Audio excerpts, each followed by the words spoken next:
No. Well, that is true, but perhaps I'm misinterpreting. The awkward moment when NASA disproves the globe matter. Well, NASA is saying that the air that we breathe is directly adjacent to the vacuum of space. So the globe Earth is an open system. And how can you have gas pressure in an open system, in a vacuum?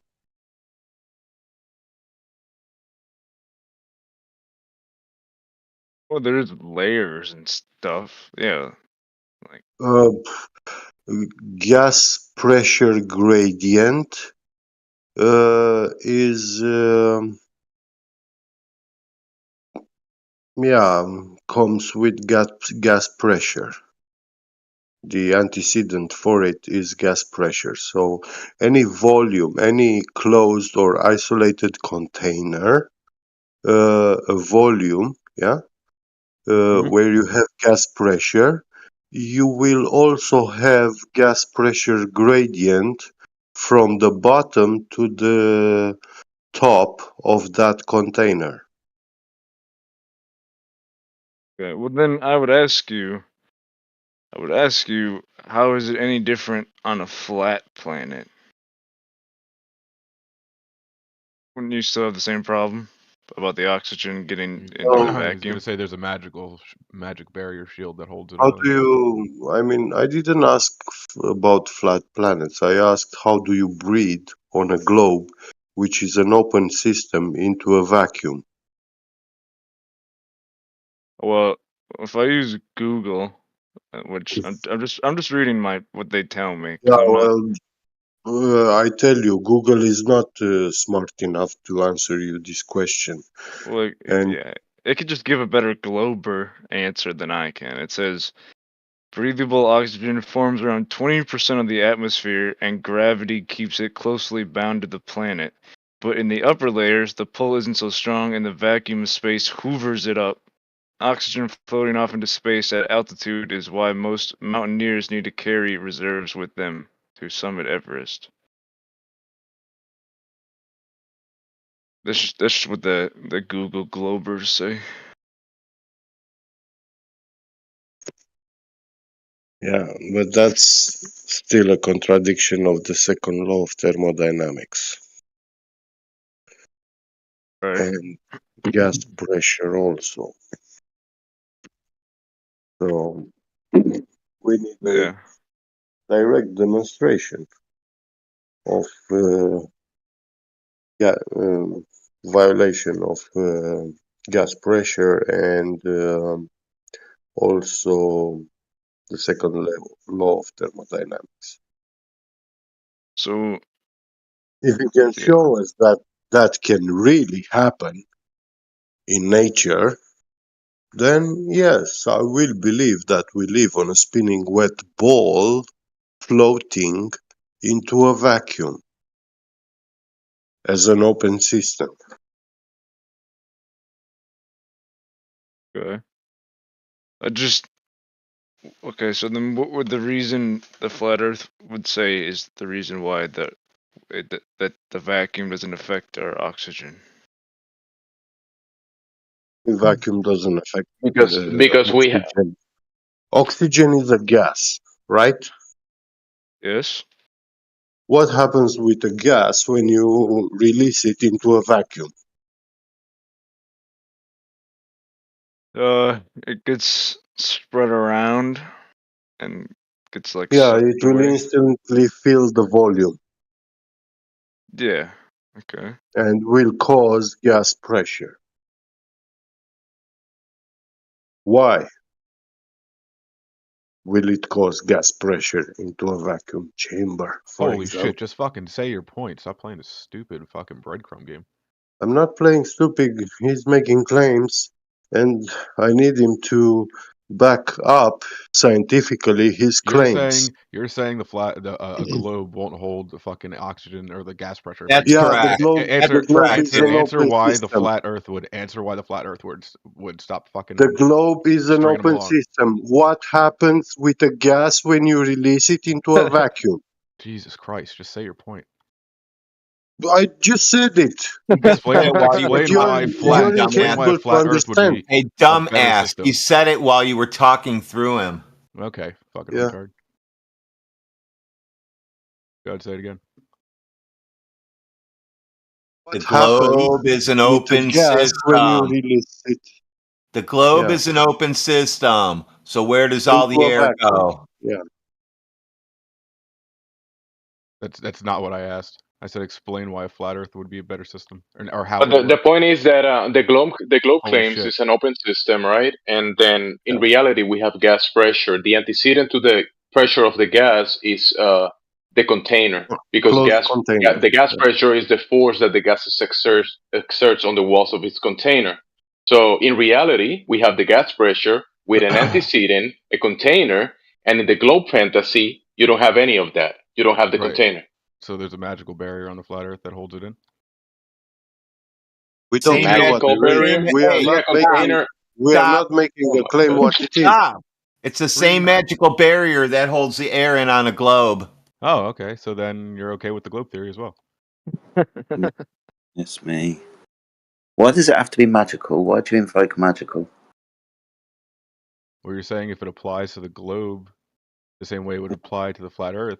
Yeah, going back from that slight bit, Troll, you said about this magical barrier that's keeping in the atmosphere. You're saying that it will just dissipate on a No, globe. dude, Why dude. wouldn't it just dissipate on a flat I'm Earth? not going to have a conversation with you. That's fine. Oh, It's okay. the word magical. I didn't even say magical anymore. Who's I the just fuck asked you a said question. magical? Okay. Naxay, do you believe in magic? Yeah. It Okay. does. Yeah. You said it's the same magical force that on flat Earth. Remember? It's a magical force. I said, no, it's the same magical one you have on the globe. Yeah, I said okay, so it applies to both then. So why wouldn't it work on the globe if it's a magical force on Space-time. flat Earth? Space-time, how's Because that? you don't have. Because in reality, we don't have any curvature, so therefore no globe. So it can't. The globe is impossible. It doesn't exist. Okay. So why doesn't it just roll off the floor? Unless you're talking about why doesn't the oxygen decoration. just fall off the earth Listen. or dissipate away? When you talk about the globe, if you want to talk about realist level, you're talking about decorative purposes, like a globe that you put on a desk. He doesn't understand how air works. He thinks if you open a can of oxygen in your room, the air rolls on the ground and out the door. No, I said or dissipates away. Or it either rolls on the Any of the ground gases. or it dissipates away. Which one does it do? Whatever you want to say. No, it can't be. It's one or the other, just like you Okay, said. you're saying the oxygen just would dissipate into the vacuum, right, on a globe. So then what would happen on a flat Earth? It just stays there? No It's vacuum. contained. No vacuum. How's it contained? No vacuum. Why does the flat Earth have a vacuum? No one would make a claim to the sky was a vacuum because we're breathing gas. Say it again. No one would make a claim to the vacuum because we're breathing gas. If there was a vacuum and our gas was uncontained in it, then the gas would fuck off. But being as the gas is still here, why would we claim a vacuum? You claim a vacuum without a barrier. I didn't claim a vacuum in the beginning. No, not at all. It's ubiquitous. You. Don't be so insensitive. So you, globe earthers, being insensitive. Listen. You, globe earthers, so you don't start crying. Yeah. You say that there's no physical boundary between the gas we're breathing and the vacuum space, and exert some kind of magic idea to keep the gas here. That's your magic idea, but the sky isn't a vacuum. If there was a vacuum, then there must be a barrier. We're not claiming there's a vacuum, though, are we? So what are you claiming keeps the oxygen in? Something physical. He's saying no something vacuum. Something physical. Okay, we're getting there. Like what? Good. Don't know, but vacuum. You don't know. Yes. Don't know. Okay. Is it invisible? Can you see it if you go far enough? What is it? I don't know. Never. No idea. Can't Sky's see got it. a vacuum. So what the fuck do we do now? You claim it's a vacuum. We say it's not a vacuum. So how can there be a barrier? So how do we figure it out? What's your plan? Because if we I don't have a plan. I already know the Earth is flat. I already know the Earth is flat. I don't have a plan. You know, right? I thought we weren't able to make claims earlier from some other dude saying we can only make observations, maybe. Yeah, it's an observation. I already know it. I go to You Lake can't- Erie it all can't the be- time. I mean, it makes more sounds like a claim of a fact, basically. What? Oh, it's Yes, a well, fact. your model is in direct contradiction with natural science wait. and not Explain to me. in Explain to me. any So- observation. So if So we what shot you a camera believe, up, okay, that's very cool. If we shot a camera up right there, right, would you believe? If Wait. What would give If- you proof? What would you have acceptable proof? when would you will you claim that shoot it's the a government camera? When will conspiracy? you shoot the camera up there? I want to watch it. No. What? Yeah, but you wouldn't believe it. When will you shoot the You wouldn't camera up believe there? it. I You want to wouldn't watch believe it. That's the point. My point is, what would be if you saw evidence on video? Would you believe it? And wait, and then, or would you say, it's a conspiracy? What evidence is a video? What? you're going to stumble into problems when you start talking about evidence being video, because we're just going to start. No, for sure. But I'm saying, what would prove it to you? You're saying I don't know what causes it, but so how would we go about proving or disproving any claims if everything would just be conspiracy theories? What we do? Is Narnia movie a video? Direct Go. observation and measurement. What's direct Demonstration. observation? You in a spacesuit floating past touching the barrier? Tell me what you want. You're not following. Stop just saying you want observations, because observations. Did I just actually just say one thing? Or did I give you a list? The other guy did. Did I give you a list? Give me a list. There's 3. What do you want? Well, I want you to repeat the other 2. What other 2 things did I say, or did you just start talking through me and had no fucking clue? Go ahead, say it again. Measurement and direct demonstration. And what's direct demonstration to you? To show me that you can have gas pressure without a container, for example. Where do you have to be for this evidence to be good enough for you? Well, on the Earth. I'm only ever going to be on the Earth. So on the Earth. Okay. Cool. So direct measurement of the surface of the Earth would be a good fucking start. Do you not think? Sure. Good. Just for you. For everybody, my friend. Yeah, I had another question, if that's all right. So, in every example I've been given by the flat Earth, it seems that the sun is like above the planet, right? And it's not going around any curve. There's no curvature, so there wouldn't be a curve to go around. It just kind of circles around the planet, without actually like going, like circumnavigating the planet, right? So, if this is true, what explains sunsets and like sunrises? Because it would not. Hold on, it would not go down, and it. Are would you not picturing like a flat disk and the ball sun going above it in circles? Is that what you're picturing? Well, that's all the models I've seen. Okay, so nobody in here believes that. Oh, okay.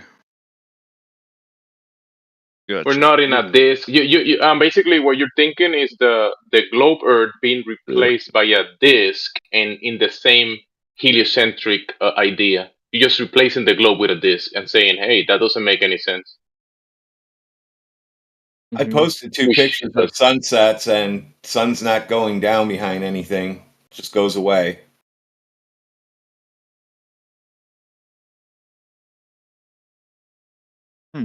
You can see the sun kind of like disappearing to the distance and going that way in a curve.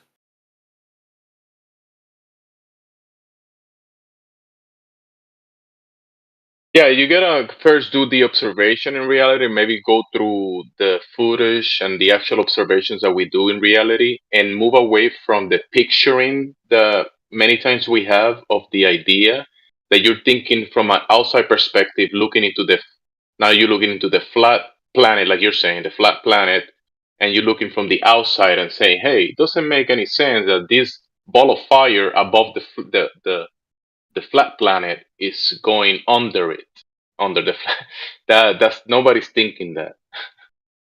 I mean, you're thinking that, but we don't believe that in here.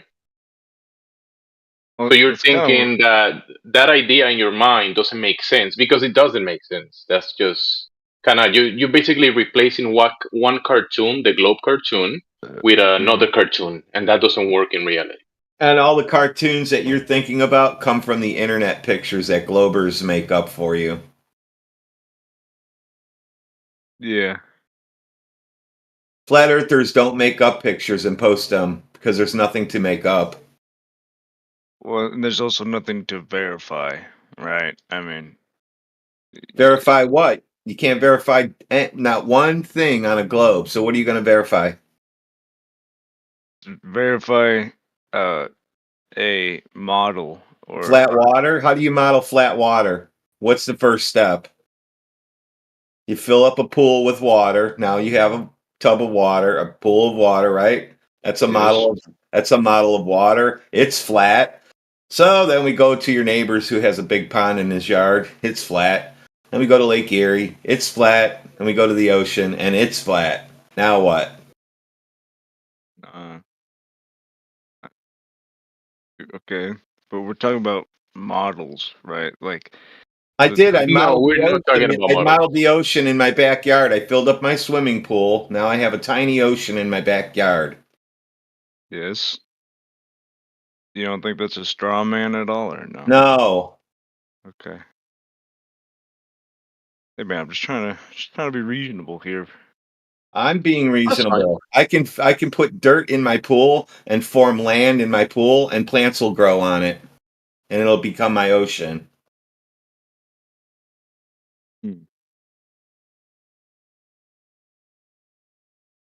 So think about it. You can't. There is no demonstration or measurement of the curvature, right? It's nowhere to be found in reality. That's a claim from the globe. There has to be curvature because you live in a globe, right? But you go to reality looking for the curvature, for a measurement of it. It's not there, so you can discard the curvature. Now you have no globe because the globe has to be curving. Like he's saying, the water, right? You have the water on the cup, on the surface. It's level, horizontal. People say flat, right? And you go to the bathtub, the same thing. The swimming pool, the same thing. The lake, the salt flats, 4,000 square miles, perfect mirror because there is no curvature. Have you ever seen the salt flats in Bolivia? There's many other salt flats, but that one is 4,000 square miles. Okay. They get like an inch, like a couple inches of water on the surface, and you can see a perfect mirror, basically. Well, it's a mirror, and it's not curving for a huge distance. So I know there's some things about Antarctica, or perhaps just the South Pole, that is that it doesn't exist, right? Isn't that kind of what you guys think? Hey, Reservoir. I'm sorry to just jump in real quick. I gotta leave in a second, and I just need to know something. No problem. What's you and a couple other globalists are really worked up over Challenger just recently. Okay, it's a trend. I know this. Yeah. And I'm just curious: is this a monkey see, monkey do? You heard a globalist get upset by Challenger, or I'm sorry, Columbia, and you decided that you're going to be upset too, or did you know that this is the anniversary of that event? Monkey see, monkey do. Yeah, that was my take. So why is that? You know, not hypothetical. Okay, just something to chew on or a little bit. So because one person got upset by something, I would offer you that to think about why. Okay, so it's interesting how it just so happens to be the anniversary, or maybe someone else it was the anniversary and that's what reminded them of it, and a bunch of other people now are upset by it. Because I'd say there's people who are fire starters and fire putter outers. You'll be a fire putter outer. No, the reason I asked about it last night was like I was talking with my family, and my stepdad asked them about the Challenger or whatnot, and I now know the answer that it was a it was faked. Apparently, I posted a picture of them. Some of them are still alive. One of them was videoed recently in their driveway. He wouldn't answer questions. yes, I've been to the 24/7 Flat Earth Discord channel, and I've looked at those comparisons, and I actually saw that one of the person that was still alive with the new photo, they had different eye color, their earlobes were attached, their teeth structure looked different. It wasn't the same person, but you were claiming it was the same person. You mean plastic surgery? Yeah, that happens. I guess, yeah. It's pretty extreme though to change someone's teeth, though. Oh, no? Sure, yeah. What are they called? The clear braces now, the ones you just buy the things on the internet and they get a mold and they just form it for you and you put them in every Sure. month and your teeth straighten out. Or they change shape. Sure. Yeah. And I also asked Crit, about if the reason why NASA keeps up this illusion that the Earth is round and that we've been to space is to retain government backing and taxpayer money, because that's the reason, right? They want the money from the government, so they keep lying to us, saying that they've been to space. We know it's a globe. Why would they fake a stunt that would make them look weak? Because the Challenger explosion makes the NASA look stupid. And it makes them look like I'm pretty sure that was damage control, because those people were just sitting there on the ground doing whatever they were doing. Then it blew up, and they said, "Fuck! Now what do we do?" You know how many people were like their eyes were. There were schools and probably millions of people just watching the TV. Yeah, we're going to space. Look, they have the teachers in the rocket, and everybody was ready to have this group of Americans, of patriots, to go to space, right? Yes. And then it blow up. It created trauma. You know how many children saw that thing blowing up? How many people? Oh, that's right. A teacher was on board. We have to all remember how important teachers are now because they blow up in space. So it's like an emotional thing. Probably, it trigger people emotionally, so they'll be more attached to the story. Yeah, they bring it up. People will bring it up and all this and that because they want to make sure that they still live on a globe. Because if you don't bring that stuff up, you're going to forget you live on a ball eventually. The consensus. When little Billy dies in the movie and you have a tear coming out of your eye. You don't know why. Mm-hmm. Even though little Timmy is not real, it's just a character in a cartoon, but you still have that tear coming out of your eye. Yes. Though there you go. Though when I go to the Discord, it says that the astronauts had an escape route off the rocket, so the whole thing was staged from the beginning. You guys don't think that it was a real test launch? There is an escape tunnel for the astronauts. They show it to you. It was on 60 Minutes or something, where they go down below in a bunker. Okay, then I still ask, why make themselves look weak? Why make themselves look like they're incompetent if their goal is to get money from the government? Right? It blew up. They blamed it on O-rings, remember? Poor teacher. Everybody remember the teacher. Remember, we're still going to go to space, but we're going to delay it, 10 years, because O-rings.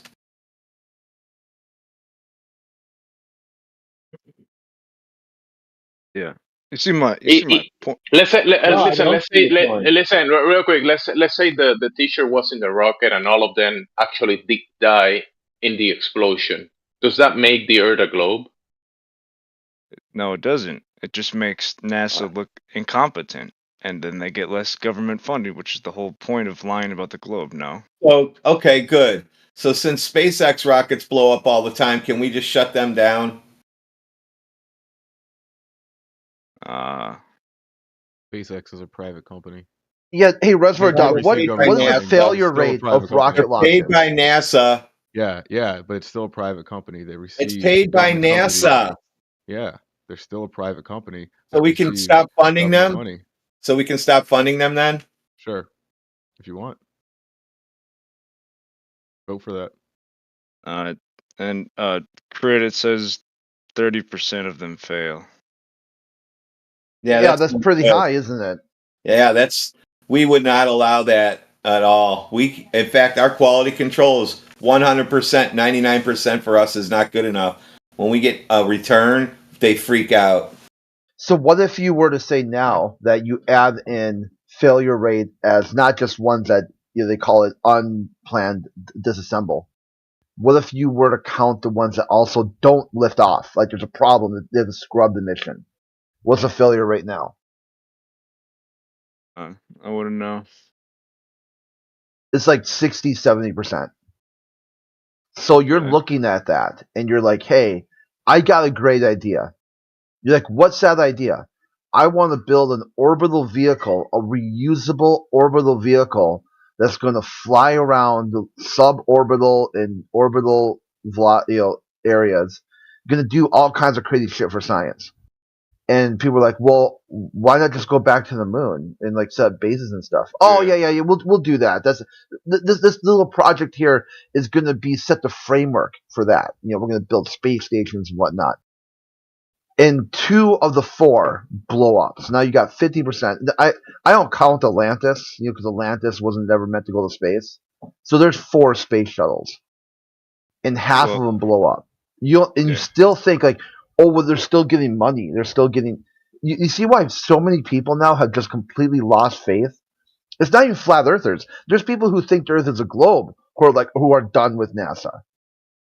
And that's kind of the damage control they did. They said, well, let's do some private companies. Let's fund SpaceX and Blue Origin, Virgin Galactic. Great. Speaking of private companies, Amish posted that you need top secret clearance to work there. Top secret, actually. Yeah, this is a shell game. All these companies function as defense contractors. They're not independent at all. They're not just on their own doing their own thing. I mean, this because when Elon Musk took a hit of a blunt on the Joe Rogan naturally syndicated talk show, they grounded SpaceX so they could do an investigation of drug use.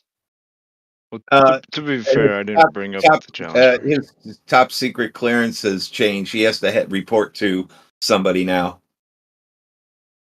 Yeah, there is no line of demarcation between a defense contractor and SpaceX. They're exactly the same thing. Yeah. All the rules apply. So they make it seem like, oh, it's private, but it's not.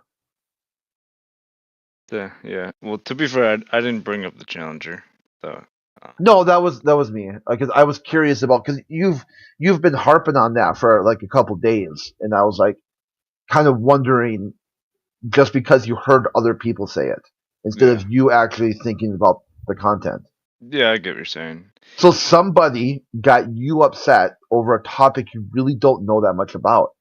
And that's why I think it's interesting how there's people in the world who are fire starters and fire putter outers.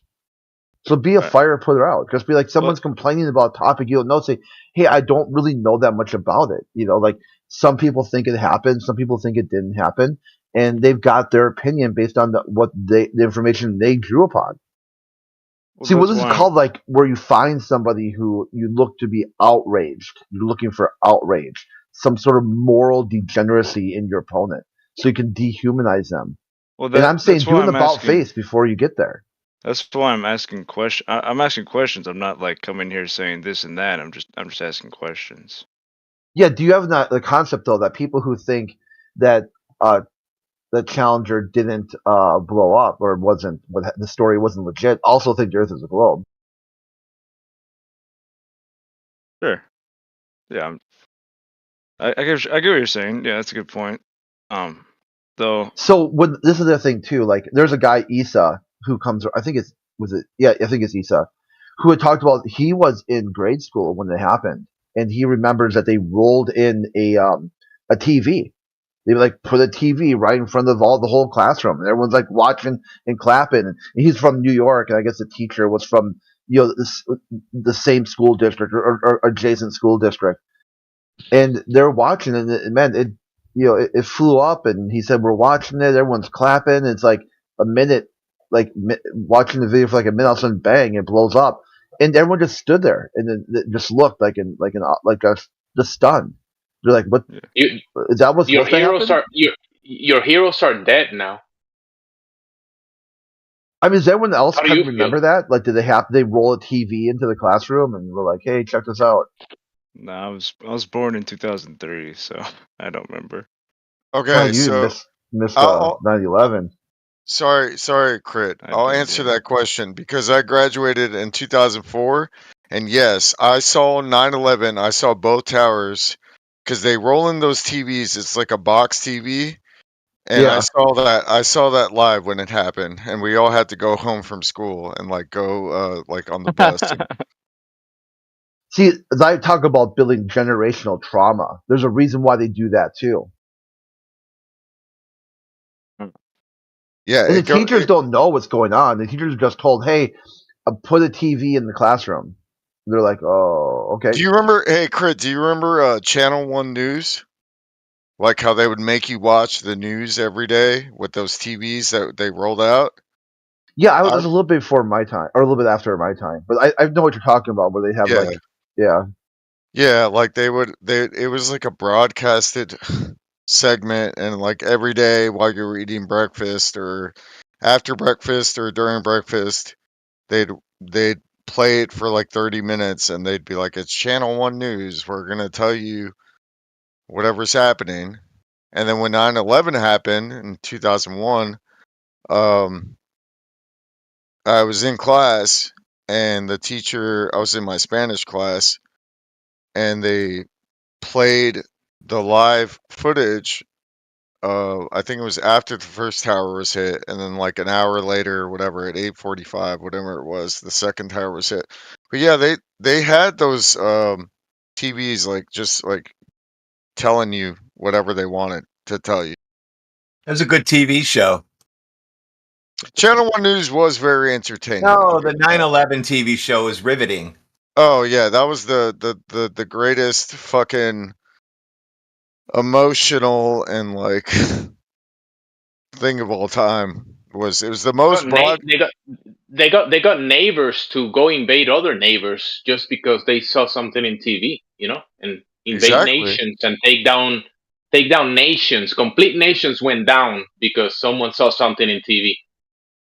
And yeah, and then the president at that time was like, yeah, like the war on terrorism. And then he's like, hey, by the way, check out this swing right here, this shot. And he's like hitting a golf ball. Remember that? Because the reporters. The course of history, the 9/11 changed the course of history back then. It changed the whole world. Yeah, that was the start of World War III, dude. We're in World War III. We're about to go into World War IV. Start of what? TV World War III or what? Well, World War III. What the start was the invasion. Listen, where I live, it's just still horses and cows running around in the fields across the street. I don't know.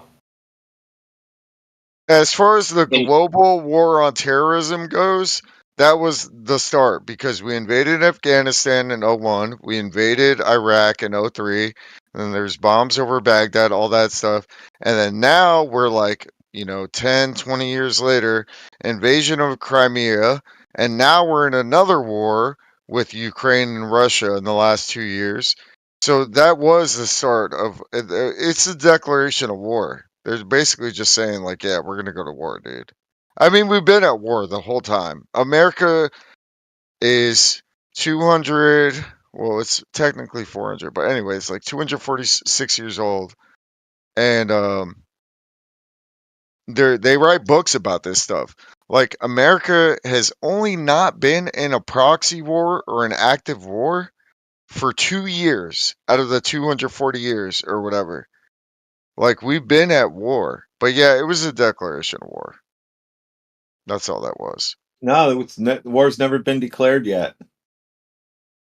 Well, they wars are declared by Congress now. So Congress didn't declare that war, did they? We're not in war with anybody. We've been in proxy wars and been in active wars like World War I and World War II. But legally, technically, like, we'll give an example, like the war in Vietnam. I was talking to a guy about this the other day on here.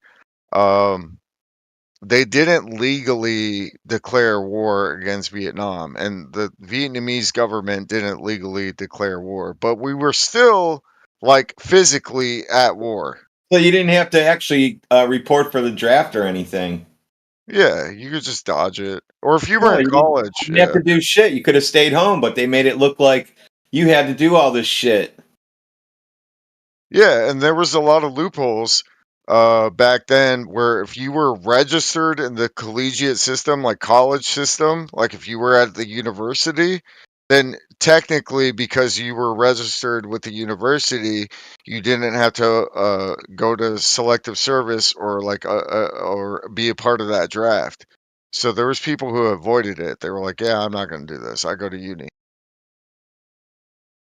And if I was that back then, and I wasn't doing anything, I would have said no. Yeah, you just say no, and you go to Mexico or something. No, you just say no. You go in and act like a dumbass, and they kick you out. Well, that's where it gets messed up because there's selective service. When you're 18 years old as an American citizen, you have to register with selective service. No, you don't. You don't, but well, that's where it gets tricky. No, you do not.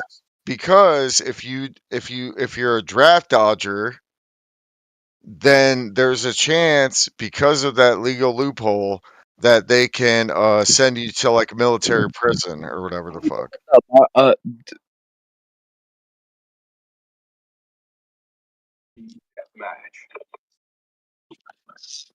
And you don't want to go. I was in the army. You don't want the last thing you want to do. I'm not saying to submit and go with them with the draft, but the last place you want to go is military prison. That's like the worst.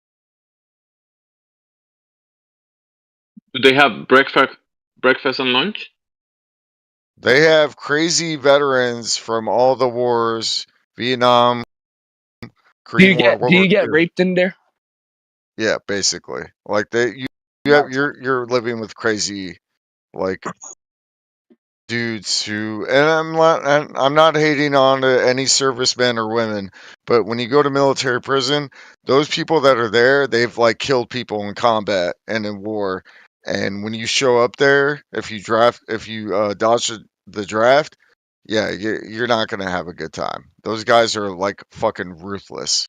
So do we have the draft or something? Because I haven't heard about draft dodgers ever. Okay, so to go off of that, in the last 5 years or so, the Pentagon, I can give you citations for this. They're trying to rewrite the draft. And they're also trying to draft women, which they've never done before. So Woman? they're What's that? ask my girlfriend. I guess. Yeah, but you can say, you can pick your choice now, so they're not going to be able to get away with that. You can say I'm a unicorn. You didn't say you could draft unicorns. I identify as a unicorn. Well, you can just kind of just be like, you could just be like, look, dude, my knees don't work. Like I got bum legs, and put me in the chow hall like as a cook, or like on, even like with an Xbox controller, like as a drone pilot. What's up? That's not gonna happen. It's happening now in Ukraine. They need cannon flesh. Okay, so listen. They don't care. They don't care about your physical abilities. They do need cannon flesh, but they do have enough globe Earth believers that's gonna go. They're gonna sign up. They're gonna be we gotta go. Oh yeah, you're gonna have your rah patriots, because they think that people are standing on all around the country of the United States, peeking through corners of walls and shit, trying to get in, and there's tanks waiting everywhere, and they're there to protect us. And the reality is, there's cows and horses across the street that don't give a fuck, just like me. And I live by cows and horses too, dude. I live in Smithville, Texas. I'm not trying to dox myself, but I'm just saying, like, I know what you're talking about. My neighbors have thousands of acres, a few of them, and hundreds of acres. And I know what you're saying, like the day-to-day person. But going back to the draft and reinstating the draft, okay? What is the issue is they're gonna try to say it's a draft, and they try to give incentive bonuses. Like when I joined the army, I only got a 10K bonus. But now they're like, oh, we'll give you 50K or 100K, depending on what job you do. But they don't give it to you all at once. So that way you can't just like flee the country with all that money. Anyway, so, but the reality is it's going to turn into conscription. Like they're going to conscript these people. And they're going to say, hey, you know, fight for the cause and fight the war in Iran, whatever, Taiwan, And whatever. all the globe believers are gonna be like, yeah, the global war on Yep. terror. Let's go. Yeah. Global war on Well, democracy. in Ukraine, people don't die. Soldiers, they don't die. Because if they die, then the government must pay the family damages and stuff like that. They have a law, a certain law for this. So if your family member died in war, then the Ukrainian army must pay you a certain amount of money. But Ukrainian soldiers, they are going missing. So if you watch their missing soldiers, the list is very, very high. Okay. But dead soldiers, there are very little. So, Okay. But and this also, in numbers, it tells us that Ukraine is not losing this war, but is actually winning. okay, so going off of that, as far as liability and accountability and legal issues, and we're talking about Vietnam, who they never declare officially war, blah blah blah, and they don't want to pay out those families the money for the Ukrainian soldiers that are going missing. The reality is, if you look at the actual casualty I met it. list,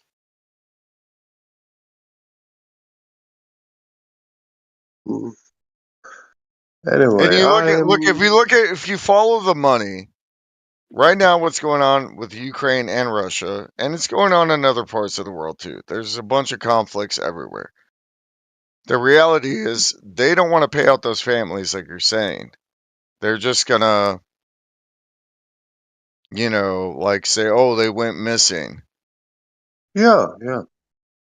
Okay. So, but I But don't see anything wrong why with will that. they lie? Why would would they? we see something wrong with that? Technically, if they get blown up, they go missing. Yeah. So the more money the government has, the better for us. Okay, so some of those payments that when the soldiers that they do confirm and they got to pay them like 400K, because I had life insurance with when I was in the army, and it was like about 400K, like 450K. Okay, so when that does happen, we send another $100 billion to Ukraine to cover those costs. Like our government has sent billions of dollars to cover all those costs that you're talking about in the last like 2 years. It's a very good thing, I'm Yeah, thinking, that's finances. That's how it works. Yeah. And Yeah. accountability, and like the people who they can confirm, oh, my son was in the Ukraine-Russian conflict on both sides. It's not just Ukraine, it's Russia too. Yeah.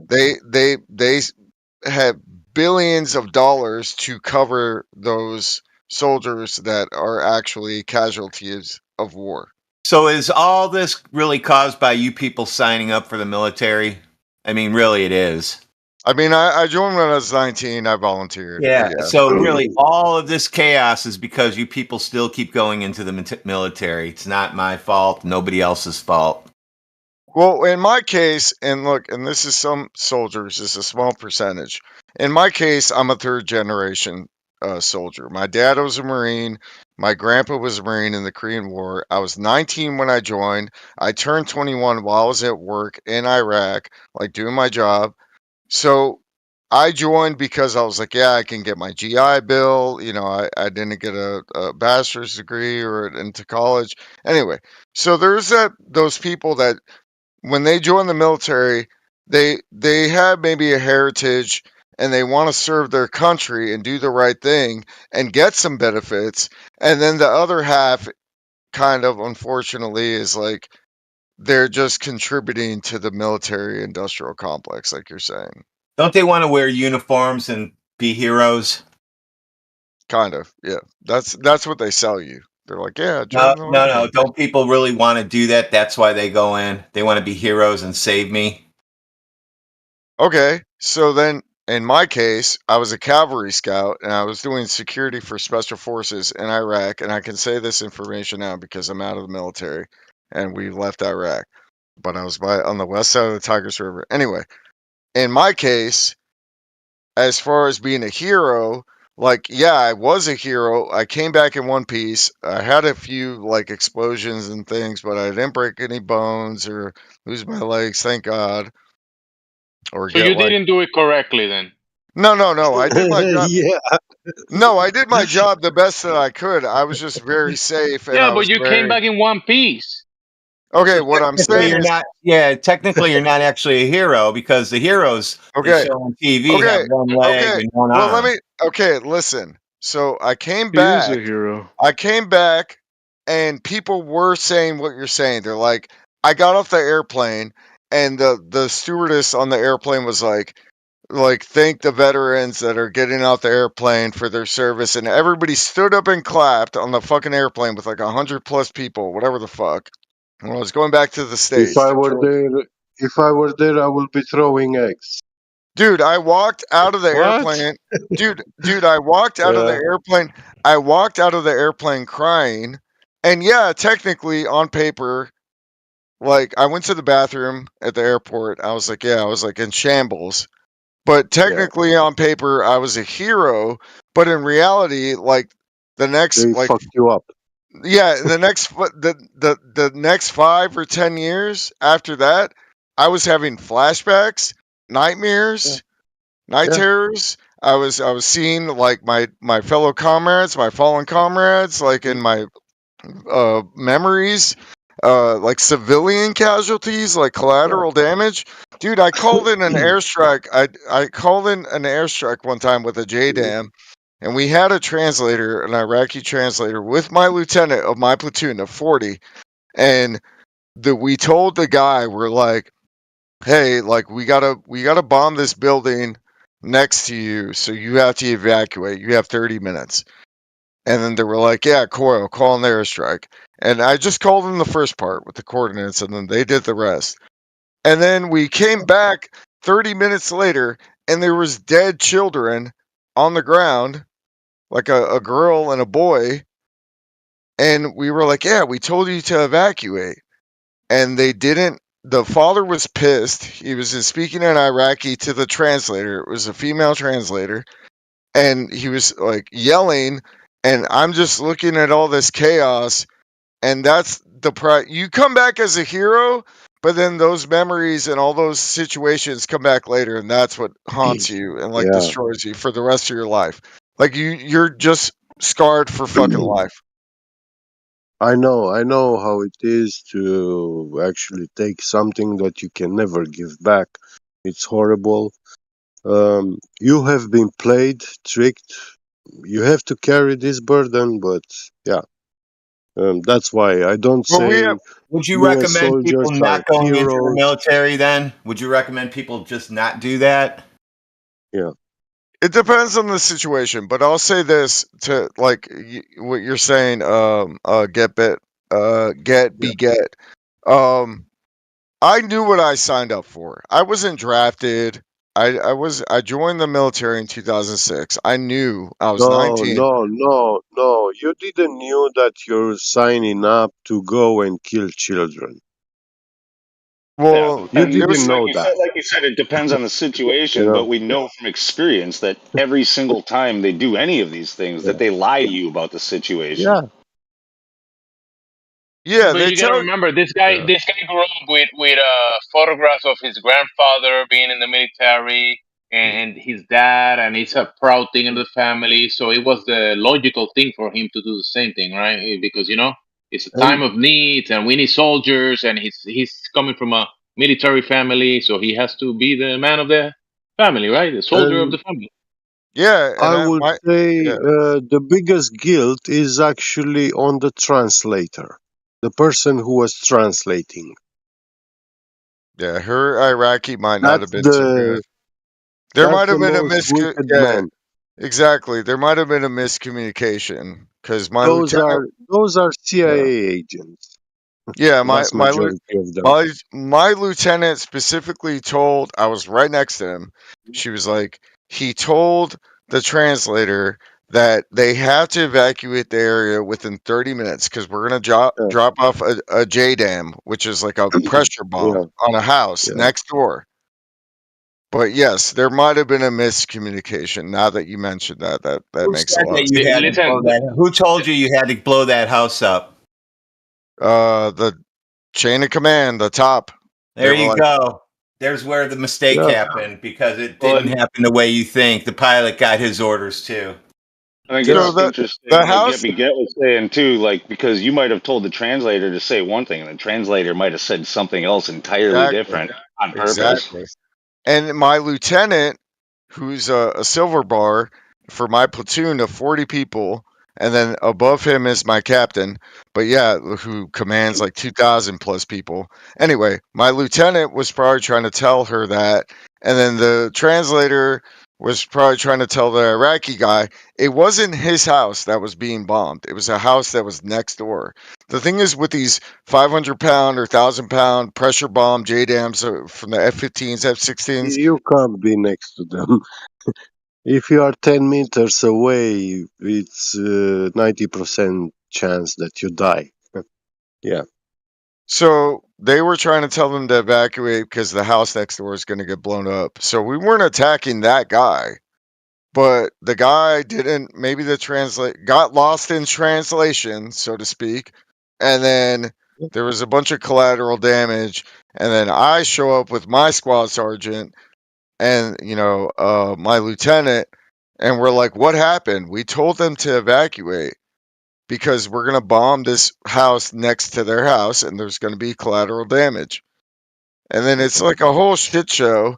I'm literally there. It's like that movie Apocalypse Now or whatever, where you're like on your knees, like, and with your hands in there, like crying, like oh, the humanity like situation. Like it's so fucked up. It's a complete you know, shit show.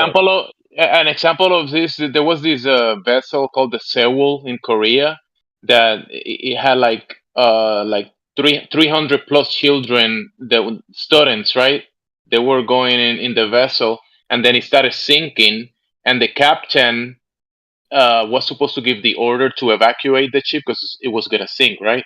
But there was like this speaker in the vessel saying, "Put your your life jackets and stay in your room." And the children and the teachers, they just listened to that thing and they put the life jacket and stayed in the rooms, right? And the whole vessel just flipped, and like 300 plus children died because they were just listening to this thing saying, "Hey, stay in your room," when the whole ship is sinking. Yeah, there's definitely And, a and lot of listen, there is a video. There's a video of a girl talking to her friend. This is like teenagers, and she was telling her friends that she heard of some accident that happened or some fire, and she said the people that died. She said the only people that survived was the people that didn't listen to the authorities. The people that didn't listen to the. And she was in the vessel talking about this, and the people that listened to the authorities died. It's kind of crazy. Okay, so and I'll shut up because I know this is live streaming. I'm sorry, guys. Thank you for listening. But to go off to that point, and we were talking about 9/11 earlier. Imagine the people in that We second weren't talking tower. about that. I don't know how we get to 9/11, but we're talking about the Challenger and Yeah. Glover. Okay. Okay. We got Sorry, to this. I I missed don't know that. how. Yeah, I was downstairs smoking a cigarette. But anyway, to go off of that point, we'll just give a recent example. Imagine the people in the second tower, because the second tower didn't get hit until like 45 minutes or an hour after the first one is hit. Imagine all those people that were told, like, just stay in place, like, stay safe, like, hide under your desk. And then in reality, they all should have evacuated. And that's when that whole shit show with the firefighters and everybody was like trying to evacuate people. I mean, they made movies off of this stuff, Hey, man. Coil, the image I posted, you mean they got hit like that?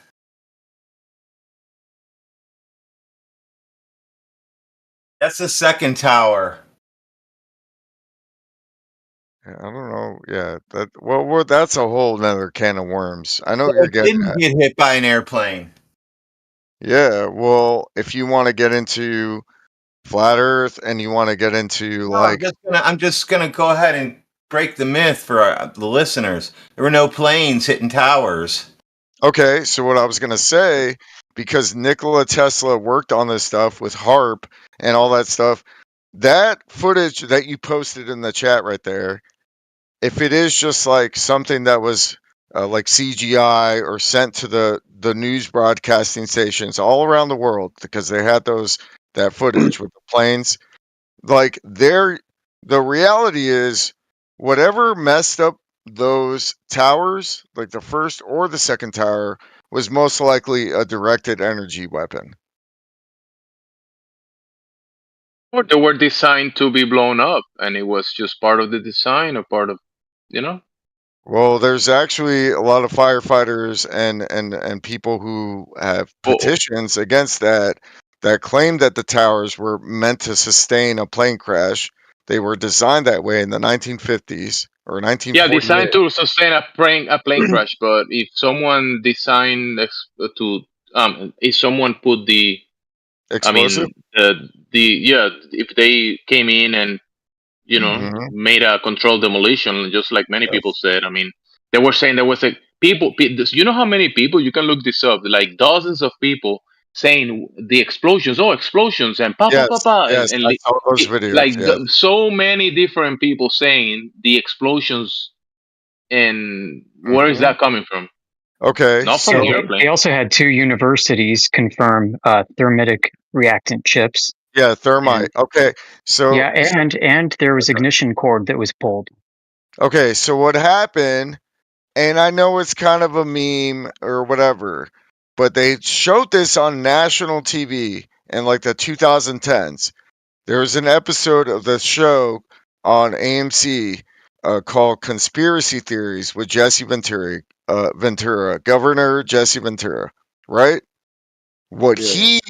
he said on the show and what he was investigating, and this is not just because of him, but they've talked about it before. What they were doing on those specific floors, like the 78th floor, there's like 100 floors. I don't know. It's crazy, like tall towers. But on those specific floors, the maintenance workers for weeks, what they did was they took this paint and they would paint the walls with that thermite and that C4 like type of concoction that you're talking about. So when they had to blow up the tower, they had at least 1 or 2 floors that were painted in thermite, and then they did a controlled demolition, and that's, if it was that, it would be they painted the walls with C4, like a Semtech, like how do you say it? Explosive. Yeah, explosive. Yeah, like C4 thermite, Semtex, like all that stuff. Some Yeah, Actually, how long after the plane crash into the tower did they show the passports of the terrorists? When did they find them? like within like 2 hours, which Yeah, was really so fucked up. Which was really fucked up because everybody's like breathing in all these chemicals and dying in the rubble, and then some guy came out on the news and was like, "I found the passport from the terrorist." It's like, yeah, how did you he was intact, picking up trash. He was intact. picking up trash, Yeah. and by picking up the trash, he found the passport. And he knew, once he saw the passport, he knew. Well, those are very strong. Jet engines don't survive, but passports do. Yeah, exactly. The passports are made of aluminum, like whatever, anti-heat steel. Tungsten. But dude, that guy, that janitor guy, who was speaking of explosions, there was that one guy. I have it on my bookmarks here, but I'll find it. But this guy, it's so sad. He was a janitor in the towers. I think when neither the first or the second tower got hit, and he rescued people, and he was talking about explosions, not airplanes, but explosions. Explosions in the basements, in the under levels. He was talking about stuff like that. I'm gonna find the video here. because it's in my Yeah, bookmark. that is a sad story. His name was like Barry something, I Yeah, think. Barry something. Yeah, and he was a white guy, just like average dude from New York. He had a New I York thought he was accent, black. but well, there's probably a few of them. Anyway, this guy saved some people as a janitor, and then when he went on TV and reported, like, oh, I heard explosions, like controlled demolition, like, and then he ended up dying like a few years later, like he suddenly died. They killed him. Yes. Many of the people that were breathing the dust died. Yeah, they died. The first responders, yes. And there's still $1 million cases for that. And they're still finding thermite and like chemicals like Semtex, whatever, like explosive stuff, like in the fucking in their lungs and like in the air and in the material, the ground. You know, and look, it is what it is. But you know, we've gone through this before. I don't know if you guys know about the Pillars of Hercules. You know, Hercules toppling the towers. Yeah, like they've done this many, many times. True. Yeah. They topple the towers, they go to war, then everybody's fighting, and then we all go die, and blah blah blah, and they cover their asses. So that's just it's happened like a dozen times in different ways. You know, every time those, like that church, what's that church that got burned down like 4 or 5 years ago? Notre Dame. Notre Yeah, Dame. yeah, Notre Dame. That's almost a declaration of war by somebody. It could be Saudis against the West, or like East versus the West. But yeah, they do that shit all the time. Like they just fucking destroy something, and they're like, yeah, I'm gonna fuck you up. I'm pretty sure that's probably a ritual too. Yeah, a ritual thing too. Basically, yeah. Destroying religion, destroying whatever too. Like it's everything at that point.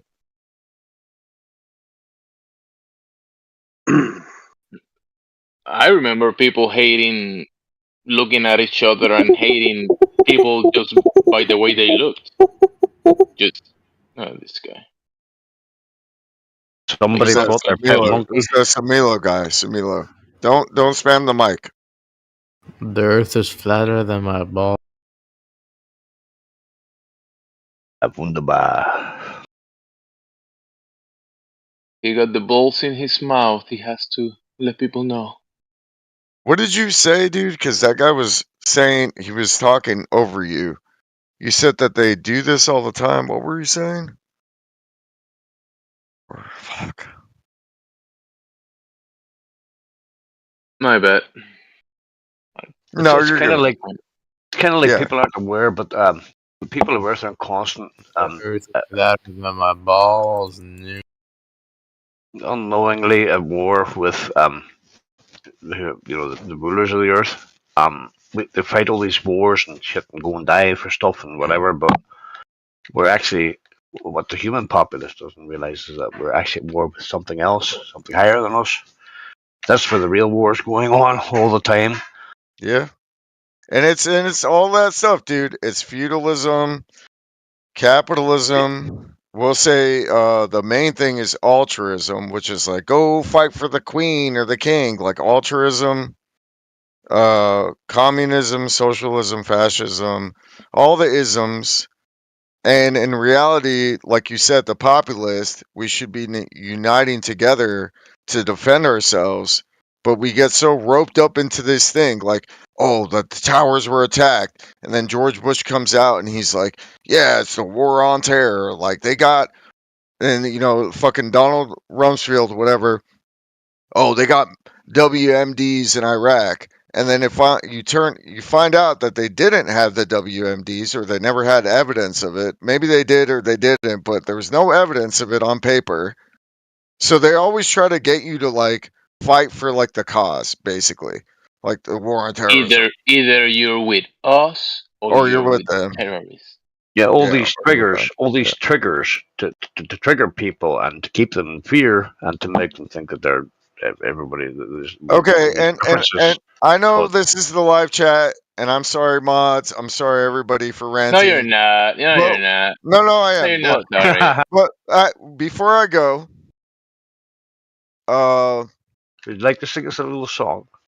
I'm gonna link this in the chat box there. This guy was doing an interview.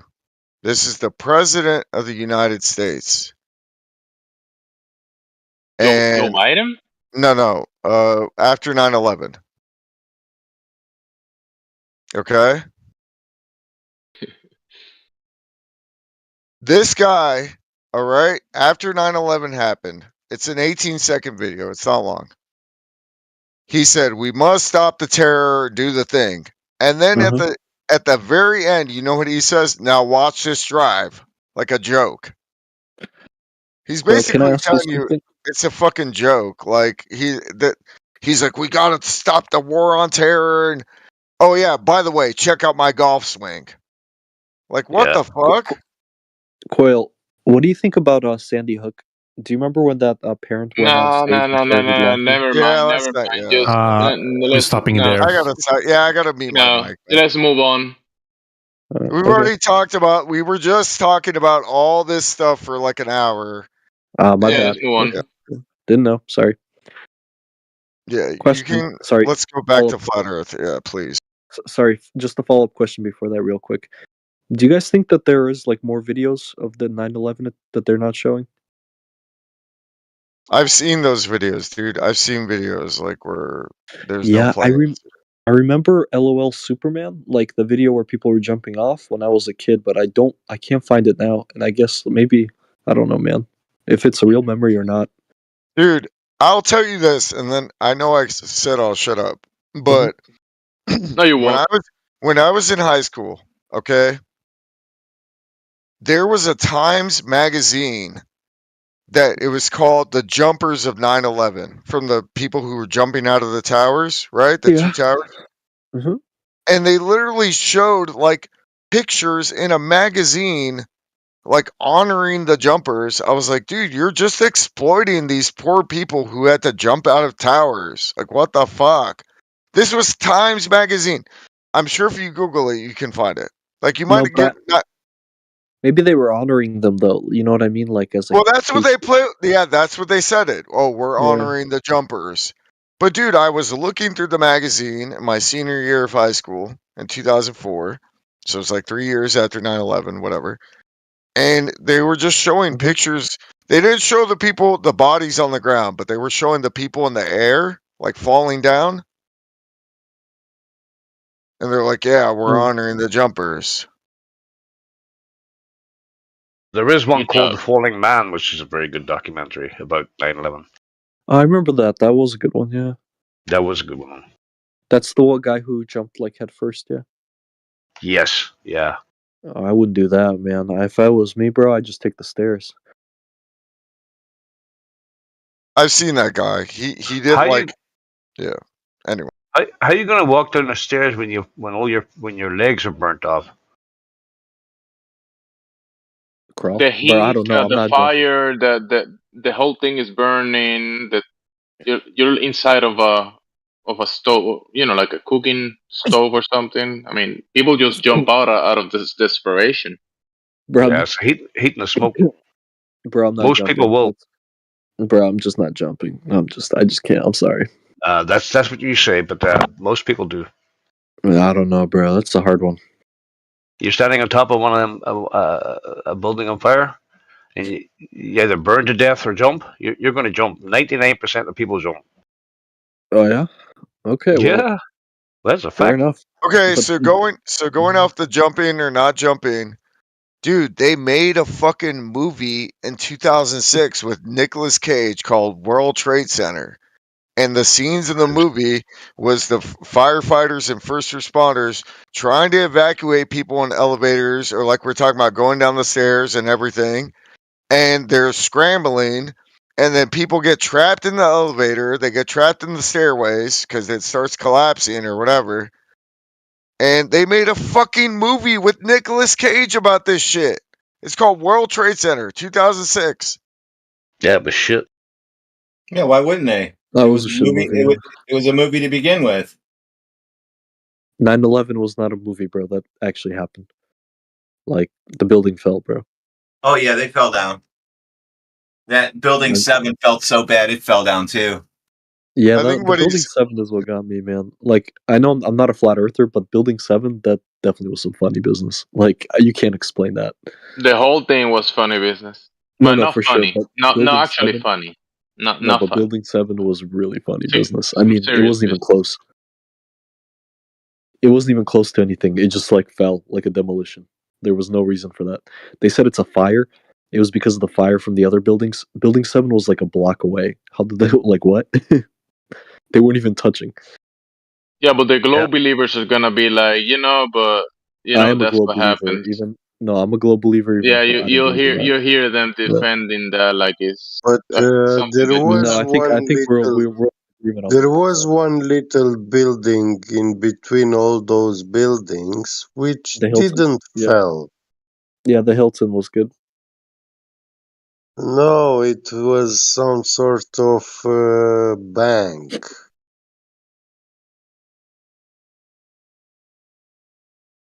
Yeah, those banks are the buildings from the old world. They're pretty tough.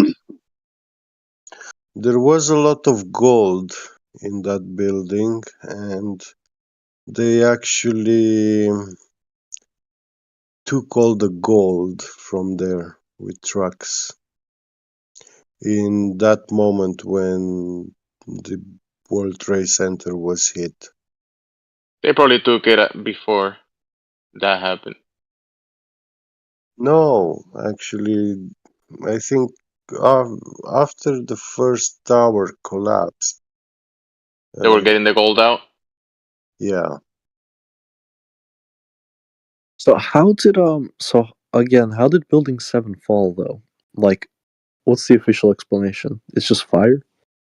Control demolition. No, of course, I mean obviously, but like how why would they lie about like how would they say it's a fire? You know what I mean? Like how would that even work? I have a question about that. Why would they Mm. lie about it? Uh yeah, I don't know, man. Good fuck. I don't even know. to make war. What was in building 7 to begin with? What was I forget what was in there. Well, this is globe physics, globe physics. Well, again, I'm a Building glober. 7 was a CIA place, the bunker for Rudy Giuliani, all the documents for the shit that happened the day before. All that shit was just poof, turned into dust, and we did. And the $2.3 trillion, we don't care. Forget about it. That was the Pentagon too, wasn't it? I don't even know Just what they're forget about arguing. I don't even know what they're arguing over. Like people arguing over building 7 so stupid. Like it's so obvious that there was definitely like a demolition there. Yep. Yeah, but the government never lies, so whatever they said has to be truth. Hmm. Because it has to be. The owner of the building told his son not to go to the office in that day. They're just pushing the envelope to see how gullible people will actually be. Yeah.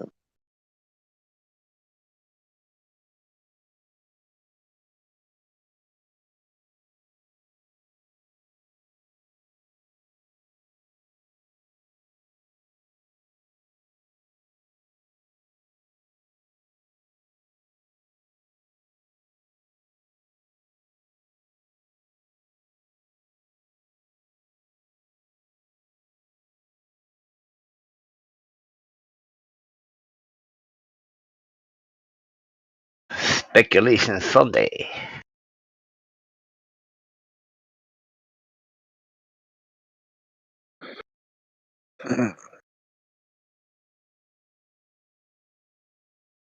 Any Glober afraid of air in here? No, I'm not. I'm not scared of anything. I'm a Glober. Really? You're not a Glober. They told you you are a Glober, and now you No, just took no. that title. I believe. No, I believe the Earth is round. Yeah, but 100%. that title was given to you, and you just Yeah. You believe you're a flat earther because you just can't put like 1 and 2 together. No, I'm actually an under heaven earther. What does that mean? I mean, I'm standing on the ground, in the medium, under the heavens above. So yeah, Oi, mijo. right, We mijo? get it. You're Mexican. We get it. You're Mexican, bro. Yeah, we get it. You're Mexican. Yeah, I'm Mexican too. Your mom is Mexican. Your daddy, you don't know Is also what he Mexican. is. You obviously Is don't know what your daddy is, but you're at Is least you're Mexican. half Mexican. No, I'm Mexican, bro. 100%. Yeah, 50% your mom, your daddy. You don't know what he is or where he's at. How sure are you that the Earth is a ball? 100% to 0%. 100.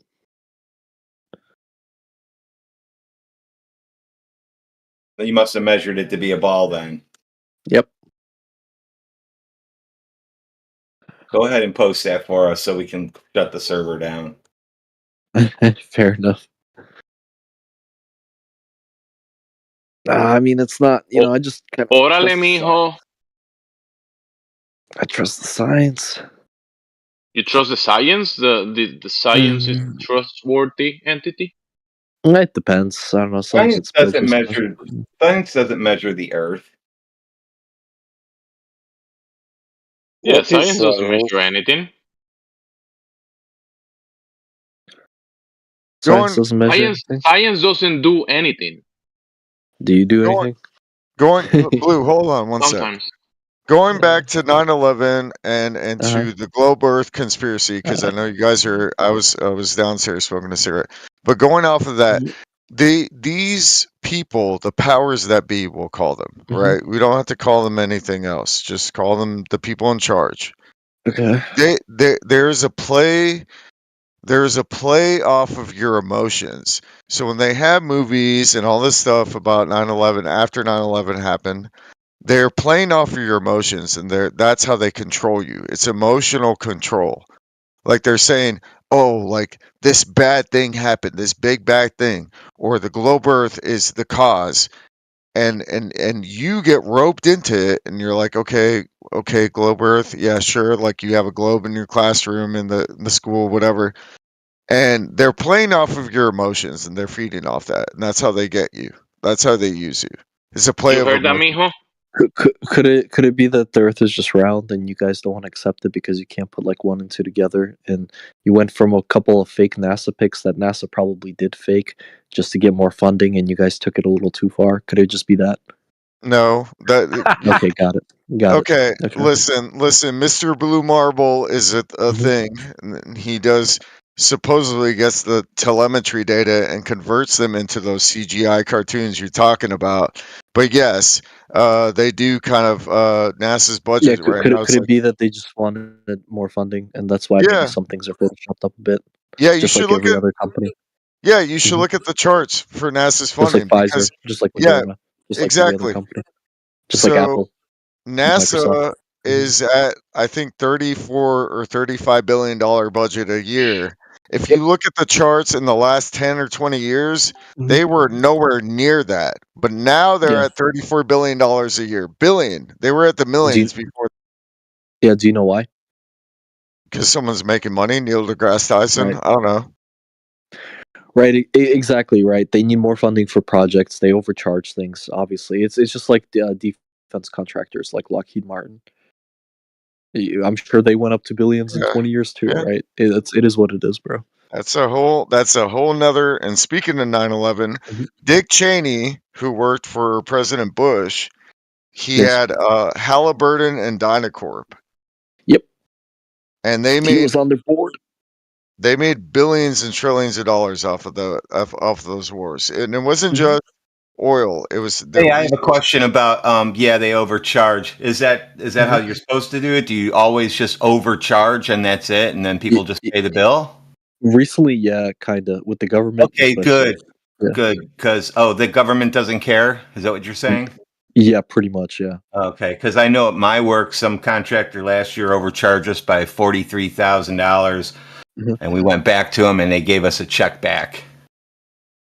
Okay. I'm not sure where you work, but sure. Okay, wait, Blue, hold on one sec. I'll tell you a little fun little story about that, about contractors.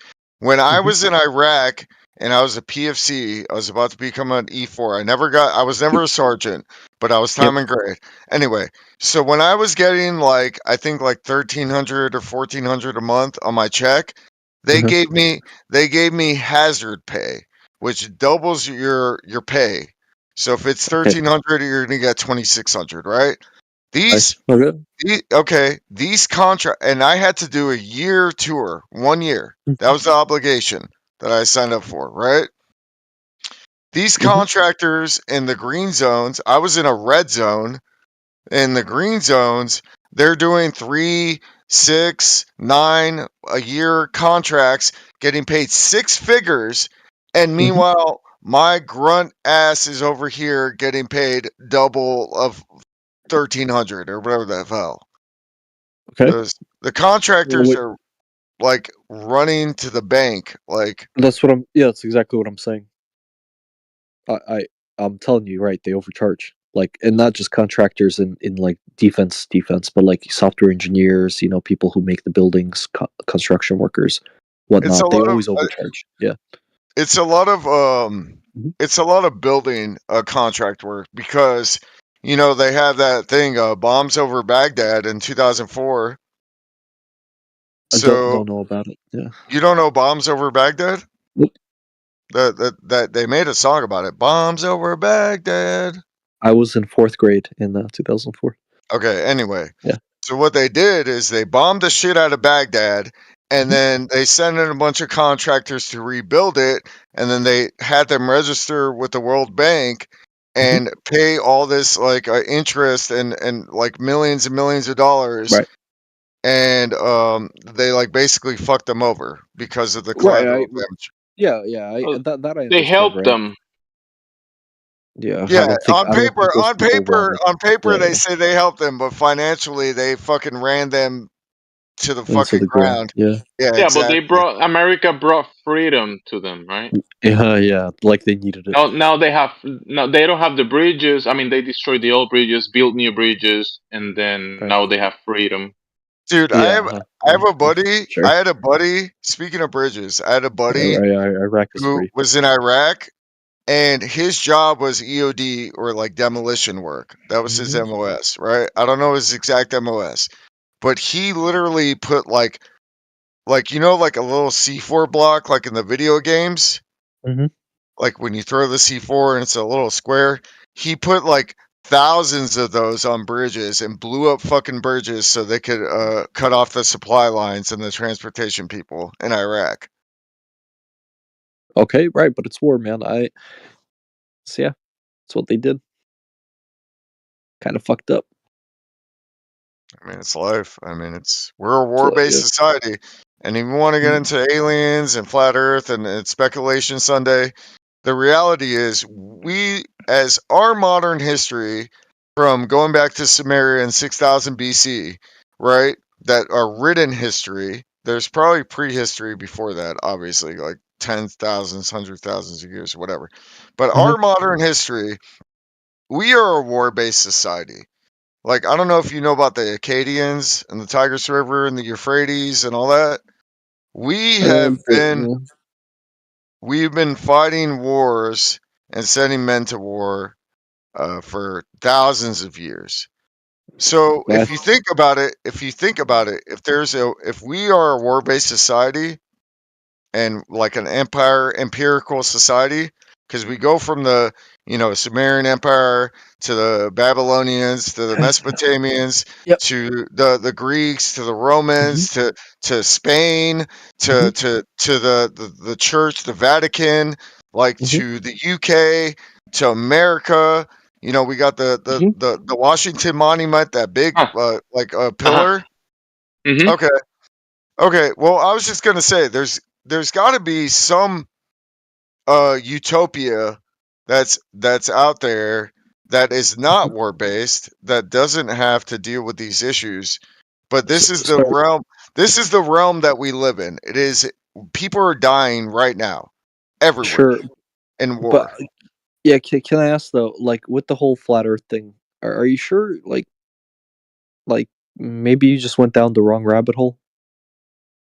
Timmy That's So kind of you a know what I look. mean? Yeah, let That's me ask kind of you a question. Can Sure. you argue with water? Because if you can, I want to hear the argument. Sure. You do realize like the Earth is bigger than you think, right? And we have something called gravity with a pull. Oh, so gravity pulls water to the ground? I guess, yeah. Okay, so I'm going to go out in my garage and go into my vacuum chamber and put a cup of water in it, and I'm going to create the universe and create a vacuum, and the water is going to turn into gas and fly Yeah, away. but do you get what mass is? Like you get how Yeah, gravity is I created, right? guess I'm a Does your vacuum magician. chamber have I'm a a mass? magician. Does it have a mass in it? I'm a magician, and I turn the mass into air. Wait, I'll tell you what. Why don't you make an object that's like super big in space, like the size of the Earth, and then you could walk on it, and all you could right. put water on that. Before we go into all this, Mhm. like we went to like 3 or 4 different things. If you want to What? talk about gravity and that the Isaac Newton who coined that thing that term, buoyancy and density are natural observations we've had before even they came up with the term gravity. These things are natural law. They've existed before that. So your like fallacy or whatever you're doing. Well, I just debunked his gravity pulls water to the ground, so now he No, you needs to didn't. go on to. Yes, I did. No, you didn't. No, you didn't at I all. absolutely did. No, because you didn't introduce mass into it, but that's fine. Water is held What's to the mass? ground by air pressure. Yeah, what's mass? Doesn't You don't matter. know what it is. Water Okay then. is being Thank you. held down. Yeah, go ahead. Define mass. Yeah, for me. you know your little vacuum, chamber, right? That doesn't exactly recreate the entire fucking space that we live in, right? Yeah, it's way No, more it vacuumy. doesn't, right? Way We more need a big mass. vacuumy. Yeah, Yeah, way yeah, we more need vacuumy yeah. out there, isn't it? Yeah, you should understand where gravity comes from first before you talk stupid. Thank you. You said gravity pulls water to the ground. Yeah, I bro, we removed get the it, bro. You air and the crayons. water flew away. You crayons in class, bro. I get it. It's hard for you. Dude, gravity is a term Hold that on, stop. I said what? You said water pulls water's pulled to the ground by gravity. I removed the air and the water flew away. Yeah, that's not how that works. Do you know what mass is? Do you? Okay, dumb. Yeah, I do. Okay, go ahead. Tell the class. Okay, great. It's a giant object. So if we have a giant object that has mass. Object. Yeah, and then we have gravity. And Wait. if you have that in a Wait. vacuum, You skip the part of what is mass. What is that? mass is just a giant object or objects together. You said there is a giant object that has mass. This giant object has mass. What is that? Jose, mass is a giant object. Mass is a giant object. Yeah, correct. So is a car mass? Citation, please. Is a A car giant mass? object, Is a car mass? I mean, technically, but not like mass enough to have gravity. So you don't know. You were born in 2000, so you really don't know. I was born in 94, but sure. Oh, I was 6 years old in 2000, in case you were asking. I know math is hard for you. That's a funny quote that Quizzicoto posted in the side chat. So basically, they're saying that they have no like definition of mass, but mass still exists. Like it's like a disclaimer, like they're protecting themselves. What do you mean we don't have a definition of mass? You can Google mass. Read Here, I'll the do it for quote you. on the side chat. Yeah, I'll do it for you. you. It was posted for you. Yeah, 1 sec. What is mass? So the way that they word it, resisting acceleration. they have no actual physical or visual accountability for this object. A large body of matter mass. with no definite shape. No, listen. That's how It's they right there. protect themselves. It says the How? word mass has no meaning. What? Yes. Right so there. The resisting changes it's in like a velocity. disclaimer, basically. Why are you Right there, guys? right there in the Guys, this small is really print, it says the word mass has no meaning in the small print. Are you guys Exactly. Yeah. It's a disclaimer, and it's a It's right here, liability Dictionary thing for Oxford. them to be like, oh, mass exists and large objects exist and the globe exists. But by the way, the word mass has no meaning, so that's how they protect themselves and get away with this shit. Mass think is about weight? a word for people like Blue to repeat it like a parrot, to parrot it, like mass, paka, right, mijo? You guys believe in weight? Mass, Understand what weight reaction, is? earthquakes, volcanoes. What would you say, Jose? Sunsets. Mijo, mass is like a word that you repeat like a parrot, right? You don't know what it is, you just repeat it. No, I gave you the definition. You just don't want to hear it. Maybe English is hard. Like your definition? Well, look at him stutter. Look at him stutter, bro. He can't even fucking speak. I'll say Your the definition. definition? Again. A large body. Yeah, a Citation large needed. body of Yeah, matter. you're gonna have to be really specific here, Blue, because unless you give us a Wikipedia or whatever you're trying to do, like A large you're not body the of matter with gatekeeper no of No, but mass. he's dude. giving you his definition. He's the one that's Yeah, defining you're not the mass. gatekeeper of mass, dude. Hold on. He keeps repeating a large body, so we're throwing the Cavendish out now. Sure, a large body of matter with no definite shape. Oxford. Okay. Anything else?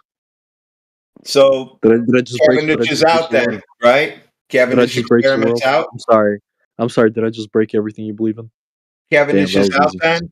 Damn, that was easy. Cavendish is out. What? The Cavendish experiment you guys claim, that's out. That's tiny balls flying towards each other in a closet. What is the Cavendish experiment? I've never Go heard ahead of this. and Google it. That's where balls hang in a closet and they're attracted towards each other because of mass. But you said it has to be large body, so that's out. Boy, thinking's hard, huh? Oh, so there's a new large size? What's the large you were talking about? Cars are too small. Balls in a closet are just right. The size of Earth. So Cavendish is out, everybody. We got a concession finally. Yeah, the Cavendish experiments, yes. Anyway, enough Blue, if for you want to have an argument, I know you're a little younger than us, 30-year-old boomers or whatever we are. But when you say, "Oh, I won the argument," did I just chatter you? No. Like we're not here. This is where, and I'm not an ambassador for this chat, but I've been studying this stuff since 2003. Hollow Earth, Flat Earth, everything, right? NASA, whatever. Hollow Earth isn't Yes, real. it's been Flat like Earth isn't 20 real, years yeah. that I've been studying this. I'll tell you this right now. If you want to have a discussion, you can have a discussion and we can have a discussion. But don't resort to name calling and being like, "Oh, I got you," and your little gotcha moment. And you don't have to do that. Like, have some etiquette. Let's have a discussion here. I want to know, is it a fucking globe? Is it an oblate spheroid? Is it flat? Is it an infinite plane? Is it whatever it is? I want to know what it is. It is a globe.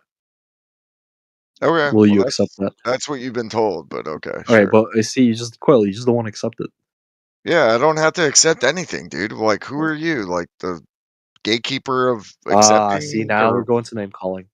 No, it's no. See how the It's not a name call. I'm saying don't you see how the gatekeep tables me. turned when you don't agree with me? No, don't. When you ignore gatekeep. facts. When you just ignore facts like that.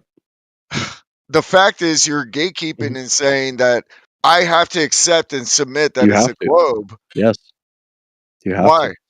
Why? Because that's the truth. No. All right.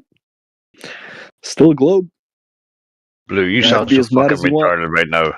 It's literally like that meme where it's like it's like that meme like from the Big Lebowski where he's like, "That's just like your opinion, man." Like you're gonna be like, "That's your opinion. You think it's a globe? That's your opinion." I haven't watched it. That went right over my head. Okay, so if it's not an opinion and it is a globe, show me with facts that it's a globe. Show me. I'm an earther, There's bro. a simple. You sound like a retard. Sure. There's a simple experiment you could do with like a laser. Oh God, here we go. Yep. So on the Netflix documentary Beyond the Curve, I think that's what it was called. Yep. What they did was basically they just had like 2 posts with holes in them, like 15, was it? Not even 15, I think it was 7 miles apart, and they were shining a laser through them. And because It there's a wasn't curve, a they couldn't shine the documentary laser. either. Yeah, and because there's a curve, they couldn't shine the laser through them. Since then, no flat earther is able to repeat that experiment. No, Because of, listen, dude. yeah. Did you know that on a heliocentric or geocentric model, that those experiments can work on either model? Like those experiments you're talking about can work on a globe or on the flat Earth, so you're canceling yourself out. Could it be that there's just a curve and you're wrong? Show me the curve, and not your mom's ass. Show me the Have you ever curve. seen a ship? Yeah, I have, and Have I've you seen it used go into the Nikon distance? P900 cameras and technology to show that there's no fucking curve, and I can see ships past what I can see visually because we have 20/20 vision or whatever. But beyond my visual capability, I can look through devices, and there's no fucking curve on a Nikon P900, P1000. All right, just a sec. You guys are really sponsoring Nikon, right? Well, Here, it is a why don't very you good go- camera. Yep. It's a very good Yep. camera. Any other reason Uh, why those cameras specifically get picked? I mean, I've been seeing this. Yeah, mine is an 83x zoom Nikon P900. That's why we use them. It's a zoom. Coil, why don't you go ahead and look at this video here? This is amateur rocket hobbyists. They sent an amateur rocket into space, not NASA related, not NASA affiliated, and they were able to see a curve. It's from Reddit. No, Never mind. Yep. Yeah. No fisheye lens, no nothing. Can you go ahead and watch No, that video? that's what I was gonna say, dude. That looks like a fisheye fucking something. Like No, I not just clicked it. non-fisheye, It looks like a non-fisheye, fisheye. Or rectilinear, like where they bend the fucking rectilinear. yeah. It's a non-rectilinear lens. Go ahead and take a look. Oh, nice. Where's yeah, the I love video these at? cartoons. Yeah, go ahead. Oh, it's a cartoon now. Okay, Coil. Where is See, the problem is, video? Coil, when You you're wrong, posted why a don't you just picture, admit you're dummy. wrong? Hey, stop. You posted a picture. Where's the video? Click into the Reddit. Click on the video, you boomer. Just click right on it. Fucking boomer. Anyways, this guy. All right, boom or zoomer. Click on it, and it gives me a picture. Yeah, the Oh my only God, thing bro, is a just look into picture. the What he's video. talking about, it says if you scroll down, it says OP Kim or Kip the Rigadus, whatever, amateur rocket footage. So what he Right. was trying to say is scroll down and you'll find the video. Okay, Yes, so thank let's you. go to the video. Why don't you post the video instead of the Reddit post? Because fucking Reddit It's is pretty there. It's the biased. same thing. Oh, yeah, just post the video in chat. Post the Oh, actual video. Look, I'll post it right now. All right, post the video, bro. There we go. Thank you. Yes. There it is. It's in the comment section. That's what you were trying Right. to do, fellow Right. Redditor. I know how to Sure. use Reddit. Apparently. Yeah. I've been on Fucking Reddit Gen Z. since 2010. All right, you could skip to about 8 minutes. You can see everything. Go ahead and Let me skip ahead, yeah. Oh, we're gonna look at that. They're already using. We've seen this. They're already using fisheye lens at the ground. No, they're so not. never No, mind. Yeah, no, they're they are. not. I just No, looked no, at they're it. not. Skip through it. Hang I on. know what Skip he's through it. No, talking they're about, not. dude. He's not wrong. Like It's remember the Red Bull thing? They proved that they were using those lenses from the start, where the guy jumped from the atmosphere down, the Red Bull jump. Mhm. Yeah, they're using that from the get go because you can see it at the ground level. Okay, but they don't. They're using rectilinear they lens are. right there. They literally. Okay, you can literally skip to 2 minutes. They literally show you the camera. I don't know what to tell Go you, to bro. 2 minutes. Hold on. Yeah. Let me see. Maybe a bit before, like 1 minute 58 seconds, Minute 50. Okay. or 1 minute. Sorry, 1 minute 55, something like that. Okay, but anyways, you can see the camera. It's right there. There's What nothing. brand of No funny camera business. is that? That looks like a terrible dude. That camera at 155, it literally looks like a fucking. If you pause it, it looks like a That's Chinese fine, bro. knockoff Can you camera. What skip is to this? 650? Yeah, can you skip to 657, 8 minutes? Yeah. Can you just see the curve real quick and then come back and apologize For what? I don't know. for You being shit. wrong, bro? Just admit you're wrong. Like, why is it so hard Oh for you guys to wow! fucking I admit you're skipped to wrong? 650 and it's just CGI cartoon bullshit. Why Are are you you kidding wrong? me? Like, why are you always wrong? Like, why don't you just admit you're wrong? I'm not, dude. I don't have to submit to I you with the posted global a Earth or picture. anything. I I don't know what posted you a said. picture. Stop. I posted it. We have a concave Earth there. If you look, the Earth is concave and the What are space is you talking? actually a ball. What's wrong with you guys? Why are you wrong? Like, if you're dead wrong, why don't you just admit it? Like, why is this so hard? It's right there. Why is it so It's in hard your to see? face. Like, I just clipped your video and showed you they're using a fisheye lens. well, they're not. It's just it's just a curve, and you can't accept it. Wait, so you're saying that you have a measurement, or you're just saying because it looks like it? Because you don't agree with it. That's so crazy. your argument is because it looks like it must be. No, that's literally his argument. Dude, what's the picture I posted of then? Why is that Earth going a different direction than what you claim? Because it's spinning, you dummy.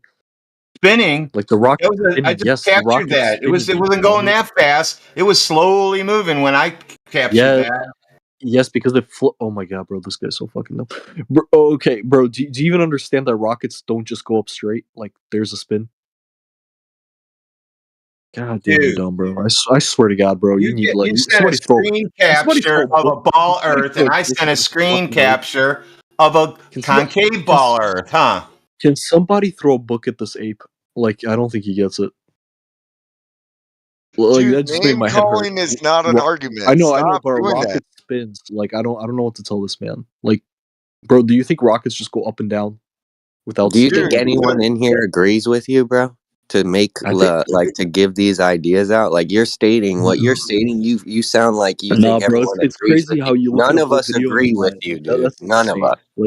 Like you're literally a crazy person. Like you need No, mystery that's gaslighting and that's character assassination. The burden of proof is on you. Good to begin with. Show me the show me the fucking curve that isn't Just that showed you a stupid curve. CGI fisheye lens Skip to 8 video you minutes. linked. Skip to 8 minutes. You only call it CGI because you don't agree with it, Coil, and you know that. Let me go to 8 deep minutes. down, you know that. Let me see. I want to see what you're talking about. Yeah. All right. Here's the video editor. I don't think they paid him a lot, but 8 minutes, 20 seconds.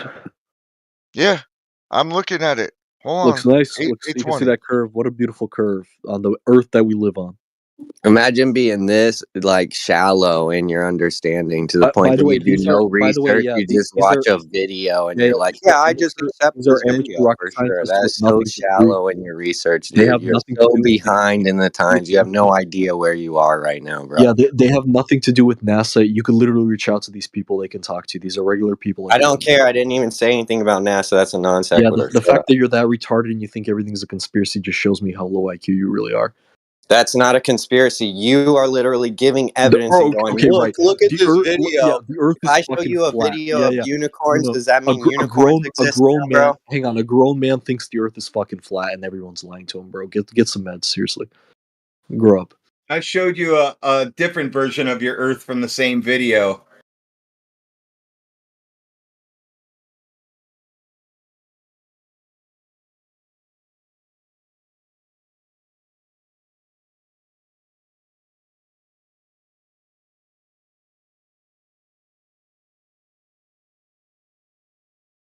That was an easy debunk. You didn't debunk anything. Are you talking about the 6-minute mark you're showing in your screenshot? You know, before the rocket goes all the way up? Wow.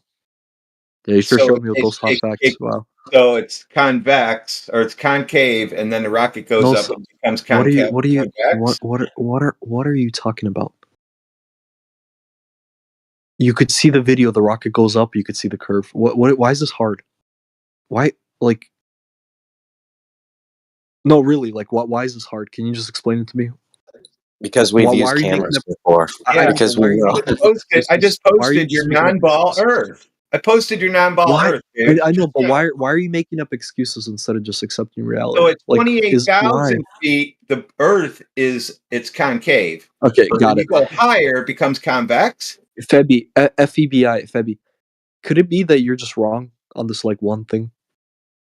Or I'm no, not right? wrong. You have to be right. Got it. Okay. You just can't be wrong, right? Everybody you're wrong. Did I bend that picture before I posted it? Did I bend the picture before it was posted? Yeah, this is too easy. Now, of course, you'll come up with lies, right? You'll be like, "Oh, they edited it. It's a cartoon. It's," or you could just say, "Hey, you know what? I'm wrong. You know, I really should have probably looked into this a bit more before I started speaking." Blue, have you not watched your entire video? I did. Well, have you seen the screenshots that are now being posted of it? Yeah. Looks normal. Okay, do you see? What do you mean normal? Yeah, normal for a convex Earth, concave, convex. What are you? A concave or a convexer? I just believe the Earth's a globe because it's a globe. Oh, you're here sharing your beliefs. Oh, why so arrogant then? Because I'm right and you're wrong. And it's not a belief. Wait. It's a belief or it's an actuality? Okay, just a quick question. Do you smoke meth? I'm asking you, pal. Is it your belief or is it an actuality? It's an actuality, old horse. Okay. Yeah, the horse, listen, the horse watched your video. There's convex and concave. Do you see that? Does the horse smoke meth? Projection noted. Does the horse smoke meth, yes or no? That's a yes. Muting me just proves that's a yes. Thank you. What is? I don't even know what it looks like. So how could somebody smoke it? Mm-hmm. Is it a flower? Sorry, horse. Do you smoke meth? Just a yes or no. Thank you. You're a fucking idiot, dude. See, this is what your argument has devolved into, huh? Yeah, another. He's just projecting, dude. This is what he has to do. He has to project his. Well, horse, just say no. Horse, say no. I don't smoke. You okay, Blue? He's done because he got dismantled with his own video. So here's now what I don't understand. Does he smoke meth? Yeah, did he not watch his own video? No, he did not.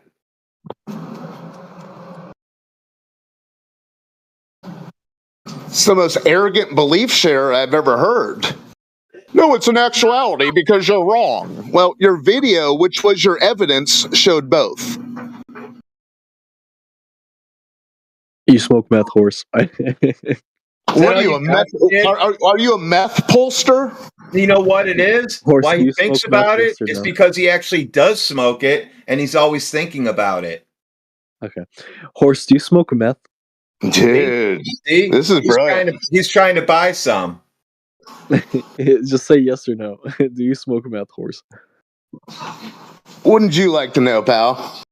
Okay, yeah, this man smokes meth. So you're a meth pollster. Okay, but you do smoke meth, though, right? Dude, this is what your argument's devolved into, huh? Yeah. So this and this is the first meth pollster earther. All right, who's next? Who's next with their great proof?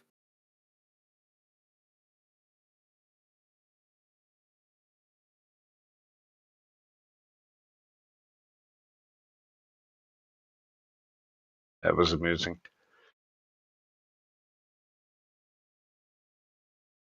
He's posted that before. Other people have too. I keep clipping the same shot.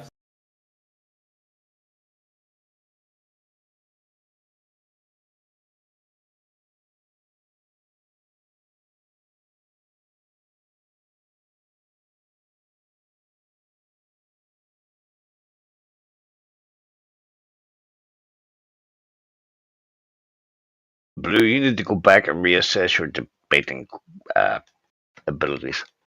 If you think you won there.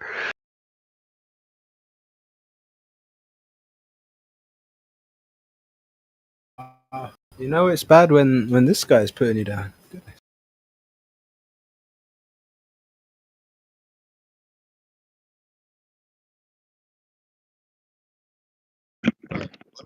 Oh, he left. He left. I was about to say something.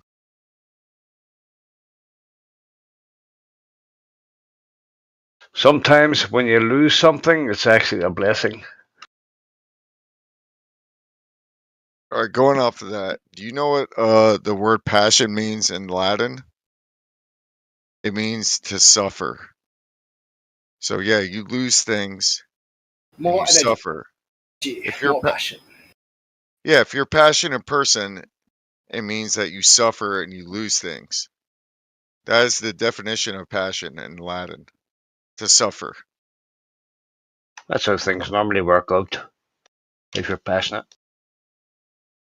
Yeah, you gotta lose everything before you can get everything. And we got the whole world, earth, globe, whatever everybody wants to call it. It's all at our fingertips, man. You know, we go through these battles and we fight and we're fighting and we're fighting. And that's what's gonna tell Blue. I wish he was here so he could hear this. Like when you're in school, right? I'll be quick.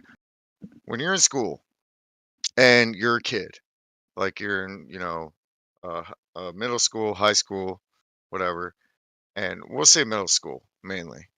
And they tell you, oh, question everything, reach the impossible, like question reality, question all these things, like think of the imaginable, whatever. And then when you get to the collegiate system, they're like, don't question anything. Like, don't question the globe. Don't question this. Don't do that. It's like, so why in my childhood was I told to dream of the impossible? And then when I get to college, I'm told to shut my mouth and shut up. Like, why does that work that way? Why? I just tell the kids now, everything's impossible. Don't even think about it. It's easier. But you're not a defeatist, right? No, I say everything's impossible until you try. Oh, okay. I see what you're saying.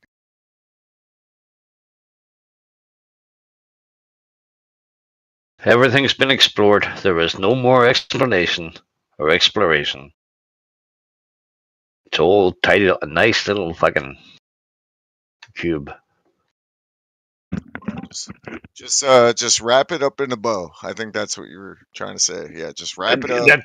Yeah, nice little package. But wrap it up real nice. Put some paper on it. Whatever. Put a fork in it. Yeah, put a fork in it. Put a paper, like a packet or a present, like when you Some wrap a beans present. and cheese on it. That potato's done. Some what? Some beans and cheese. The potato's done. Exactly.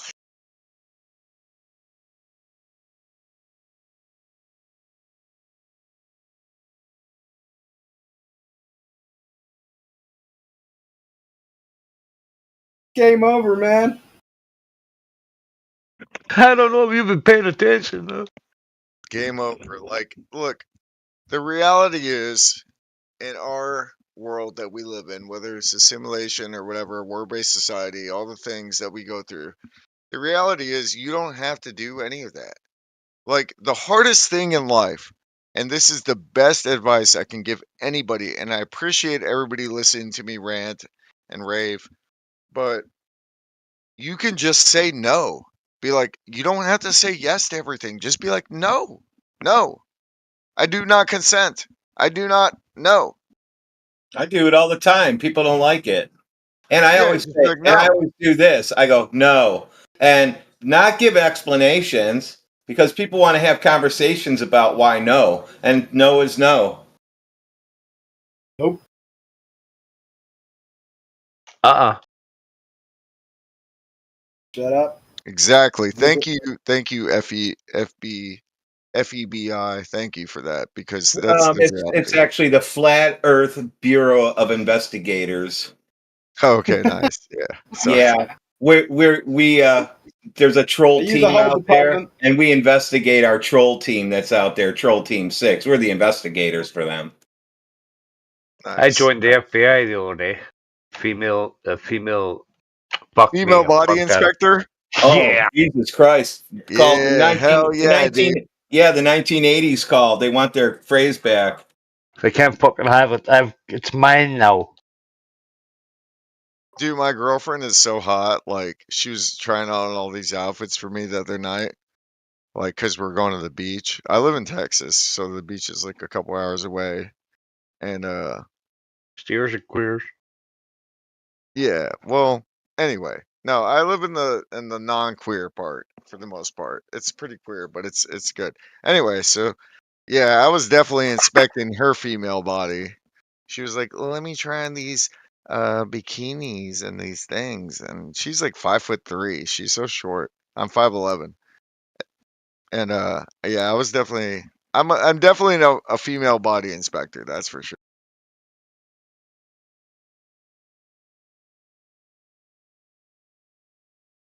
I joined the CIA the other day. I'm not going to tell you what that is.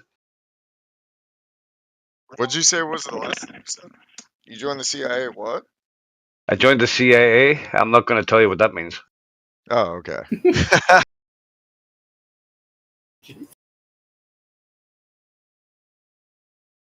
Degenerate. Are you Irish or are you Scottish? Because I'm Irish. Irish. Yeah, I can tell the dialect. He's just drunk. Oh, for fuck's sake, give me Jesus. I may be. I may or may not be a little drunk myself, so let's not discriminate on that. But I'm Irish. My dad's side is from Ireland. Sláinte. Yeah, from the 1700s. Yeah, and they migrated. They migrated. Your dad's from the 1700s. He's an old Irishman. Yeah, the old Irish. Hey, did you watch that Banshees movie with did you watch that Irish movie, The Banshees of whatever, with Colin Farrell? Have you seen that? You should go watch that, dude. It's really good. It's about the Irish Civil War that was happening in 1920 or 21. But yeah, that's a really good movie. Anyway, my dad and his clans and tribes and townspeople, they migrated to the UK and then to Scotland and then to America. So I'm an American Irish. Yeah. Oh, I scared him off. Or who was talking? Fuck.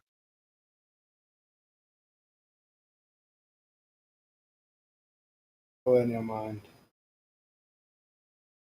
Well, it's Speculation Sunday, so that's usually when I'm in the voice chat. But yeah, thanks for listening, guys. We should probably segue and go on to another topic. I got a speculation for Speculation Sunday. Is my mic working? Yes, it's working, Dave. Yep, if you speculated if it was working or not, it is working. Thanks for your contribution, Dave.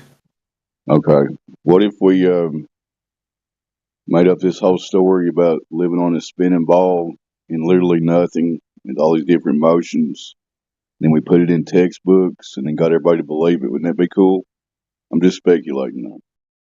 Okay, so what they call that, Dave, is a grand illusion or a grand deception or lie, a grand lie. So if they get you to believe one thing, you're going to believe everything else they tell you after that. So that's what that is. And that's why they do that. Because these arguments and discussions that happen here, they're always like, well, why? Here's the question, Dave. They go, why would they lie? Okay, if they can lie to you about one grand lie, they can lie to you about everything else afterwards. Just like the Holocaust. Yeah, baby.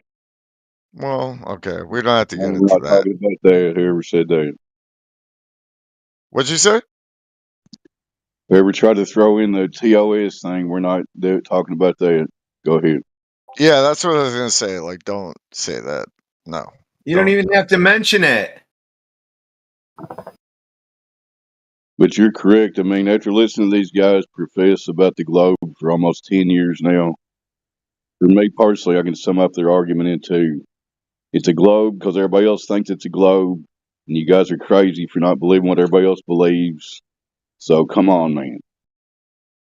Yeah, it's like Come on, man. It's like gaslighting or like Stockholm syndrome. Like we all have this Stockholm syndrome from our captors that are telling us this is the narrative and this is what you need to believe, our agenda.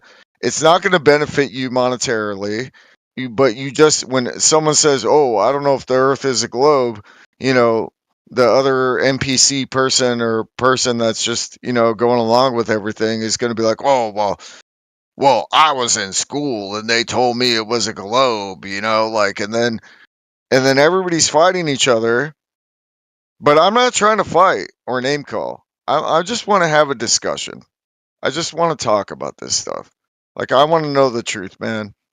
I've been trying to seek the truth for like 20 years. Oh, go to the lake. You'll find it.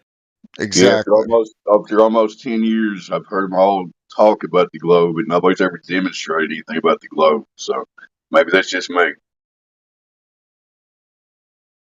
Dude, you're not alone, brother. Welcome to the... Coil, if you want to know if it's a globe or not, go find out.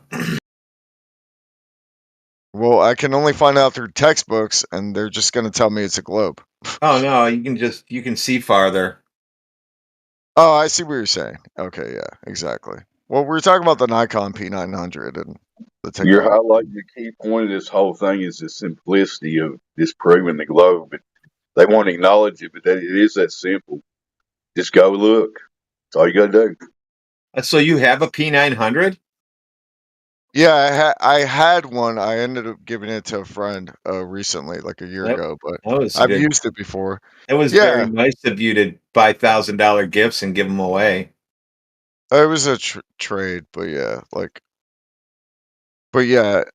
if you look up there's this video on YouTube, and this is when I was into flat Earth, and like I've been into it for a while, like since 2017, but yeah, okay, so I'll put the timestamp on the video. So the thing about the Nikon P900 that's really cool is if you calculate it properly and you look at Venus, this is in this particular example is Venus.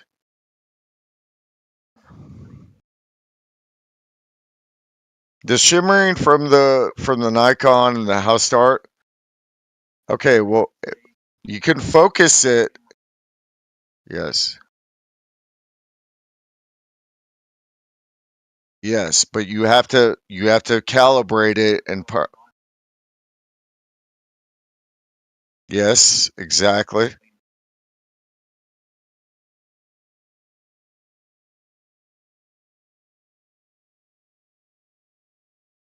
Who's speaking? Yeah, who is speaking? Yeah, I can't hear anyone. And who are you I can only listening hear to, you. Coil, that you're talking to people? And maybe you're just talking to yourself. No, I'm not the only one. Maybe I have to reconnect. Am I losing my mind? Have you had a drink today, sir? I think I had like 5 drinks. No, Coil. Someone named Alicia Savage joined, disconnected, and came back. They're trying to get things sorted out, I think. Oh, There's a British guy talking. It sounded like you're having a conversation with somebody, but there was we couldn't hear anybody else, so that was a bit weird. It wasn't just me, yeah? There was other people. No, it wasn't just you. It was just Coil having a conversation with himself. No, there's a guy talking. There's a guy talking right now. Hold on. He's listening to a video or something in another screen. No, there's someone who manages to talk right when he talks. Oh yeah, I was listening to the Nikon P900 guy. You guys are right. No, well, Alicia Savvy's talking too, whoever that is. I think we got to the bottom of it finally. Yeah, I had YouTube on the background. The video I posted in the chat was playing, and I thought someone was talking to me. But yeah, it's just a guy explaining the Nikon P900 focus properly. Do you watch the news and go, yeah, yeah, okay?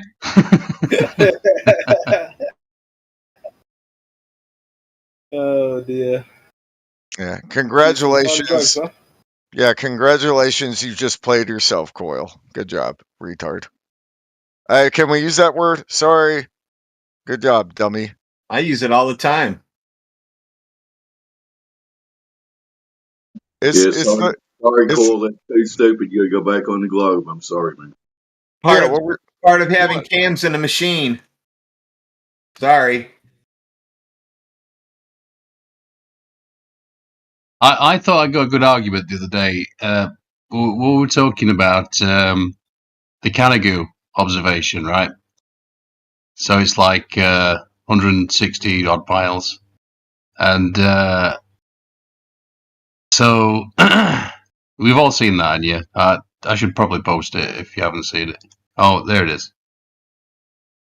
And so we were talking about that a little bit, and then, you know, the usual suspects came in and said, well, you've got to account for refraction, etc., you know, roofie and so on. And I recall McToon saying, you know, at a certain altitude, because this is 1,000 feet observer height, I was like, well, you don't have to worry about refraction there. So the reason I think he said that is because of Al-Biruni, you know, measuring the horizon. Yeah. So yeah, so I thought I was like, oh, I think there's a bit of a argument, you know, there's a good little gotcha there, because if Al-Biruni is measuring the horizon and he's 200 miles out of Earth's radius, so we're told, then, you know, this Canigou, this observation just flies in the face of that sort of thing. But I typed into ChatGPT and guess what? ChatGPT says that Al-Biruni probably did account for refraction. So what is the claim there, that there's refraction? Because if you notice, people like Ruhif or Jesse want to say, well, if you go up on a mountain and you shoot mountaintop to mountaintop, you're not going to have any refraction because, you know, it's less dense air. So things like Canigou, you're on the top of a mountain and you're shooting to a mountain, but then their claim of the ability to see that other mountain 200 plus miles away is because it's refracted up. So can we have our cake and eat it too, saying go up on a mountain and then you completely reduce refraction, or is it refraction? What is their actual argument there? Well, it's the Rufy was saying there's always there's always some refraction. So I suppose they've got to say that though. But I thought Andy, it turns out if you just give vague, ambiguous answers and just say words and sound like you know what you're talking about, then it's still a globe. Sorry, go ahead. Yeah, well, I don't know what I'm talking about when it comes to optics. I mean, you know, it's like, you know, marine sextant. I can be around these arguments about with the sextant, but I've never used one. I'm not going to debate about using the fucking marine sextant. So I'm just asking questions, you know, and I thought this was a good one, and then now I'm not so sure. I'm like, okay, I thought it was a bit of a gotcha, but I suppose thinking about what Al-Biruni may or may not have done all those years ago. Well, he allegedly, basically, supposedly measured a dip in the horizon that he calculated to be roughly the same equation as 8 inches per mile squared, right? Within 1% of the claimed alleged radius value of the Earth. That's literally where they got their figure from, which is an observation, right? So you have an optical observation over long distance that gives them their radius value. And then that's Al-Biruni. You're talking, what is that, BC or just after that, that he made these observations with, you know, crude optics. And now their confirmation of Earth being a globe is going out and making observations or optical measurements over distance and saying, look, this matches the circumference of the globe. Of course it does. If you built the circumference of your globe based on an optical observation as to how the world presents itself in a long distance observation, then you're always going to affirm the consequence when you go out and continue to do the same thing over and over again. Okay, so going off of your point really quick, Napalm, like going off of your point, so why, like 200, 300 years ago, whatever, and I can find the citation for this, but why did they say, oh, the sun is only 500,000 miles away? And then they said, like, years later, oh, it's 1 million, and now it's 15 million, and now it's 30 million, and now it's like fucking 50, and now it's 960 million miles away, like 200 years later, or whatever. Because with modern science, it's like a margin of error. That's how they'd see it. Oh, that sounds like a cop out. That sounds like a fail safe or something to use. Yeah, Doesn't make sense. Taking a measurement to the sun is slightly different than talking about then taking alleged quote unquote measurements optically over distance. It is slightly different. So yeah, it's 11th century, by the way. He sounds like quite a remarkable bloke, this guy. I looked into him a long time ago, and he translated a lot of the sort of Indian culture. Biruni? Yeah. And so maybe he did take refraction into account, you know? It's possible, I guess. I mean, anything's possible if you're making it up. Yeah, I don't even know if they had the conception of refraction. And in my opinion, that, this is why Jesse would be like, well, we have a formula that works over distance. And why does that formula work? If it's, does the flat earth side have a formula? Because our formula works. And all they're doing is making that opposite. I'm sorry. It's probably fair to say that he would have had the formula, should we just put it that way, in quotations, that we have today, I guess.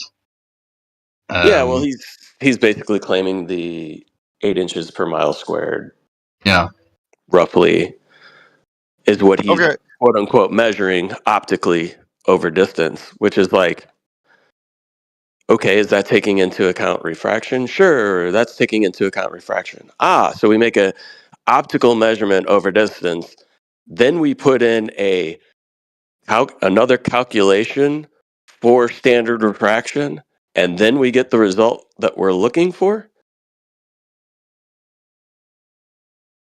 Yeah, it's a weird one, isn't it? Because you do get some strange effects looking at, as Matthew likes to say, squinting out into the horizon. You do get some weird effects. So, yeah, I think it's just enough to sort of put doubt in people's minds, for sure.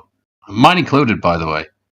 All right, there are some weird things happening out there. So going up. I don't mean to interrupt, but because before we don't get too sidetracked, we're going from thing to thing. Like that's fine. Going really. off the a little bit. We're on the same subject, but I don't want to veer too far off on the path. If you scroll up to that Torres video, okay, my argument would be, and as far as talking about the like distance of the sun, and the moon's like 296,000 miles away, and the sun's 96 million miles away, whatever it is. When you go to that guy's video here that he posted at like 10 minutes ago with that visual of the sun, that 10-second video, my argument would be localization. Like, when looking at that, naturally observing that, whether my eyes can understand, or 20/20 vision or more, or go like past that, but me personally, with the clouds going in front of how is that even possible? Like, I don't know that there's any definitive localization theories for the sun and the moon, but I do know that total solar and lunar eclipses are very, like, they're lined up to the T. Okay, so I can see that. I'm glad we're not veering off from the subject here. Okay, well, anyway, I was just saying I think localization is more of an argument that I would have. That's a horrible argument. What do you mean localization? The localization of the sun and the moon, theoretically, under the firmament. Meaning they're closer than the alleged claim. Yes, and the average claim they say is like 3,000 to 4,000 miles or something like that. It could be a little more than that. But yeah, Oh, they're I thought you were alluding to some sort of the sun is actually below the clouds kind of argument, which is a horrible one. No, I wasn't saying that. I was saying that if you do natural observation and natural test, that you probably could have a lot more proof of localization for the sun and the moon than you would as the sun was 96 million miles away. I think that's the better natural test and experiments you should do to kind of like see if that's what the case is. Because if they are localized and they're 4,000 miles away each, that makes a lot more sense to me than 96 million miles away for the sun. Maybe is that what you're claiming or measuring? It's not me who claimed or measured this myself, dude. Like, these people have been talking about this for the last 50 years. Localization.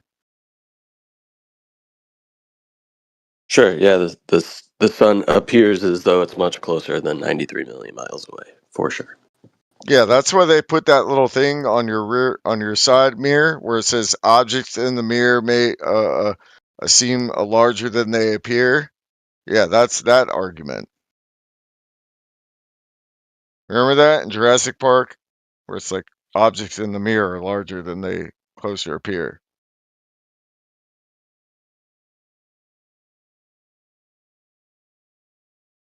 So, if something looks large, like the sun, it looks very large, or the moon, when the moon has their moon cycle, its moon cycles, Luna, it's going to look a lot bigger than it actually is close to you. It's not as far away to you as you think it would be. It's actually a lot closer to you. And it looks large in your eyes. You're looking at the sunset, you're looking at the full moon, you're looking at the things, but in reality, it's actually a lot closer than it is further to you. Just because it looks big, it doesn't mean that it's super far away from you.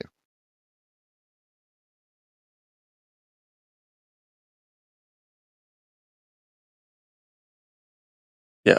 So, Andy, what do you think about the ideas of like Alberoni or people allegedly measuring optically things over distance appearing as though they are slightly lower? Do you think that has something to do with on a smaller distance or a shorter scale, we see objects appear to disappear from the bottom up, meaning that there is some sort of sinking taking place? Do you think overall that there's like a sinking of the horizon as you get much further and further away, once you're starting to see 50, 100, 200 miles away? I think there's a angular resolution, the point where we can resolve things at the bottom. But then we also have this effect where the ground ramps up and the sky ramps down. So it's like there's a whole hodgepodge of things going on out there at the horizon. Yeah. That's why I get confused with this Alberoni thing, because this horizon's moving constantly. So yeah, so what I think takes place, right, is over long distances like that. On a short distance, you have the ground ramp up, the sky coming down, right? Objects appearing to go downwards if they're above you as they get further away from you, and objects appearing to go upwards if they're below your line of sight as they get further away, right? And you have this convergence point. Yeah. And I think that over long distances, that apparent convergent point slowly continues to drop downward and downward and downward, especially the higher elevated you are, because you're always going to be the actual surface is never going to be exactly at your eye level if your eye is not exactly at the surface. Okay, so that makes sense, right? So if that's taking place, that gets more and more exaggerated over distance, specifically the higher up you are, plus you're getting an attenuation of the reflection of light off objects in the distance. So that attenuation, meaning if light could get itself to your eyes from a much longer distance, that apparent horizon over that long distance would appear slightly higher and higher the more that light would be able to reach you at a distance, if that makes sense. Okay, so to go off that point really quick, if you look at like Mount Kilimanjaro or Mount Everest or these mountains, there's like hundreds of them around the world that are very high, but like some of the tallest mountains of the world, and you get up to the top of the peak of Mount Everest, the one that you're able to climb, and these people will take pictures, and there's no curvature at like whatever thousand many feet it is. They're going to, or like whatever it is, hundreds of feet, they're going up, thousands of feet. So why, when I get to that peak of that mountain and I'm looking at the horizon and I'm like thousands of feet in the air on a mountain, why am I not seeing any curvature with my 20/20 vision? Why?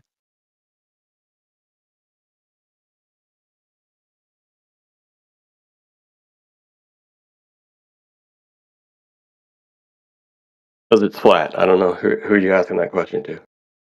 I think that was the point I was trying to make. Because you could climb a fucking mountain and it's still there's no fucking curve.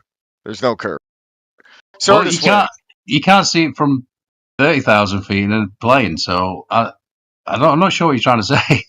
Well, you can't see it on the plane because they have those little airplane windows that give you the curvature on the plane.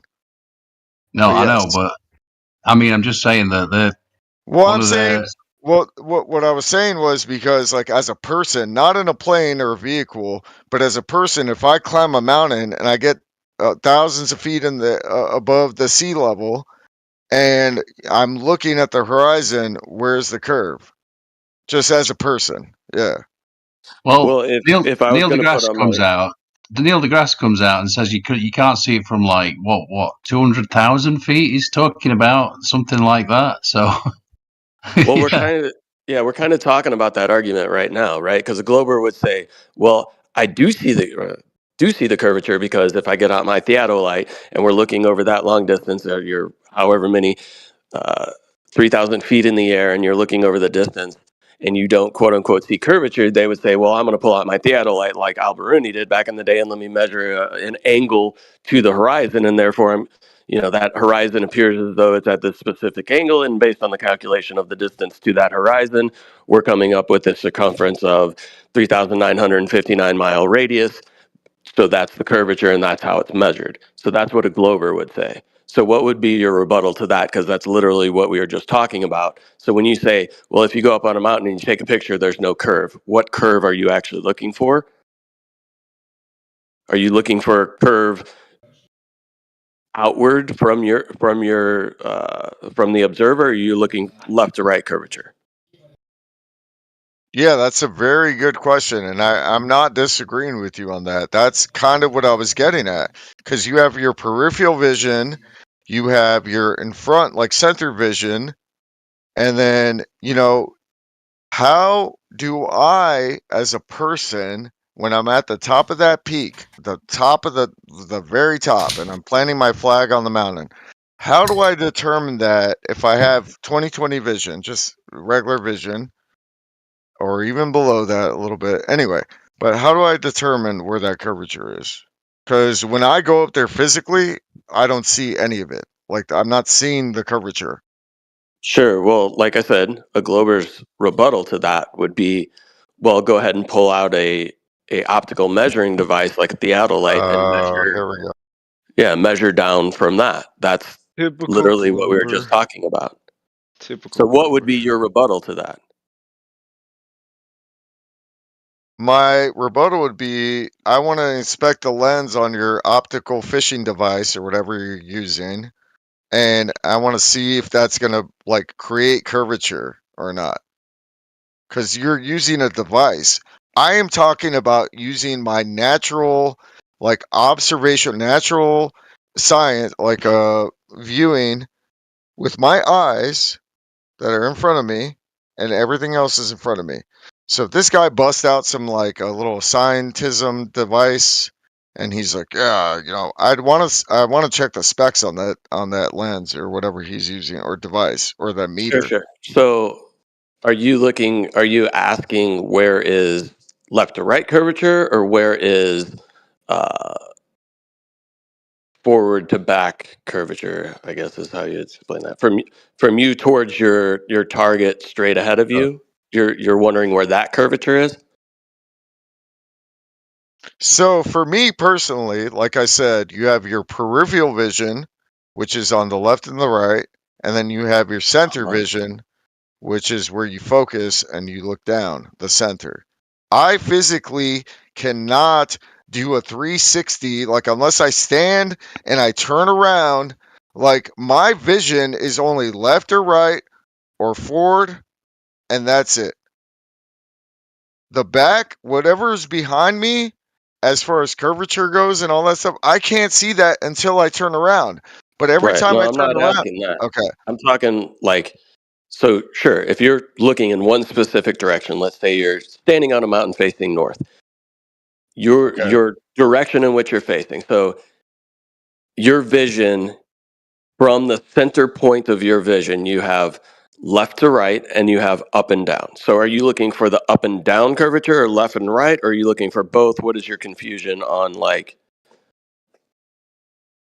Okay, which one are you saying, like, I stand on a mountain and I don't see the curvature? Like I said, there's arguments there, and I that's why I was asking what your rebuttal would Okay, be so the if rebuttal somebody would be, says, dude, the rebuttal would be that if you could like put like, I don't know, cameras in my eyeballs and I'm at the top of Mount Everest and I'm looking, it's a clear day, no overcast, the sun's out, it's cold as fuck, obviously, but I'm looking downrange, like straight ahead of me. And then I also have my peripherals, which are left to right of me, which I can see the corner of my eyes. And I'm not seeing any curvature at all. I'm not. Okay? This is me. Not a device, not a tool, nothing. So that's where I'm going to be like, where's the curve?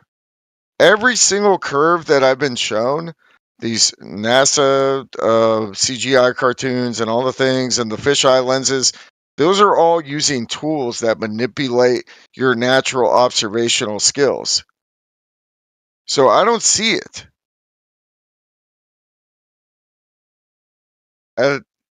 What's the height of fucking Mount Everest? Let's see. Height. I mean, what are Mount you Everest. expecting to see? What do you mean? What do you mean you don't see it? I'm expecting, okay, if I'm being told there's a curvature and I go up to 29,000 feet on Mount Everest, okay, I'll link it here in the chat for the citation.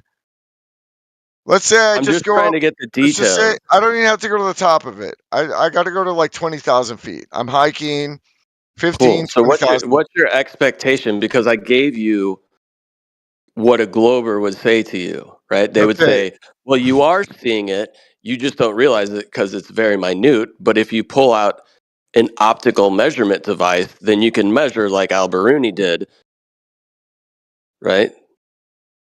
Yes, I understand the argument, and So your I'm argument working. is like, well, I just don't see it, and Okay, you're look, using a device? Like no, that's yeah, not a okay. really good argument. Dude, I'm on your side. I'm agreeing with you. I know what you're trying to say. You're asking what would your rebuttal be? Okay, so physically I can't see it, right?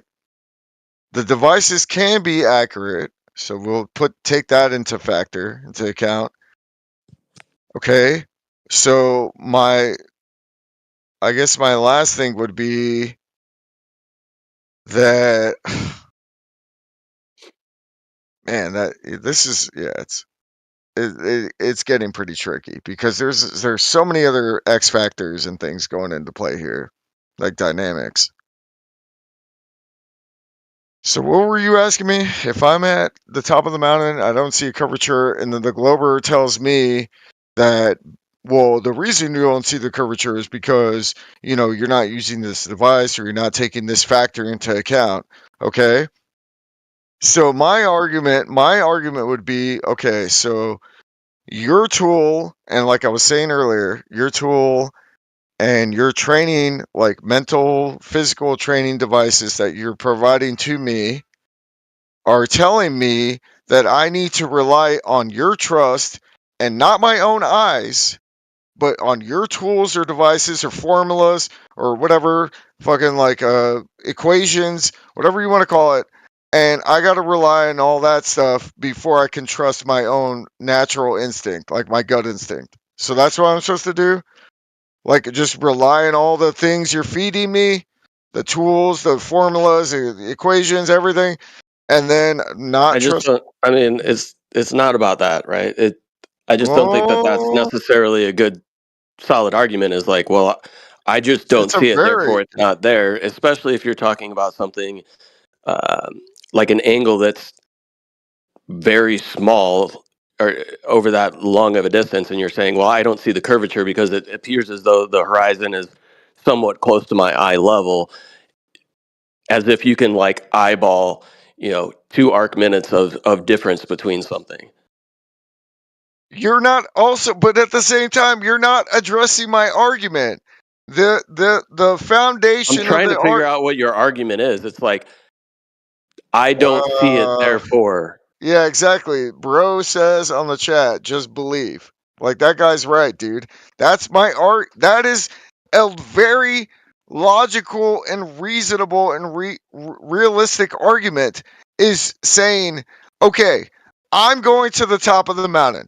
I'm on, or not even the top, Mount Everest, 29,000 feet. Let's say I You don't get to need to 10. rehash it again, dude. I Okay, understand no, what your argument is. but you're not addressing it then.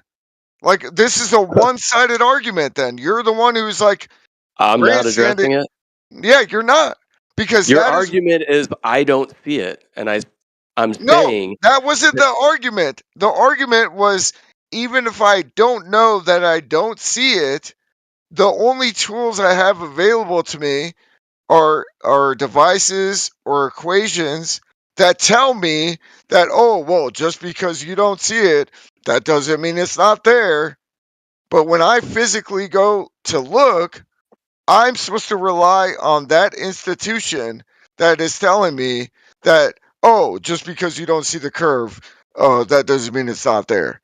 That is my foundation, like of my like fail safe, like who I'm relying on to question my vision, is that foundation and establishment that is telling me, well, if you go to 10,000 feet up on the peak of one of the mountains or whatever, and you don't see a curvature, well, it means it's not there, or it means that just because you don't see it, that it's not there. Yes, that's what they're telling me. But when I physically go 10,000 feet, 15,000 feet, and I don't see the curvature with my own 20/20 vision, like naked eyes, but I'm told, oh, because you don't see it, that just because you don't see it, that means it's not there. That's who I have to rely on.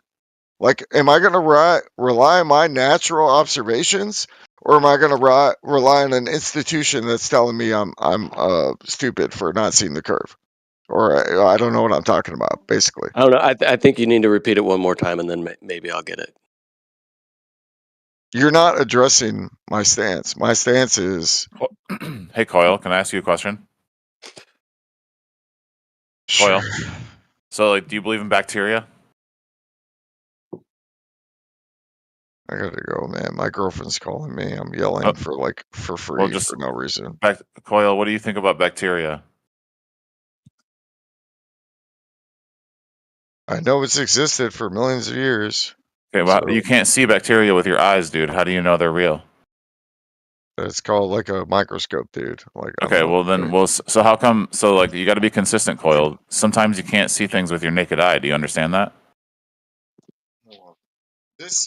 I had to go. Yeah, this argument is a fallacy. You're appealing to some, like, whatever you're doing. But No, the that's you're being reality is, inconsistent. So Coil, bacteria something's so does big, exist. Whether you have something's a too big. microscope or not, bacteria exists. It's existed on many But you can't see it moons, with your naked eye. planets, I'm using your everywhere. logic, Coil. I'm using your logic, Coil. You can't see it with your naked eye, therefore not real. That's your logic. Okay. So you just contradicted yourself.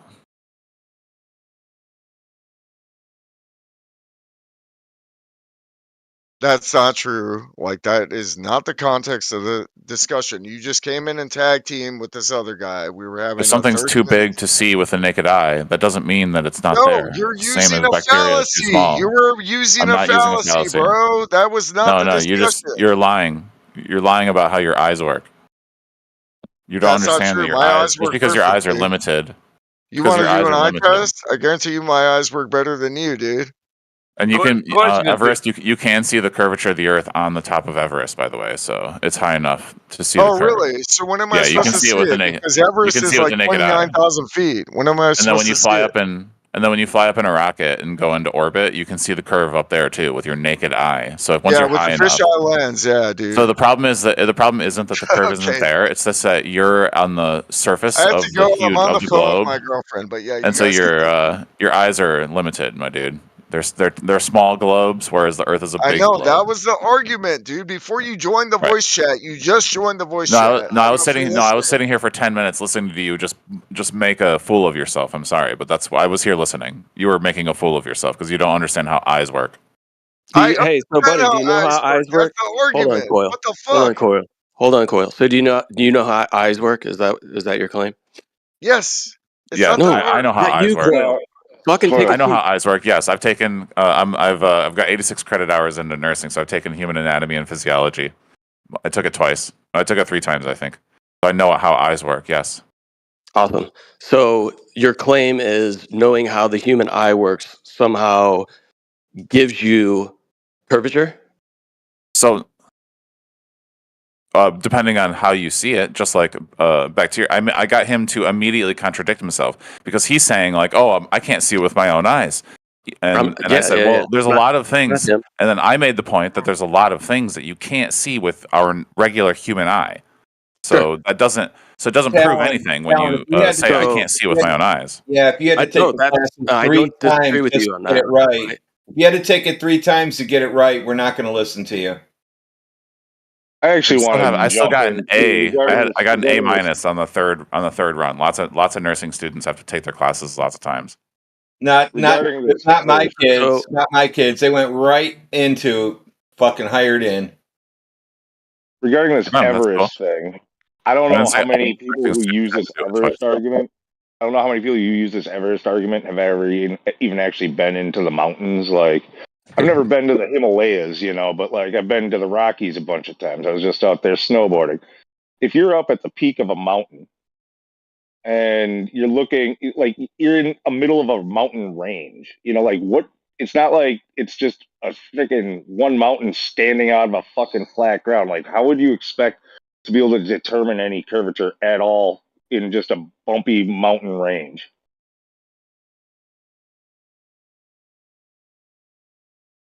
I wouldn't expect to determine the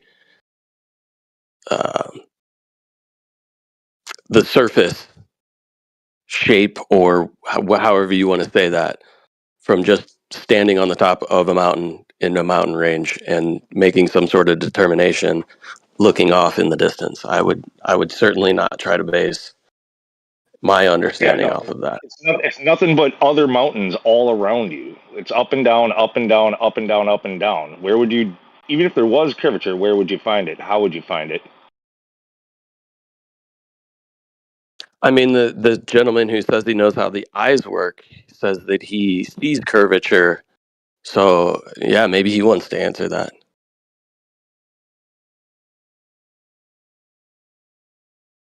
Because I get Yes, when you get to an appropriate distance. So when you have an appropriate distance and you're up far enough away from the globe, then you can see the actual curve of the globe because you're far enough away and you can then see it. So is that left to right curvature? Left to right curvature. What do you mean? It's a globe. It's a ball. It's curved everywhere. So Except where for are you? the pictures I posted of Mount Everest. That sucks. So there's a rebuttal for either side of it, whether you're saying you're allegedly seeing left to right curvature or you're just seeing curvature like up to down, right? So straight ahead of you. So if you're looking directly at a target in the distance, are you seeing curvature from you to that target, or are you claiming that you see left to right curvature, meaning like your peripheral? What do you mean? I'm seeing a globe. I'm seeing a big circle. So yes, you're seeing left to right and up and down. It's infinity. Sure. So your the claim circle is is usually infinity. Yeah. So you see in a big circle. Yeah. I don't disagree that you see in a big circle. Yeah. So if you see in a big There's circle, there's no left to right. meaning that you have a limit in how far you can see. So let's say I can only see 100 miles. I can only see 100 miles in every direction from my observation point. So if I extend out a stick 100 miles that has a marker on the end of it, and that marker can touch the ground, and I move, I spin around 360 degrees, I draw a circle, kind of like a hula hoop. And when you look at that from one vantage point, you're going to get the appearance, right? The appearance of curvature, because you can only see a certain distance in each direction. It doesn't mean that surface is actually curved. It Is the just hula hoop appears curved? as though. So that's Is the the hula- explanation for left to right curvature. So where is your claimed alleged curvature that you see just straight out towards your target? Well, no, I mean, you just said the hula hoop was curved, correct? In your example, I just want to confirm that there was curvature. Flat. It's a flat circle. So let's think of it like and a. Wait a minute. What shape is curved? What shape is a hula hoop? So here, I'll use a record. Is that better? Is that a better explanation? Well, what shape is a record? Can I get a shape of the record? What is there curvature? Do records have curvature? A hula hoop is a torus. A record. Wait a minute. You're saying that a round record isn't curved? So let me explain it. What are the edges? What shape are the edges of the record? Dude, if you interrupt me, I can't answer your question. And if you don't want an answer to the question you're asking, it makes me believe you're not having a genuine conversation, which I can just disengage if that's what you would like. He won't interrupt you anymore. You're not answering my. Bro, like you can't speak over me when I answer it. So I'll use a record as the explanation. So a record is flat. It is a flat surface. It is a circular flat surface. A circle is different than a ball. I don't know if you learned that in kindergarten or not, or maybe your nursing school didn't teach you that, but a record is a circle that is also flat. And if you're standing in the center of a record and your distance that you can view is only to the edge of that record because of your limitations of your vision, you are always going to see that circular pattern. That doesn't mean ball. That is a flat circle. You have a circle of vision. And you're conflating your circle of vision with curvature and a ball. That's your problem. Again, that's not my problem. And secondly, you keep demonstrating things that have curvature. Records have curvature. Hula hoops are curved. So when you see a curve, I don't think you understand. So you think, dude. So wait a minute. Stop. Let me finish. I let you finish. So please don't interrupt me. I'm in the middle of talking.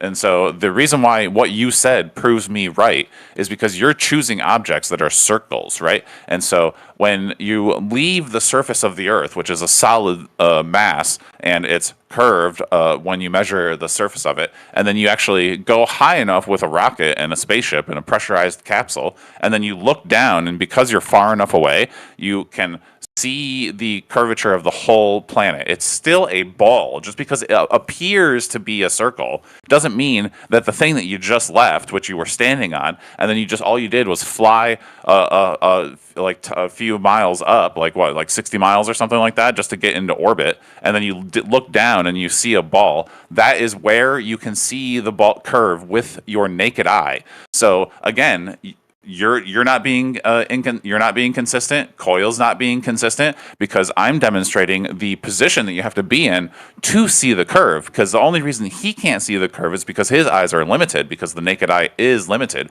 And then when you're right against the giant globe and you're looking at it from the very surface, you can't see the curve as easily as if you were 60 miles up looking at it from a distance. Sure. So let's go over that. You say the naked eye is limited, right? So it can only see a certain distance. Would you agree with that? Right. Yes. Okay, cool. So you can only see a certain distance in all directions, which gives you that circle. And the higher up that you go, you're still limited on how far you can see. And like I explained earlier, there's something called the attenuation of light, meaning objects in the distance, that light can only reach you for a certain distance, meaning you're not going to get light from objects past a certain point. You have limitations to your vision. So those limitations are all around you in each direction in a circular path. So that circular limit of vision has nothing to do with a curvature. It's just a limit of vision over a flat plane. And that flat plane, like a record, that limit of vision is going to give you a slight appearance, and it's very slight, of left to right, quote unquote curvature, if you want to think it's curvature, even though it's not. It's just your limit of vision over a flat plane. Now, if you want to give me some sort of measurement of curvature, I'm certainly open to that, where you're actually So put your face. Wait a minute, Napalm. Put your face right up against a record, right? Like just right up against the side of your face, and then look down the edge of the record, right? Are you going to see the curve on a fucking round record when your face is right up against it? Go ahead, do that for me for a second. Take a record, a round circular record, and put your face right up against it, and tell me how curved the curve looks on a record. We all agree that records are curved. Are there any Globers in here? Because Talon's getting kicked out soon. So wait a minute. Dude, I said curves. I'm saying curve. So let me tell you something. The record is not curved. It is a circle. It's a flat circle. What shape is a circle? What shape are sides of circles? It is a flat circular. When you take a part of a circle, what's its shape? So the surface of the what is the surface of a record? Is it curved? The edge of the record is curved. Okay, cool. Are we looking on the edge? No. Yeah. We're looking from the center of the record to the edge. And when you look at it, when your face is right up against the record, you won't see the curvature very much. That curve, your face is right up against it. The edge of the record is your limit of vision. It's not the actual physical record itself. What I'm saying is, we're talking about whether or not we can see that curve. If you were standing on a large piece of vinyl, and that vinyl extended 1,000 miles in each direction, now look at one specific portion of that. You can only see out, let's say, 100 miles. Now, that 100 miles that you can see, even though it goes 1,000, that 100 miles is all that you're going to be able to see. Now, we're on a flat piece of vinyl, 1,000 miles in each direction. We can only see 100. So if I put a mark at 100 in each direction that I can see, and I scribe that out on this flat surface, it creates a circle on a flat surface, and I can take that circle out of that flat surface and have myself a nice vinyl record that you think is curved, but residing upon the top surface of that record would not put you on a fucking sphere. Napalm, I'm not trying to make that claim. You're just wasting your time filibustering. That's literally what your fucking claim is. Your claim is that outside rim your limit of vision is a ball, is what you're trying to say. What is again? But you're fucking yourself, Napalm, because you're using an object that has a curve on it. So we're trying to look at the stop. object- Please do not interrupt me. No, because Napalm. you're That's super rude. misunderstanding it. You're But how can you misunderstanding it misunderstand? each How can I time. miss it? How can you know what I'm saying when I didn't finish what I said? Because you said I'm taking How can a you know I'm curved misunderstanding? I didn't finish my point, dude. You didn't even know what I was going to say. Okay, There's a curve on explain to me the record. How do you see the curved curve surface of a record? So, like, when you look at a record, you can see the curved edges, right? When you're holding it in front of you. Wait a minute, Nate. Wait a minute. You can't see the. So, like, I put a record GIF in the I know what a record is. Can you tell me where the curve is on the record, please? The record is flat. Can you tell me where the curved section or the curved shape of the record is on that record? The record is flat. Okay, the surface of the record is flat, but what shape are the edges of the record? Oh, you're talking about the circle that is created at the limit of the record, at the edge, which would be analogous to your vision, right? So, yeah, you can see a circle of vision. That sure, if you want to call it, I don't see a circle. I see a curve, record. But that's not Earth curve. So a circle is a two-dimensional geometric shape. A record is a flat, round vinyl piece of vinyl that's got etches on it, and the edges of that round, flat disc have a specific shape. Can you say that shape of the edges of the disc that the record is shaped as? Dude, it's a circle. Like I've said before, circles are geometric shapes. Circle of vision. You said flat. Flat is also not a shape. So what shape? Correct. So just because. Talon, I posted a football stadium for you. Is that a sphere or is that football field flat? What football fields? They're flat. The edge of it's round though. The edge of a football field or straight? Those are straight rectangles. The whole stadium. Football field is rectangular. The whole piece of land it's sitting on. Got a round edge, that building. What? The stadium? Yeah, doesn't it have a round edge? Stadiums are oval because they fit a rectangular football field inside them. I just like how you think the circle is a sphere. That's kind of funny. Yeah, well, I mean, like again, but I can say that circles have curves. Circles are three-dimensional. You have to avoid. You're the one who's dying to avoid saying circles are curved. Circles have curves, but it's not a curved surface. I'm not talking. No, the surface of the edge is. We're talking about the surface of the Earth, you fucking moron.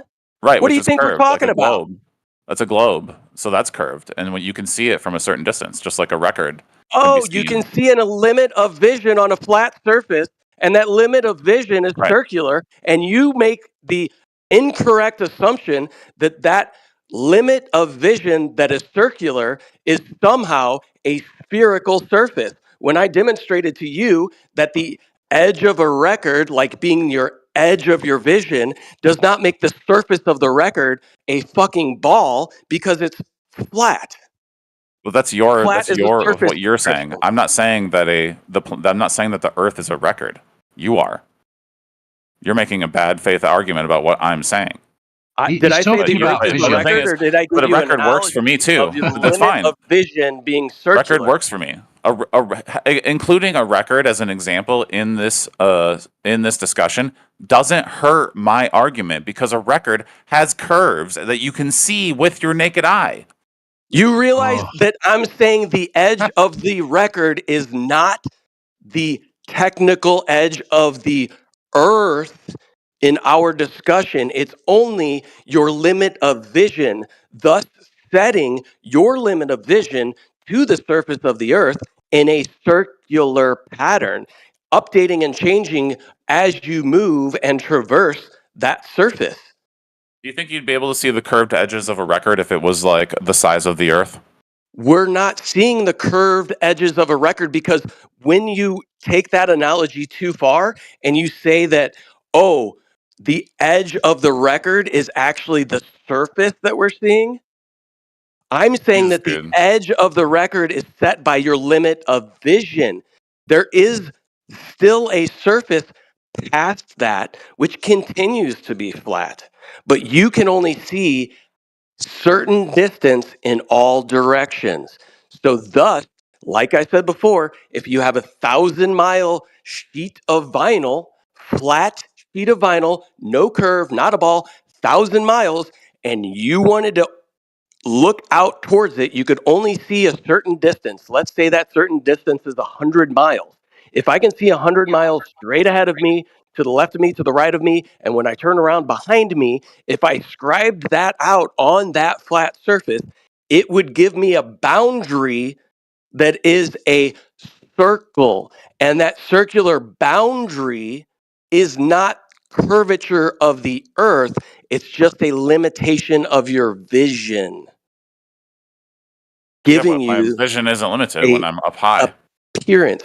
What do you mean your vision isn't limited? You just talked about how you understood how the human eye worked because you're a nurse, and then you say that your vision is not limited. We already said you already agreed that your vision is limited. I said I said your eyes have limits, and you can only see things at certain angles. So a record you can have in your hand. We don't have any limit to a record that's only that's only 45 inches long. All right, I'm going to disengage. You're really hurting yourself, if you're dude. going to try to take that you've just record you've not caught an yourself in a word salad, dude. Please don't talk over me. That's really rude. Hold on, word salad. Hold on. Word salad. Can you explain to me what I said? Repeat it back to me, and how it's word salad, meaning that the words that I'm saying and putting together don't follow.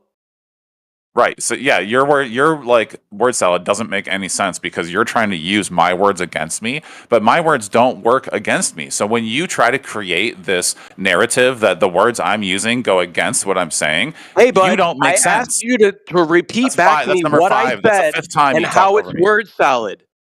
Because word salad is just a cop-out bullshit argument to be like, oh, that's just word salad, because you don't want to have the actual argument, because you're trying to take my analogy of your limit of vision where I utilized something like a record, or I could utilize a hula hoop, or I could utilize any type of flat circular object, right? Just as an analogy to get you to understand and comprehend what you're really struggling to do. Now you're trying to take that analogy and you're trying to say that's why I'm slapping you. That's why I'm slapping you around with your own records, because you keep saying circular as if that avoids the fact that a record is curved on the edges. Correct. So your limit of vision is correct. Thank you. You've proven my point. Your limit of vision is curved. It's not showing you a curved surface. If you look, because we already agreed that the surface of the record is flat. The surface is not curved. The edge is curved. The edge is analogous to your limit of vision. Okay. So where's the edge on a globe, sir? There is no edge on a globe. Thank you. Okay, cool. So that actually even disproves your point even more, because you're using something that has an edge, which is a record, and it's flat and has an edge, but globes don't have edges, so it's not even comparable. Thank you for destroying your own point. No. So what are we measuring to, and what are you seeing? If you say you're seeing a globe, you're seeing what? The edge of a globe? See, how are you defining the globe? That's your word salad trying to fuck up the discussion when the discussion is, can word you salad, see a dude, curve? You can't just say word salad every time you don't understand what's going on. Yeah, just because you can't comprehend what I'm saying. Floyd? So when you look out and you say, I see a globe, what are you seeing? Are you seeing the edges of a globe? What, the edges of a globe, yeah. You're seeing the edge from your line of sight. So a globe has an edge? So from your perception, it has a horizon, because when you're standing on a globe, you can only see so far. Perception of an edge. Yeah. Jeez, kind of like if you have a limit of vision, right? And so what happens? Your perception leads you to believe that it's curving, but all it is it's a limit of your vision. Right. That's my point. Thank you for proving my point. Yeah, you managed to make. So that's just a limit. You managed to make Napalm's point for again, him. it's the same thing. Well done. Again, I can use. That's the funny thing. I can Andy, use the record point. He continues to make my point, and then he tries to say that I'm using word salad. Like, Anybody dude, that you don't make uses word sense. salad as some sort of rebuttal immediately loses an argument. So Napalm, when you walk towards the horizon, what happens? That's just word salad, when do you dude. reach that? When do you reach That's the word edge? salad. When do you actually physically reach the physical edge of what you think is I can't the comprehend your supposed word edge? salad. I can't I know you comprehend your can't. word I mean, salad. I'm not using a word salad, but you can't comprehend basic words. Yeah, word salad. Like Sorry. circle. Like what adjective do you use to describe a circle? That's just word salad. I mean, that was a question, right? But you're too fucking stupid to even comprehend a basic question. Just because So I you guess got this is over. destroyed. Well, okay. I mean, you've destroyed your own point multiple times, so I guess this is over. Like, you don't No, understand it's because you can't you don't understand comprehend how the difference perception between works. an You don't understand how analogy curves work. and reality. You don't You understand how can't globes understand the work. difference between an analogy and reality, and because you can't comprehend that, you look try to directly take at the analogy and say When that you, I mean, there's the record is curved. The record has is a the record curved curved? surface. Yeah, I mean, this is why you sound. Everybody's laughing at you, dude. You're the one who's having a hard time comprehending the curvature of a record.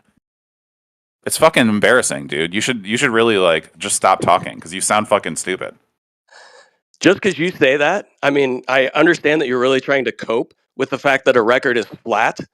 It's not curved. It's a flat circle. Where's the curve and in a I'm record, talking buddy? about the surface of the record, and then you want to talk about the edge of a record when I'm saying that the edge is only set by a limit of your vision. That was the analogy. You fucking Where's the? moron. Well, I mean, there's no You limit. can't even on your comprehend vision with that. the record. And you think There's a no record limit. is fucking curved. The surface of a record is curved in your mind, you fucking idiot.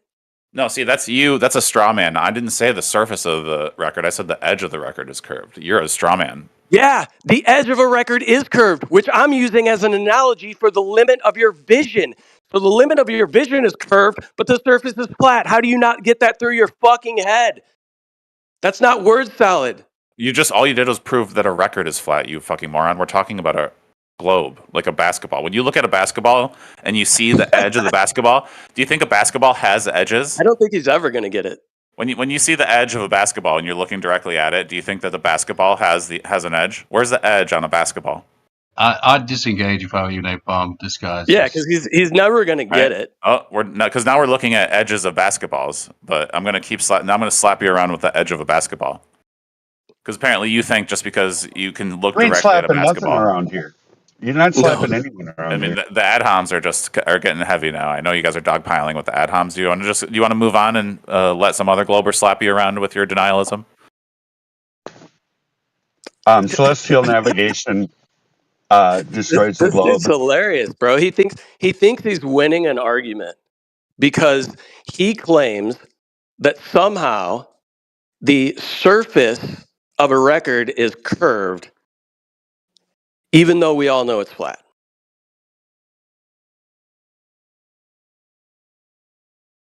Like everybody already heard that is a straw man. Everyone knows that I'm talking about the edge of the record, and that you're trying to straw man me by saying that I'm saying that it's the surface of the record. So repeat but back you to me lost. in my analogy. What I said the edge of the record was analogous to. I'm just gonna let you fucking waffle, dude. It's so fun listening to you just fuck Cool. yourself. So you can't repeat it back. So within my analogy, what did I say the edge of a record was analogous to?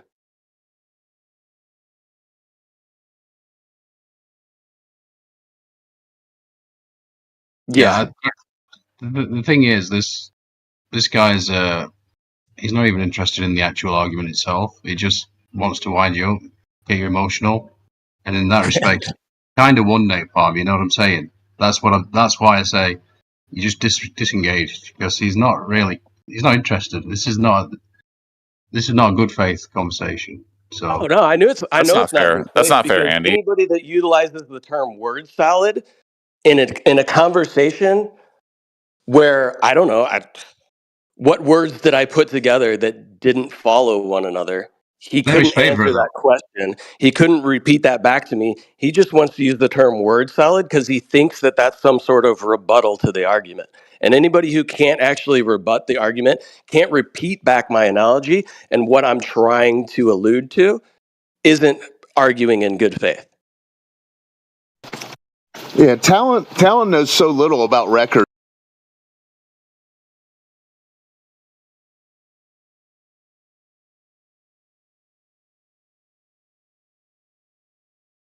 Just focus on people that want to have the discussion and sort of go into it together and have a back and forth. That's what I'm going to do. So I think that's the best thing to do.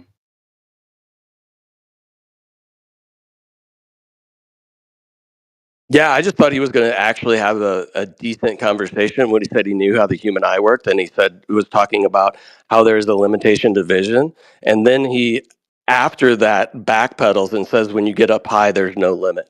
I thought that was quite hilarious.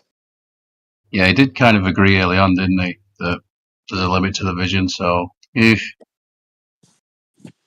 yeah, I think he knew exactly what you were saying, but he was just playing the game. So,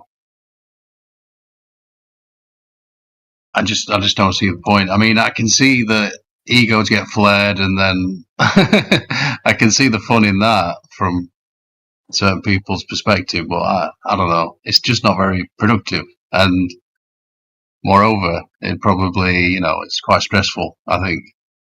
Yeah, I mean, it's not productive with somebody that's going to come into the conversation and try to waffle back and forth as to what we're exactly talking about, right? We're talking about the surface. That's literally what the discussion is about. And then they want to take the analogy, right? The limit of vision. And when I say that limit is in a circular shape, then they want to take that circular shape and then claim that somehow that is my claim to the surface, which is quite funny. I don't know. I couldn't tell if he just intentionally couldn't understand what was going on or lacked the intelligence to understand. I don't know. I'm pretty sure it was intentional. Well, there's a few people over at Geo's now, so I think I'm going to go over there anyway. So you want to come over? Yeah, I will. Well, this is probably the last time I can be on this server because I got banned from 24/7 last night. So I'm sure. Oh, why? What happened there then? You were talking about electrostatics. Let me guess. What? No, I was just I got home from hockey and I was airing out my hockey gear and retaping my stick. Just usually when I do that, I look on Discord to see if there's something I can listen to while I'm doing that. And there looked like there was people in 24/7, like India was there, and I love listening to India talk. So yeah. I just put that on and I was, airing out my gear and taping my stick, and out of nowhere I hear QE call my name out and say, "Oh, we've got Napalm, that bitch in the blah blah blah," and just starts fucking calling me names and whatever. I come off the mic and I'm like, "Oh, is that all you're gonna do is call me names?" He's like, "Shut up, you fucking clown," and blah blah blah, and just kept doing that. But he was muting me the whole entire time, and he was asking me a question about what is the ether. And when I opened my mic to go answer, like, he then mutes me and then starts calling me names. So I was like, okay, so you're just going to call me names and mute me? That's fine. So I muted him. So I got Was banned. this all recorded on a record? Yeah, last night on 24/7. So yeah, I muted him, so I got banned. So whatever. It sounds like it was a circular argument. Round and round. So yeah, that's not good, is it? I don't know. That sounds really dodgy to me. I can see myself getting banned from there soon enough.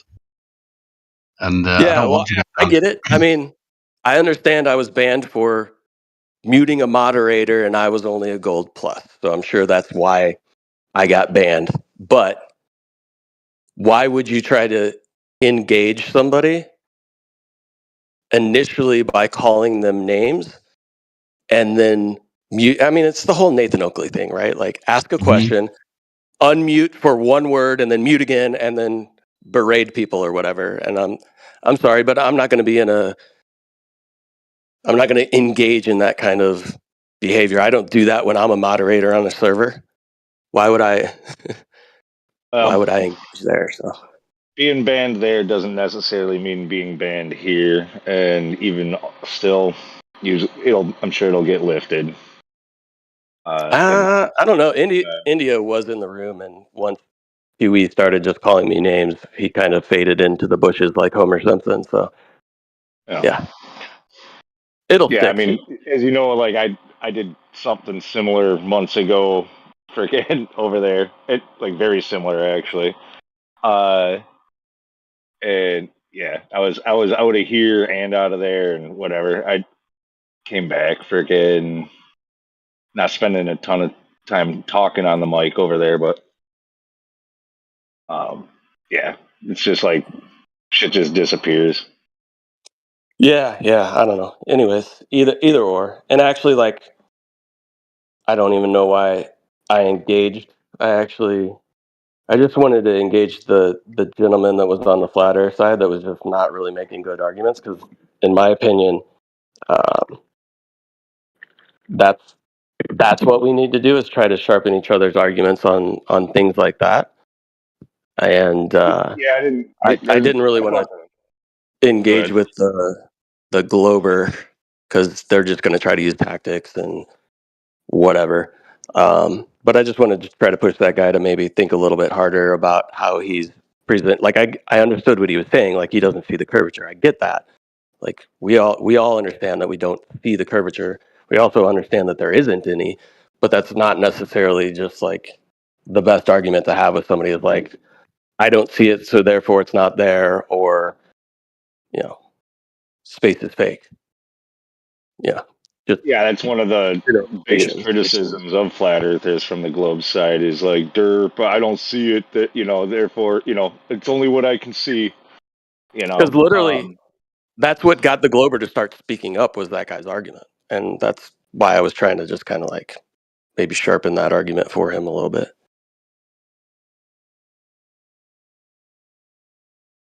Yeah, well, that's why I jumped in a little bit ago about just the whole Everest thing. I mean, actually, since it was posted, that GIF of the surround, it's more than I expected, actually, of being able to see the flat horizon. I suppose if Everest is that much taller than the surrounding mountains, it must be. Yeah, my experience in the mountains, it's like, dude, for as far as you can see, it's just freaking hills. Like, what's your baseline, you know? Yeah, exactly. And that's the thing with like Al-Biruni making those measurements, alleged measurements, and it appears as though that's what takes place, right? So if you're high up in a mountain and you're looking over what would only be an expanse of like water, right? You're gonna get that horizon set by what we would consider the surface, right? The water would be considered the surface. And if that horizon is lower than your eye level, it should always be slightly lower than your eye level. So that's what's being measured there. And if we want to talk about refraction, then yeah, we can talk about that. Well, yeah, whatever that happened last night must have kind of set you off, because I don't usually hear you get like worked up like that in an argument. You usually keep pretty cool. Well, yeah, it's when somebody says something like word salad that is going to get me worked up, because that's just like, it's a fucking tactic is all that is. Word salad? Yeah, to say like, oh, well, that's just word salad, when somebody's not just squishing random words together in a sentence, but you're trying to claim that they are. Funny how like it seems like the Globers only use that as a rebuttal or a retort to an argument, is word salad. I mean, I can see where it's sort of maddening. Like, you mentioned a hula hoop. He's like, hula hoops are like, is a hula hoop curved? Like, dude, is that what the Earth is? Is that what you're claiming? Like, is that? Yeah, like I said, I don't know if he's intentionally misunderstanding the analogy, or if he just lacks that. Yeah. So then that just goes to show he's not arguing in good faith, which means he has no real argument to begin with. Which is fine with me. But no, I try not. I've been working on like not even really engaging most of the flat Earth arguments or arguing like the stupid stuff that's been hashed out for years and years and years and years. Like, if there's somebody who legitimately like has questions or wants to, is a glober, but is like, well, what do you mean it's flat? And is legitimately just wanting to learn somebody else's perspective, I'm glad to go into that like 101 type shit, but I don't know. I've been saying that for years. Like, I'm not in here for some kind of blood sport to freaking just keep arguing with these same fucking idiots about these same fucking arguments over and over and over again. Like it's when people come in asking questions about the flat Earth, like I'm willing to try to help them see it like correctly, but most of these guys, they don't listen at all. They're not intending to learn a flat Earth perspective. They want to. They just want to just fight for sport. Yeah. Yep. I agree. I mean, there's much bigger topics. I don't want to say not related to flat Earth, but like ancillary topics that I think the community is starting to get to, right? Like, I understand, sure, we need to try to educate people on the Earth not being what we were told. But then once that is established, there's still things that we need to hammer out, look a bit further into, and start to investigate. And some of that gets super deep, and some of it is, just as simple as maybe trying to put more resources into having a complete understanding as to how the human eye works and we see in perspective. Because that's a whole area that still hasn't come to a definitive, I guess you could say, the definitive proof as to what's taking place with our vision and how it's limited optically. Because there's so many different camps. Yeah. I often have to bring up, like, I bring up the life is short, bottom up disappearance across a flat surface. Like, he did just so much research into that. Like, he calls it, what is it? Like, he's got like different appendixes, like, it's all broken down, but like, if you actually go to his channel, I mean, he's got the one video I usually post. It's like 20 minutes long. That kind of breaks the argument down more simply and shortly, concisely. But I mean, he's got like a whole bunch of like 6-hour long videos that can honestly be pretty boring and tumultuous to go through, to actually keep paying attention to. It's kind of boring, but yeah, it is. But it's great information, and he lays out the mathematics behind it, right? Based on the angle.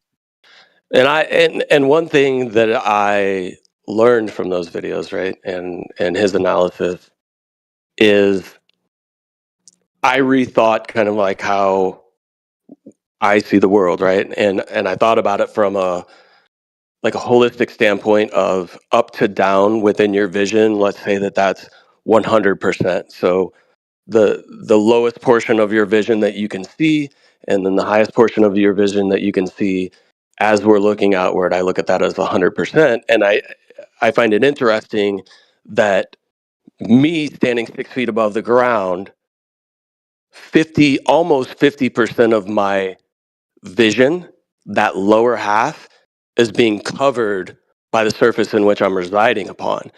And then I have this expanse from my eyes all the way up to the clouds, to the planes above that, and to the celestial objects above that that is somehow converging at the same point that this surface that's only 6 feet below me is converging, and how that looks optically and what that would do and how that interplay takes place. And he lays it out really good on like, here is the limit. And since you are so close to that surface, that limit is set here for the bottom portion. And that bottom portion will start to occlude things that are in the top portion, but much further away. He's got a nice graphic that I think I'm picturing the same a graphic that sort of that he shows that sort of describes what you're saying, like we're looking along a surface, like he's got like lines, like almost like a gradient or whatever. This is 10% of your view, 20, 30, 40, 50, but like it's like the amount of data that your eye is taking in, essentially, like it is. I'm not going to describe very well, but like it's squished in such a small portion, right? The further you go out, the more information is getting squished into a smaller space. Yes. Yeah. And when you're talking about like the ceiling above you, when we're looking outside, there is no ceiling, right? The sky is literally the limit, right? The sky is the limit, which really isn't limiting. And things that are up there don't get limited and compressed in with a whole bunch of other information the way that things on the surface do. And they're also further away from you to begin with. So the interplay at distance is what I find very interesting. Yeah, I'm often really disappointed in everybody, flat earthers and globe earthers alike, that are so enveloped into this conversation for so many years that he's had that out there for quite a long time now, and hardly anybody on either side is familiar with it or even knows of it. They like to argue about this stuff back and forth, pretending. Especially like the Glober side, like pretending like they have no understanding whatsoever. It's just of this disappearance against a flat surface. Like every single time, it's like they're hearing it for the first time. It's like, dude, you should probably like just take a look at this, before you have this argument and make this argument again. and yeah, flat earthers. Angular Resolution in Our World, that video series. Sorry, what was that? The what in the world? Yeah, are you guys talking about Angular Resolution and Our World, that video series? Yeah, that's probably the name of the whole series of it. I actually am not even sure. I have to take a look at that again. Yeah, it's from Life is Short or something like that. Yeah, Life is Short is the channel. Yeah, that's right. That's good stuff. Yeah, I have a bunch of slides from that video, actually. Let me see if I can find those and post those, and maybe one of them is what you're talking about, Lee. The one I always post is just, like I said, the 20-minute one. That's because, you're not going to get people to watch a whole series of like 4, 5, and 6 hour videos on this stuff. Or not too many people anyway. Well, that's what I find interesting is you have a video like that. He even goes through the mathematics of it, completely explains it from not only the observer's point of view, but also a like orthogonal viewpoint, right? Lays it all out. There's no rebuttal from the globe side to that. They just refuse to look at it and revert back to their same arguments. It's like the same globers can come into a server day in and day out for hours. You got somebody like Jesse who bounces around from server to server literally for hours every single day, but then won't take 2 hours to actually watch a video that can perfectly explain what we're trying to explain to him, and he'll come back every single day as if like it's fucking Groundhog Day. Yeah, reset. Yeah, it's annoying. He's not welcome here. I am interested in seeing his test that he's planning to do. I don't know if that. I mean, To me, there's so much that's going to take place within that test that could. I just don't know if it's like a good definitive test. I feel like the margin for error is so large in a test like that. You're talking about the string, right? Yeah, the buoyant fish line. Yeah. Yeah.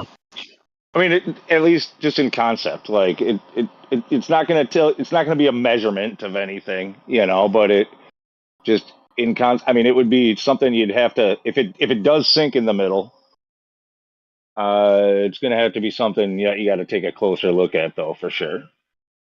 Yeah, it's almost something like you would have to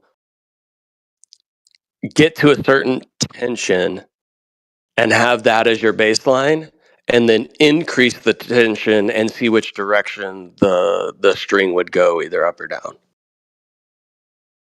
You know what I'm saying? Yeah, I mean, and there's all kinds of, like, I'm not sure. I mean, I don't know the line. It's not like I don't know the specs of it or anything like that. But for a buoyant line to fight 3 miles of surface tension, I mean, you're going to have to really fucking crank on that thing. I don't know if the line's going to be able to handle it, like.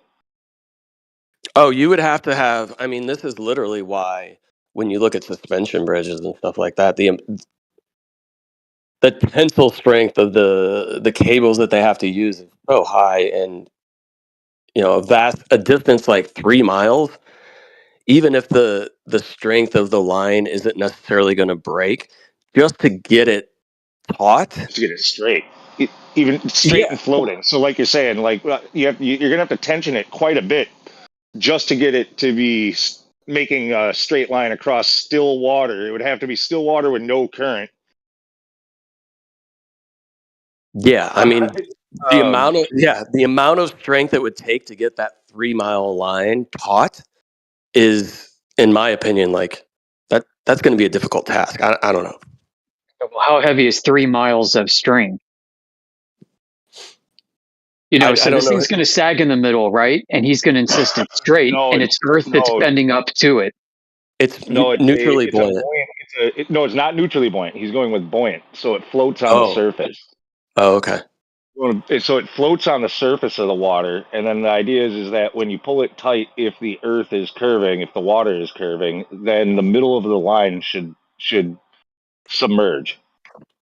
I think 3 miles of buoyant line, I think it might actually sink and not become buoyant over that distance, honestly. Why would it do that? Because I don't know. I'm just thinking that if you have something that's buoyant, right? Yeah, I guess it would float the whole entire way, maybe. But I feel like the more of it you add, the heavier it becomes, thus decreasing its buoyancy. So the more line that you have in total, but I could be wrong. Maybe I'm completely off on that. That doesn't make sense to me. I mean, it give it a, let's say it's, I mean, like it's per inch or per foot or whatever, segment length, like all of it is buoyant. All of it, the entire length of it will float on water. Whether you have 1 foot of it, 2 feet of it, 3 feet of it, it's not going to get heavier because the whole thing is lighter than water. I mean, the only way it would work, like you're saying, in my mind anyway, is if it somehow got saturated, and then it would only become more neutrally buoyant. Gotcha. Okay. Yeah. No, that makes sense. But yeah, either way, tensioning 3 miles of that string is going to take a lot of force. Yeah, and then I mean, there's other funny things I've got in my head because I think like Wile E. Coyote, like, once he puts a ton of tension on that thing, what if that fucking thing snaps and watch the fuck out, dude? You better have a shield. Depending on where it's like, what if it were to snap not too far offshore and just fucking, you got a cracked whip flying at you? Yeah, you know, that'll decapitate you real quick, or sever a limb, cut you in half. Yeah, and or even more just for fun, you know. Again, because I think like I just want to see some like old fisherman come with like in a little fucking boat with a trolling motor and just freaking just run his line over. Turn up the fucking line. Turn the line up in his trolling motor. Is he in a yellow raincoat in your mind too? Yeah.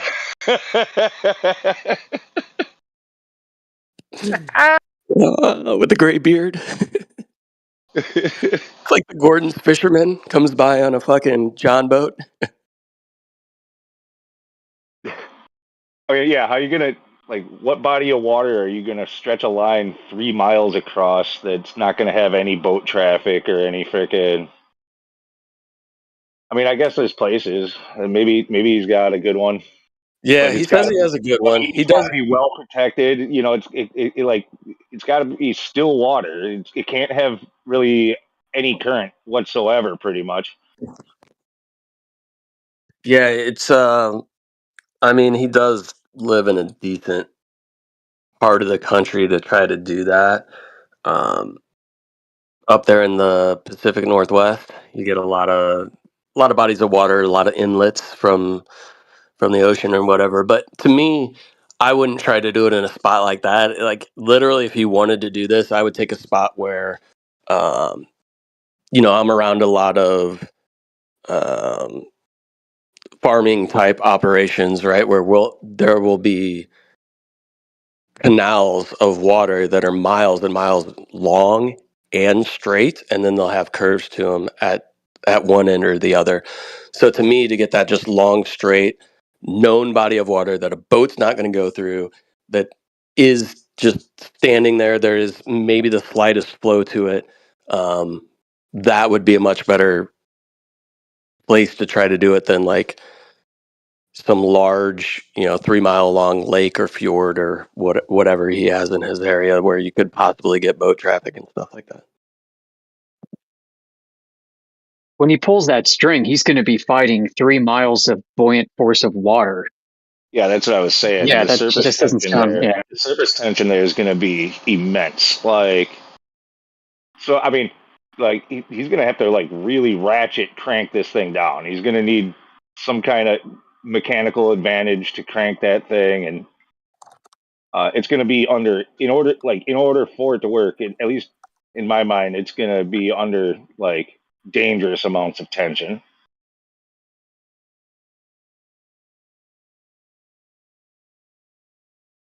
Like he's going to have whatever he's cranking it with, like both ends, whatever he's anchoring it with on both ends is going to have to be really well tied into the freaking ground.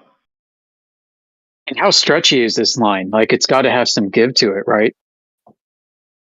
So it's going to stretch out. I think it's braided, so of course it would have stretch to it. So that'll throw off a distance too. Well, it's not necessarily about the distance. It's just about seeing if it dips in the middle, if it gets submerged in the middle. Oh gosh, yeah. This whole thing sounds fraught, full of mistakes. Yep, I'm in agreement. Yeah, to me, there's just way too many. Like the margin for error is so large in something like that to where I wouldn't see that being definitive one way or the other from Jump Street. So I don't think it's necessarily a good one. But if he wants to try it, he can try it. Well, yeah, I think I think it's going to just sit on top of the water. I don't think it's going to sink, no matter how hard he pulls. But then again, even if I thought we lived on a globe, I would be skeptical that he'd be able to get enough tension to get it to sink.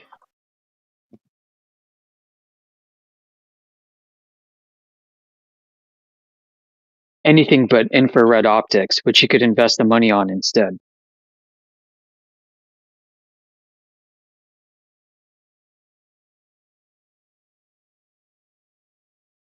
So are you saying that like infrared optics because that would eliminate refraction?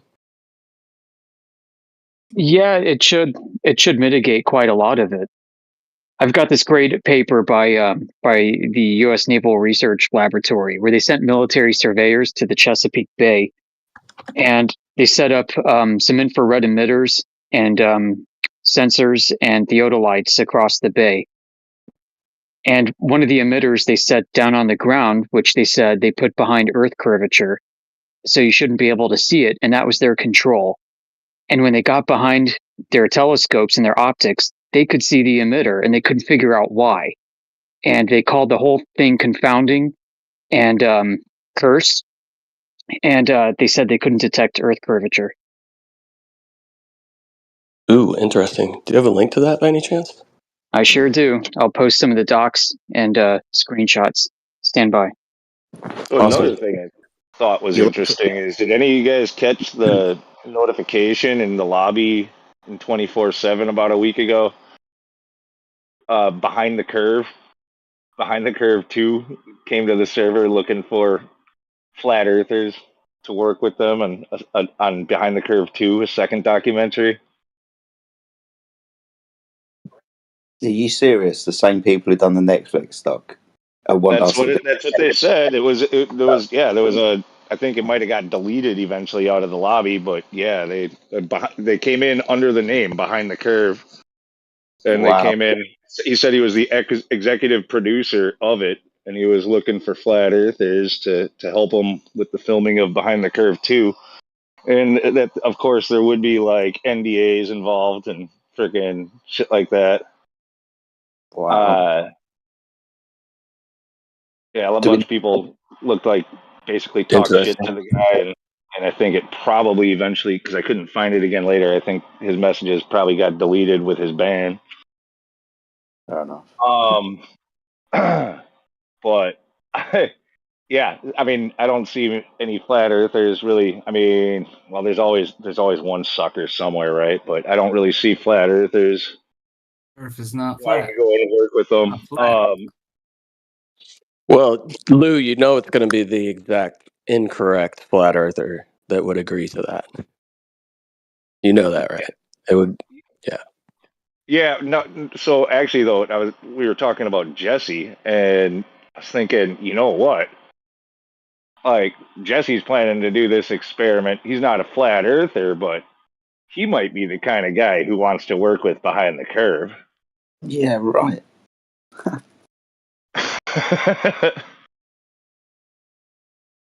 Globe Earth approves the flat Earth. Well done. No, that's just it. Yeah, even if he proved the flat, even if his line doesn't sink, I'm sure Behind the Curve could find a way to spin it so it looks like it did. Interesting. Yeah, you know they would. The gentleman he just brought up infrared as well, just very quickly. You are kind of correct.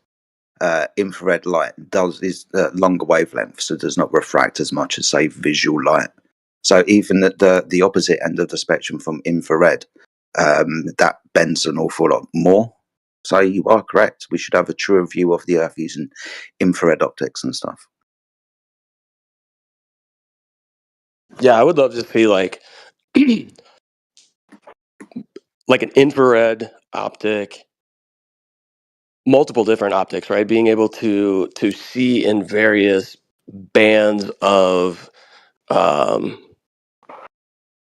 like the EM spectrum, and having all of those congruently looking at the same thing, like an observation over distance, right? Where you have a target and you have all these multiple devices.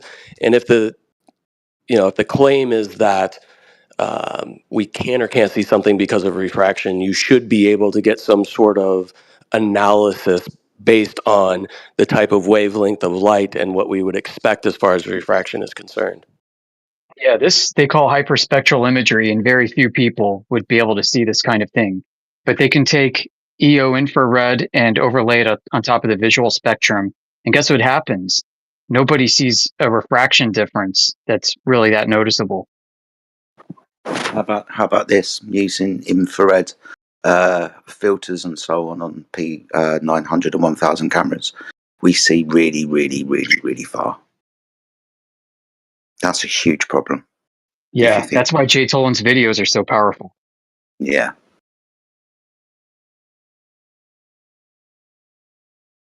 It's one of the main reasons why we're here. Yeah, looking at all the optics that we could possibly use, understanding how light refracts and deviates through the mediums. Infrared's kind of brilliant.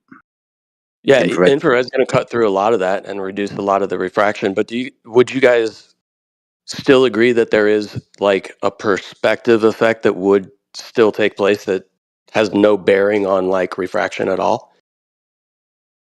A refraction effect that has no bearing on refraction at all. No. A perspective effect that has no. Yeah.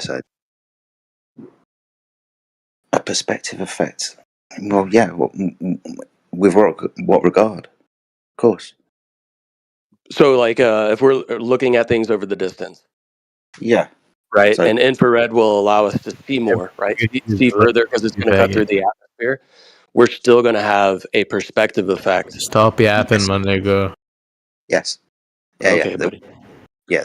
Yeah, 100%. There will be a limitation to the device the whole time. Yeah. Cool. Show me your teeth. In my opinion, I think that perspective effect that we see. In my opinion, I think that is the conflation of where the conflation of curvature comes in. At least in my opinion. Monica, my balls on your mouth. I didn't know you were gay, but if that's your thing, that's cool.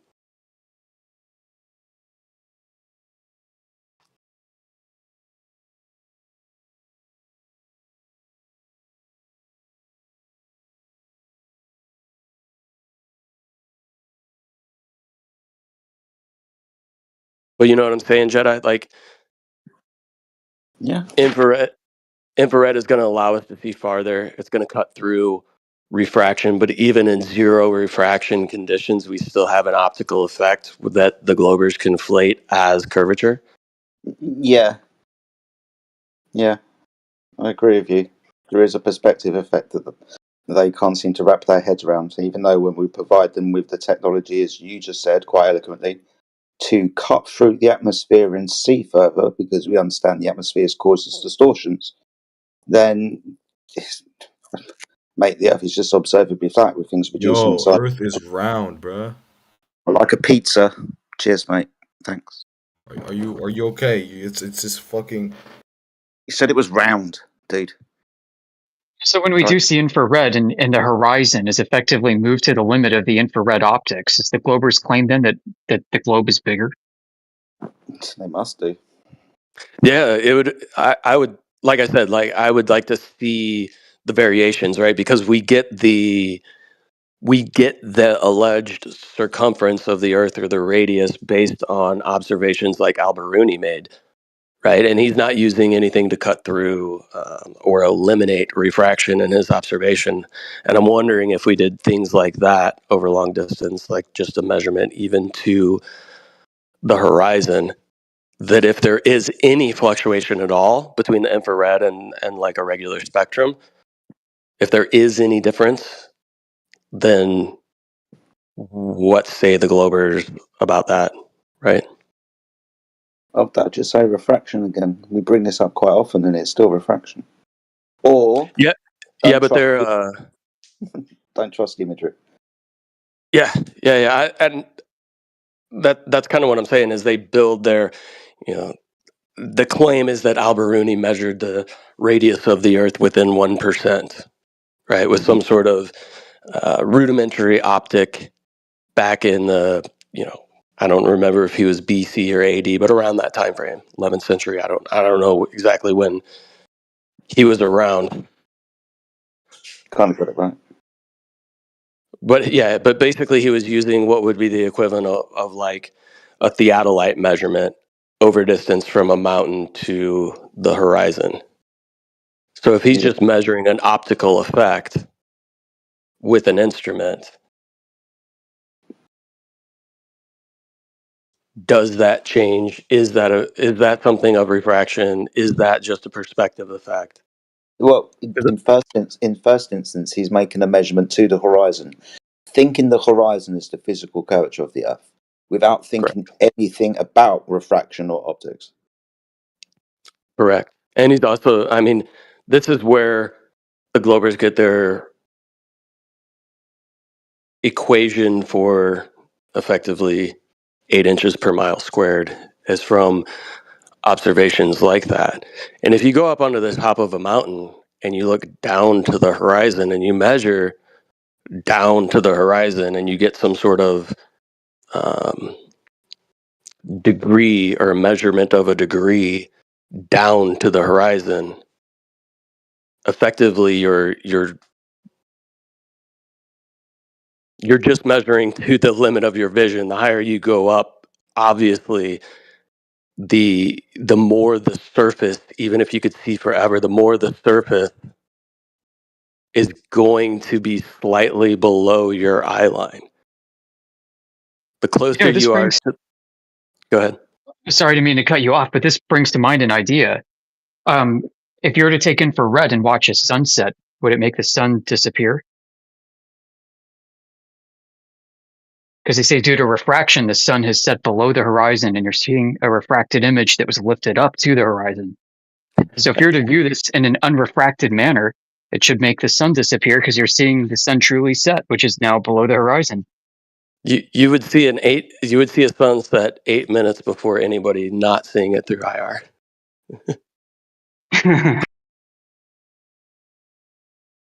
Yeah, so Globers, go out there with your infrared optics and go grab us a sunset and show us before and after, and with and without. I don't think I've seen any of the Globers use infrared at all. They avoid it like the plague, man.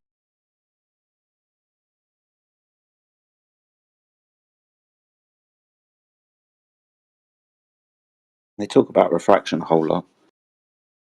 And they even suggest that, hey, if you go up in altitude, then because all of the refraction happens down here because of all this thick atmosphere that we're having, then go high up into the sky and you will have a truer observation of the Earth.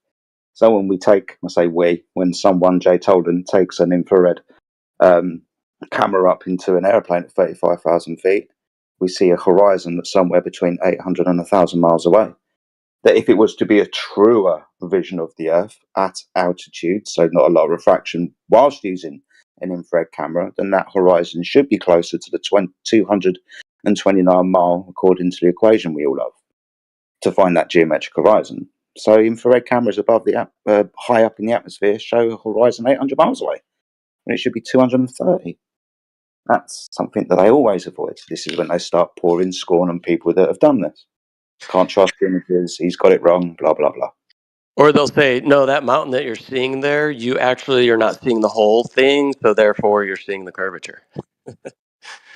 It's like, no, but the horizon is 3 times further than it should be based on your mathematics of your circumference. Yeah, but that mountain that you see 800 miles away, part of it appears as though it's being blocked by the curvature, so there's your curvature. So NASA, the Deep Space Network, has terrestrial optics scattered all over Earth. They have one at Diego Garcia, another, I think, on Maui.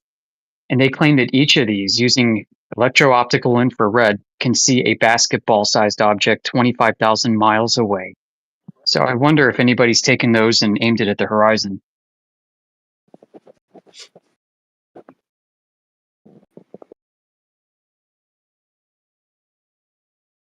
So even then, I think you would still get like your perspective effects, right? Like aiming that at the horizon, you're still gonna see much further than you would be able to with a human eye, but you're still gonna have a perspective effect that doesn't allow you to see a basketball 2,500 miles away. Does that make sense? Oh yeah, total sense. I wouldn't expect them to, but yeah. I'm just kind of curious to see if they can maybe see city lights that they shouldn't be able to see, for example. Sure, yeah.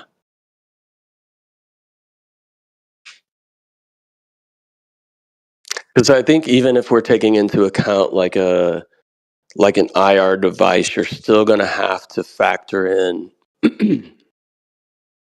how much light it's receiving, like how big the aperture is. Because this is where I think something like the Rayleigh criterion comes into play, and our perspective effect. based on the aperture.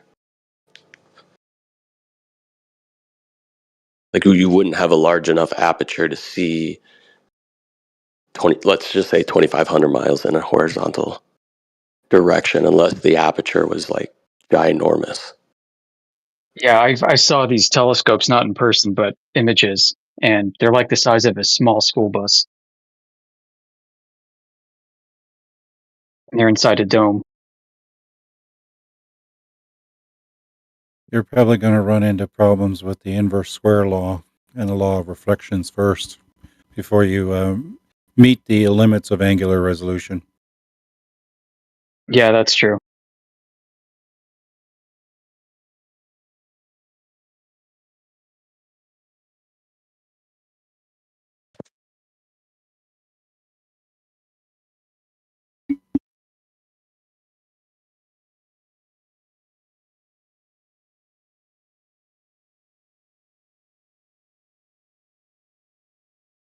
I mean, ultimately, you've got Planck length to contend with.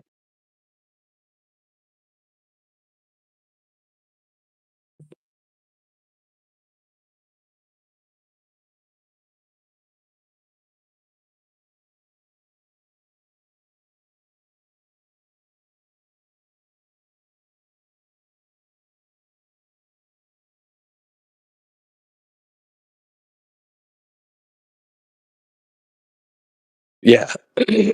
And most of their claims of, these shots over distances, they're claiming that they measured down to the horizon, and since the horizon is down at an angle, they're calling that a curvature. But why would anybody in their right mind think that the higher you get up and the further that you can see, that the horizon wouldn't slowly get lower in your field of view? Because you have like the attenuation of light from an object that would be reflected in the distance. So you're going to have a limitation, and once that limitation is set, that limitation on distance is going to increase as you get higher up, because you're getting that perspective. You're raising to a certain perspective, but you're still going to have a limit of distance at that height. So effectively, you're going to be cutting off your horizon at a lower point. Maybe I'm not articulating that very well. But yeah, what you see is a haze distance, and that will stay fixed based on the limits of your optics. So when you go up, it's going to look like it's going down. Yeah. Because it's like, if you're only going to receive light from 200 miles away, no matter how high up you go, you're never going to see past that 200 miles. And I'm just saying that 200 miles like arbitrarily, right? Just giving you an example. Yeah, no, it makes sense. Totally. Yeah. So the horizon would certainly drop down, and it would, to me, I would think it would be kind of like almost like an exponential dropping, not an exponential, but like, I think that's how they built their globe to begin with, is based on that.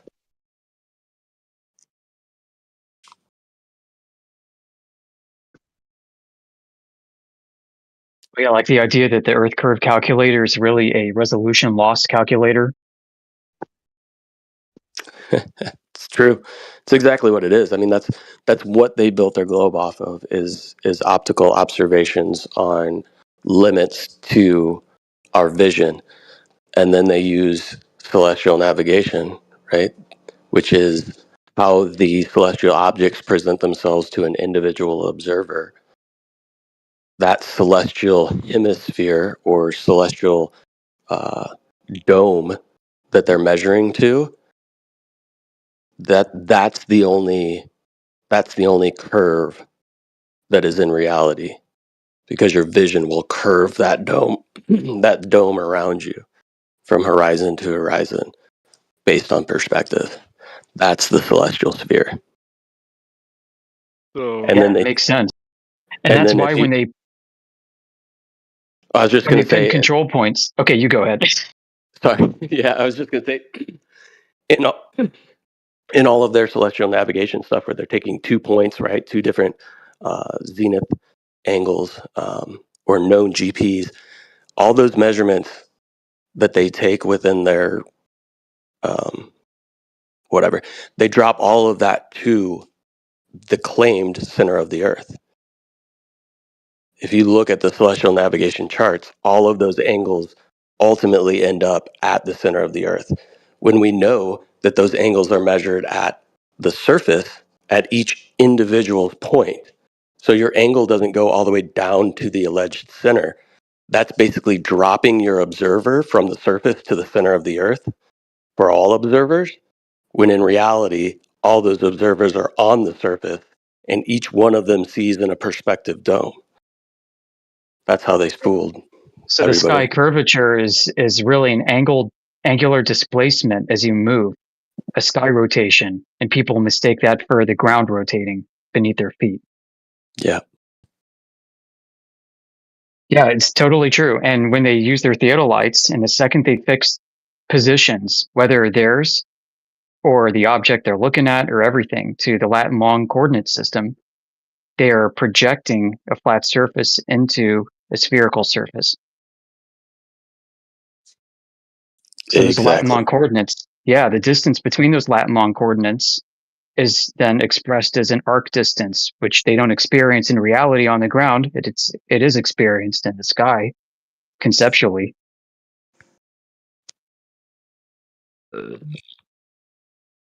So we agree the globe is a incorrect model.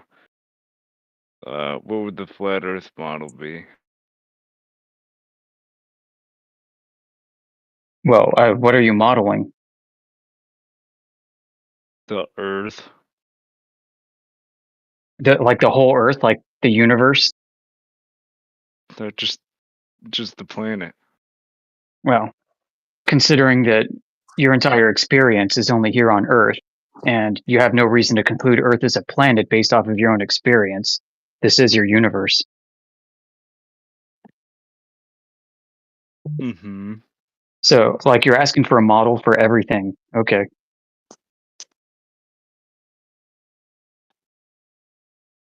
Is that not reasonable to want a model? There isn't a globe model for everything.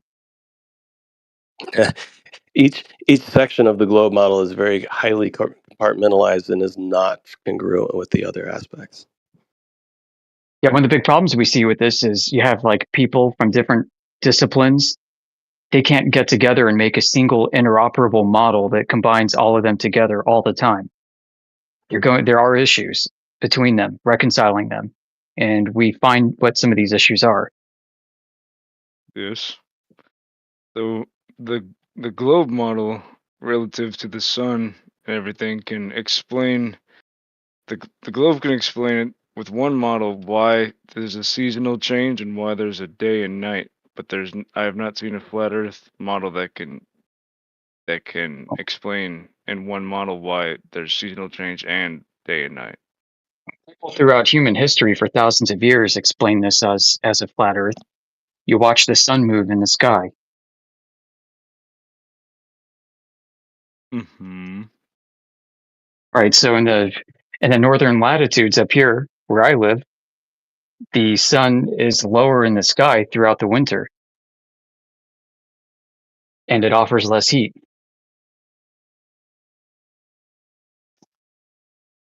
Okay. But I just feel like it'd be easier to convince globetards if you had like a model. Most of these guys asking for one wouldn't know what a model looks like if we did have one to give them. Well, my girlfriend's a model, so I kind of know what one looks like, but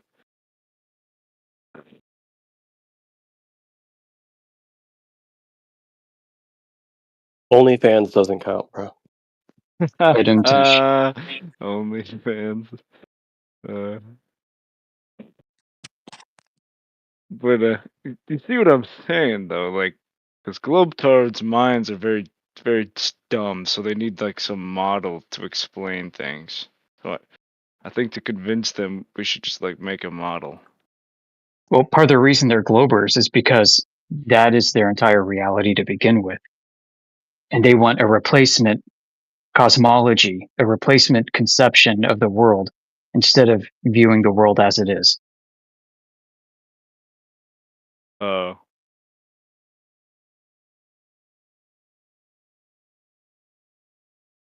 Typical globies. We don't need a model. To falsify the globe, I don't need a model.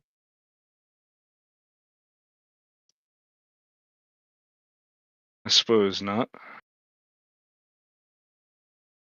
Hey, if there's any mods on right now, it looks like Billy Philly's new to Discord, and he's interested in having a conversation, sounds like. Who wants what? Star Trail. He wants to talk. Yeah, who did? Can you not talk because he's too new?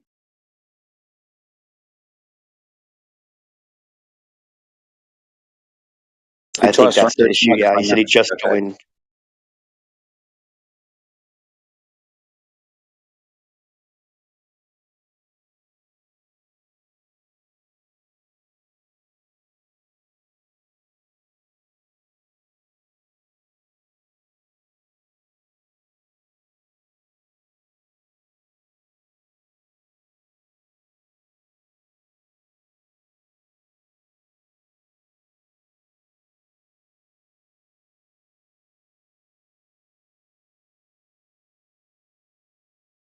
All right, I've pinged our rep to the politics server, and we'll see what happens.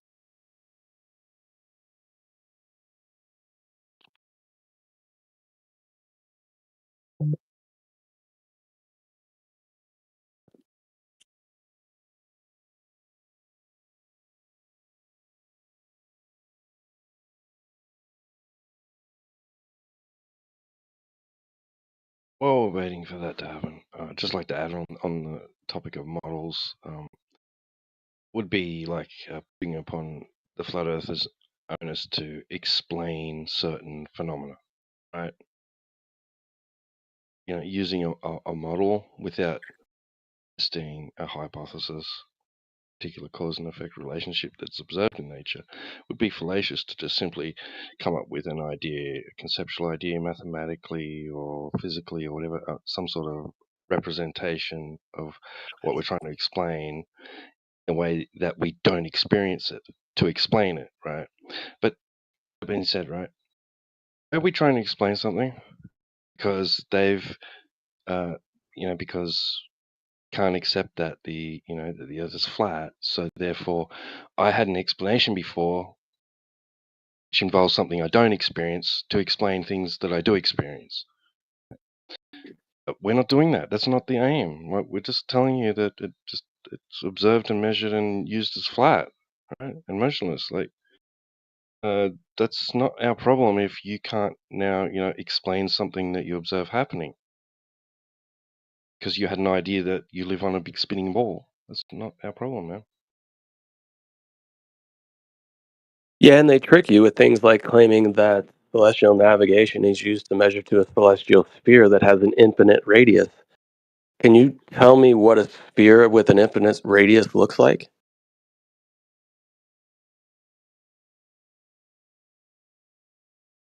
If you have a sphere with an infinite radius, you no longer have a sphere.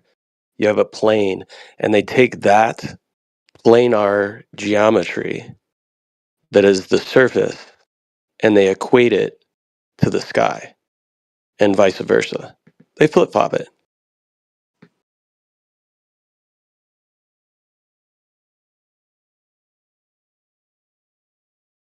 In reality, you measure to a actual, or let's say an apparent celestial sphere because your vision makes things in the sky appear as though they are in a dome shape, right?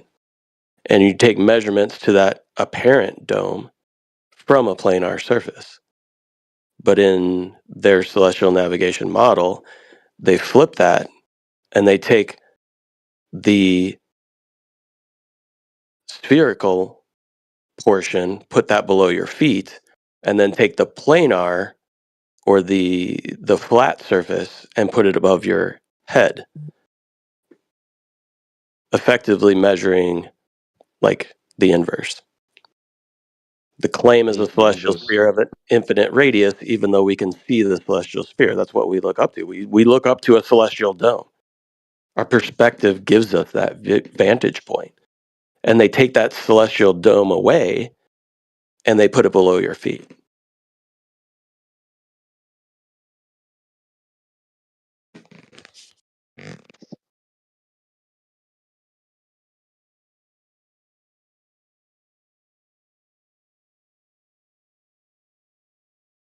So many So you're saying, inversions. That alone is telling. Yeah. Yeah. So you're saying in reality, in practicality, the measurements, we treat the Earth as if it's a motionless plane, and a perspective of the sky as if it's a dome, like dome shape or spherical. And then after the fact that we've taken the measurements, we then invert it to insinuate that it's the surface that's actually curved. Yeah, because what they do is they take each individual observer's measurement, and they drop that to the center of the Earth and map it to the alleged surface that they're claiming is curved, where in reality, every observer is residing upon a flat surface, measuring to a perceived dome. And that perceived dome is specific to the individual observer's position.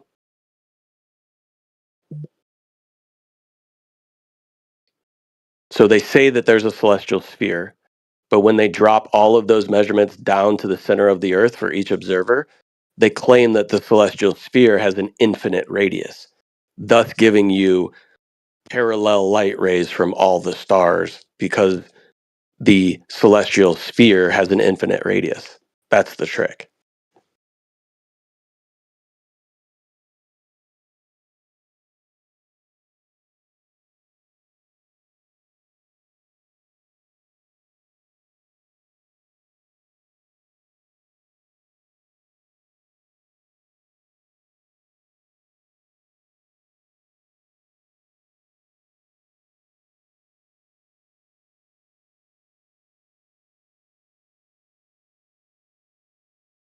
One minute's past the hour. I posted something I sketched up real quick. Yes. I think that serves her point. Yes, yes. You see how they'll take all of those measurements to the center and then claim that the light from the stars is coming in parallel, effectively making their celestial sphere have an infinite radius. So it gives it the planar aspect. Where in reality, like that measurement at the center, because what they'll do is they'll take that second observer and they'll drop their measurement to the middle as well. Maybe I'm not explaining that very well. They both have their own independent domes of perspective, right? And they try to put everybody on the same one. Correct. They're effectively mapping.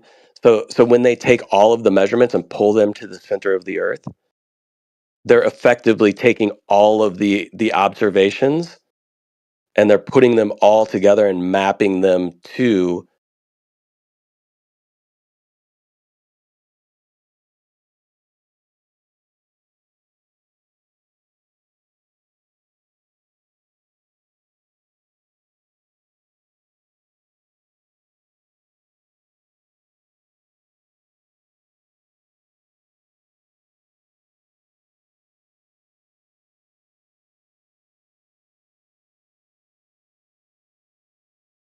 Did you cut out? Yeah, you cut Testing. out. Testing. You good? Hello, guy. Thanks. Or the other guy? I think the other guy cut out. All right. Yeah, you just cut out. Intermission until he returns. You know, I like agreeing with people, but there's only one argument that I'd love to hear your guys' opinion about. I'm a flat earther. I'm very drunk. But there's a guy named Boris, and his argument is how our argument is when you take a time lapse of the North Star, it revolves around the north over and over and over. You know what I'm talking about? Yeah. So, but he says if you go to the South Pole, it does the exact same thing in like a different orientation. It's because you're looking in the opposite direction. It's like if I were driving a car that was completely transparent. I look left, and my front tire is spinning one way as I drive forward. And while driving forward in the same direction, I look right, and my right tire is spinning the other way. Why is that?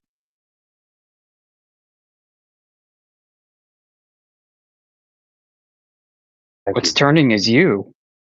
I needed that. You know what I'm talking about? His name's Boris, but it's like Badeganov or something. I don't know who he is, but his logic is flawed for the reason I explained. Do you understand what I'm saying? Yeah, I need a little bit to think about it, but I appreciate you just having something to say about it. Yeah, I haven't. Yeah, I know who you're talking about with that Boris. It's been quite a long time since I've actually seen him around, but yeah, that what you were just told is exactly right. I mean, another thing to add to it is like, so, the Globers tend to say that, the stars are going in a different direction. Like, it's a poorly framed, poorly worded, poorly understood argument. All stars, whether you're in the north or south, rise in the east and set in the west, just like the sun does.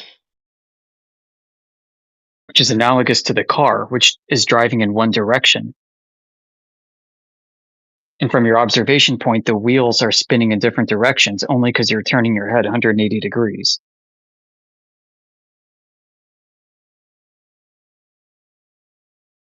Like I'm a simple man. I just feel like people don't just fundamentally understand before they do all these calculations. Say, okay, are my eyes seeing exactly what's going on, or is my vision limited itself? It's like people don't want to think like I am limited to my perception of what's really going on here.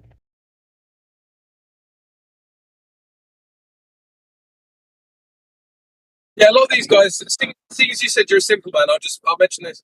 A lot of these guys have got what I call like a complexity bias. So they'll actually favor complex ideas just because they're complex.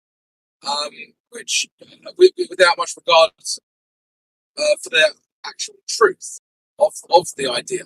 And then because you say, I don't like that idea, they then assume you don't like the idea because it's complex, right?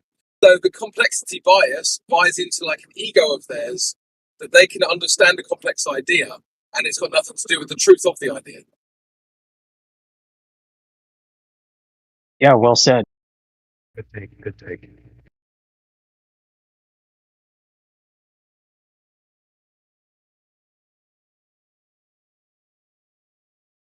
It's like I get on here. I'm not trying to be like smarter than anyone. I don't want to belong to a group. They claim like flat earthers just like to belong to a group. Like I don't even know any of you guys. It's just like to me, it's like, all right, I saw a guy steal a cookie from the cookie jar, and I'm just trying to tell you guys like, hey man, Phil stole the fucking cookie. They're like, no, that couldn't possibly happen because the equations of the macromonations. Like, no, dude, I'm just trying to tell you what the fuck I saw. It's like we saw the magic trick and how it worked, and we're spoiling it for everyone. Like you never see flat earthers going like, hey man, the earth is flat, but also buy my ebook and buy my Bitcoin, buy my new cryptocurrency. Like we're not trying to scam nobody. We're not trying to lie. We're just trying to tell you the truth that we found. Like you guys Globers may know 1,000 other fucking things that I don't know. But in this one instance, we're trying to tell you the truth.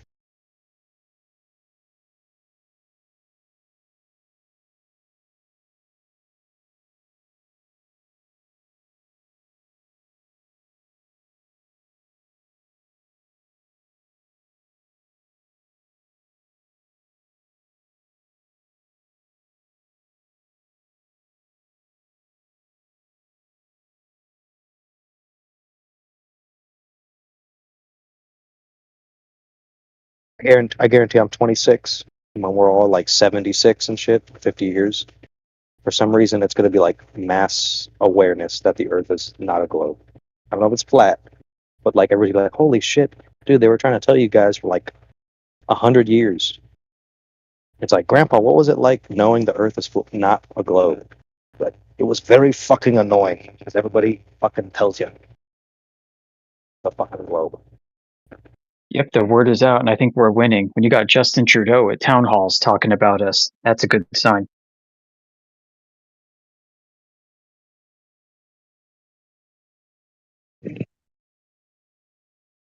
Hey, can you guys hear me? What's up, Val? Yeah. Oh, sweet. No, I was just making sure I'd be able to chime in if I wanted to. But Amish Discord, that was a good illustration with the tires, the car tires. I never heard that one. I like that.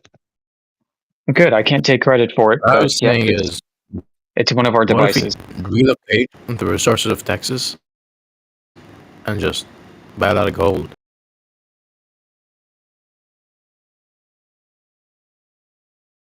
I didn't catch that. I'm sorry.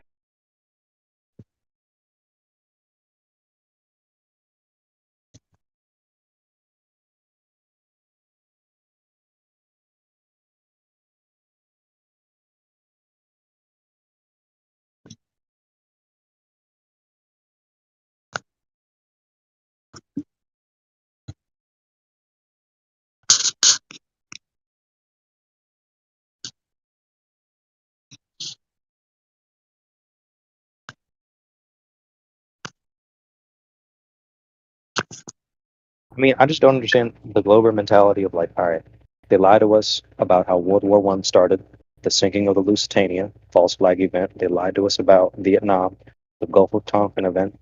They lied to us about 9/11. There's a 5-hour documentary. Lied to us about COVID, but they're going to tell us the truth. They lied to us at least 5 times about the biggest shit, but they're going to tell us the truth about what we're living on. It's like, why are we believing the liars? I don't understand that. Think about that too. And I'm at the point where I don't think there are many people left that are actively lying. I think this has grown its own legs, and the delusion is self-perpetuating. Yeah, almost like a checkmate. Yeah, exactly. or like an urban myth. Where I come from is like, okay, you ever seen the movie? I think it's I don't know if it's Hannibal, but you know Hannibal Lecter,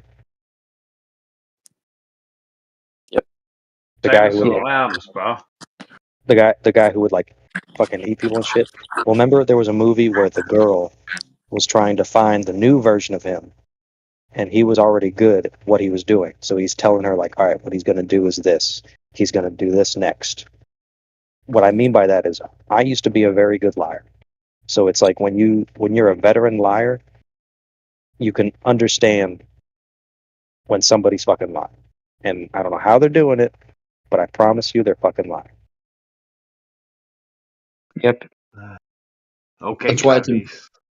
That's why it's important to study psychology, I feel, because then you get to know the tactics people try to use against you. Because somebody Yeah, on right the now we should there's have a social cost to becoming part of our community. People aren't ready for that.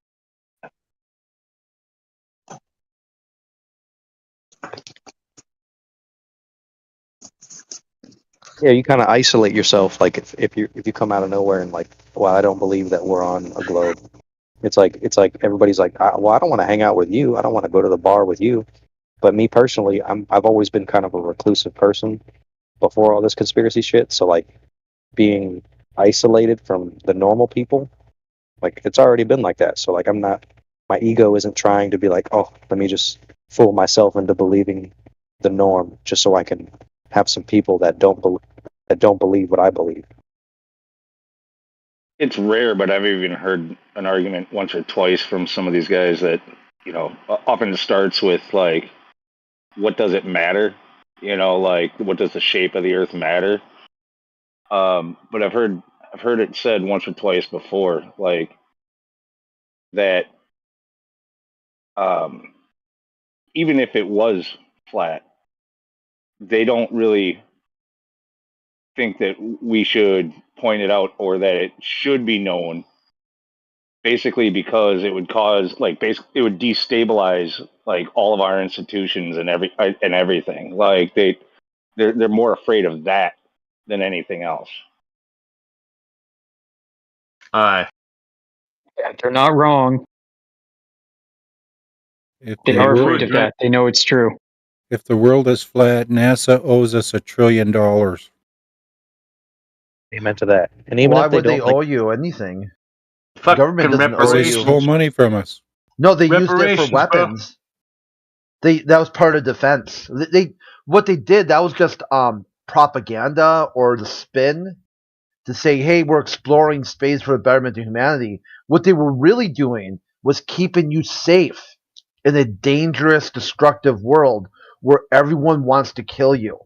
And the only thing keeping the barbarians at bay are advanced space age weapons that can reach out and touch you.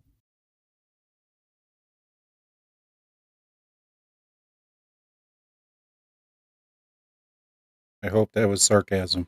No, it's legit. No, it's sarcasm. No, that's seriously. Just ask Department of Defense.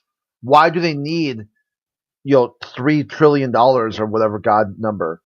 Because they'll tell you every day the terrorists are knocking at the gates. And they have to get it right every day. Where the terrorists only have to get it right once. So you should be grateful that they provide a safe and secure environment for you to operate and for you to live in. You get to feel comfortable when you go to bed at night and you lay your head upon that pillow because NASA rocketeers and missileers are working tirelessly to make sure our weapons can intercept the greatest threats that humanity has ever faced. What?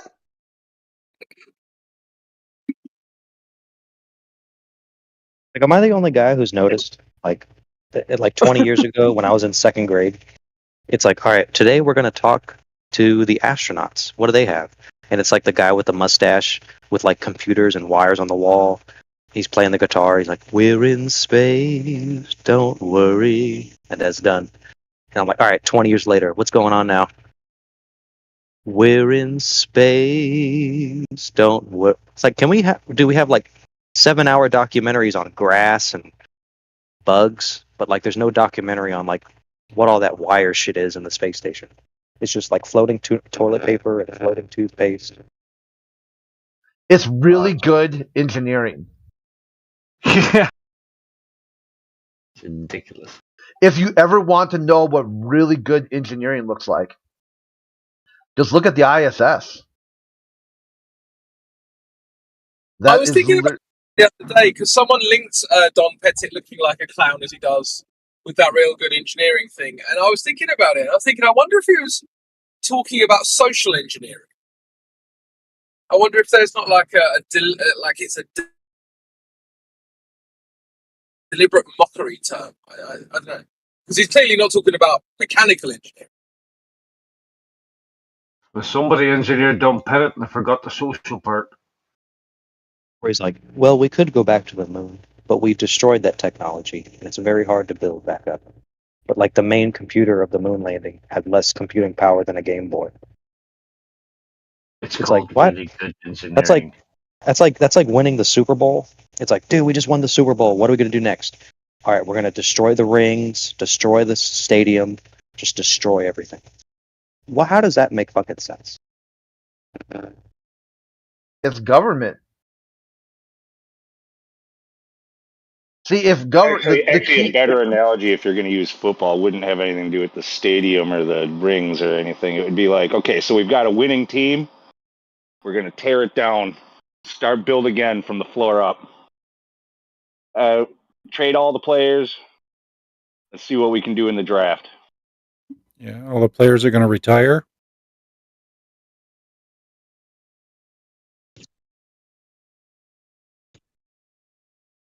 Well, I just won NASCAR, Daytona 500. What am I going to do next? Well, we destroyed the car that won, and it's really hard to build back up. Why the fuck did we destroy it? We just did the greatest achievement of mankind. We destroyed it. What? And they lost all the blueprints too. And the I forgot, not the transcripts, but the data imaging or the, whatever the fuck it's called. Yeah, telemetry. Oh, they filmed over the. Damn it! It's science, and you guys just don't understand. I had an interesting conversation with a globalist this morning. One-on-one conversation, and this is how bad it is with talking to a globalist. I couldn't get him to even just colloquially accept that that finding Flat Earth annoying was an emotional response, not a reasonable response. Oh, Crit is a flat earther. Okay, for a second, I was rolling along with what you were saying about the space, the ISS, and everything. I'm so glad to hear you. Got you good, you little fucker. But like, how painful is that? That you're talking to somebody who feels like they are a man or a woman of science, and you're trying just to articulate one point: that finding a topic annoying is not a reasonable, logical point of view. That is an emotional point of view. And they just can't accept it because they just despise Flat Earth. That anything they say about it is just objective. So even their own emotional response, annoying, is now scientific. They can measure their level of annoyance with repeatable and observable. And if you just change observer dependency, then somehow it's not annoying now because it's just so. I mean, like how do you crack that? I was like, how do you square that peg or crack that shell? I just gave up. I said, you know what? Fuck it. I'll talk to you on server. I'm not going to do this one-on-one shit.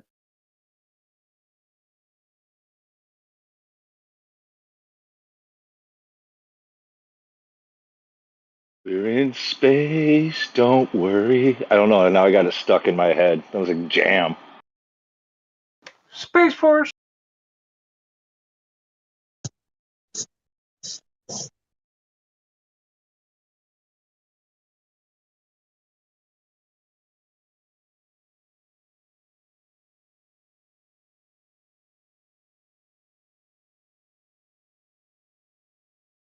Speaking of football, who do you guys think is going to win, the Ravens or the Chiefs? No fucks. Probably the Chiefs. Probably the Chiefs. Whichever team gives the most winnings for the gamblers. What jersey do they have on the ISS? Both. They've got them all, right? They've had them all. Remember? I think the Ravens are going to win.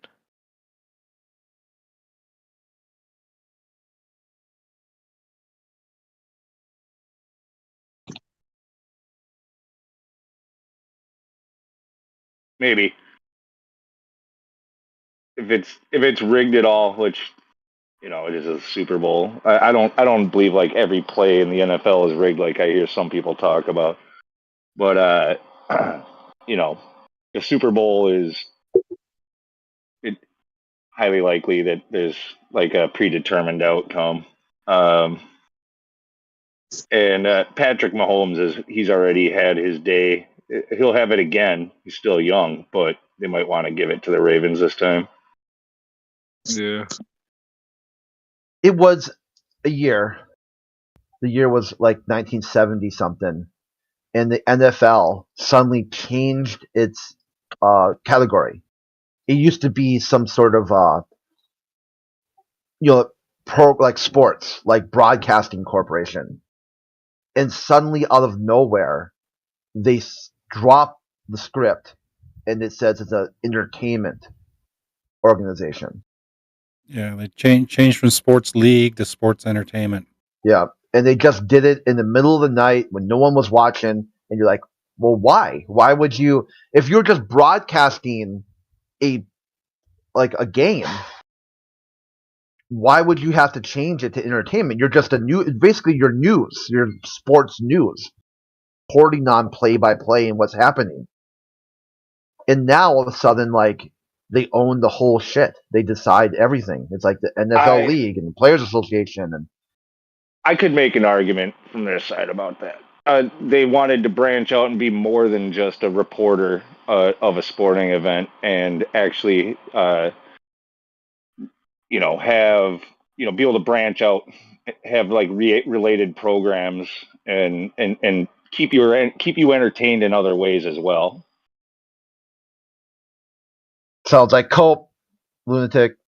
I said, look. I'm just. I'm not saying that is what it is. I'm just saying. Oh, okay, I got you. I get it. Okay, you're a Packers fan. I'm not really, actually. I mean, yeah. I mean, I'm from Wisconsin, so I'm a bandwagon jumper. During the playoffs, I'll start watching, but I don't really care all that much. Freaking cheesehead over here. You're like me when England. I don't give a shit unless it's the World Cup. Yeah, I mean, don't be jealous of the cheeseheads. By the way, you want some. No, I'm good in Minnesota, where we got like. Yeah, I'm in Minnesota too. I watched like one game this year. It was like the Giants, and I was like, like just for some reason it was just on. I decided to watch it. And it was like the end of the third quarter, like right towards the end of the third quarter. Like Minnesota's up like 37 points.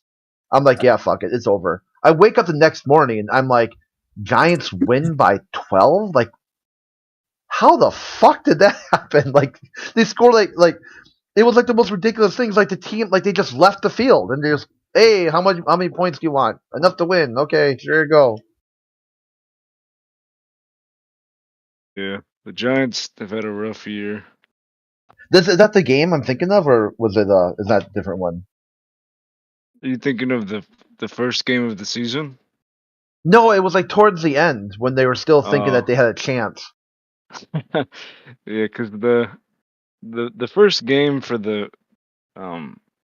Giants, they lost 0-40, so it's pretty rough.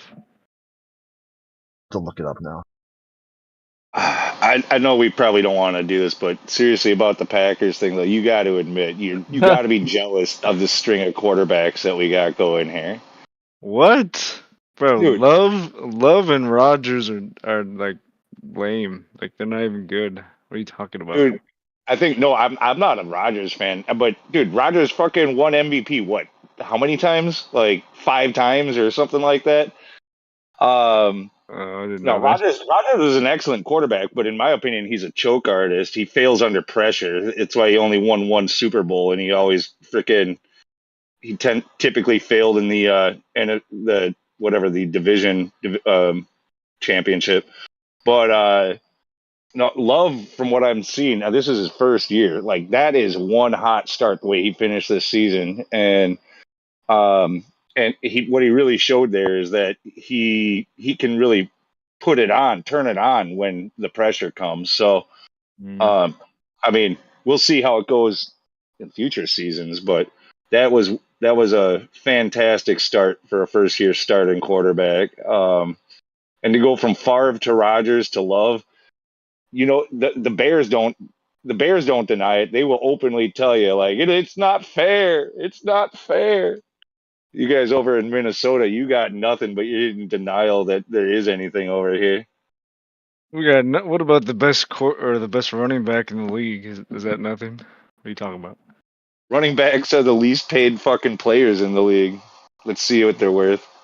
Yeah, I mean Kirk Cousins is pretty good, but he tried to run the ball and he tore his Achilles, so that's not very good.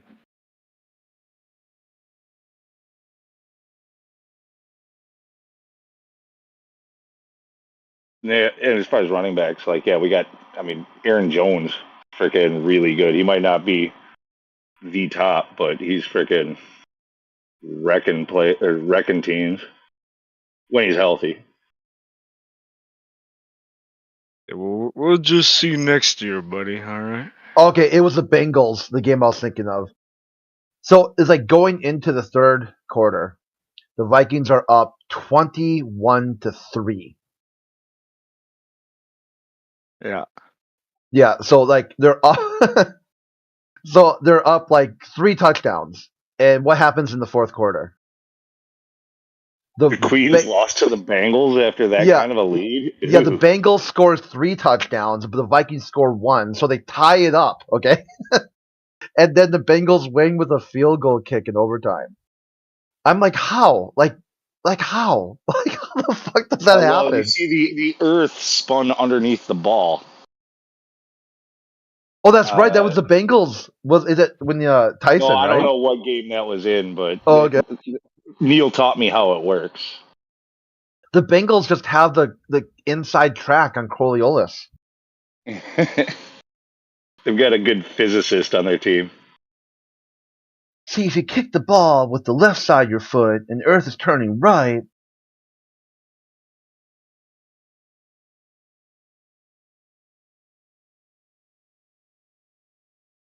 Well, Tyson, what's gravity? Well, I don't know. Next question.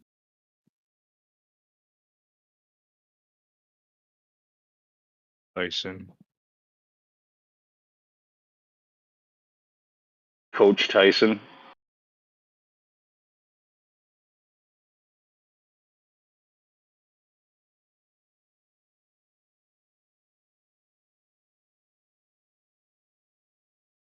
I think it's funny though, like I said, about the rigged sports, like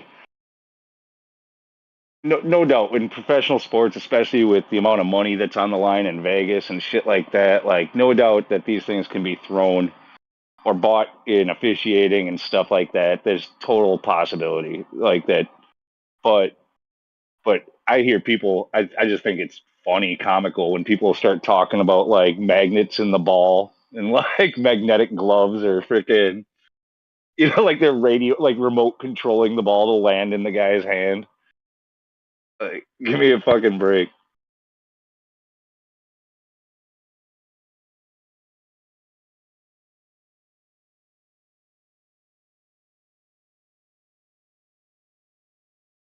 Yeah, I mean, if you remember the Super Bowl last year, the Chiefs and the Eagles, the whole game ended because of like some penalty that was like bullshit, and that's why I started thinking it's kind of rigged. And yeah, that's how it would be done for sure, in my opinion. Like, yeah, it's just it really, especially in a close game, if you've got two good teams facing each other, it's gonna be a close game, no matter what, or it should be anyway. So it really only takes buying a couple of officials and game over. Yeah, I mean, my mom was saying that the Chiefs are gonna win the Super Bowl this year because Taylor Swift is dating like Kelsey, and they want her. Yeah, they want her to be like the halftime show or some shit. So yeah, I could see that happening, to be honest. Dude, even my grandma, my freaking 90-something-year-old grandma, got all weird like at Christmas talking about how she thinks like Patrick Mahomes is cute. She's like attracted to Patrick Mahomes. Like freaking yeah. Like they yeah, I don't know. He's kind of in the spotlight. People I don't know. They just gravitate towards like the popularity and all of that. And yeah, he's popular right now. And Taylor Swift, fucking obvious, super popular. Yeah, it probably will be the Chiefs. And yeah. Yeah. Also, don't use the term gravitate because gravity's not real. No, I used it properly. Ah. All right. I didn't talk about mass attracting mass or anything, did I? No, I suppose not. It's the gravitas of the situation. Yeah, globe was really like gravity. Like they should just marry it. Well, it's not just gravity; it's also refraction. It's the refraction of the situation. Yeah.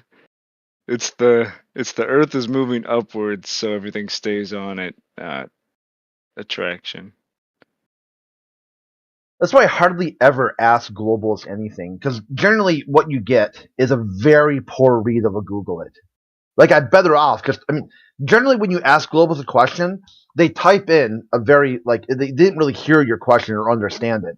They type in some vague keywords that they think they heard and just read some Google result.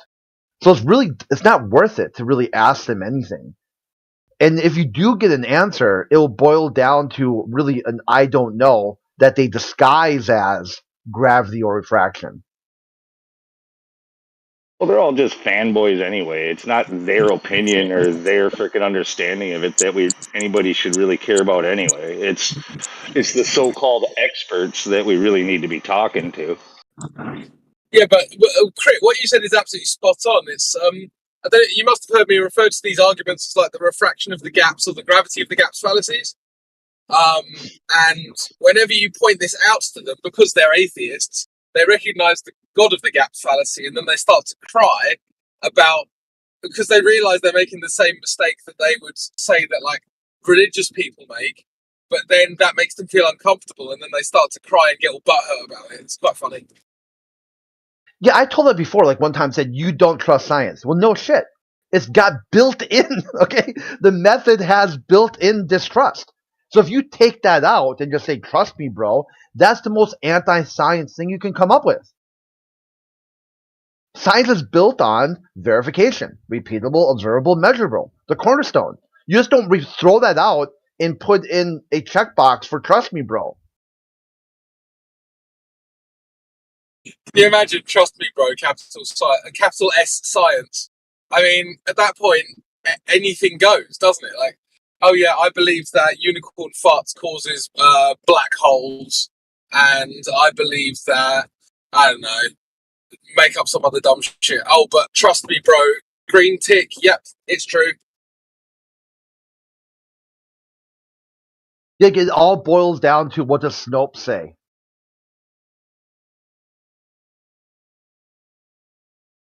Actually, that's a good point. There's nothing more cringy than like a self-appointed fact checker, as if you are floating above the rest of everyone else and you are bias free and have absolutely no opinions. It's just pure facts.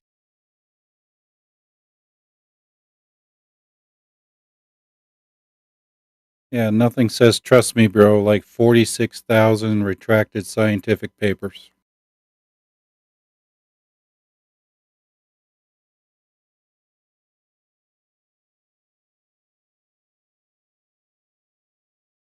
What Jeranism did a great job, just trying to get NASA to honor one FOIA or not FOIA. What's the Freedom of Information? FIF. Oh, I can't remember. Whatever it's pronounced. Yeah, FOIA. FOIA. Sure. There we go. It's just on the tip of my tongue. He went like a whole video series of him just getting them to recognize that he submitted one. Even that's almost impossible. Like, hey, I submitted, a FOIA. Did you get it? Oh, I don't know what the fuck you're talking about. You had me rolling about a week ago. I was listening, and you said the only people in the government that the only people in the government how did you say it? Yeah, the only people in the government. The only people that I know of in the government that you can get to listen to is the NSA. Yeah, the NSA. That's the only branch of government that actually listens. Yeah, Homeland Security. That's pretty funny. They're always listening. Hello. I saw this funny meme once where it's like people in the 60s. Oh, the government isn't listening to me. Like today, it's like they got that little like the voice where you say like Stella or whatever it's called, or a Siri. Yeah, it's like Siri. It's Stella. You got it. Yeah, or it's like, hey Siri, can cats eat pancakes? Didn't Obama apologize for snooping on the entire American people? Emails, mail, all electronic devices. Well, yeah, I think he had to. He had to address the Edward Snowden leaks, I believe. Yeah, that happened, eh? Yeah, but it wasn't really an apology. It was like, yeah, we've been doing it illegally, but we've just changed the laws to make it legal. It's not how it works. Yeah, didn't Bill Clinton apologize for fucking for the American government doing illegal MK fucking Ultra. Yeah, experimentation? Clinton had to do. Yeah, we're sorry about press. Yep, he did do that. Nope. So yeah, this is kind of there's a pattern here. Yeah, we're sorry about spying on you, fucking with your mind, but that's okay. We did it for your own good. For the greater good. Was that Crit that was just saying about the listening? Also, though, like, shit, even 5-6 years ago, I was telling people that your phone was listening to you, and it was fucking obvious. But yeah, 9 out of 10 people would be like, no. Now it's like every normie down the block is like, yeah, of course. They're like, how do you think they get the the personalized advertisements and stuff? It's like, yeah, that even came up in mainstream with Joe Rogan. They were like, you speak about teeth or something, and the next thing the ads come up on your phone about teeth and how to get good teeth, and you're like, how the fuck is that? Duh. That's why I like to talk about aardvarks. There's no advertising for aardvarks. I have a list of things that happened where that came up. So, like, this one time I was talking just with, away, that wasn't on the internet, just with friends, sitting around. We had we kind of try new wines and stuff. This is a couple of years ago. And when I was still, we drink alcohol, or just socially. But then one time we decided to play this board game I'd never heard of called Viviculture. It's about setting up your own wine field and kind of like a worker placement thing. And I get home and this is why I said I'm done with Facebook. I fire up Facebook and huge ad, right on there, buy Viviculture, $5 off, or whatever. I'm like, how the actual fuck, The weirdest one I've got. I've told this. Been telling this for about 2 years now. It's been since this happened. But I was dropping my daughter off at her mom's house after I had her on the weekend, and it was winter. And I was also, I was thinking shopping around, or thinking about shopping around, looking for a new vehicle. Being in Wisconsin, wanted something with all-wheel drive. And after dropping her off, I had my phone down, on the center console, screen face down, and I taped my freaking cameras. And there's nobody in the car. It's not like I'm talking out loud or anything. I was driving behind a certain Jeep model, and I was like, and my garage is kind of a low garage, like the overhead door, so the car can't be all that tall either. So I was driving behind it, and I'm like, I bet that thing drives pretty good in the snow, and it didn't seem all that tall. I'm like, thinking to myself, I wonder if that would fit in the garage. And I was driving behind it for a little while, but in my head, I'm just thinking about maybe looking to see finding that model of car or something, right? And I got home, and about 20 minutes after I got home, I got a text message on my phone from one of those 5-digit numbers, 55082 or something, right? And it was a Carfax report for the exact same make and model with a VIN number and a price for sale in my area. Creepy. Bro. Yeah, that's intense. A couple years ago, I was starting to get Netflix. And I'm like, you know what? People are talking about, hey, test it out, see if you like it. There's a lot of good documentaries and stuff. And I went up, and I was like, you know what? I'll fire up. I'll do this Netflix thing. 1 month, for free, cancel any time. And I canceled that day. Because virtually every topic I had ever brought up on Gem Panda server brought up, Watch Now. I talked about Rubik's Cube. Boom, there's a Rubik's Cube documentary. Flat Earth documentary. Rubik's Cubes.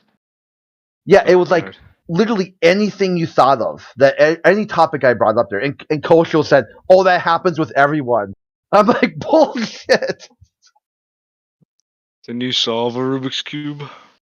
Yeah. What's your best time? Don't really time it. Just sort of like play around with them whenever I'm. Under like a speed thing. Okay. You should. It's fun.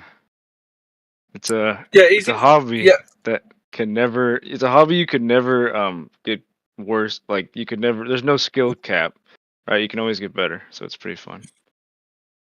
I find the best way to do the Rubik's Cube is you don't scramble it in the first place, and then it's already done.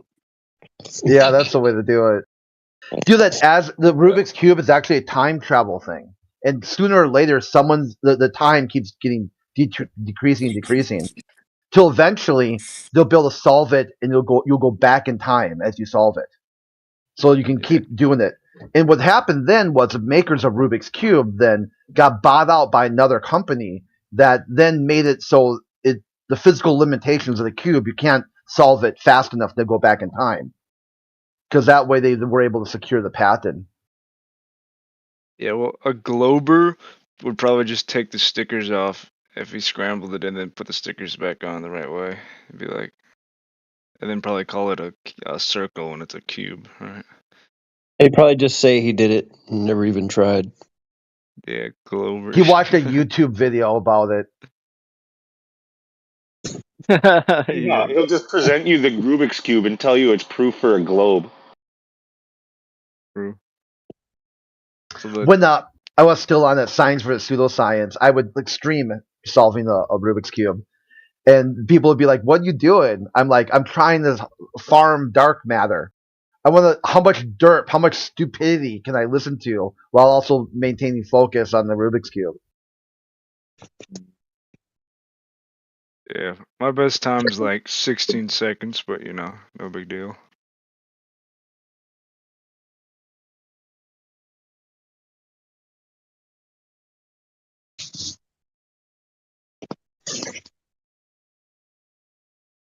The best time in the world's like 3 seconds, which is kind of crazy. I saw this video where this dude was juggling. I think I've given a Rubik's Cube about 16 seconds of my attention, like through my whole life. Like, they hand me that thing. I'm like, what is this? Oh, fuck no! Put that. Well, it's impossible to solve it. It's impossible to solve it on your own. So fuck that. Yeah, it's almost impossible to solve it like just by yourself with no tutorial. So I see what you mean. I gave it a solid. I gave it a solid attempt. I watched a video or two, and I had my sons, and I'm like, I'm gonna get this. I'm a smart guy, and I gave it my best effort, man, and it just didn't work out. So it was kind of a failure, but I accepted that. I'm like, cool, I'm good with it. I can't do it. Yeah. Yeah, there's only so many different states that you'll see the Rubik's Cube in, where people who speed cube. And they can just tell by looking at it, like how many, it's somewhere that like every cube is less than 20 moves away from getting solved. So if they find the right state and they also memorize all of those 20 moves, and they can use. No, that's not right. There's like 3 trillion different ways to scramble a Rubik's Cube. Yeah, but they all boil down to just certain states of where the colors are, and from there you can use an algorithm that will solve it within 20 moves. Yeah, the one that I was seeing, you flip two of them or whatever, and then you flip the bottom one, flip 2 of them, then flip the bottom one on the flip 2 on the side and then 1 on the bottom, 2 on the. I keep repeating that, and then you're supposed to be able to finish it, but I just that's not never true. worked out. Yeah. But these things are both true. Like I think whoever's saying no, like what you're effectively doing mathematically is you're saying how many possible moves are there. And then it's that to the power of 20. And if that's true, then it can be both true that it can be solvable within 20 moves and also 3 trillion possibilities.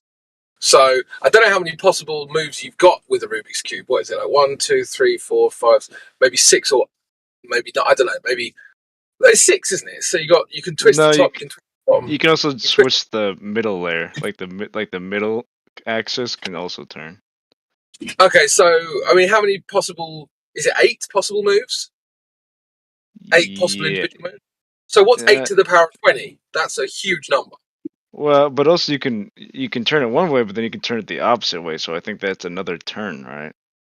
Yeah, but okay, so what I'm saying is how many possible options do you have for a single move? Is it like 9? Is it 12? I don't know. I think 16. Well, if it's 16, what's 16 to the power of 20? Can anyone get a calculator out? Because that is a huge number. Yeah, it's pretty Makes me big. want to put it down. Yeah. Next, swipe, Yeah, swipe go, right. Oh, fuck no! Take the thing from me. Mad. Because I mean, 16 times 16 is already about 224. Hold on, it's got 6 sides, not 4, so that's not the number. Yeah, but you're not talking about the changing all the sides, only the side that's facing you. 6 times 4 to the power of 20. In which you can spin, like you can turn an axis. Yeah. Yeah, like you wouldn't count, like if you turn orange to the right, you don't also count that as green to the right. That's all the same move. Or blue left. I made a mistake, sorry. Yeah. I think you've got move in unison. I think it's because you can move the right pillar, the left pillar, the pillar furthest from you, the pillar nearest to you, then the top and the bottom. I think you've got fundamentally 6 moves on a Rubik's Cube, right? So it's 6 to the power of 20. So, I mean, you're already at 36 times 680. No. Yeah, think about like saying no, but you're not saying why. Because it's Reservoir. not 6 moves. It's Reservoir. Picture it. Do you got one nearby? Can you hold in your hand? Yeah. Okay, so you're holding, like, say, orange towards you. You got your thumb on the middle right, and your right thumb on the middle right, left thumb on the middle left.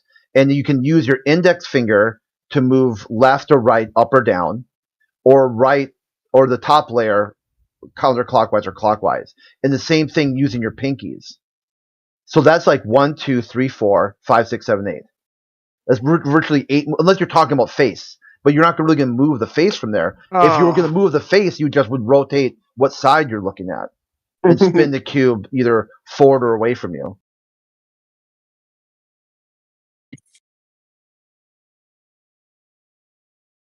Yeah, you see what I'm talking about, right? Like if you're looking at orange, but you really want to change a face, you would just rotate to white.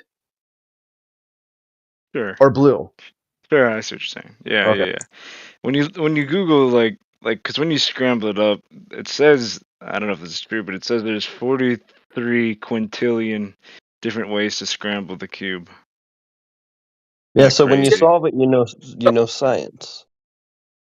Yeah. Once you solve it, you can tell. Quintillion isn't a real number. Give me a break. That's what it says. It says 43 quintillion different ways to mix up a cube. Yeah, that's probably right. It's like when they advertise Subway, they say there's like 3 million different combinations or whatever. There's only about 8 ingredients. But that's true because you could have all 8. You could have 7 in 8 different combinations. Then you can have 6 in a bunch of different combinations. Once you add it all up, it is actually like millions or hundreds of thousands or whatever different combinations. It is what it is. Yeah. I mean, okay, so when they do this, like this guy is solved in 3.3 seconds, like how much do they scramble it? Like, is there like some? So they have a There's they're no called way. like no. I'll explain to you. So there's WCA events, which are World Cubing Association events, and that's if you don't do it at an event, you can't get the world record. So what they do is they have these like adjudicators, and they get a set scramble. So like someone gives them a list of how to turn the cube. That judge turns the cube, and then they give it to the guy, and then he solves it. Yeah, but like how many moves are done in the scrambling? Like you take a solved one, and what do you turn it? Scramble, make 6 moves to scramble it, 10 moves to scramble it, 30 moves to scramble it. Like how far do you go? Turn it in half once. Yeah, that's it for the 3.3 second one. Yeah. The most impressive video I saw was this guy who was juggling 3 scrambled cubes and solving Yeah, that was them. crazy. I was like, holy shit, dude. After that, I tried to. I didn't try to. I picked up juggling and practiced for, I don't know, like on and off for like 3 months. It's kind of like, sort of my quasi New Year resolution. I wanted to be able to juggle by New Year's. You made a New Year's resolution to become a clown? Yeah. What, just like three objects or what? Yeah, or 3 more? objects. Like 3. I guess the gold standard is 3 objects 10 times. So like basically Right. 30 throws. If you want to become a clown, you just have to say that the Earth's a globe. That's a good one. Yeah, I started off with balls, but like I got Don't even- dogs. I got a lot of dogs, and as soon as I started throwing the balls up in the air, all of them would come rushing, So I tried bean bags because that's supposed to be a little bit easier.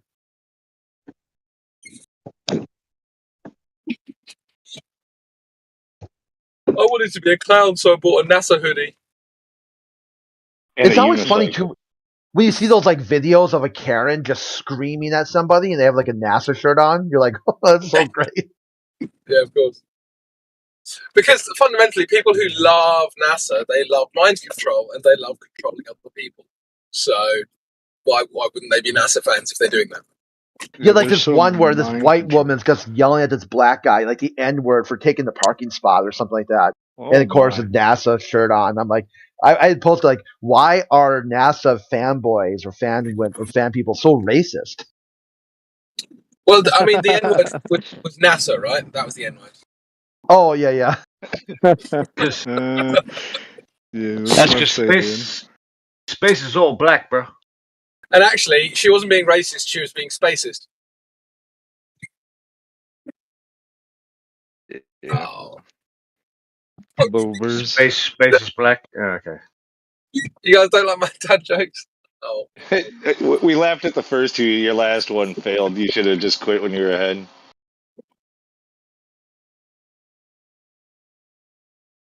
Yeah, GIF you get. That's a pretty cool GIF. That's interesting, the visualization there. Do you think if NASA told people that they're gay, they just believe it because they love NASA so much? Yep. Well, they're already gay. Like they just. Do you know what's not gay? I think Lunatic, you might like this one. Hey, Lou, do you know what's not gay? What? It's not gay if it's TSA. That's okay. Okay. Yeah. Hey, have you guys ever heard of a show called Kill Tony? No. Alright, well, it's been on for like 10 years or so. It's like they got like 600 episodes. I've been watching it a lot lately. It's mostly filmed in Austin, Texas. Basically, the show is this. It's like an hour long or something, and Tony Hinchcliffe, the comedian, is the host. And basically, they have a band and everything, but they have people put their names in a bucket. Write your name, put it in a bucket, and they pull out your name and have you come out on stage and do 1 minute of stand-up comedy. And I was just thinking of coming up with some flat Earth jokes and going up on stage. Supposedly they're going to come to Portland in December, I think. Do the one about trying to get a job at NASA and they just keep telling you there's no space. Have you guys seen my nigga Brian? There's no space. Have you guys seen Brian? That's gonna like that one. Holy shit, I just realized my fucking voice changer is still on.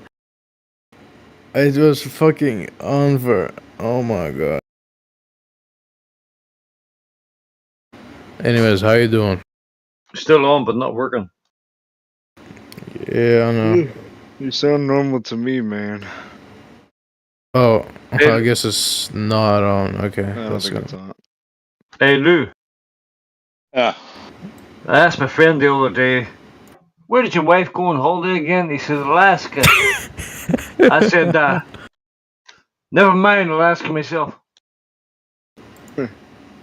Okay. I've made that joke too. That's a good one. Sereno, are you a respectable flat earther, or are you a Hell yeah, brother. Fuck Globetrotters. I'm as flat as they get. Yeah, they like balls so much they might as well be homosexuals. Am I right? Oh my god, I've got 2 balls of my own. Why do I need a 3rd one? Hey, is Crypto. that Gabroika? Hello, Gabroika. Hey, Crypto, who's that dude who's talking about he was in here and he was like, I'm 6'6" and 212 pounds, 4% body fat. Yeah, and you're like, bullshit. That wasn't here. That was in the Theist Experience. It was not Fox. Oh, that's right. Yeah, that's right. Okay. Yeah, Not yeah. Fox. That was Such a me. liar. And then he posts a picture of himself, and he's a fat fuck. I was like, bro, you are. He was like, I'm like really lean. I was like, not with those stats, because he's the same height as me, right? So we claim to be the same height. And I forgot that was. Yeah, I remember talking to you. I just forgot where. I just assumed it was here, but yeah, that's right. We're the other channel. It was in the Theist Experience VC. He's claiming to be the same height as me, but weigh a lot more and have way less body fat. And I was just like, really? I mean, I've lifted weights for 20 years, and you're claiming to be like much hencher than me at 4% body fat. It was You're like 6'6", Crypto? No, he said 6'1". He said he was 186 centimeters. I'm 6'1". But are you a bodybuilder but anyway, or look. a power lifter? My ears pricked up because he's the same height as me, so it's very easy to compare weights realistically when you're the same height. And he was obviously lying. Anyway, whatever. Come back and say. I'm 6 foot. I'm 6 foot 215, and I got 3% body fat. Damn, what the fuck? You know how like 3% body fat is like No. Obviously, I've okay. got higher body fat content than that. Okay, I was gonna say if you're on Discord, you gotta be at least 20% body fat, right? I mean, it's kind of the standard. I don't know. I don't know my actual body fat content, but I gave you true stats. Otherwise, yeah, 6 foot 215. Yeah, I'm So- like I'm like Yeah, one. so- or I'm like 5'1", 250. Yeah, correct. I remember what it was. He was claiming to be 6'1" or 186 centimeters, 120 kilos, 10% body fat.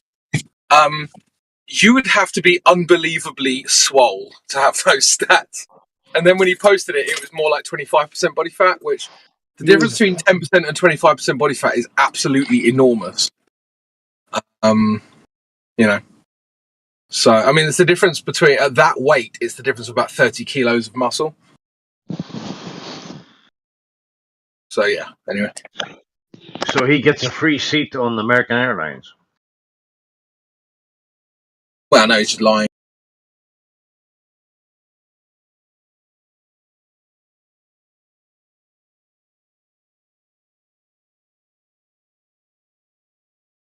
Fucking liars everywhere, hey. Who would go on the internet and lie? About fucking millions Scott and millions Mackey of people. Liars do that. I'm fucking ex-MMA champion on the PlayStation.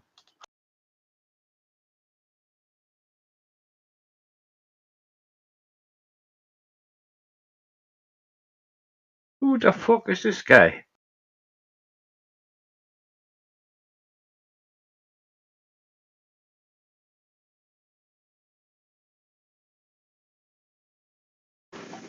NASA claims they went to the moon in 1969.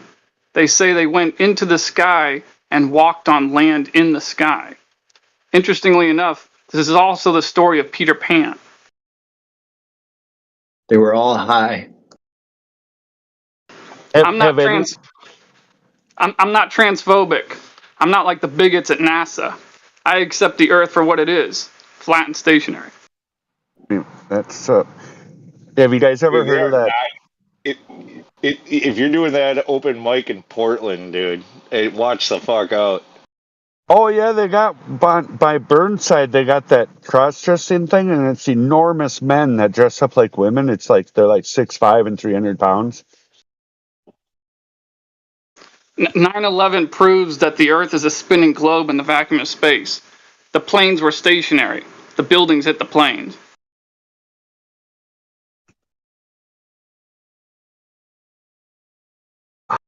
Wait, was the Earth rotating with the buildings into the planes? Yeah. Oh, so actually it was not airplanes hitting the towers, but the towers hitting airplanes. Exactly, Holmes.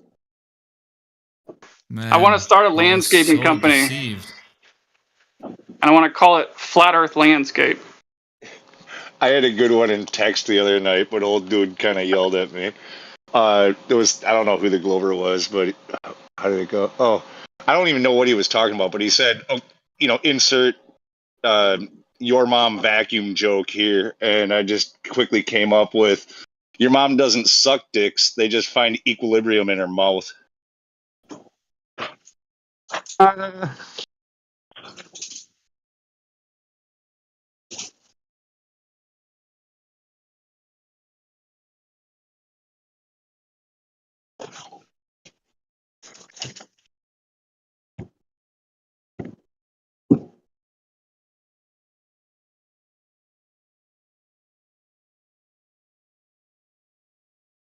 I think you'll like this one, Lou. If you're living with a roommate who doesn't like cats and you want to convince them to let you have a cat, all you need to do is go to the pet store, buy some mice, and let them run free around your apartment. Once your roommate sees the problem, you just say, well, damn, we need a cat.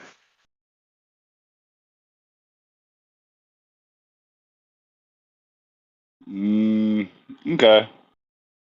I don't know, man. That's basically the joke I'll say if, like, I still have time in a minute.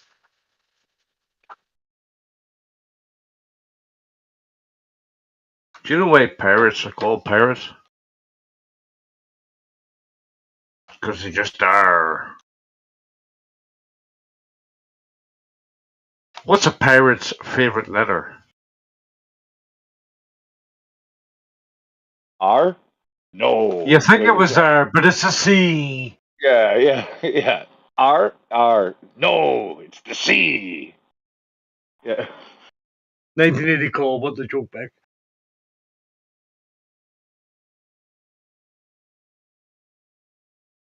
You know why they call me Rooster, right? Because.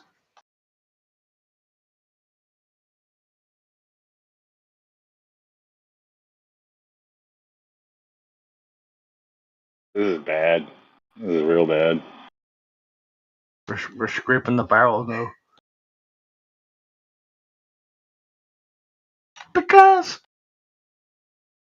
Space Force.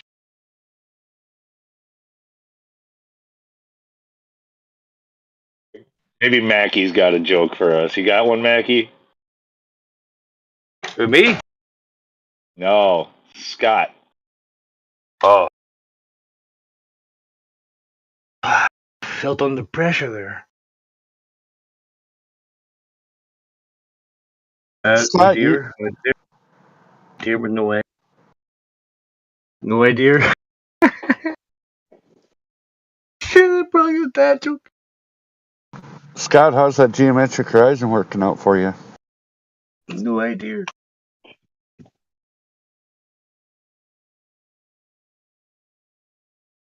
Hey, I have a question for Scott Mackey. What could anyone show you that would falsify the globe for you?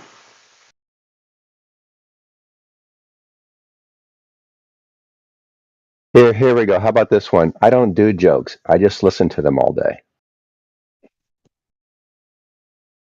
That's your Get evidence? Get it? That was weak. Yeah, but that's weak. I mean, you're supposed to support the globe. It should be obvious. You should have really obvious evidence, like that there wouldn't be a potential for another position in that claim. And if that's true, you should have something better to do with your time. Who, me? Man, listen I to the like being jokes here. all day. Dude, Maybe I should change it to arguing with. that's Maybe not- I should change it to I argue with jokes all day. When you're done bombing, you should answer my question. Okay. Well, you asked. Someone asked. I don't know if it was you. Yeah, I was in there warming up my chicken noodle soup. So It's the same thing every day here, man. Flat Earth. That's what we're about, and we're looking for evidence. We need you to bring us some, empirical evidence, a measurement, something direct. I brought some just the other day. That's a 3-2 water we wouldn't be here today if you brought us evidence. I think you lost You track don't know of the what question. evidence is typically. I think you lost track of the question. The question, I'll repeat the question What's again. evidence? What would falsify the globe for you? Oh, if you can find any verticals that are parallel. Care to elaborate on that?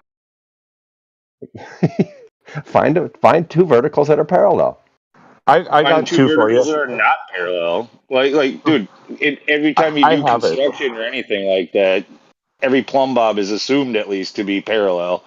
Like, it's not measured to have any difference. There's no, like, I don't know. What are you saying? I, It's just you're just I living in a got world of this. theory, right? I got this. I got this. They're not Hey, assumed to be Scott, parallel. I've got Yeah. you two vertical parallels. At the vertice of an elevation angle measurement in the ground position where the star is directly over the Earth, them are two vertical parallels. They must be to have a triangle. Two vertical parallels? Yep, you have to be able to flip that triangle on its hypotenuse and make a rectangle or a square. And You want to try that again in English? you're done. It's over right there. Do you want to try it again in English? You said two vertical parallels. They are. Does anybody want to help him? They're not coming from the center of a sphere. Anybody want to help him? That would be not a triangle. He's embarrassing. I have a clarifying question. So when you say vertical parallels, they are. Anybody want to help him? He's Actually, embarrassing 6 of them. There's 6 of them if you make 3 measurements, and you're using the horizon to calibrate your sextant to 0, so you can measure an angle. Yeah, it's that way for sure. So when you say measure parallel verticals, you're referring to plumb bobs. You're referring to plumb bobs, correct? I am. For instance. All right. So what distance, over what distance are you talking about? 10 feet, 100 feet, 100 miles? What are you talking about? No, it doesn't matter. Whatever distance they are apart, if you have a precise enough measuring instrument, you will find Polaris from you said precise enough. You put a qualifier in there. You said precise enough. That's still vague. How precise are you talking about?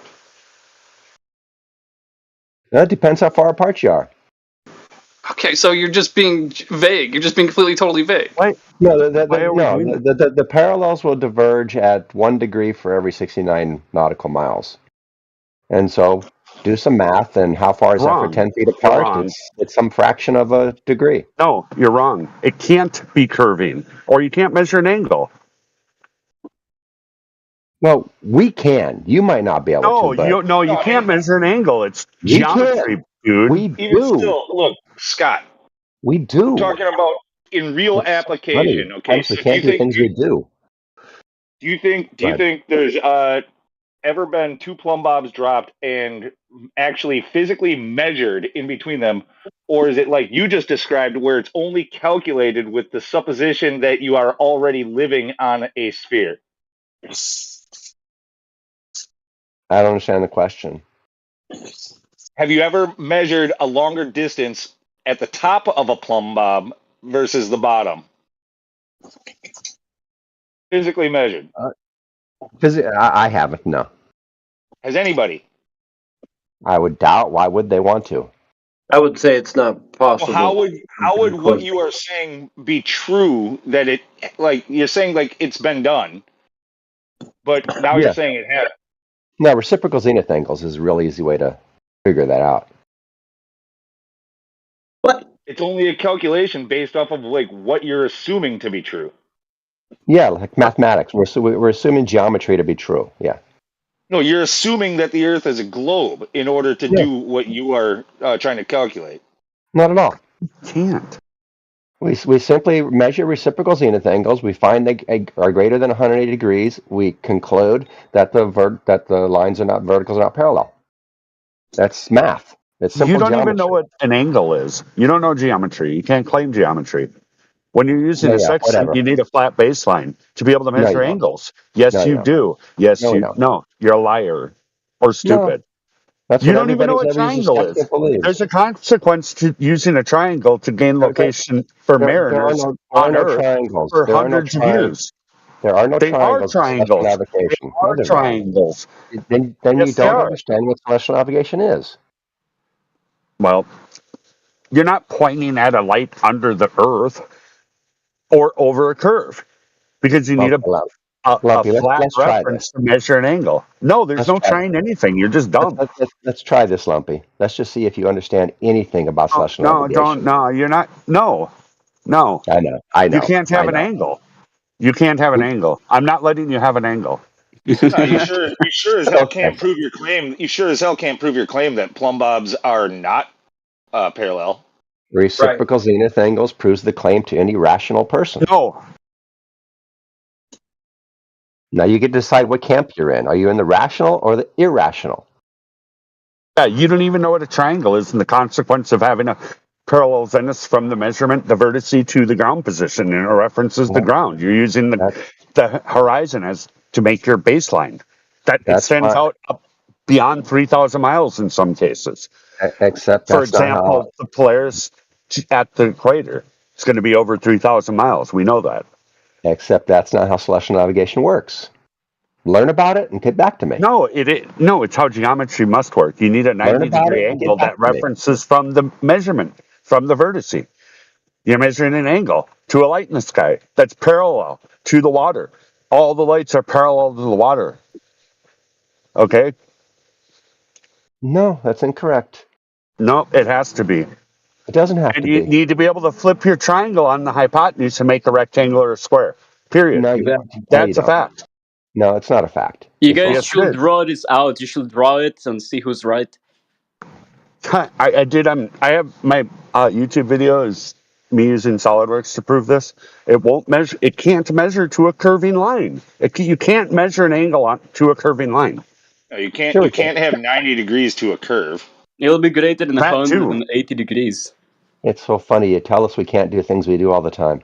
No, you could get extremely close. You could have like instead of 90 degrees, you could have like 89.999 or something. You know, but you could not have 90. Sure, we can. No, you can't. No, Lou, you're misunderstanding following the curve path. Lou, listen, Lou. If I'm at the equator and I go to Polaris to be at the ground position, I did not follow an arc path of a quarter of a sphere. Yeah, right? I'm pointing directly at Polaris and directly at the horizon. I measure that angle, and when I extend it out, I need to have a 90-degree angle at the north part, Polaris's ground position, and it needs to reference from where the measurement originated, which is at the vertice, which is where the measurement was taken. No, I'm talking to Lou. All right, does that make sense, Lou? No, I get. In fact, when I said the 89.999, yeah, like right away I was like, actually, that's not true because that still requires a flat baseline. Like, if you're on a sphere. Good, thank you, I appreciate you. Okay, Lumpy or Lou, what's the angle of elevation to Polaris at the equator? What's the elevation? What at the It's equator? not worth answering. He can't have an angle. What's the angle of elevation? Stick him at angle, Lou. He's stuck. What's the angle of elevation to Polaris when we don't need we need to come to an agreement that there's a flat baseline required to measure an angle. You can't say the word angle in your paradigm. So let's pretend there's a flat baseline. What's the angle of elevation? It is. It has to be. When you look at what's the angle of elevation to Polaris from the equator? Listen, when you look at Polaris from the equator, try to answer. You are I don't need to listen. I want to know what the angle of elevation is. It's a simple question. Yeah, you cannot have the right angle. You cannot have a precise angle measurement. Okay, because what is it? Listen, you are looking at that star through a vast amount of air, which has the property of lensing. And so what every angle day, through all that lensing do we read? Listen, every day you look at the star Polaris from the equator line, you will have a different elevation. And because what you is have really different atmospheric conditions. See, this is what I find amazing about you guys as a group. You can never answer a simple question. Never. So this is you not answering that we need a baseline. This is a softball, guys. Zero. What is the angle of elevation to Polaris from the equator? Zero. Softball. Yeah. Zero. Thank you. One day, Zero. What zero? And if your whole triangle thing was accurate, Lumpy, You Where would don't that have, put Polaris? listen, you don't You have need to. It zero needs to angle. be over the That horizon to means see you it. see the star Lumpy, where would that Polaris at put the Polaris? horizon. If on a flat surface, if you measured 0 degrees elevation to Polaris from the equator, where would that put Polaris? It puts it on the North Pole. The definition, guys. Simple geometry. You cannot have a zero Simple angle geometry. between the ground and the star elevation Okay, from guys. the equator. I need you to work with me here. You don't have Flat that. surface. You don't Flat have that. surface. Flat Earth. Yeah, 0 degrees show me Zero degrees elevation. hey, show me that case where you're It's your seeing the model, star not mine. Polaris in the horizon line. It's your Show me model, that. not mine. No, you Flat show surface. me. You Flat show me. surface. You show me 0 a degree picture with elevation. the Polaris Triangle. star in the horizon line. All right. It's your claim. Lumpy offered this one. I'm just filling in the blanks. Shut up, dude. Tell me where I'm wrong, Lumpy. If you can see it, it's over the horizon. So this is non sequitur. Okay, but tell me where I'm wrong. Converged, you're offering a non sequitur option. You said right? it makes a triangle, right? No, you're saying that if it said 0, which then I wouldn't be able to see it. How would I measure it? Okay, so let's say you So move how can I say it's 0 if I can't see it, dude? You're Well, dumb. you can see it. You're You non can see it. sequitur. You're always nonsense. Always. Yeah, All right. good And I don't evasion. want to be Run asked away. to validate Run why away. you're so fucking full of shit. Run away. No. Hey, you can't see it if it's at 0. So why would you say You that you can. could? It doesn't make any fucking sense, Of course Scott. you can. I see the sunset every day at 0 degrees elevation. Jeez. Bullshit. You go Show to me the the ocean. star. You go to Listen, the it's your ocean. fucking claim. It's your fucking claim. Demonstrate it. Demonstrate that you can see the star Polaris in the horizon line. Show us a picture with that. Polaris Or being that, yeah. visible in the horizon line. Shut the Or the fuck up and sun. show the picture. Show the picture. Show the evidence for So that. is there a You flat made Earth the here? claim. You made the claim, the fucking claim that you measured 0 elevation of Polaris. Is there a flat earther here who understands the problem with the whole You made the claim that you saw the Polaris star at 0 angle You made a elevation. non sequitur statement, but yeah, asking for evidence of it's appropriate too. Can you bring evidence of anything you have to say? Is there anybody here who understands the problem with the triangle theory of celestial navigation? Triangles are not a theory, you fuck shit. Go find something else to do. You don't belong here. Lumpy made the claim that celestial navigation works off right triangles. Does anybody see the problem with that? I'm just curious. No, we only see a problem in trying to find any angle on a sphere. But so let's say we go to 5 degrees latitude or 10 degrees latitude. Why not backwards? 85 or 80 degrees north latitude, and we locate the Polaris. The fact that you are capable to measure angles in reality with any instrument, that proves you're not living on a fucking globe. You guys really can't You visualize don't this, get huh? a fucking angle from a curved surface. So shut the fuck up and get lost. Wow, someone's upset. Yeah. Because you're speaking bullshit out of your ass. I think I'm getting a little too close to You your... don't get angles with curved lines. Wow. You're very The upset way you're today. the way you're Then we'll see visualizing what's how going on, the huh? flat Earth would work or is supposed to work is wrong. Well, Lumpy was the one who introduced the triangles, correct? Wasn't me. Yeah, that's what you use as a triangle. It's an angle of elevation measurement, but it also includes a ground position, which needs a 90 in reference to the measurement genesis or origin. And you're going to do 2 more measurements that need to intersect. Yeah, know. 2 more measurements that make it a massive amount of square miles that you have Mhm. all non sequitur up in your head. You're just totally lost. You have Well, but no ability to conceive of how to measure an angle on a surface. Like let's if stick you're to on this. a pool table and you put a stick on the pool table and you angle it up at 45 degrees. Now, if the pool table were curving, you wouldn't be able to measure an angle there, Yeah, right? you were saying Because you were saying something about no, non you wouldn't. sequiturs. You You were wouldn't. saying You you were wouldn't be just able saying to. you were just saying something about non sequiturs. What do you think Excuse me, but what do yeah, you you think what you use a just did pool was? stick just to make an angle with the pool table surface. If Let, you were to let, draw on a 45, you couldn't do let, that if the base was at an arc of any size okay, at all. let's Scott, talk a it's little, not non let's talk a sequitur. little bit It's not more non about. sequitur. It's directly analogous to exactly what this conversation is about. Well, I want to talk more about his understanding of I got celestial to take a navigation. break Can because we I'm do a little that? bit. I get frustrated and I don't want to. So, does anybody understand his version of celestial navigation? What he thinks it is? Does anybody want to pick up where he left off? And we could talk about different angles of elevation to stars and triangles. Does anybody want to talk about that? To speak about triangles and angles, you are talking about straight lines, which Okay. you don't have on a sphere.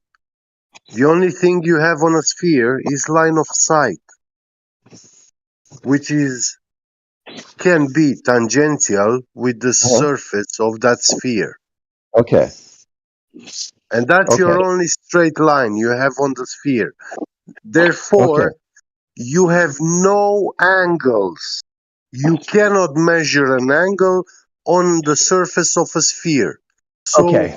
Let's take talk about your your model then. argument, shut it your ass, and get lost.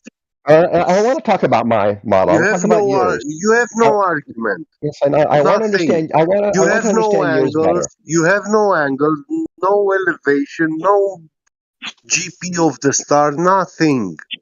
Do Okay, you help me get that? understand yours better. Help me understand your model better then. So what we have is we have a GP, We we have an have a observer plane, location. and we We can don't have have a GP, and we can have a elevation angle because we are on a flat surface.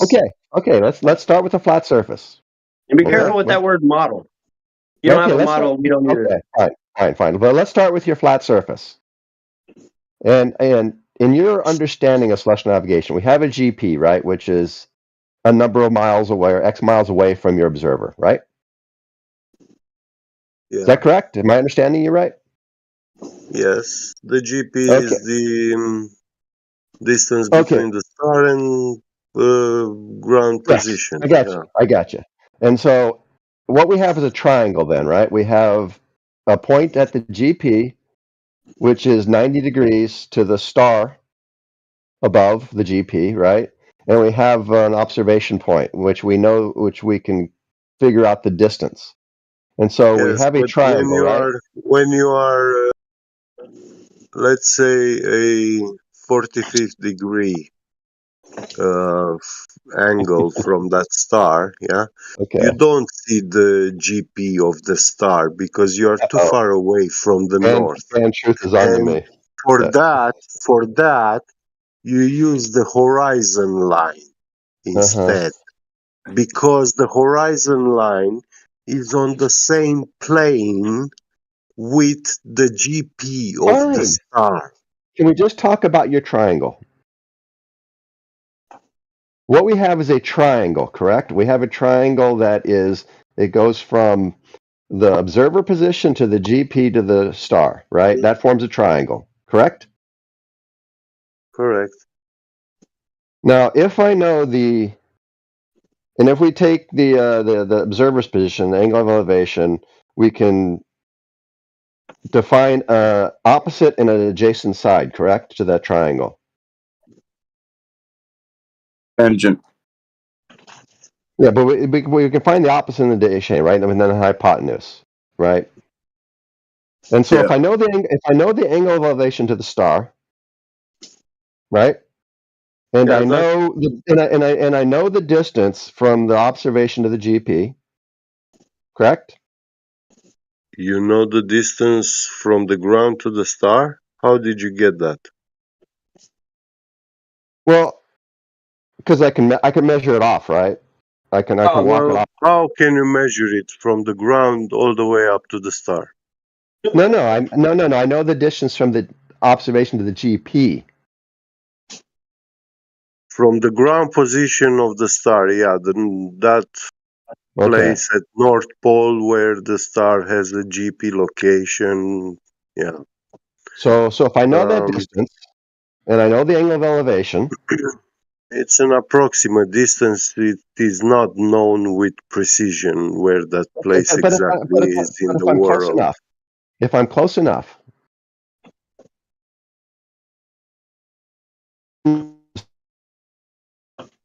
Okay.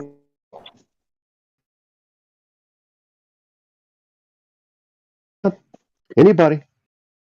You're roboting. Welcome back. I know the distance to the GP from my observation point. I know the angle of elevation to the star from the observation point. Hmm? Do I then know the height of the star? Simple math. You can approximate it. You don't Oh, get so I can the height approximate the of height of the the star. star. Yeah, it's an Pythagoras, true? approximate height No, of the it's star no, we because can't. We can't. I told Triangle's you, falling apart. you are approximating the GP location of the star. Okay, so You can I don't approximate the know height where.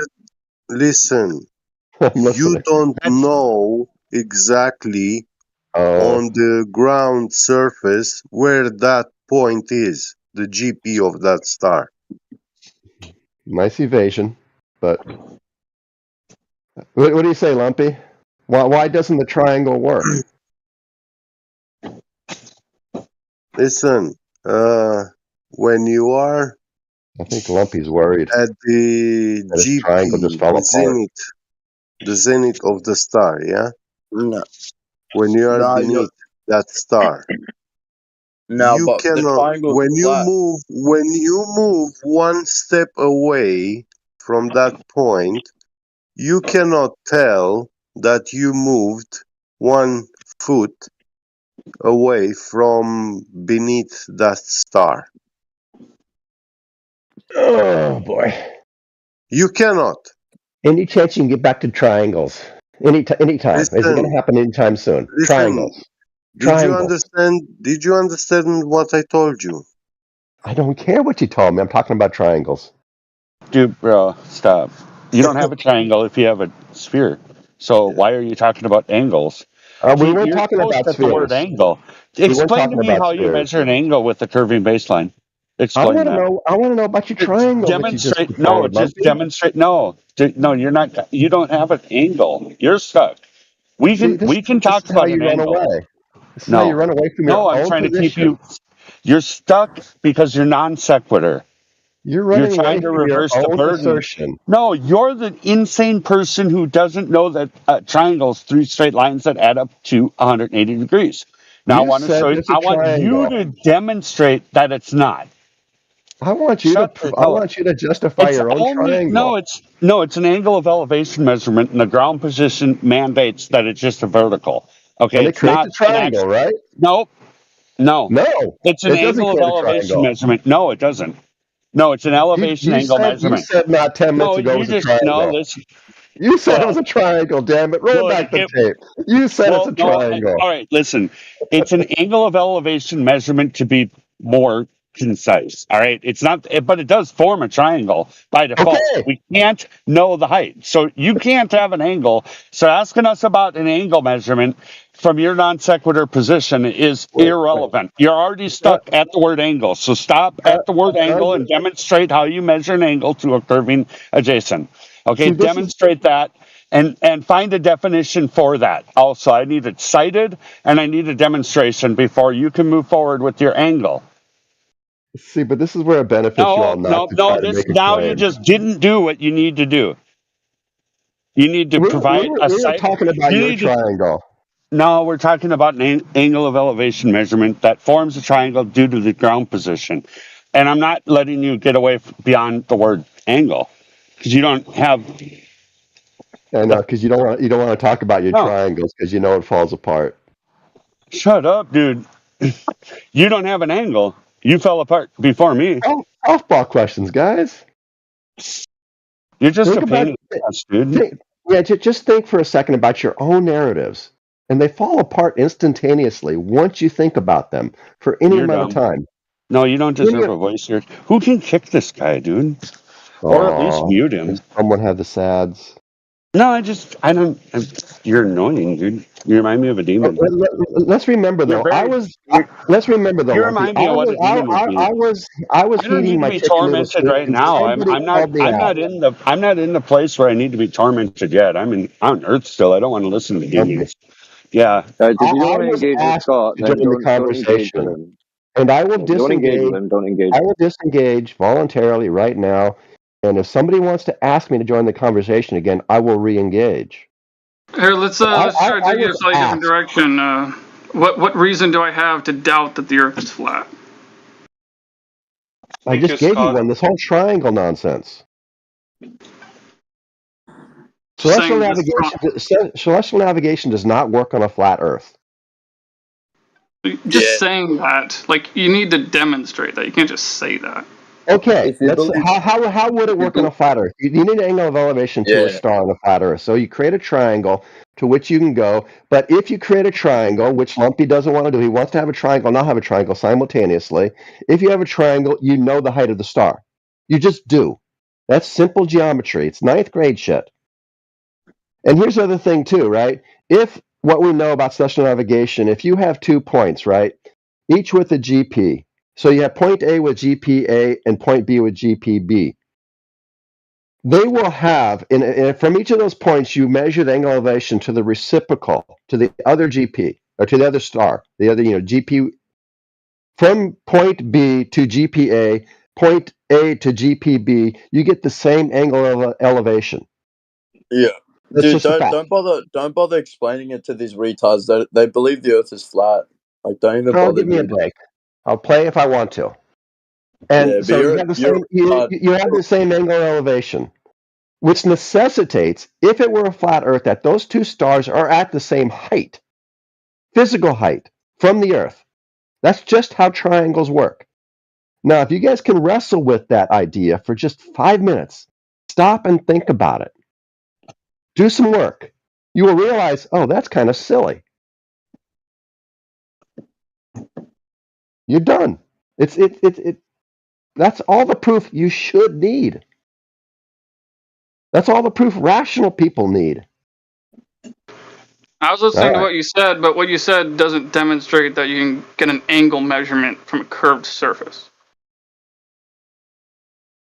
You said, give me a reason. That's not the question you asked. Said, give me a reason not to believe the Earth is flat. I gave you one of those. Yeah, and you started out by saying celestial navigation doesn't work on a flat Earth, and then I listened to what you said, and you said didn't demonstrate that. It didn't demonstrate. So you think it's reasonable for every star to be exactly the same height? I'm not even talking about that part. I'm just talking about the concept of taking an angle measurement off of a curved surface. You haven't demonstrated that is possible. I wasn't trying to. Well, you're claiming it's possible, correct? No, what you're saying now is you need a model to replace yours. Would it be possible if every star was at the same height? You know what? Actually, yeah, Scott, I wanted to jump in about that too. Okay. You're familiar with parallax, right? And I'm not talking about your, parallax where you take it 6 months apart, just regular parallax. You familiar with that? Yes, I'm familiar with parallax. Okay. Well, you ever watch the time lapse of the stars? They move together in a blanket. One doesn't lap another. They move together. Exactly like this shit. Pointing out that they are like a blanket of stars across the sky. Like they might be at the same height, maybe, or what? Yeah, that just doesn't follow. They would do exactly the same thing if they were... Closer stars would have to move faster than farther stars, but they don't. No, they wouldn't. That's just silly. That's what parallax is. No, it's not. Yes, it is. Parallax is when you're moving in relation to the stars themselves. If you're in the same... No. If you're in the same motion plane. Parallax can be easily demonstrated like when you're driving down the road and you're looking out the side window. and all of the stop signs and or markers that are right on the side of the road, they zoom by you, right? Yes, And then because the you're hills that are moving. a little farther away appear to be moving a little bit slower, and the mountains that are behind them are slower yet. And then the moon appears to be still because it's quite far out there. That's parallax. But all the constellations look the same as they did when I was a kid. Hold Kidding me? on, guys. You guys put forth these things that are just wrong, and you don't It's allow not wrong. anybody to show you how they're wrong.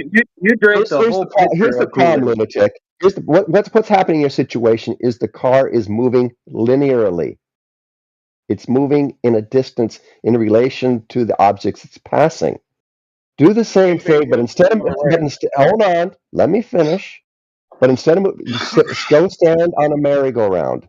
Go stand in the middle of one of those things in the park that spins in a circle, and tell me if you see the same parallax as the objects near you as the objects far away from you. You will not. That's the equivalent. No, it's not. It's exactly the equivalent. How do you not understand this? Why do I have to get on a spinning mirror? Look, regular That's what's parallax. happening. The Earth is spinning.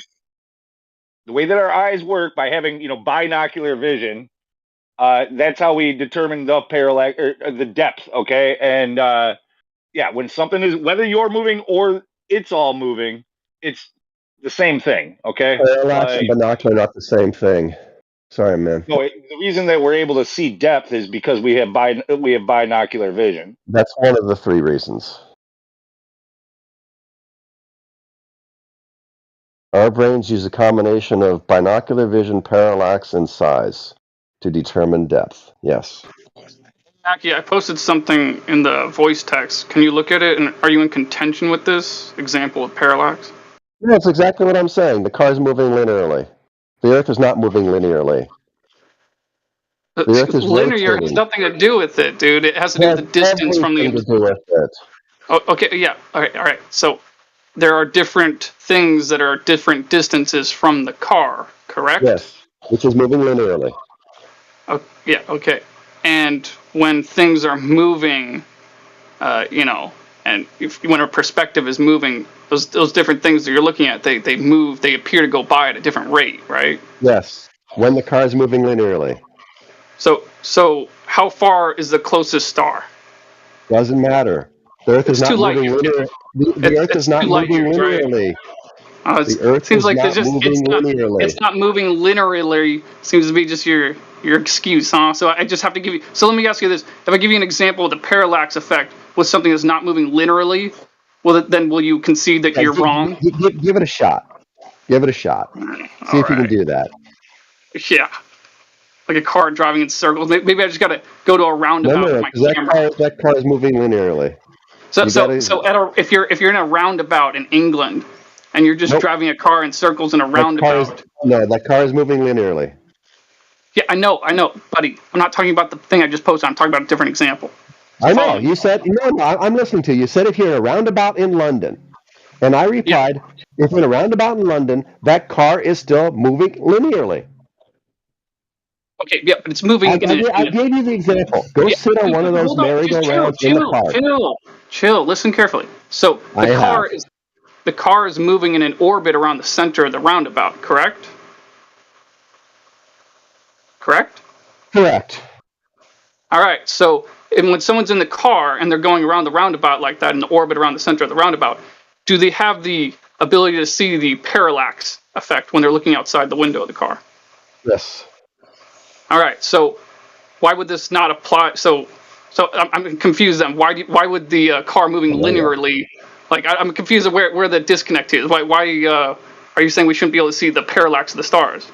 Well, two things. When we're talking about the orbit of the Earth around the sun with regard to the stars, we do see a parallax. We do see. But you were talking about over the course of a single night. And in that case, there is no orbit around the sun. There's just the rotation of the Earth, which is causing the movement. Does it make sense? Well, just say it makes sense first. Well, no, because I'm just saying, I'm just wondering, why can't we see the parallax in general? Sense. I'm just saying, I don't know. I don't even understand what you're saying, really. I know. Because you're not slowing down long enough to try to understand what I'm saying. You're too So busy looking for when you say the car moving linearly is a problem, what do you mean by that exactly? It moving in a straight line or what? Yes, well, that's what linear means. Yes, in a straight line. Okay.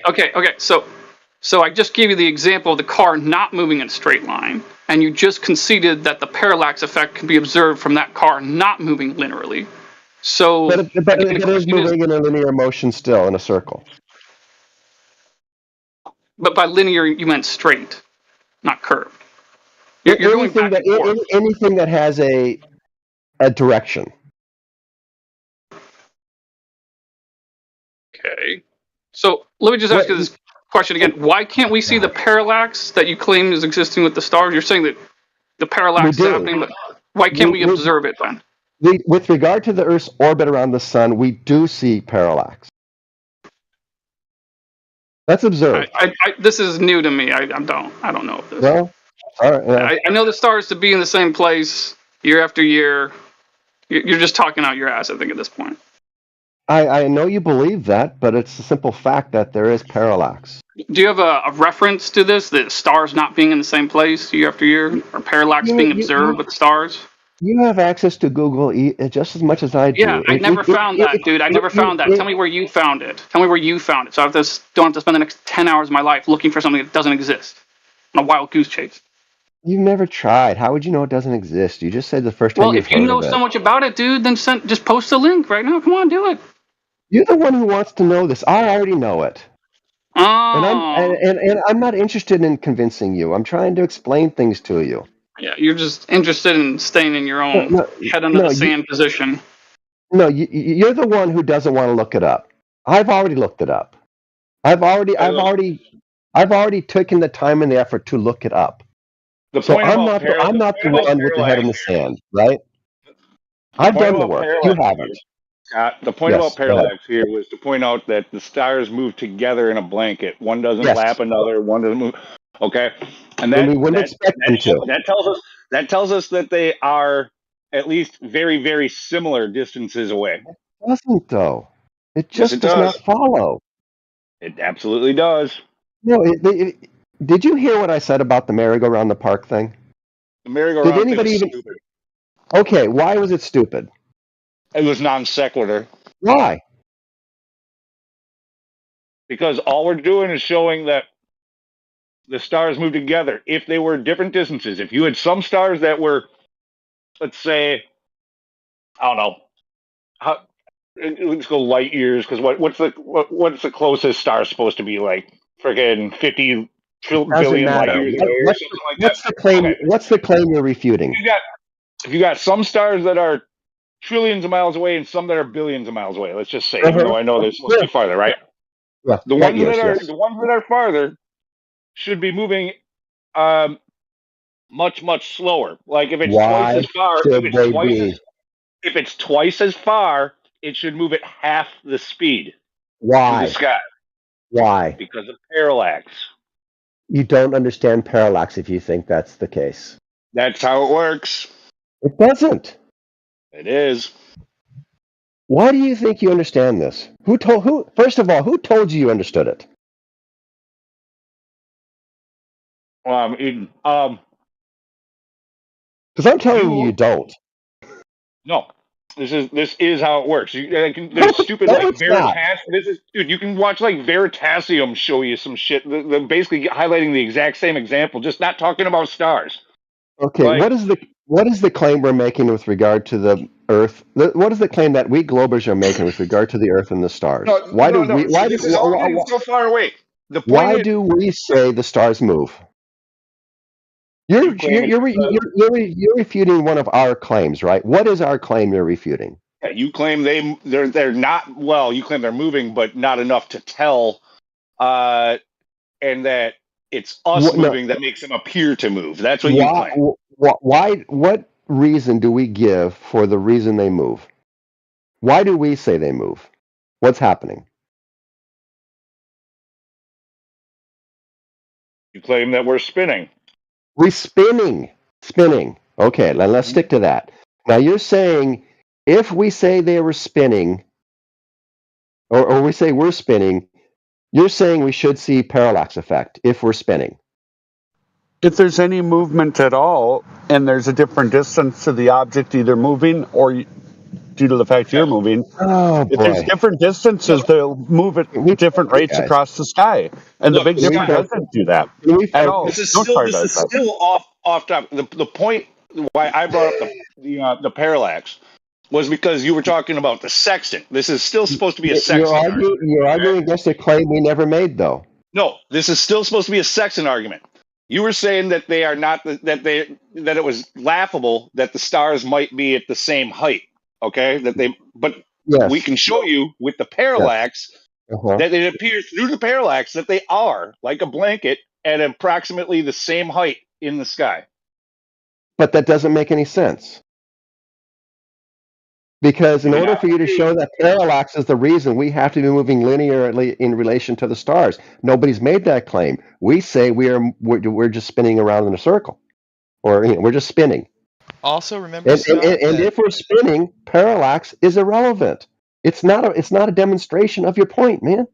parallax Yes. is a non-linear relationship. But guess what I know. relationship we have with the stars? I know. But the point is, parallax does not come into play if we're spinning. It just doesn't. And so you introducing it is meaningless. It just does not prove your point. Parallax indicates that the stars are at equal distance off No, the it surface. doesn't. It does not. Not if we're spinning. It actually would show quite the opposite, given that they all move in the same rate as you move your location, which you would not expect to see in parallax. Or not with the parallax effect. These are the things you guys just need to sit for a bit and to try to understand the world in which we live and realize that you guys you're just misunderstanding a whole bunch of very simple physical concepts. If you You're just just missing it. take a In your look belief at the system, if you in just your simply belief take a system, look are at the the stars equation moving? for parallax, it just shows you that it would not have a linear relationship between distance and viewing. But guess what we see with all stars? We see a linear relationship between distance moved and their viewing angle. In your belief system, you believe that all the stars are moving. No, we're spinning. No, yeah, but I mean, like, you're in your belief system in the alleged galaxy, you believe that they're Yeah. all moving, correct? Yeah. Okay. Pretty much together. There might be some differences in velocities between them in relation to each other, but I think, I don't know enough about this, and whether all the stars in the Milky Way galaxy in which we exist are all moving in basically the same relationship to each other. My guess is they're not exactly. That would seem kind of silly, but maybe. Hey, I have a question about the Milky Way. How do you look at the Milky Way from inside the Milky Way? Same way you look at a cloud or from inside the fog. Yeah, except I'm not noticing a bunch of lights, like, right next to me. Can we just admit that was kind of a ridiculous question? And if you think about it for like 2 seconds, you can answer your own question. Yeah, that does sound like kind of a bad question. Also, when you see the Milky Way, it's just a strip, as you would expect to see as us looking into the strip. Yeah. It's just a cloud fog that we're in. I mean, a star fog. Can you touch a star? No, of course not. But can you wave your hand through fog? Yes, you can. Oh, yeah, I know. That's what I call false equivalency. Okay, really. you keep believing that. How so is it a false equivalence because we can't touch it? Yes. So if I'm flying and I'm going by a cloud and I look at that cloud and now it's like a thin sheet, is that still a false equivalency? That's not the equivalency he made. That is literally the equivalency he made. Dude, I don't think you're paying very close attention. I'm paying perfectly close attention. I just don't think you're like comprehending anything. Okay, so in case you're not understanding the false equivalency, I asked him if he can touch a star. He said how does that no. make it a false equivalency? Because I can wave my hand through fog. Okay. I can get water condensation on my hand. So how is it not equivalent in the case of how it is seen? Yes, they're both seen. It's not equivalent because one you can see and touch, the other you can see and not touch. That's why So it's a that does false not make it a equivalency. false equivalency in this regards to how Yeah. things would appear. But please try again. That doesn't make any sense, dude. It's a false equivalency. That's No, it. you are Period. finding one difference out of the myriad of things, and you're saying, oh, hey, it's a false equivalency because it has this one minor difference in regards to how That's things what should a have. No, false no, no, no, no, equivalency no. is. No, that's not what a false. That's what a false equivalency is. No. You're just stupid. No. So please look at the actual You definition should of look a it false up. Try looking it up. and see how a false equivalency would be trying to equate how one thing appears in this instance in regards to how it is viewed compared to another thing and how it's viewed. It's like me instead of using a hold on. Quick question. So it's Quick like question. me instead Were of we using talking a cloud, when- which would be a when I good was- which would be Yeah. like a good example, to let's say a fucking swing set, which would not be able to be shaped in the properties that a Milky Way galaxy would appear. So we were talking about not one thing. We were talking about two things: looking at something and touching it. Those are two separate No, things. you were Correct? just the one that brought up touching. Yeah, but I was asking Mackie about it. Were you listening to that part, or were you sticking No, the corn in your ears? primary question would be, oh hey, how could you see the Milky Way Dude, galaxy Are, from are you inside the trying to Milky tell Way me, galaxy? like, are you trying to go off to a tangent, or are we talking to each other? No, I'm merely equating to you. Okay, You're trying to bring but so chill, you chill. brought up touching, It's a line of and you are the questioning. Dude, I'm only not- one who brought up touching. So it's not a false equivalency because in this case we are just comparing how things would be Yes, seen. I know I brought it up, dude. I know I brought it up. You idiot. I know I brought it up. I just So why are asked you him a bringing it up? question, and I brought it up as a point that it's It's not a even a false point. equivalency. That's the It's point, not a is that false it's a false equivalency. That's the whole point of bringing it up. It's not a false equivalency though. Can because you, the question is let me ask you merely this, let me about- ask you this. Can you pour me a cup of star matter, stardust? Can you pour me a cup of that? Can I pour you? Yeah, I could pour you a cup of iron. Stardust? That's not Yeah. stardust, that's iron. That's quite literally stardust. So you know what stars are made of now? Yeah. You know what stars are made of. Yeah. How do you know that? Hydrogen, How do you know what they are helium. made of? What? Yeah, how do you know, you fool? Answer the question, how do you know? Because we can take a look at was it spectroscopy and see like what's burning in there. Alright, so let me ask you a question of spectroscopy. Also, When we you're- sent in when you're- probes to take it like Yeah, dude, hold on, just chill. So, when it comes to spectroscopy, is it required that you take the item that you're burning to find out what it's made out of? Is it required that you take it and isolate it before you conduct the spectroscopy? No. No? You're gonna say no to that? Mm-hmm. Oh, you don't know what spectroscopy is. Yeah. So with spectroscopy, there's a whole myriad of ways you can use So it. you have to isolate it, otherwise it's not spectroscopy. Which the It's sun just pretty much bullshit. is isolated. We're not looking through any kind Oh, of medium pretty to much. look Oh, pretty much. Yeah, pretty much is isolated. Derpity So derp it's like derp. what you do when you get your asshole blown out. You just start acting like a 4-year-old. Yeah, you're just So you're pretending gonna that go back to saying, spectroscopy like, is false something that it's equivalency, not. False equivalency, even though You in just one said case, we're spectroscopy talking about doesn't how things require would look. isolation, dude. Yeah, it really Like, depends on you're what you're using stupid, it for. dude. Like, you might as well just believe in Hogwarts at this point. If you believe that Yeah. spectroscopy Well, you doesn't think the Earth require is- isolation.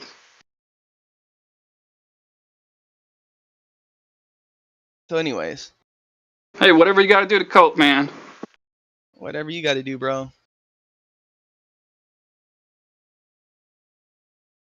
So, hey, let me ask you this. What reason do I have to doubt that the Earth is flat, if any at all? Well, you brought up your little parallax thing without any understanding as to how the math works, and it would actually be counterintuitive to use because the stars would not have that linear relationship if you want to like argue parallax.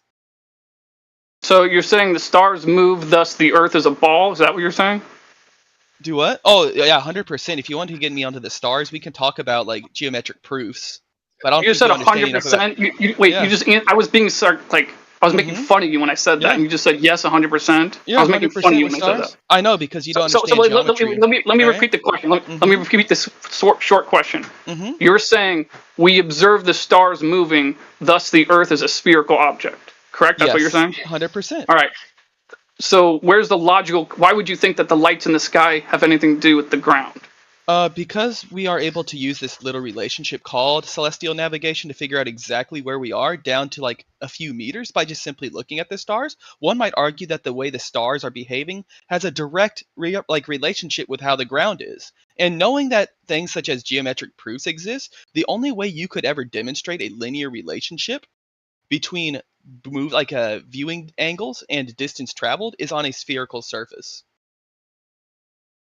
Okay, so how does the stars moving demonstrate the Earth to be spherical? I didn't I that quite part. literally just said the linear relationship between their viewing angle changing and the distance you are moving, or the time throughout the day moving. If you want to argue about the stars moving, you would have to concede that in order to reach that linear relationship of like time and angle Wait, hold viewing, on. Just it stop right would there. You have to. said Hey, argue about hold on. You're not making any sense, Chill. dude. You're not making any Hold on. sense. Hold on You're to not what? You're not listening. making That's why any it damn doesn't make sense. any sense. You're not listening. So, like I was trying to say, Be fucking concise. I'll be even more concise. When you look at a star and it travels the same angle every hour, you would have to concede that that is a linear relationship, or else that star would have to be changing speeds throughout the entire night. You would either, if you want to say that they're moving at a constant speed, then using your parallax argument, they ought not be traveling at a constant change of angles. Well, I'm not really making any claims about the stars, but I'm still not seeing how you're deriving a geometric curve in your idea of being reality of the surface of the Earth by looking at the sky and observing things moving in the sky. Like you look in the sky, you observe things move in the sky, thus equals Earth is a You know what a spherical linear relationship object. is? Like you do see how it's insane, right? Like you're just No. staring at stuff in the sky. You're saying Yeah. la la la la la blah blah blah blah. Earth a ball. Sure. Because you don't have any grasp of geometry, but I'm here to help you. Don't worry. Do you know what I'm a linear asking you. relationship I'm trying to ask you to demonstrate the geometry. You're not Okay, demonstrating no problem. shit. I can get you a little demonstration. You might be a visual learner. I'll help you. Okay. Yeah, okay, wait, hold on. A quick question. Is this a direct measurement of the surface of the Earth? Is that kind of the geometry? Because that's where my standard of evidence lies. I should let you know. Just so you don't waste your breath. Would you consider like triangulation like a direct measurement, or no? Do I have to get like a big old Is tape measure out? that a measurement of an arc segment? Yes or no? Yeah, you can actually get an arc segment from that. Yeah. There is no. You Yeah. cannot derive an arc segment from that. Not a reliable. Yeah, you could. Wow, you're stupid as dog shit, dude. So I'm just gonna ask you this question. This really shows how intelligent you are. Do you know what a linear relationship is? Without googling it, I can hear your fingers. Yeah, it's going in a straight line. Yeah, no, man. No. Linear relationship. Actually, that's exactly what it is. To be honest. No. He just said It's going in a literally straight just line. something That's just linear. But what is a linear relationship?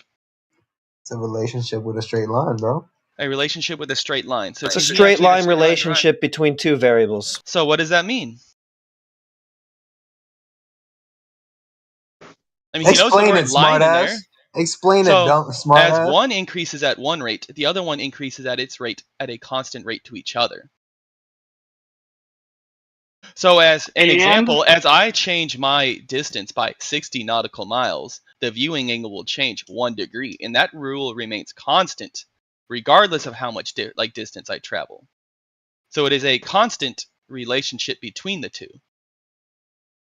So knowing that, and you want to bring up parallax, parallax does not have a linear relationship. So you'd have to come up with another BS explanation.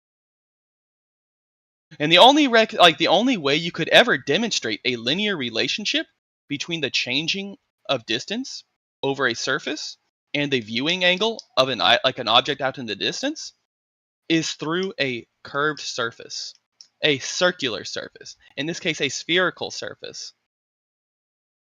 Here, let me try taking this a different direction. Is there anything that I could ever show you that would falsify the globe for you, or is the belief in the... Yes. Okay, what would that be? If you can show me a flat surface with an object up in the air out in the distance, and show me on, let's just say 5 or 10 different points on that surface, and they all have a linear relationship between viewing angle of that object and distance between each other, I will convert to flat Earth right now. What distance are you talking about? Okay, I'll draw it out for you, no problem.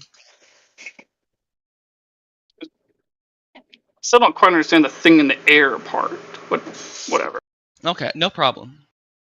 If you can show me, I'll draw a little dirt mound here. Are you talking about something that's physically possible?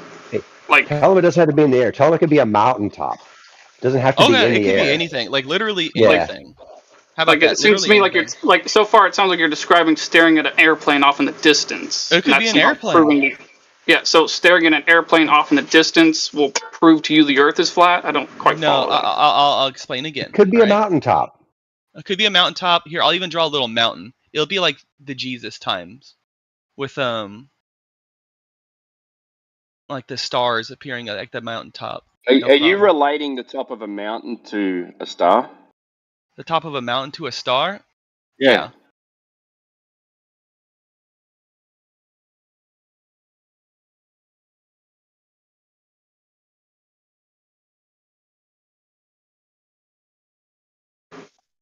I don't think it is falsifiable. I think it's an immovable belief.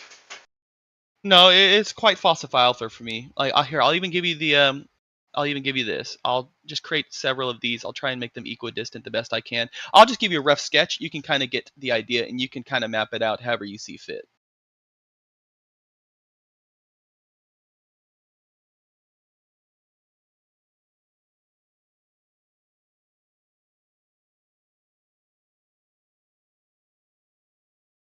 Almost done. No, just wait 2 seconds.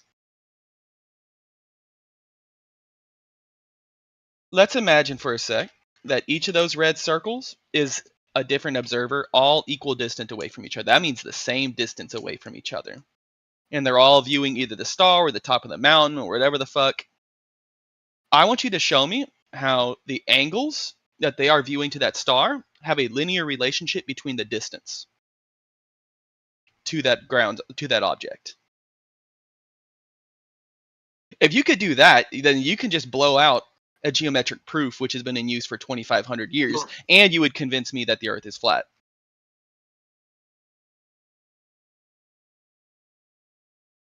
I don't know of anybody doing this, but I do know of people to view the moon at certain points in times from certain points of the Earth simultaneously. That would be suspicious. You know, like someone looking at the moon high in the sky in Australia while someone in the United States looks at the moon high in the sky. I do know of that.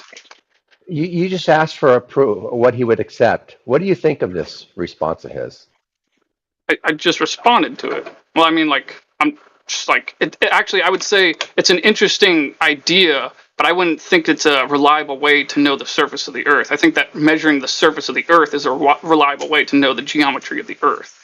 I think that using simple geometric proofs, which have been used like very consistently, very well for 2,500 years, to build megalithic structures down to like the smallest of components, would be quite efficient for this task.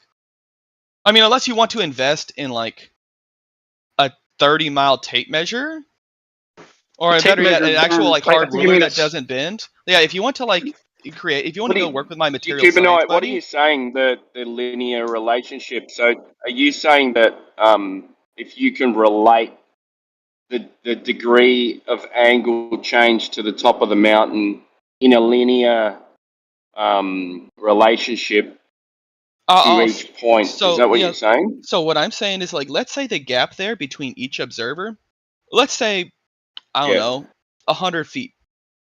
So every 100 feet you would go, I want him to demonstrate to me how it is exactly 1 degree or 10 degrees or however many degrees every single step or every single 100 feet. Why would you want him to do that? You don't experience the world orthographically. You realize that's exactly how I experience it with the stars and the moon and the sun. Really? So you experience everything orthographically. So the atmosphere is gone. So refraction is gone. So everything just appears as it actually is geometrically now. Yeah. So. Yeah. When we take a look at this, when we take a look at Oh, so yeah, you said yeah to that, so that's really stupid. So obviously that's a conflict within your worldview there. Sounds like you're invoking a geometric horizon as well with all of this, right? So the curvature of the Earth is what's causing these things to be obstructed as you move further away from them or further away from their ground positions, right? So you're smuggling in a geometric horizon with this proof? Heretic, he's not talking about obstruction. Oh, yes, he is. No, he's not. Yeah, sit your ass down, Scott. Oh, yes, he is. He's trying to smuggle it in. Who's talking about obstruction? You're not talking about obstruction? No, not in this case. Okay, then you need to... Because you're relating it to curvature. Yeah, so I guess he's not actually proving curvature with this, because he's not talking about that. All right, thanks, Suraju. You're welcome. So, like, let's get back to... Okay, yeah, let's get back to sitting you down, because you don't have the curvature proof. Who's next? You just told us that's not even what you're talking about. Unless you want to, like, correct yourself. Go ahead. No, I'm just simply asking for the relationship, which I'm hoping he'll show me. Why? Do you think you experience the world orthographically? Because why are you showing this? It's a false equivalence to what you actually experience. No, this is actually quite relevant to what we experience. So we do experience it orthographically, right? When we do with celestial navigation, Okay, so do we experience the Earth orthographically? can you define orthographically for the class? Yeah, 2D linear side view. 2D linear That's a side shit view. definition, but you should know what it means by now well enough. No, we do not experience in a 2D world. No, of course we do not have a side view of the world, right, looking out. So what you're trying to relate this to, it's not equivalent, right? It's just making it much more simple, So- right? We could talk about 3D. I could bring up 3D, no problem, Heretic. I can make a 3D model with Blender. Yeah, you can tell me to do transpose that. it to 3D, then just do that then, because this is not equivalent to what you actually experience. So, what would be thrown off about it being 3D versus 2D in regards to taking an angle of your view? Well, maybe you've heard of this word before. You're going to want to use it next time I make an argument from orthographic projections. Refraction, that's just one of them. Perspective would be another thing. Sure. Oh, how does perspective affect the stars? But you're not going to see it the way that you're showing in that side view. You don't see the world that way, do you? Yeah, so how does it affect the stars? When you're looking out directly at something, say a horizon, which you say is geometric, which you then will use whatever, refraction or whatever you have to explain why it doesn't look the way that you're representing it orthographically. So, we can bring this up. How with a flat surface, you have very huge margins of error when you follow a specific rule, versus on a curved surface, you have a very, very, very, very, very Okay, slight so margin we of have error. a okay, all right. So this relationship that you're showing orthographically, you're saying that this is actually represented in 3D and it's due to the curvature of the Earth. Yeah, it seems to equate pretty well. Okay, so all right, we more or less see the world orthographically all of a sudden. So I guess 1.2 times the square root of the observer's height in feet. That'll work out too. We'll see that, right? More or less.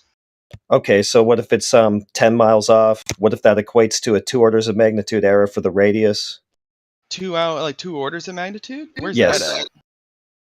What if that gives us an equivalent, like apparent radius of, say, 250,000 miles when we should be seeing one in the ballpark of 4,000? If that's the geometry actually blocking the 250 stars, miles. why is there such a discrepancy in the size of the ball the way it appears versus what it actually is? The size of the ball. I'm still not sure what you're getting at. Can you give a little demonstration, maybe in the side chat, of what you're talking Yeah, about? it's, the black swan. We posted that about 1,000 times for So, you. first of all, that's not even 2 orders of magnitude. Second of all, you never Yes, were it is. able to get me. No, it's not. Yes, it is. No, it's not. How much 2 orders of magnitude? magnitude. It's not 2 orders of magnitude for what? What is an order of magnitude? So that'd be like 10 versus 100 versus 1,000. So you're saying that 2 orders of magnitude, we're able to see like 100 times further out with the black swan? No, We should? no. That's I literally said, what you just I said what I just said. said was No, 2 that's orders not of what I said. magnitude You at need 10 to miles stop. out. You need to stop because you're in panic mode and you're obviously not able to listen very well Or right you now. misspoke. It's fine. No, I did not misspeak. You misheard. Jamie, you weren't play that back. listening. Okay, I'll just mute you because you're scared and you're trying to get away from it. So I said, this is exactly what I said, and you weren't listening, that it's 2 orders of magnitude error for the radius. Got it now? 2 orders of magnitude for the radius, right? You're Or going to it need could a just be- ball. 2 or orders it of could just magnitude be, like, bigger. 3 arc minutes of refraction. Okay, so if just 3 arc minutes of refraction causes such a discrepancy in the apparent size of the ball, then where is this apparent curvature obstruction actually coming into play that you're trying to represent with your orthographic projections? Where am I talking about?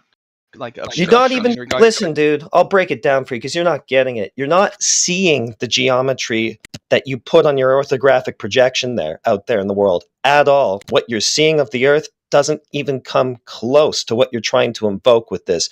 You're looking at a ball, according to you, when we show you stuff like the black swan, that's 2 orders of magnitude bigger than the one that you say you see blocking shit in the sky. Got it?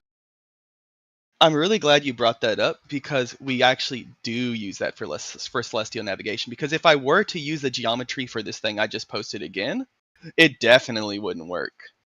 Okay, so what you're telling me then is that we now do see a geometric horizon blocking the mountains and all the shit in the sky. What I am saying is that when we get angles of stars with a known distance from its ground position, we are definitely not using that flat model right there. Because it would not have that relationship. Okay, so what you're saying is that we're looking out at a curved Earth then. Yeah, it would have to be curved in order to make Right. that work. And we're watching that curvature obstruct things as we move away from the ground positions and whatever. Why do you keep trying to get it to obstruction, whereas I'm trying to talk about angle? Okay, you're trying to double speak. This is a waste of time if you're going to do that. Because if you're not actually saying obstruction, then why the fuck are you invoking curvature as an obstruction? You're just going around and around in circles now saying it's an obstruction. It's a curve. No, it's not an obstruction. Because for the past hour before you piped up, me and this other guy and whatever Scott were talking about like observations of the stars in regards to parallax and the other nonsense. Okay. Well, I see what you're trying to do here is bring obstruction into it without actually claiming obstruction because you're trying to have your geometric horizon without claiming it. Yeah, because that's not the topic at hand. It is the topic. You're just invoking it. You're trying to smuggle it in, but then when it gets right down to actually pinpointing that, you go, no, no, no, no, no. I'm not saying that. Yeah, you are. No, I'm just trying to keep. Yeah, you are. Yeah, you are. That is the geometry that you are invoking, which you say causes the declination or the elevation angles of stars that we observe. I am merely just trying to remain on topic to how we see stars in regards to the misconception of yeah, I know. You're bringing a curve into it. You're saying a curve is the reason for the way that we see stars, and then when we get right down to that, you go, no, no, no, no, no. I'm not saying that.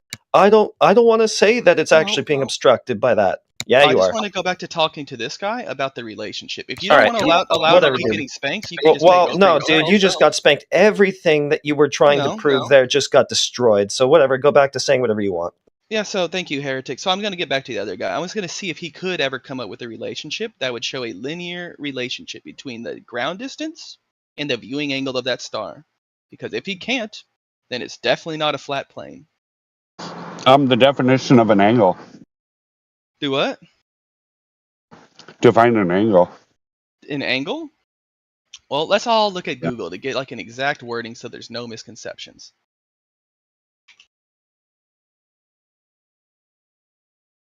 The space usually measured in degrees between two intersecting lines or surfaces at or close to the point where they meet.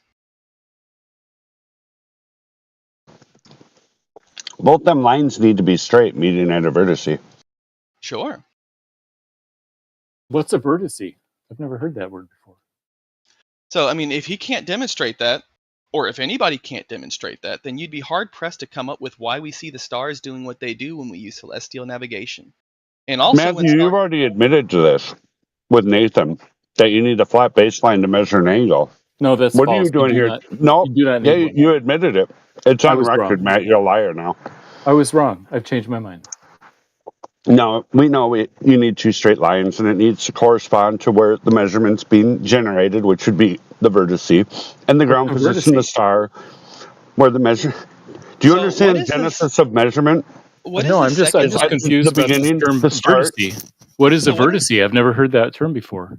It's where the two straight lines meet. The vertice of an angle. You never heard that. Vertice of an angle? What on earth is he talking about? I have no clue.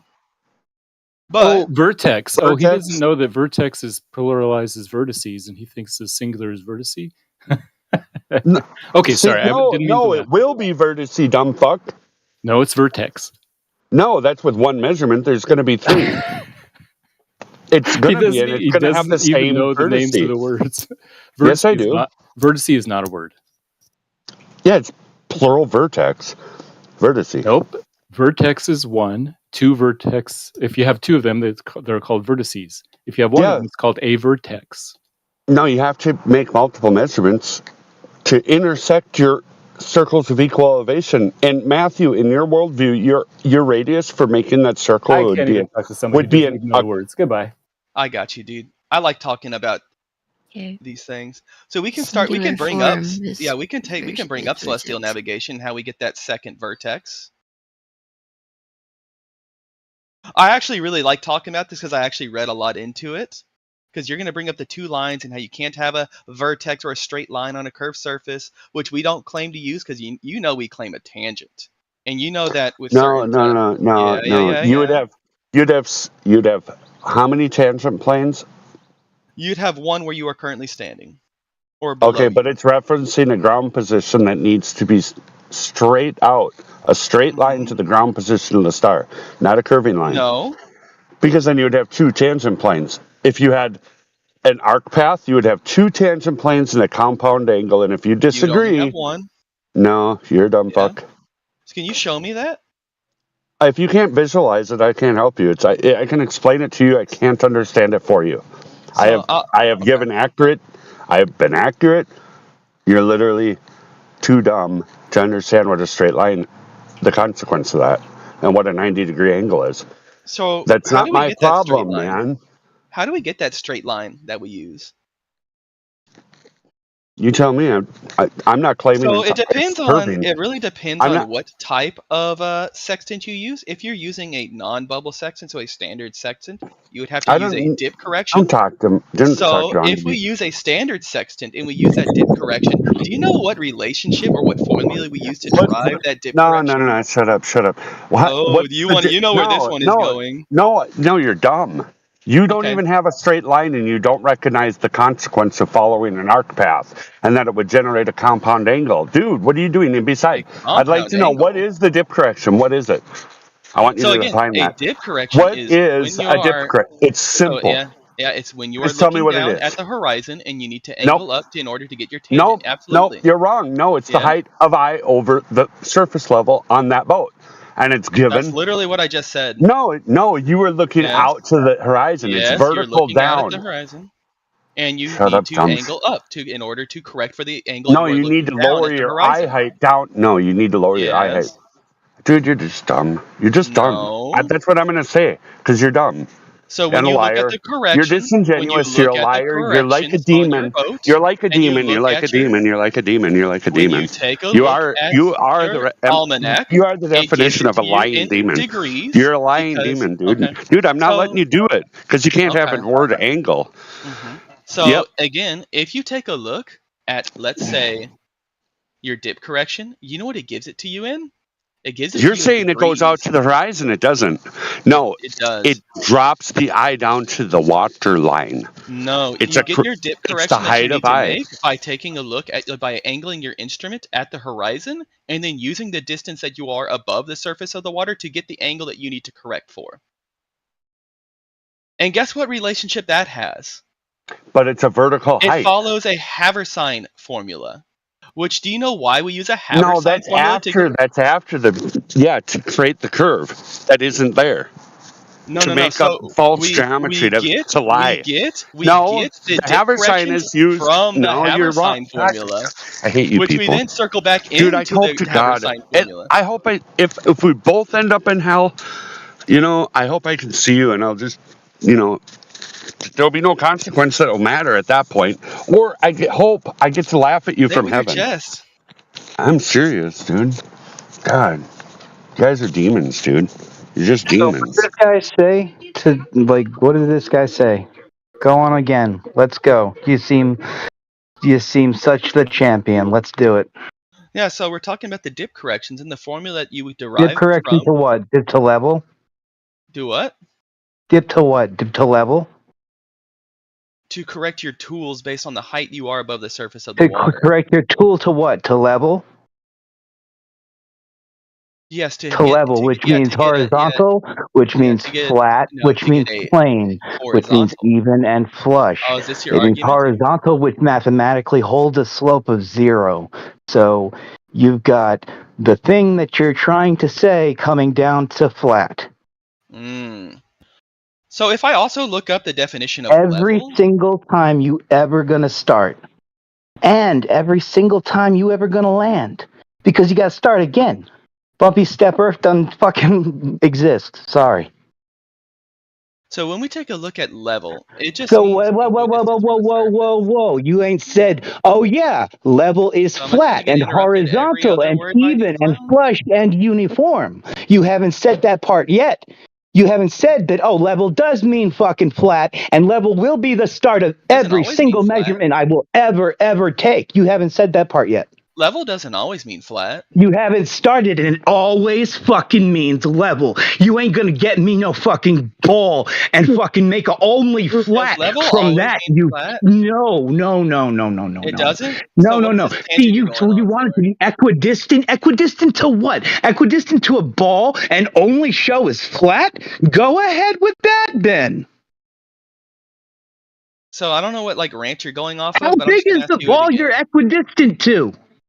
I'm just gonna ask you yet again. Does level Shut always the mean fuck up. flat? I'm asking you. Why are you You keep on prove yelling it, and kid. screeching? Can Prove you go something take to your me. Adderall? You start by level is Can you take fucking your flat, Adderall? You're you kind of fuck. fucking spurging out, and I can't What even the get 3 fuck are words you in. talking about? Level is horizontal, right? Level has no slope. You need slope, don't you? Does level always mean flat? Does level mean slope? Does level always mean Does flat? Can you level answer mean that one? round? Does level mean round? Level means a fucking lot of things, and zero are then bend. Level is defined. Level is defined as no point any higher or lower than another. There is one single freaking definition in the dictionary against every other definition and every single synonym, and that is the globes. Go find me the bent level synonym that isn't equidistant, because it's equidistant to what? At the same height as someone or something else. Is this guy Boogie? So when In relation to we're what? dealing with two circles being To a level to each other, horizontal line? Like you'll No. show us in anything you'll ever fucking put up, in any picture you're drawing you can make, it's gonna be from a big old 90? a big old 90. So let's just ignore that, and then we'll just get to the fantasy part, and that'll make the fantasy real. I think this guy would be more bearable if his mic wasn't doo-doo also. Hey, let me ask you a quick question, buddy. Let me ask you a quick question. Can level be curved? Yeah. If the surface is under or on top of is also curved. Like when you're playing, I mean, applying like a seriously, le- where when the you're hell am I applying supposed like to? when you're applying like a level layer of chrome to an item, you want it to be evenly distributed throughout the surface of the item. You're would say that misusing the chrome word is level. If you're talking about the outside of a car, you're misusing the word level. No. Because cars are normally curved, unless you're talking about a car shaped like a box. No. Okay, Level just means equidistant from an object. So wait, let me ask you this. So when I look up the word level, it's defined as no point any higher or lower than another. Are you in contention with that? Yeah. So No, I mean, so I'm then not. you're not in contention with that. Okay. No. So then I'll ask you again. Can level be curved? Yes. Okay. Seems like you just contradicted yourself there. No, because it all depends on like what you gauge on higher or lower. If you're dealing with like distance from the center of an object, and you maintain its elevation, so you maintain its radius throughout, then guess what? You're maintaining equidistant. You're maintaining the same like higher or lower standard. Yeah, but if you're talking about the surface of a sphere, that's not level. That would literally be level. If you're maintaining your distance from the surface of a sphere, regardless where you are maintaining level throughout that sphere. I think what you mean to say is you'd be at the surface of the ocean on a planet on a globe Earth. You'd be equal distance from the center, but there would be no sea level. But there'd be no sea level because level means no point any higher or lower than another. That's not sea level. Yeah, so you're not below the sea, you're not above the sea. You're at the sea's level throughout its entire fucking curve around the object. I don't see what's so hard to grasp about that.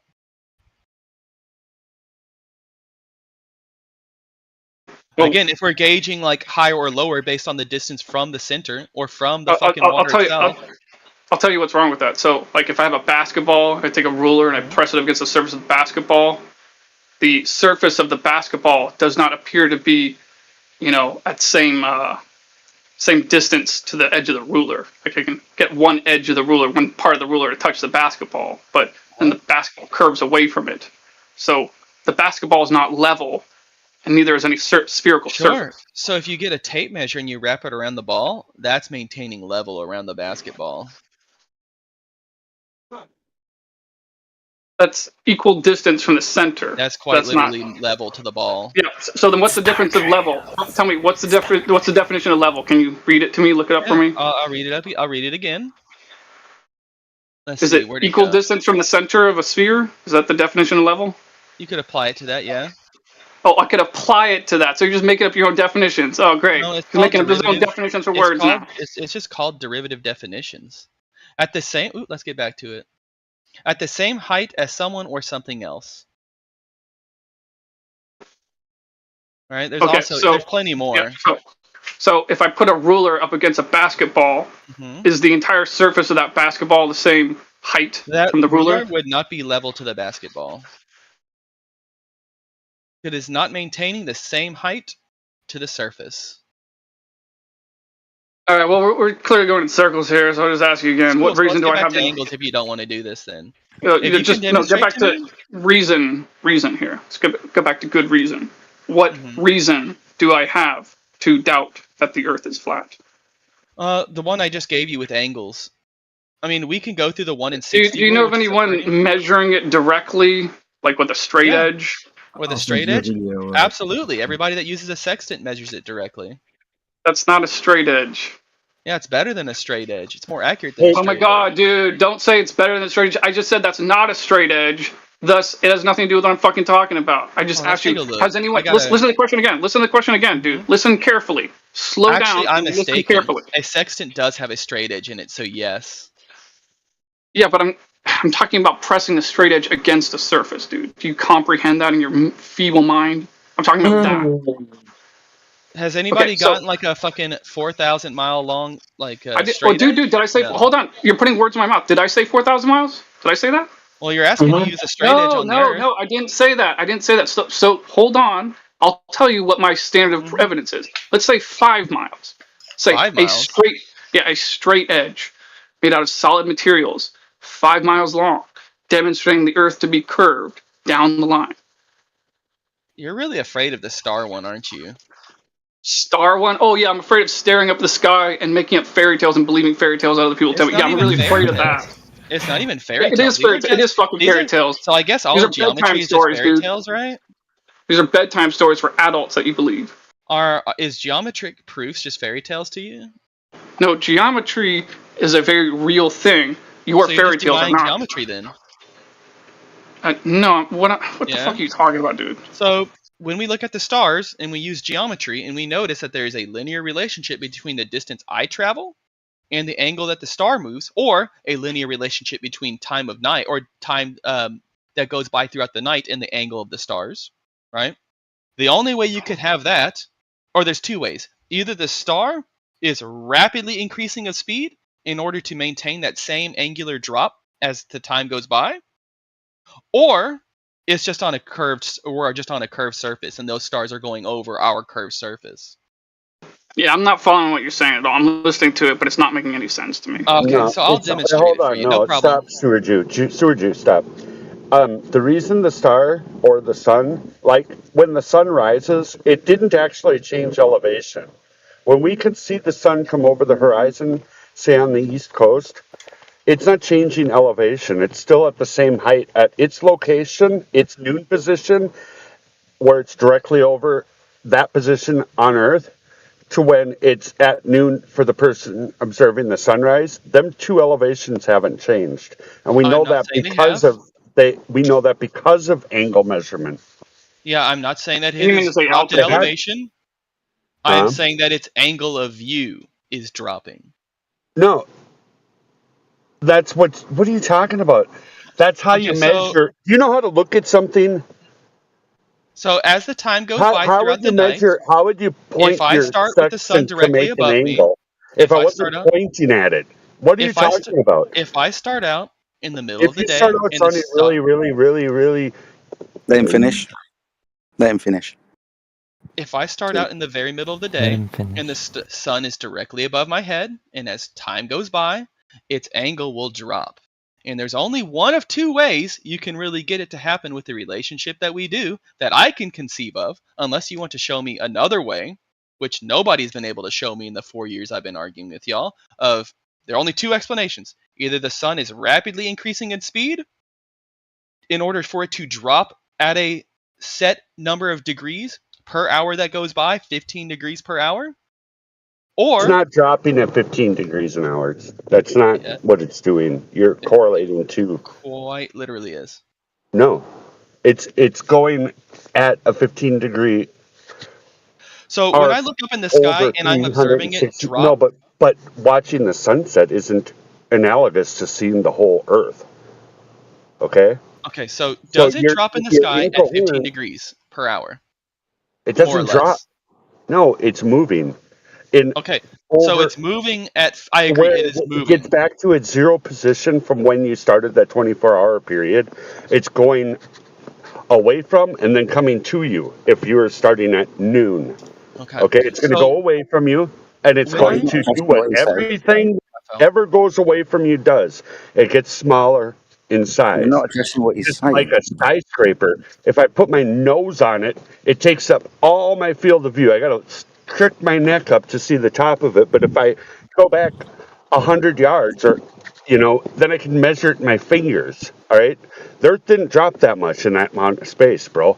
Not in 100 yards, not them thousands of feet, and we can know that height, bro. You're not See, following at all with what I'm you're saying. wrong. Dave, you haven't Yeah, answered his question, Dave. You really You're not haven't. following I at all with totally what I'm answered his saying. question. No, I You quite totally know what literally you're did saying. not. You have a ceiling that's approaching a floor, the vanishing point. That's Okay, what you cool. got. Do you So reckon?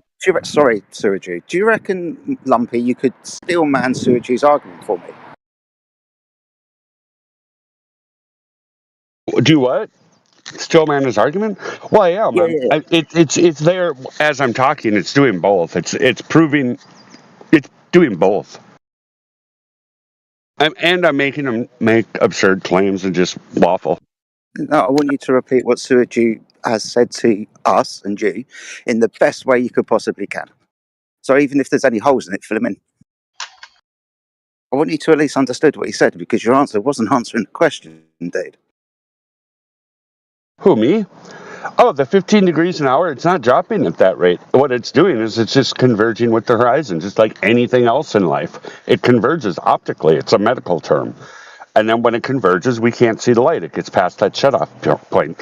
If it were happening on the inside of a railroad track, at that point where the tracks appear to join, you could have lights on the inside of that track every 1,000 yards, and beyond that point where they have converged, you're not going to see the light, and you can have a blinking. You can see it right up to that point, but beyond that point, it shuts the light off. You can't get light through there. I don't think he answered my question at all, but I'll rephrase it again. There's only two ways that you can get this in that I could perceive of, unless This somebody has is been able to. answered. Do what? Yeah, we already dealt with this. No, you literally haven't. So you're You're saying saying it's dropping 15 degrees an hour, and you're just wrong. You're saying that's just stupid. So we're literally saying the same thing, but like the way you describe it is literally just another way that I am describing it. So it sounds stupid to you because I am reemphasizing what you are saying. No, you're saying down 15 degrees an hour. Yes. So That's, again, yeah, if you want that's to look dumb. at perspective, it is dropping 15 degrees per hour in our view, right? If I were to measure it every single hour, it decreases by 15 degrees per hour. Okay. Are you What a does flat that earther? mean? If Are you it a flat is earther? Can I ask if it that? is going down 15 degrees per hour, It's and you not. measure that, yes, It's when going you observe away it. from you. It's going. Oh, It's so it's going you're away from measuring you a at different 15 degrees per axis. hour. I can't tell. No, it's not. You're measuring a different axis. Lumpy, I think he's trying to tell you that it's appearing to decline, and then he'll argue whatever the cause of that may be. But it looks like you're just talking about the same observation. I think he just said it himself. It's moving away from you at 15 degrees per hour. So can you demonstrate to me, please, Lumpy, He didn't say that. Yeah, he quite literally just said it is moving away from you at 15 degrees per hour. He didn't say that. He said he did. He did. Well, chill, Don't you chill. try and say that. He quite literally. Those were the words that came out of his mouth Chill, exactly. chill, dude, chill. I'll tell you what he said. He said it's moving away from you, period. He didn't say it's moving away from you at 15 degrees per hour. No, he did. No, he's trying to change the axis of the view. Shut up, man. Listen, you're trying to change Y from into Z. I'm looking at it. If X is the horizon across my field of view looking unidirectionally, you're changing what's happening in Z, like a clock, right? And you're trying to change it to Y, and you're dumb for doing it. I can't believe you're even trying. I thought this was 24/7 flat Earth, like not 24/7 stare at the sky. Well, that too, but this proves flat Earth. This is our best evidence, is celestial navigation. It's literally our best evidence of a flat Earth over distance beyond any sort of I was referring to what he was phenomena. talking about, really. So hold on, Lumpy, then you can explain to me how we can have a linear relationship between ground position No. you're not addressing what I'm saying. You're trying to change the Y point of view from that. From say, if you're looking at a Rubik, like not just any like a 6-sided dice, you're trying to change what would be 1 to 6, and then comparing the two, and it's so stupid. I don't even want to talk to you, or you're a deceiver. Why would you try to do that and not recognize it? Or do you think you're just clever? Well, which axis am I using when I use a sextant? Bro, if you don't, no, I'm not doing that. You have to acknowledge that you don't even know what you're trying to explain and the consequence of it. You're trying to say that my direct lookout toward the horizon is analogous to what the sun would be doing if you were to consider it from above, which would be looking down at a clock on the floor, right? Or if you were to put the clock on the wall, your down direction would be facing it, right? And it's going to turn at 15 degrees an hour. What? And you're trying to say that my looking out is dropping 15 degrees an hour. That's dropping in the down. And it's not doing that. It's just... Well, clearly it is when I have to angle my head lower and lower and lower to keep track of where the sun is. You're trying to get someone here to agree. No, I'm not stuttering. No, you're trying to... It's so stupid what you're doing. Is my head going down, up, left, or right whenever I'm tracking the sun? I would say it's going down. Okay, but you're saying... So validate that you believe that it's analogous to a 15 degree per hour drop. Well, clearly, when I am measuring it currently being at 75, and then an hour later, now it's at 60, and then an hour later, then it's at 45, that is quite literally a drop in degrees per hour. Or are those degrees going up? Or are those degrees staying the same? Just, dude, it's not doing Are the what you just degrees said. going up, down, or are they staying the same? They're referenced from a different perspective than you're trying to explain, dummy. So are my measurements going up, down, or are they staying the same? To measure it in degrees, you would have to be viewing down at a clock, not looking at it from along its side. Yeah, because you're getting 15 degrees an hour from that axis. It'd be the center of Polaris. You'd be directly over Polaris looking at a clock. To be able to measure it in that type of fashion. You're just unbelievably dishonest. I have no idea what you're talking about with a fucking clock, dude. I'm on a fucking flat ground. Yeah, looking you at can't measure something dropping 15 degrees an hour. That doesn't happen. Like at noon, where I'm at right now, in 1 hour, it's moved.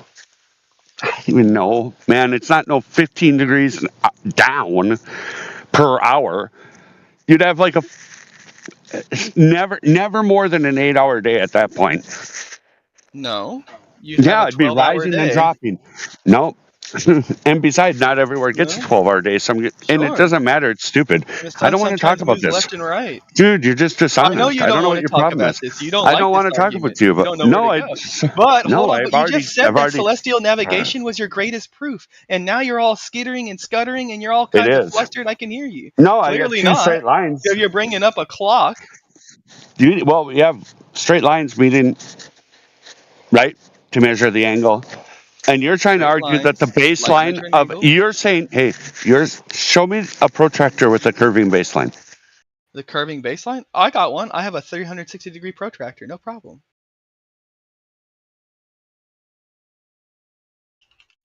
And with celestial navigation, the important angle is the angle from vertical down to the star that you're looking at. Yeah. That's the angle that we ultimately want to find, right? Because that matches the angle across the ground. Oh, that's what was it? A complementary or supplementary angle? I forget which one. I think it's a complementary. I always get the two mixed up. But yeah, you take that other angle, or at least you take 90, you subtract it from the viewing angle of whatever you're looking at. Yeah, it's called the co-altitude angle. Yeah, well, there's the way we learned it in geometry was a supplementary versus complementary. Let me see which one is which. Supplementary is 180, complementary is 90. That's right.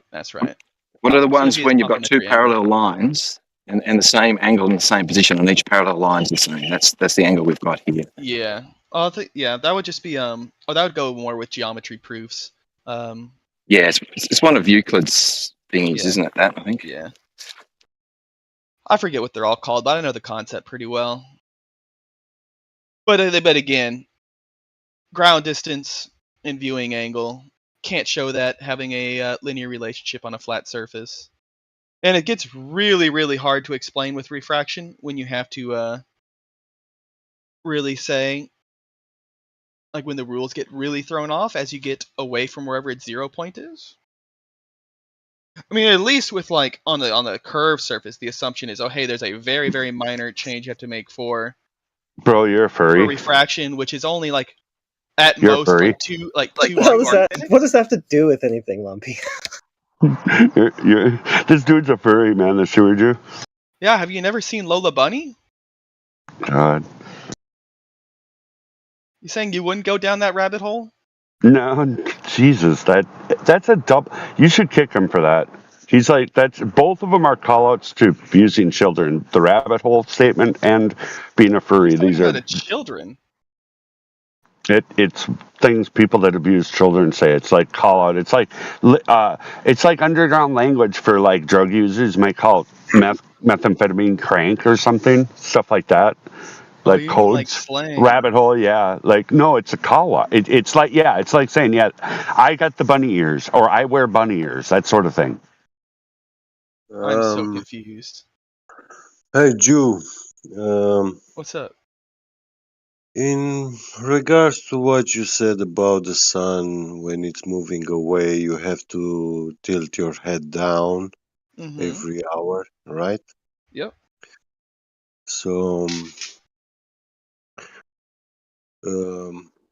that is proof for curvature for you? Yeah, the relationship that your head moves definitely proves curvature for me. Okay, so the sun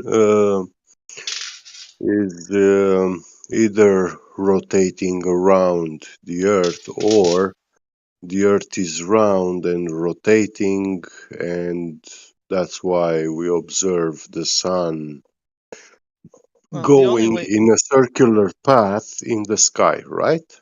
Yeah, there would be only one of two ways to Yeah. describe it having that relationship. Yeah. Either the sun Good, is like good. is going in Okay. a circle up and down, not side to Okay. side, in order to get that Okay. relationship, or Good, it's just good. like moving I around understood. a I understood. round Earth.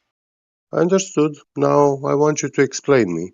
Mm-hmm. An airplane flying at a constant altitude above your head and then further away towards the horizon. Sure. I'd love to explain. Will you be tilting down your Yeah. head when you're following that plane? Yes, Yeah. but at a different relationship. The plane can be traveling at constant speed, but I'm not going to change my No, not angle constant on my speed. head at a constant rate. Constant altitude. Constant altitude. What about a constant speed? It's at constant altitude. But not a constant speed? Yeah, okay, you can call it constant speed also. Yeah, sure. Constant altitude, that one should be a given, but constant Yeah. speed is also very important, right? Not really. They don't fly No? constant speeds. No. Let's just say the plane is traveling constant speed, so we can make it equivalent. Okay. Yeah, so if I'm looking at that plane at a constant speed, I would not expect it to have a linear relationship between the time it is flying and my viewing angle of it. Whereas with the stars, it seems that I do have a linear relationship between the time passing and my viewing angle of them. So if we have the plane traveling at a constant speed, math and reality seems to show that it has a non-linear relationship between time and viewing angle. The stars, they do have a linear relationship. So either they are speeding up as they're getting further away from me, or they are quite literally curving over something at a constant speed. Well, you still tilt your head to see the airplane. Sure. Therefore, the airplane is not flying in a straight path. It's flying in a circular path, you're saying. No. So it should be... Because they're not equivalent, as we just explained. It should be flying with his nose down into the ground. I Again, I don't think you are grasping what Yeah. I'm saying. I do grasp. Clearly not, because I made one key distinction. Was that the plane is Yeah, traveling at a well, constant speed, at a listen, constant elevation, and when we listen. measure it, it is at a non-linear relationship. What you observe in the sky is the celestial sphere, and that is derived from a flat Earth. No, it's not. Yes, Mm-mm. yes, Nope. yes. Those angles, everything that you are trying to invoke, that's where they come from. No. They assume a flat Earth. No, they don't. Yes. So where in the almanac does it say that it's like a flat Earth? Show me where a citation where celestial sphere is proof for for spherical Earth. Yeah, I would just point at simple geometric proofs. Again, Okay, you said that like 100 times now. Let me ask you for something a little more specific. Can you show us a citation of someone being able to derive an angle measurement from a curved adjacent? A curved adjacent. You mean when we get a tangent to the curve and we get an angle to whatever we're looking at and that tangent, right? You're claiming the surface of the Earth is a sphere, right? Yeah. And so the surface of a sphere is curved, correct? Sure. And in order to use a sextant, you're taking an angle measurement, correct? Yes. So you're claiming to take an angle measurement on a curved surface with the adjacent being curved, correct? Yes. So can you show us a citation of someone deriving an angle measurement from a curved surface? Yes. The almanac actually has a step-by-step to how to use a dip correction, or you simply use a bubble level where you do not need to make a dip correction because it has a tangent already set for your out or for wherever you are. Which also a bubble sextant, if you want to bring up celestial navigation, it is even further proof that the Earth is round because it works at any altitude. Which on a flat surface, your viewing angle to that I was star asking for a will citation, change. dude. Yeah, and I'm offering you the 2024 almanac. All right, can you post it? No, not right now. You can look at it. It is literally the first result in Google you can look at.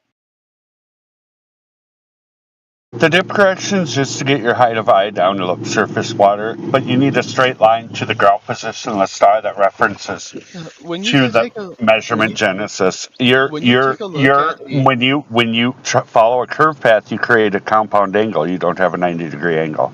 when you take a You're look non at a sequitur. dip correction, what it actually does is it gives you No, an angle to adjust for. it brings your height of eye down to the water level. And what does it give you? A straight line.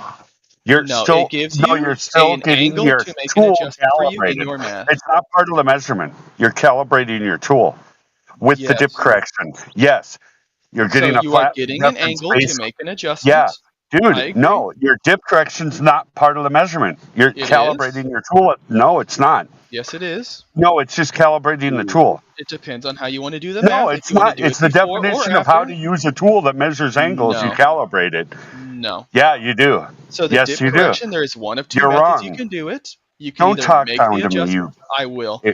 No, you won't, So because you there's don't one even of know two what a ways straight you can line do is, it. or the There's consequence of one of following a two curve ways you path. can do it. You get your dip correction angle, and you can either apply it directly to the tool itself if it allows it, or you apply it in the math you do based on all the other all the other measurements that you take throughout the trip. You guys deal with this. Hey, yeah, so I have a quick question. Quick question back to the triangle and sextant thing. So, so you do understand that so you're saying you can derive an angle measurement with a triangle with the adjacent being curved. You're saying that? Yeah, you just get a tangent and then boom.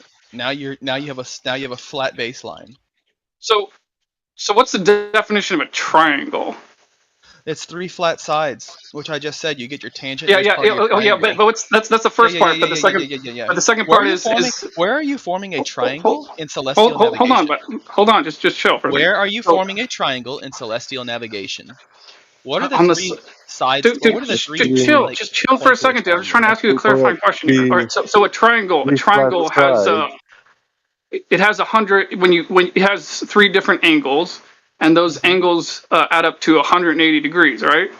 So what are the 3 sides to the triangle that I form when I use celestial navigation? Dude, hold on, buddy. I'm just still asking you a question here. Just pay attention. So can you like show us a diagram of a triangle with a curved adjacent and like the angles adding up to 180 degrees? I just explained to you I use the tangent on the curved surface. So why are you trying to straw man me? I don't know. I guess I don't understand what the hell that means. It seems like you're just throwing words out there. Like, dude, you're just throwing words out there that don't. Do you know what a tangent is? Yeah. What is a tangent? Listen. No, I want him to answer what a tangent is. I can hear him Googling. Shut up. No. You have no argument here because a tangent intersects At the what? circle into one point. Oh, good. Good. Yeah. So he just answered and it for you. Something listen, you cannot get a 90-degree angle between a line and a point. between a line and a point. Yeah. I can't? Wait. Between a line you and a point, or do you mean to say between a line and a curved line? It is a line that intersects a curved surface at one point. hmm And from that point, with that point, you cannot get a 90-degree angle with a line. You have your line and you can get a 90-degree angle to that line. With a line, you cannot get a 90-degree angle between a line and a point. Wait. Just to clarify what you mean by triangles, though. So, are you trying to say that if a triangle has an adjacent, which is an arc segment, not a line, you're trying to say that's still a triangle? No, what I am saying is I would get a tangent to that curved surface, giving me my third flat side. I don't follow you, dude. I don't know what the fuck you're trying to say. So please take a look at that diagram I just posted. It shows you what a tangent is. It's a little red line there. It intersects the curved surface at one point. I use that tangent as the third. I use that tangent as my third side to my triangle that I would like to form. So let me ask you a clarifying question, though. So if I have an arc segment and I have a straight line and they both intersect at a certain point, can you derive an angle measurement from that point? Yeah, there's equations you can actually use in order to get like the projected angle from the curved surface and that other line. Well, correct me if I'm wrong, but wouldn't it technically be an infinite number of angles? Well, yeah, it really depends on, like, again, where in that arc you want to point, where you want to pick. Yeah. So the point I'm trying to make, you're missing the point I'm trying to make. The point I'm trying to make is, since it's an infinite number of angles, it's not any one angle.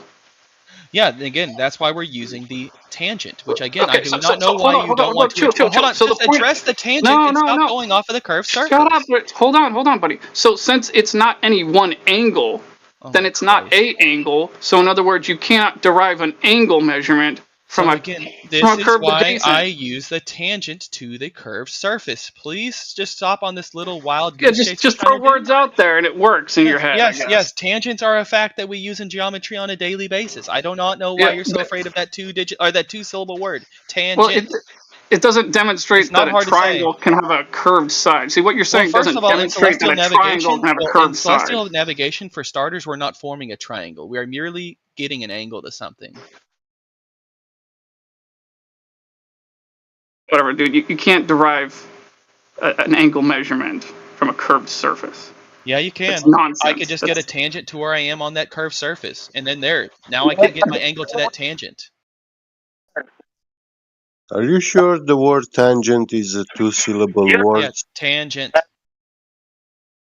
Is a two-syllable word? Yeah, pretty sure. Tangent. It is. Okay. He seems to be really afraid of this. Yeah, there is the tan and the gent. The first stretch and the first syllable, there's the gent. So In tangent. our languages, we count a little bit differently than in English. That's why it's confusing. I find it confusing too. My fault.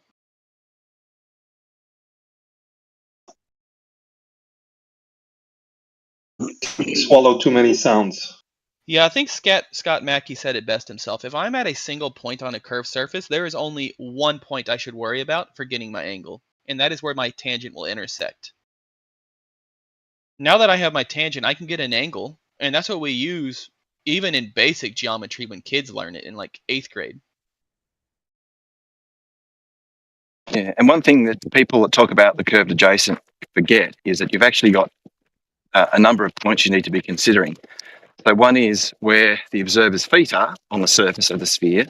The one is where the observer's eye are, which is elevated above the sphere. And that's where we make the tangent from the observer's eye to the tangent point. So that's the baseline. And that's so the whole curved adjacent thing just vanishes, the right? tangent It's point not yet. a thing. Yeah, and that's where like the You didn't identify the baseline yet. and that's where we get like the formula that we have to derive from the dip corrections and how it follows a Haversine or formula, which oddly enough is going back and forth between a flat and a curved. This logic sequence doesn't follow. You didn't identify the baseline yet in your speech yet. Yeah, the baseline being that tangent. Yeah, Which from is your what? eye to the tangent point. What is the tangent point? Wherever, like wherever I am at that surface, at the surface or wherever I'm at. So like below my feet at the water, typically. So you're always standing at the horizon? Am I always standing at the horizon? Of course I'm not always standing at the horizon. Okay, so then you're conflating two different things together. You're not making sense. No. The tangent line. Unjustified negation retort. No. Unjustified negation retort. You're not making any sense. So again, when we are, let's say, a 6-foot observer standing my feet on the water, I need to be able to get. What? I am trying to speak to another person, dude. The tangent line from beneath your feet is going above the horizon. Do what? The tangent line from beneath your feet is going above the horizon, shooting straight up into the sky. Yes, that's why we use the dip correction to figure out what that angle would be. Explain the dip correction. What is that? Yeah, so it is the idea, or I guess the fact that we have to look down at the horizon if we are above the water. Or so if we're above the water, we have to look down at the horizon, therefore giving us a negative angle that we then have to counteract moving forward with our measurements that we would take after. And how do you do that? Generally, just looking down doesn't make your calculations for the angle of elevation correct. Yeah, so if you know your elevation, you use your almanac, you look at the horizon, and you say, hey, I am 20 feet above the water here in this little crow's nest. So I look at my almanac, it'll say, I have to correct for, let's say, 20 arc seconds. We can look at the almanac to figure out exactly how much it changed by. But I thought you were standing at the water in the first place. Well, let's not say 20 feet above the water. Oh, so cool. So we can do 6 feet.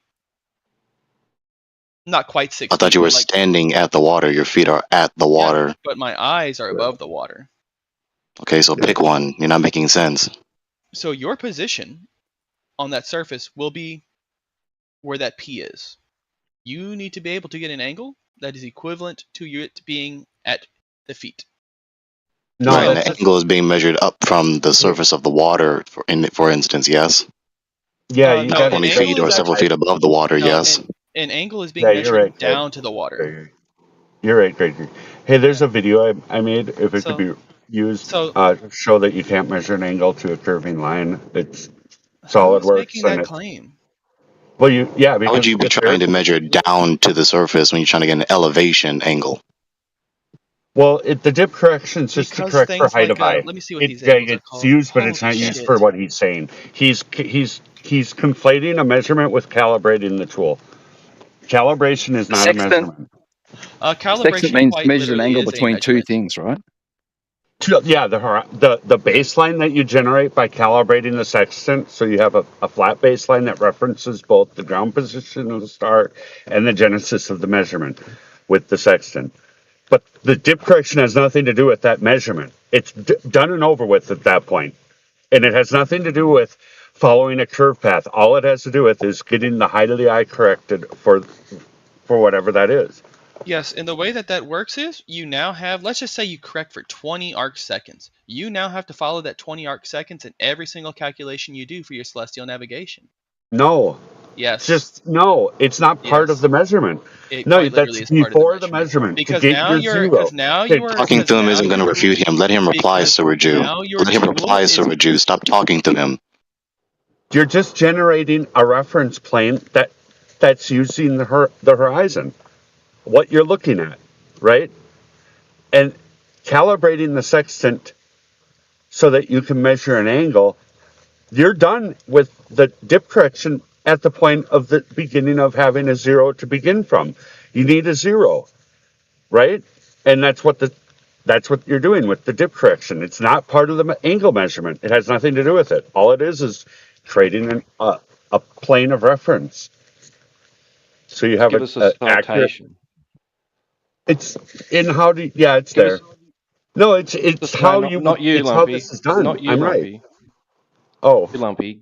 The other person. Give us a citation that your line of sight to the horizon when using a nautical sextant is a tangent line.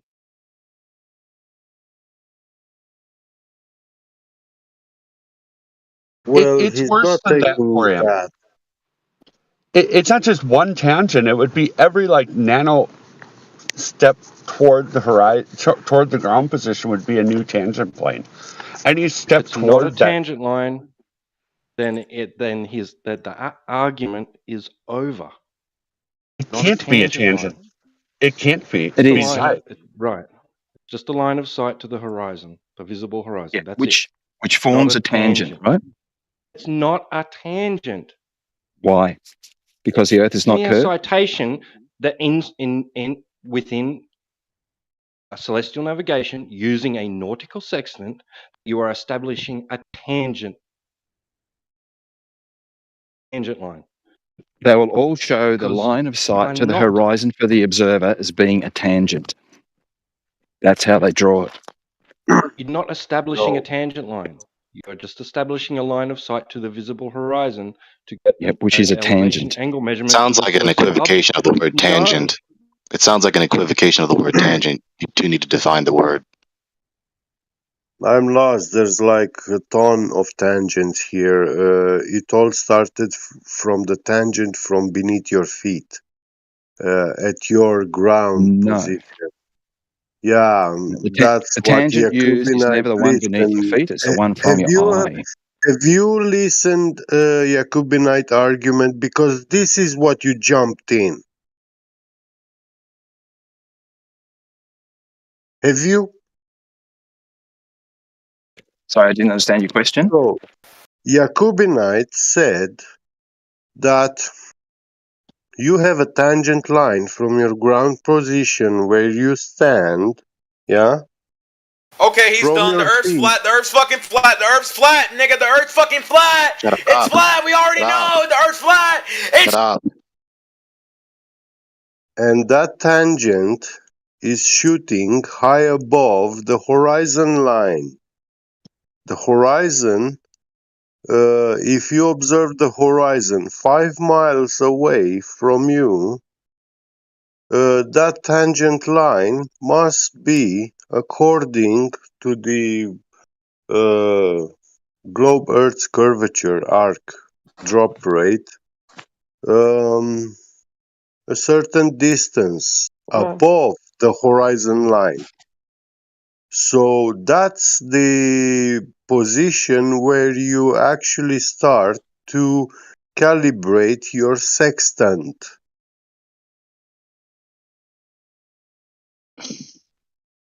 To measure the angle. And there's two things going on, right? You never get to use the horizon line using the sextant on a globe, because the horizon line on the globe is way below your feet.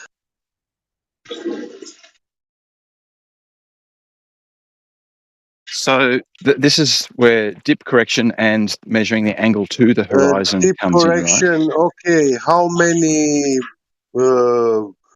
miles or feet, yeah, above the horizon, you adjust your sextant, the zero. Yeah. It depends how high you are above the surface. So the dip correction is Well, you have to measure related the to your distance of the elevation. horizon. If the horizon is at 10 You miles need to away, demonstrate a practice of the so-called dip correction, because I think it's just a rescuing device for this paradigm. I'll so post some what images. I'm we out away from my computer, but I'll put some images later. one moment, I'm gonna check the numbers and I'll come back. Yeah. So the distance to the horizon depends on your elevation, right?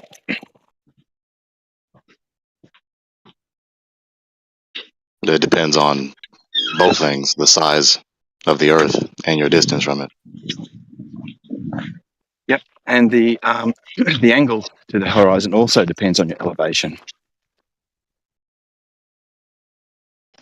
Angles to the horizon? Yeah. So when you observe the horizon, look at the tangent line. So when you make that observation, you look at the edge of the horizon, that is a tangent that you're forming. Like if you look at the edge of a basketball close up, your line of sight as it skims the surface of the basketball is the tangent line. And the higher you are above the surface, the steeper the angle down to the ball is. Okay, it sounds like you're saying tangent just in the sense of the point where the line ideally touches. That is more or less the textbook definition of a tangent. Yep. Okay, so let's not equivocate that with the supposed point of a sphere.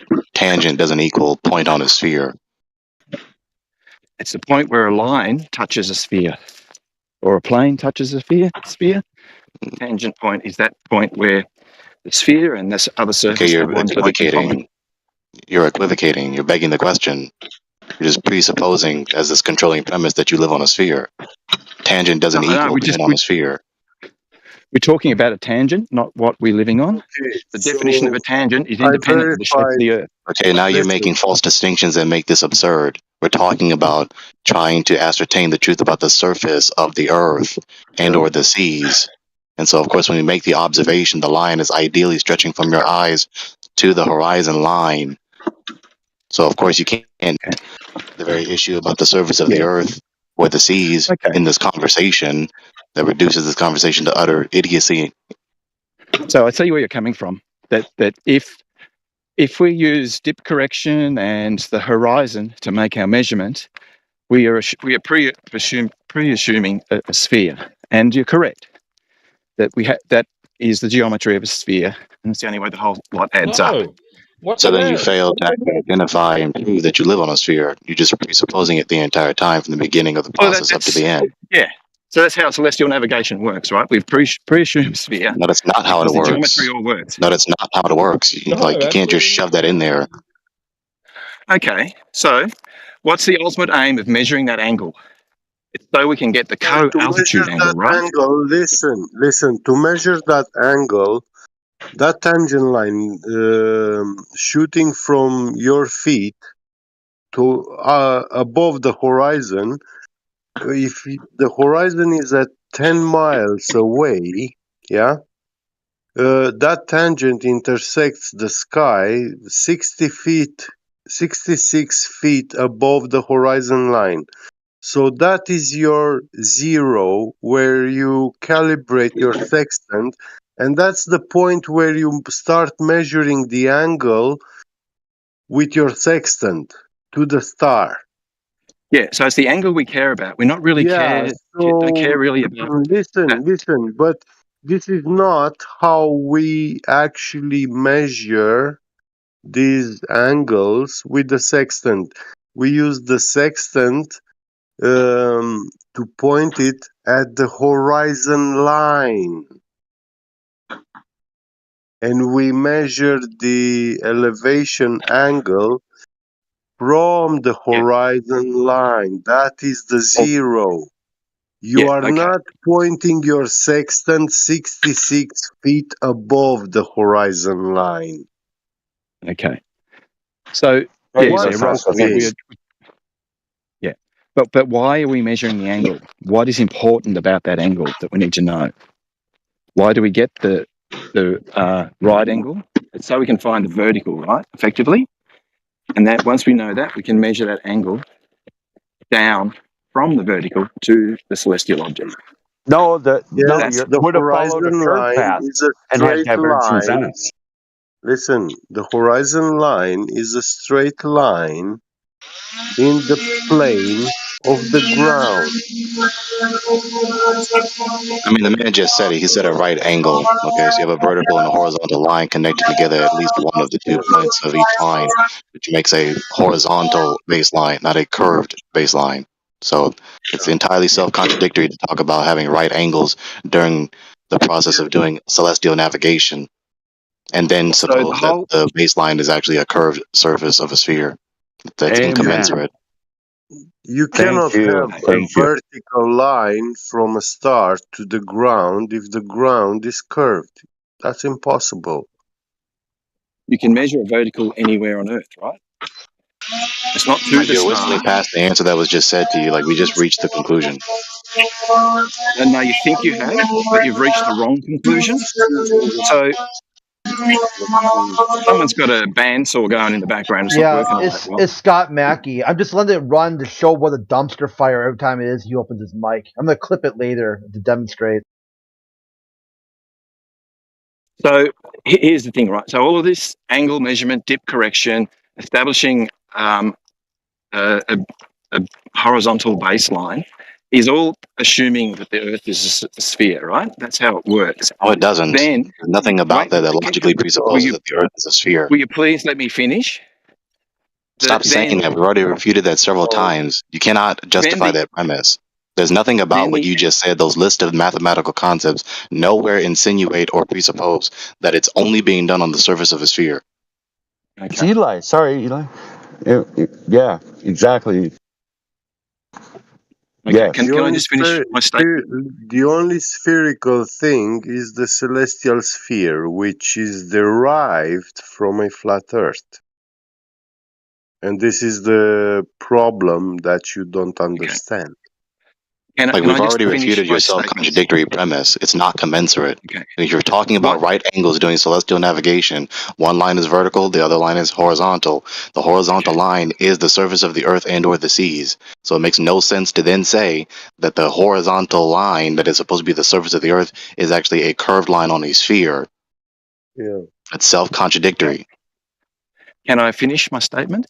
The aim of all of these angle measurements is to measure the angle from our vertical, our local vertical, to the star, right? Well, the co-altitude angle. That is the aim of all of these angle measurements. It is not to measure to the problem you have is your zenith diverges because it would be coming from the center of a sphere. So your zenith would have a divergent. You can't have it. You can't have a 90 with that. Which zenith are you talking about? The zenith of me or the zenith of the star? Both need to be parallel. No, the zeniths aren't parallel. Verticals are divergent. The zeniths. Yeah, that's the problem you have. The light coming. That's the fundamental problem you have. You can't make an angle measurement with the diverging zeniths. The light coming from the zeniths is parallel. From the star's zenith is parallel. The angle I measure to them is the angle. Parallel of what? So the light, the light ray. So it's a very, very long triangle, right? The stars are so far away that the angle of the star. Yeah, so you believe. So what are they parallel with? Yeah, parallel with themselves. Have you seen this with your own eyes? I've done some celestial sight reductions, yes, of the sun, of the Okay, stars. I've looked up at the stars before. I've never seen the light rays just shining parallel to one another. You can't. All you can see is a point of light, right? So this is what Suaju was saying before. That if you measure that angle from your vertical down to the star, and say that's 20 degrees, you'll know that it's down to the 20 star. degrees. The star is above us. Yeah. So you it's not directly above you, right? Your vertical is directly above you. You measure an angle down to the star from your vertical to the star. I'm not measuring down to the star. The star is not below me. The angle. What are you talking about? You measure an angle between your vertical and the star. Okay, that makes sense. Okay. So that angle is called the co-altitude angle. That angle between your vertical What the and the hell is the star. curvature in that? Wait, the angle between your vertical and the star corresponds to 60 nautical miles per degree along the surface of the Earth between you and the ground position of the star.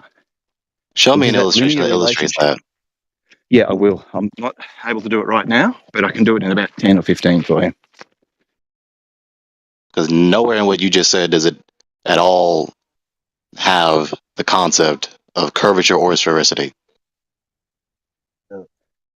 You'll see why it's important when I show you the drawing. And it's the main reason that the flat Earth part of it doesn't work, because it's that angle that we're trying to achieve in celestial navigation. And so if you've got a Dude, you keep talking about an angle, my guy. Like, why do you just keep whistling past this? This is the problem with you people. It doesn't matter how many times, even when you people say the word angle, you just don't get it through your thick skull that you have two straight lines, at least, perfect to for make making an an angle. right? Yeah. One is your vertical, and one Right, is the that's line between you and the star. contradictory. That's geometrically incommensurate. Like, what does need to be said for you to get the point? That's geometrically incommensurate with the What is? idea that you're getting an angle with a curved line. We don't need a curved line. Nowhere in trying to ascertain an angle do you have curved lines involved. That's the problem. We've said that to you at least 5 times.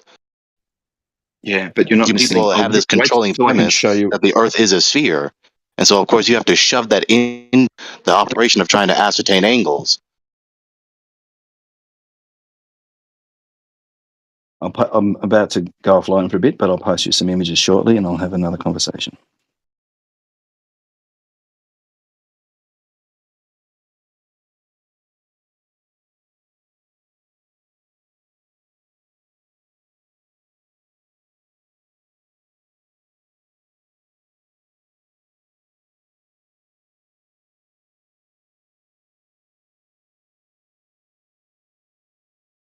Yeah, Gregory, it's because they used the flat Earth to come up with their globe and then try to take it back to flat.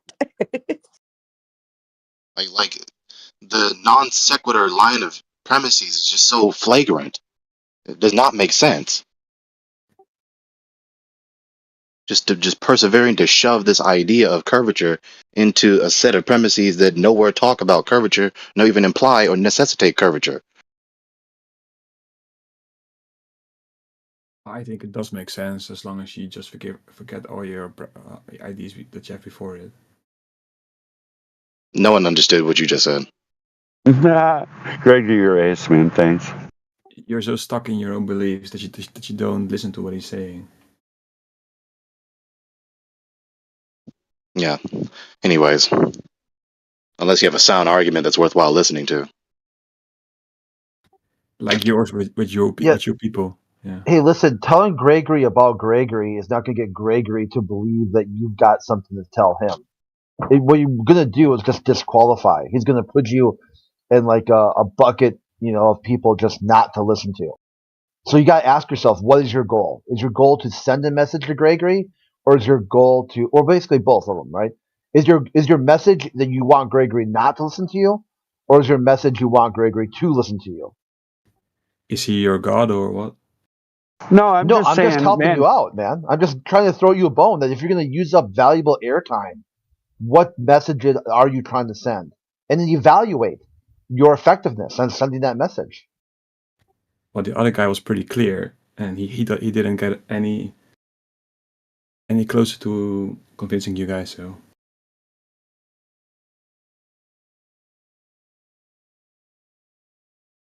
What are you even talking about? I wasn't trying to convince the flat earthers. You're not even paying attention well. It's just you've done really, really well at pounding it down. You just did really good. Thank you. Is this a circle jerk or is this an argument? My takeaway is that how powerful this argument is. That it wasn't even on the globalist radar until the 10th man rolled out a flat Earth proof using celestial navigation. Then suddenly every globalist overnight became an expert in celestial navigation, a critically short skill set. So critical that if you have this skill set, you can get hired on any ship as a navigator, a six-figure salary walking in the door. And if you don't have the skill set, but you're good at it, they'll pay your way through schooling, and then you sign a contract and you'll work for them for a couple years. That's how in demand these navigators are. But yet somehow all the globalists are expert navigators because they've rated their skill set above the 10th man. It's called, the Dunning-Kruger effect. They think they know something because somebody else is lacking. Well, None of them even heard of it. None of them even heard of celestial navigation till the 10th man Can brought you it up. post that for us, In my quick? mind- That 10th man thing? I haven't seen it. In my mind, it makes me think that it's more of their reaction, similar to what happened with the Black Swan, or anything that we've been able to put together as firm evidence of, what we know. Say the Black Swan, for example, proving that the horizon's apparent, right? Proving it's not a geometric location, and then they become an expert in refraction. They just do that. It's just anti. They're anti. They're anti the globe too at the same time. They don't know it, but anyway. Well, I think that it's really dishonest to say that we're caught up in some sort of belief system when we all came from the globe side to the flat earth side. We changed our entire belief system up. And to say that we are so stuck in a belief system when we were able to uproot an entire lifetime of a belief system, that's how it is. So are you It's guys a patent suggesting demonstration of that self-deception. It's a patent demonstration of self-deception. Every time a critique is raised against their paradigm, they persevere to maintain this pretense and self-deception that they have the intellectual high ground and are intellectually superior.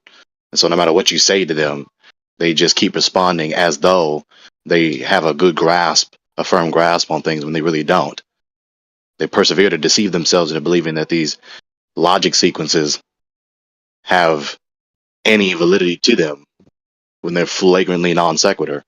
Just somehow, with all these mathematical concepts concerning lines and angles, somehow curvature goes in there, even though all of us know full and well that when we were in elementary school, even they had enough sense not to shove some bullshit like that down our throats. How do you get a triangle with a curved line? You can't. It sounds like you.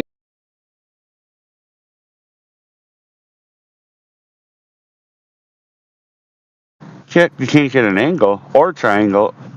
And yeah, Gregory, you're hitting it out of the park. And yeah, Flatsy. But you guys are using kitchen table. Like if you're a navigator on the ocean during a war, it's going to be a flat table that you're charting and referencing the flat baseline of the ocean. And you're charting, probably using multiple tools, I bet you, in tandem with the sextant, I'm sure, to be certain of their location. But it's referencing a flat table and a flat reference baseline to measure angles and to know where you're at. Furthermore, if they persevere to measure a supposed angle from a imaginary baseline extending from the point where they're standing, and this baseline effectively is just hanging above the surface of the supposed sphere, then they're getting an angle elevation from an imaginary surface, not from the surface of the seas or the earth. Therefore, they fail to actually get the elevation angle from the earth or the seas.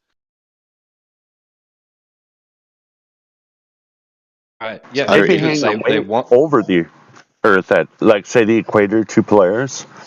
Them are two direct line of sight. You're not looking over a 45-degree arc path to see Polaris and, following an arc path to get directly under Polaris. Them two things, I mean, it's so obvious that right there. If you don't get it at that point, it makes me think that Thessalonians, I think it's that. Anyway, I can give her. I'll go find it and post it in chat. But this is what I think is going on: is we watching God make people believe a lie. Yeah, because the angle is the angle above the horizon. I mean, that's what it is. But then they want to turn it into, like you said, so the tangent isn't to the horizon. That's not the tangent. They want the tangent line to be a horizontal meeting, below their feet, hitting the surface of the sphere. That's where they want the tangent to be. And that's not using the horizon then. That's not an angle above, like you said, that's not an angle above the visible meeting place of the sea and sky, is it? And it's not a coincidence that horizontal lines are derived from the horizon because it has a slope of 0. So if you're using the horizon as any kind of tool, you're using it to acquire a flat baseline. And just on the face of these terms, when we talk about the subject, horizontal, angle, nowhere in those concepts alone, which are essential to this issue of celestial navigation, do you get curvature or sphericity. Horizontal, horizon, level, straight.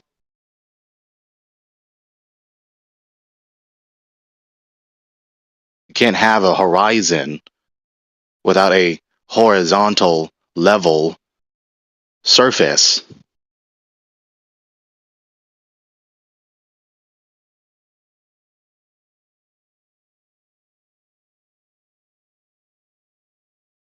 Go look at voice chat right now. That's a great image for anybody not understanding this clearly. Voice chat has a great image. I'm going to grab that.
So it's a self-contradictory position to sit up here and talk about doing the process of celestial navigation involving angles and horizontal lines, and then say that we're getting an elevation angle from the flat baseline, which is supposed to be the surface of the Earth, but supposedly is really curving. Cannot complete the task of celestial navigation that way. So their position reduces celestial navigation to absurdity, and it's a self-contradictory position. Sounds cool.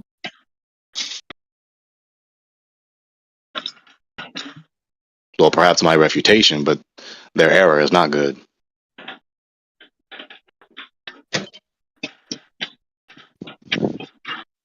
For me, the best part was about the table, that we put the map on the table. That really spoke to me, that the Earth is flat.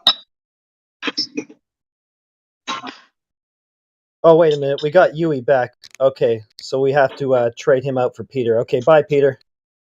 Bye.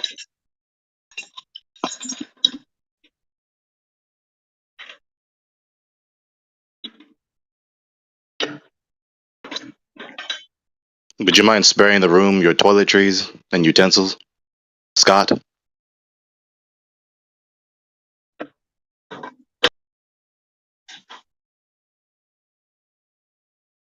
Someone talking to me? Was I muted again?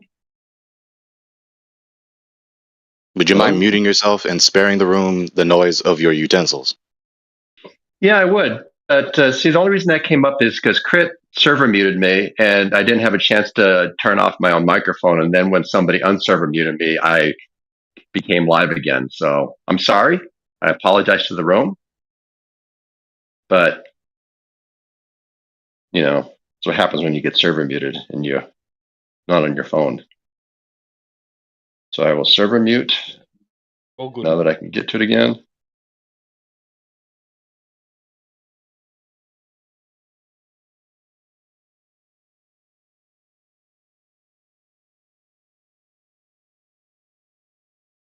So is there any other appeal that the globalist wants to make to prove that they know that they live in a ball? I got a video for you. All right.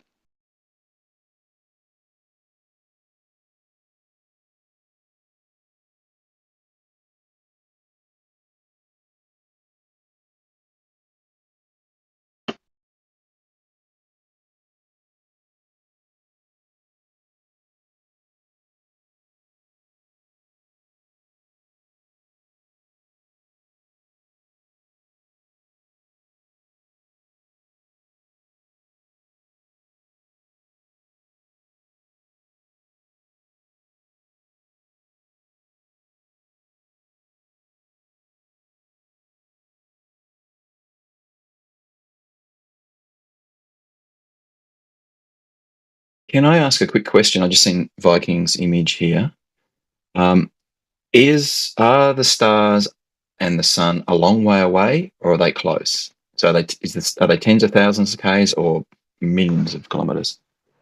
No, well, we couldn't know, but I mean, both there's of no those reason to distances are believe that, like, close. You know, Yeah, close, far away. That's relative, vague. 1 centimeter. That's kind of close. Yeah, but we need to know relatively.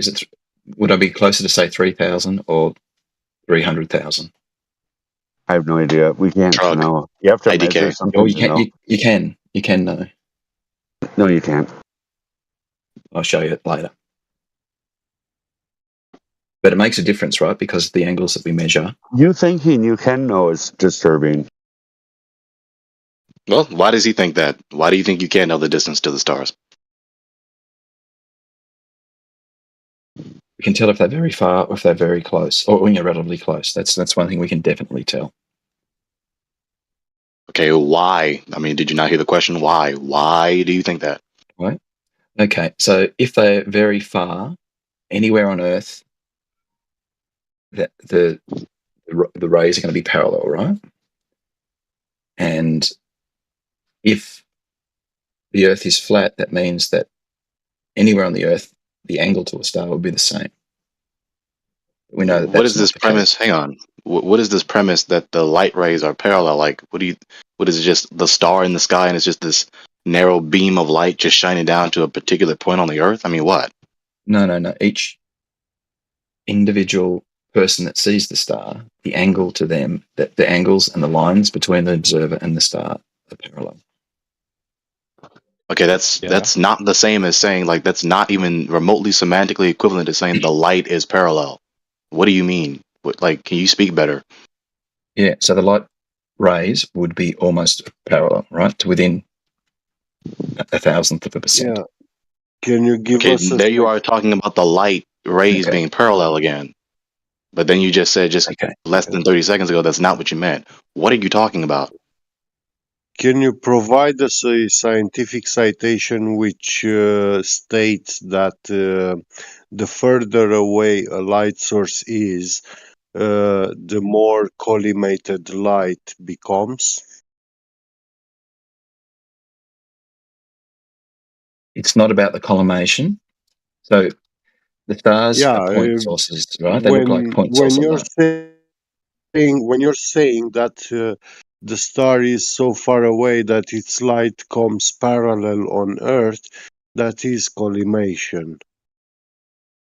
No. I mean, that's what I asked you the question. Is it shining as a beam on a particular point on the face of the Earth? That's why Get Beget is saying that. It's not. No, it's not shining as a beam on the particular point of the Earth. It's illuminating the whole Earth.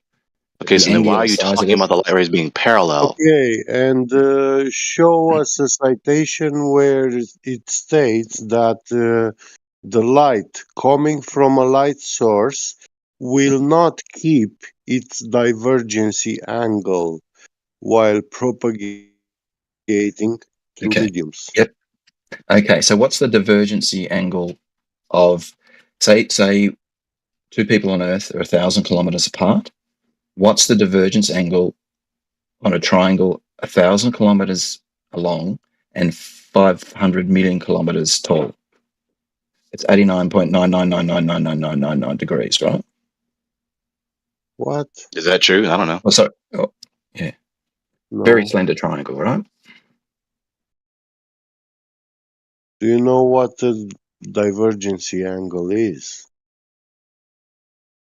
Yes. Okay.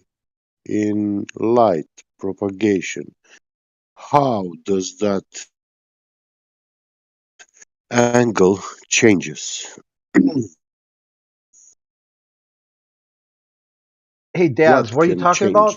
Do you have that? that proof for 10 degrees you mentioned? Who, me? No, Daz, are you there? Yeah, you mentioned some proof that Oh no, not somebody 10, did. not 10 degrees. 10th man. My 10th man, that was it. Yeah, Yeah. it's where it's the 10th man. Yep. Yeah, I'll he's be able like to find a it by googling that. kind of like an internet celebrity flat earther.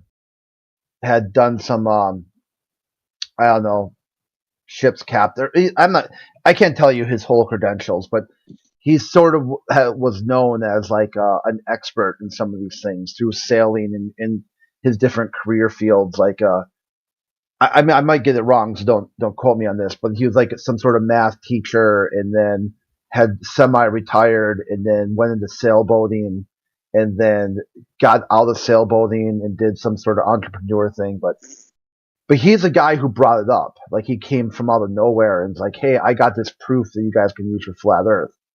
And people are like, "Oh, what would that be?" You know, he's like, "Celestial navigation goes back thousands and thousands of years. The method hasn't changed. The technology and the tools used have gotten better and better, but the simple principle hasn't changed at all." And then he broke it down like in a 8-part video series. And suddenly after that, it was like every globalist was suddenly an expert in celestial navigation. And 10th man had no idea what he was talking about. It was probably like, it's one of those things where the globalists don't know how to present the globe until flat earther says something and the globalist just says nah. Which is exactly their history. That's the history of scientism. Just reactions to glaring discrepancies in their paradigms and then coining rescuing devices. That's what they've done. The whole time, yeah, Greg, you're absolutely right. Yeah. So if you type up the 10th man, I'm pretty sure you should find him. He's got a YouTube channel and whatnot. Yes, thanks. Have you guys ever heard of Eric Dubay? Mm-hmm. Yeah. He's really in depth when it comes to the natural phenomena that we observe and stuff like that. Yeah, the best part of Eric Dubay is that he got Tyson to balk at a debate. Like they were all set up. They were all ready to go. Joe Rogan had the slot scheduled. They had all the technology all set up, ready to go. And all of a sudden he's like, "You know what? I'm not going to debate flat Earth." And they're like, "What? You were just on set here talking about how you could crush any flat earther in a debate, and now you're running away." He said, "Yeah, but Eric Dubay is more charismatic than me, and that's who's going to win the debate. The person who can talk the most elegantly."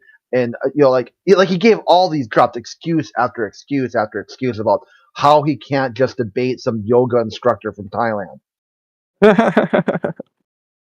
And you're like, "Holy shit, dude! Like, really? Like, seriously?"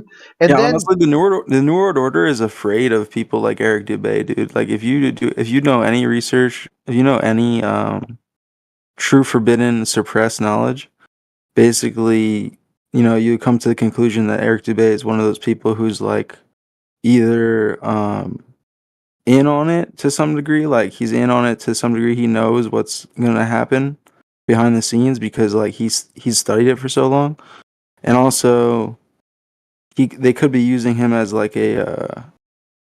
Gotta be careful because they could be using him as like a.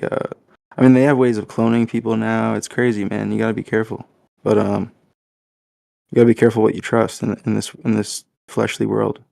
I think But, for the most part, Eric Dubé did a good job of modernizing Rowbotham's 200 proofs. Yeah, that was he did. He did a very very exquisite job Sorry. at that.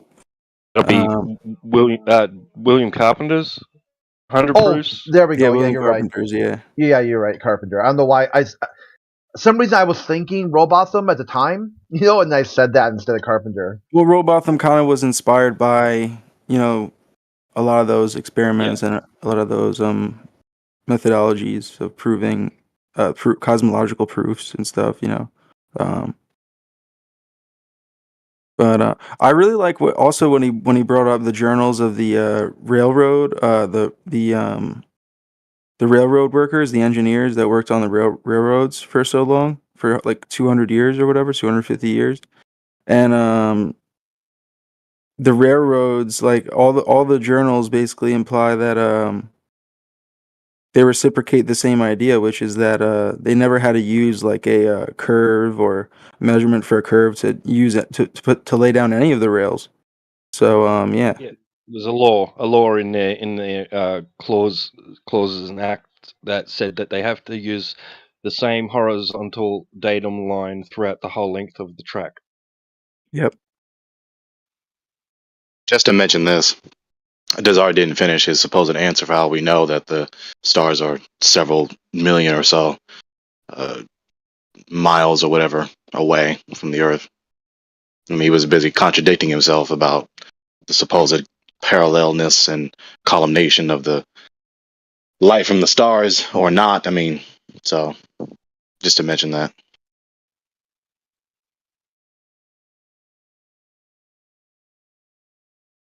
Yeah. I was wondering which I don't know of these two.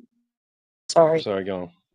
Well, I was going to say, as relevant as it is to the asserting such a notion, when have we ever been able to see at such great lengths and distances?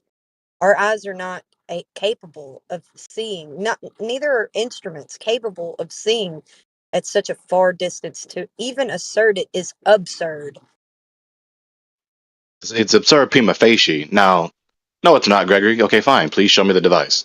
Because I know full well our naked eyes don't see that far. So show me the device where we see at millions of miles or so. Neil deGrasse Tyson has told people don't trust your senses, right? So I always do the opposite. I trust my senses. I trust my observations. I trust my perceptions of this realm. So basically, any eye of the beholder that trusts his senses and his observations, and in turn his hypothesis and his or his or her, whatever the case may be, the circumstance. But yeah, like I think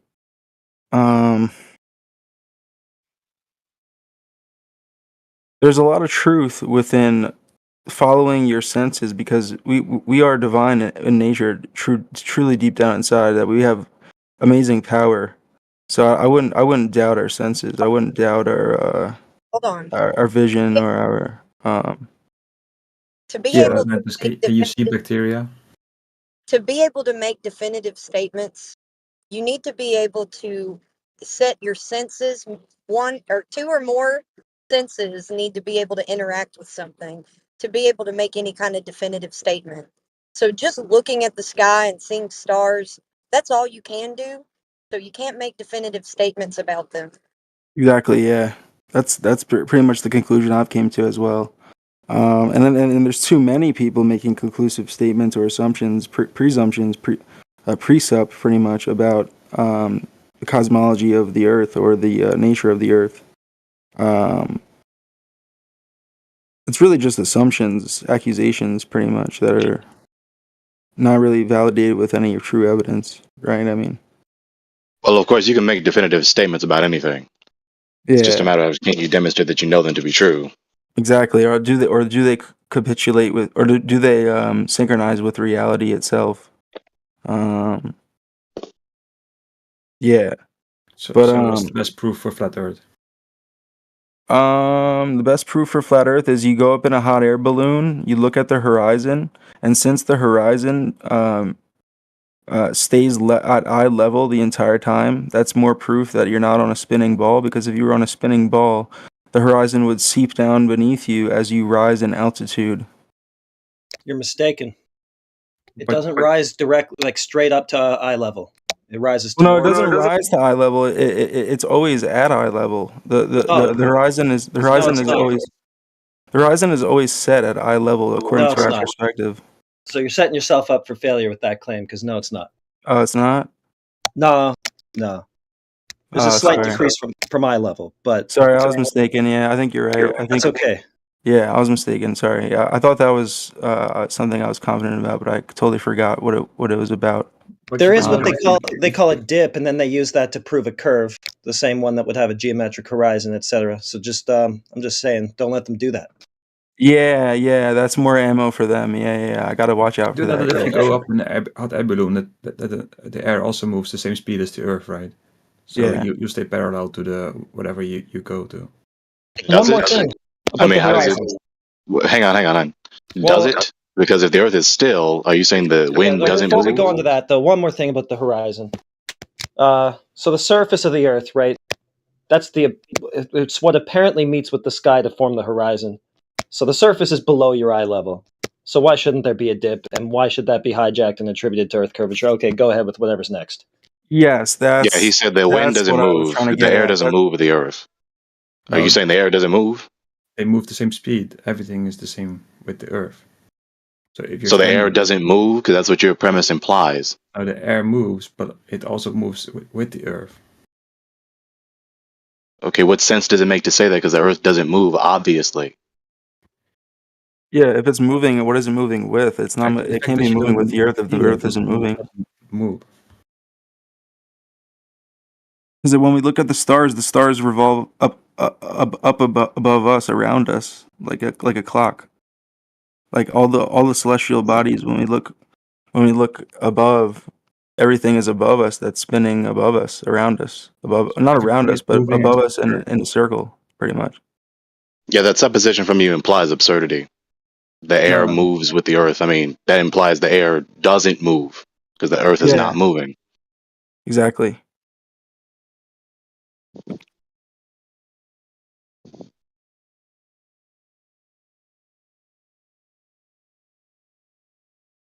Have you ever bounced a ball in a bus? So now Well, you're going to it- equivocate or falsely isn't that equate, inertia? rather. Yeah, you're going to falsely equate the bus moving in a stationary reference frame with the ball moving in the bus. Right? The ball is moving with the bus because, after all, the bus is moving. And the ball is the same as the air in the Earth. Yes. The ball is moving with the bus because the bus is moving. Yeah, exactly. Right? We're not moving with the Earth because the Earth isn't moving. You can detect motion with the bus and the ball, and you in the bus. We do not detect the Earth moving. Yes, because if everything moves the same speed, you don't notice it. That's correct. Yes. So that implies that you cannot know that the Earth is moving. If you cannot empirically detect motion, then you don't know that there's motion happening. Yeah, we first have to detect that there's actually motion occurring whatsoever. If it's not occurring whatsoever, then we can't detect motion. You know what I mean? What are you going to use the idea that like that because it's motionless, it's therefore moving? I mean, that's a bit silly. Right. Appealing to the very antithetical data to their premise. It depends on your point of view, right? If you're standing here, you don't notice it. But if you stand on the moon and you look at the Earth, you'll see it. Sure, thank you for that truism that you're going to perceive things from different perspectives. That's no rescuing device for your supposition that is antithetical to the empirical data.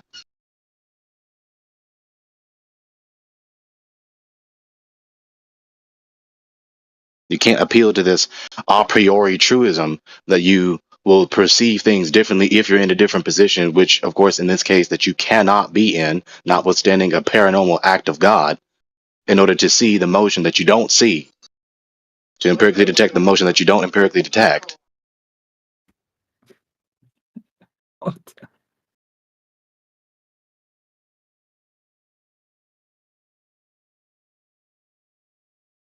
don't feel like it's just as simple as they're fantasizing about these observations that they speculate could be true and think that are true and want to be true, but are actually observations that we don't observe at all.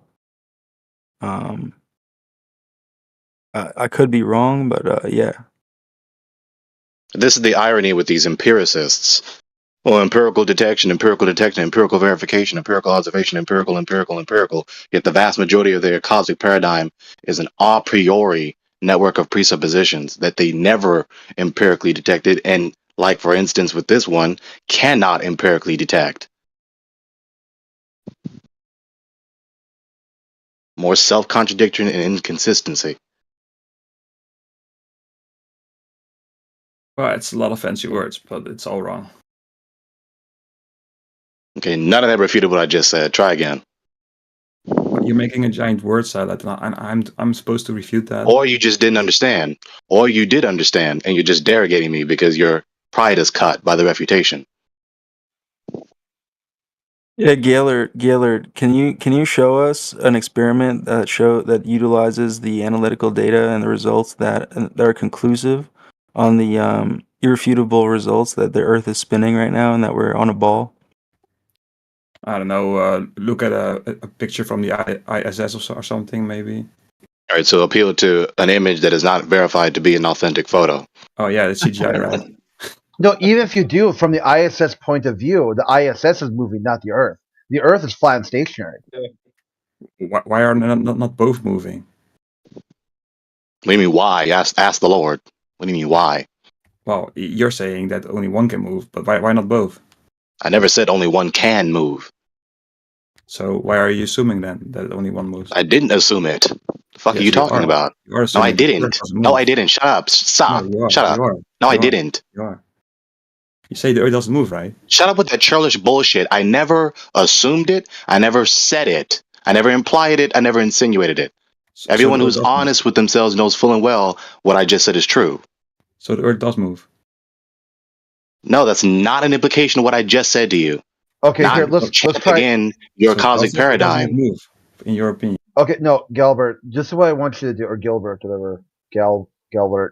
Look at Brian Cox. Explain it to Joe Rogan to his education level, which is very low, mind you. Okay, so you should be able to understand this without a hiccup.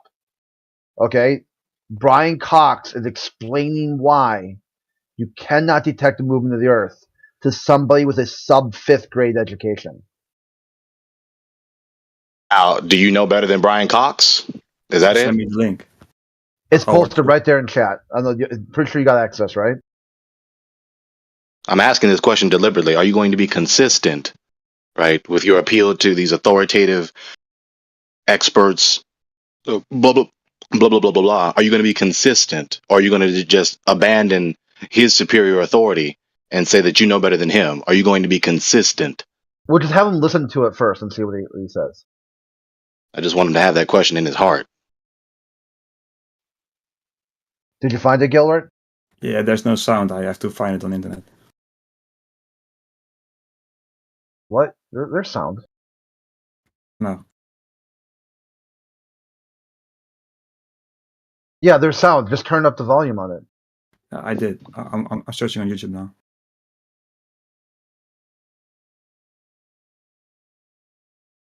How about, can anyone else hear it?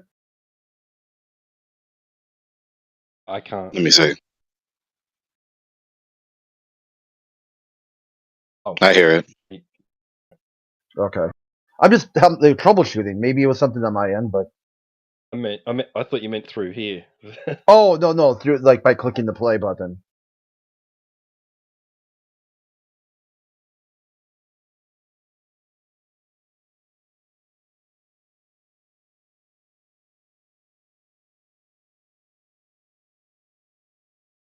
Someone also answer me this. Did we come from primordial scum of random chemical reactions? No. No. The fuck? Because that's kind of what Gillard is kind of implying, right, with his worldview, right? Unless you call you call your mommy's womb that. Then I'm like, dude, you got some family problems. Well, for the sake of being truthful and logically rigorous, that isn't really implied logically by that premise, but we know that's a key aspect of their worldview, of their cosmological paradigm. It's in that worldview.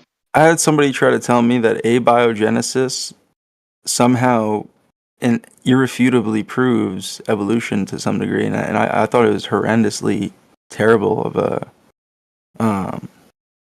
Probably the best defense I heard of evolution is that evolution was built on the premise of the multiverse. That you have an insignificant, or not an insignificant, innumerable number of multiverses where evolution's running side by side. Kind of like where if you run like a simulator, like, hey, what's the chances of these two like sports teams, like you put in the different variables and parallelism. Yeah, so we live in the multiverse where you rolled Yahtzee 15,000 times in a row. Like every time you picked up the dice, 5 6s, 5 5s, 5 1s, 5 2s, 5 4s, 5 4s again, 5 4s again, 5 6s, just repeatedly for like 15,000 whatever iterations in a row. Where other multiverses, that didn't happen. That sort of they just like the first roll. It's like bust, a runt. No life on Earth. Mm-hmm. Which is entirely metaphysically absurd. Oh right? Yeah, it just at least they're trying. For me, I thought it was interesting because the person's trying to think out their logical process without saying that like, hey, go like eat crayons or something, without being insulting. They're doing an internal critique of their worldview.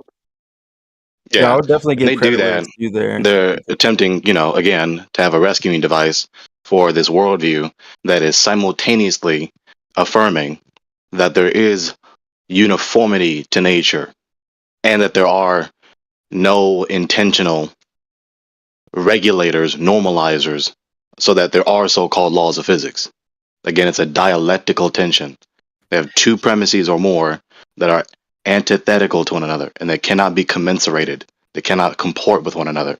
They have laws, either laws of physics or laws of logic, and so on and so forth. They have laws in a world where there are no laws, where there is no lawgiver, where there is no normalizer, no unifier, so that there is unity and normalcy and anything law-like. So It's Newton's absurd. laws don't work.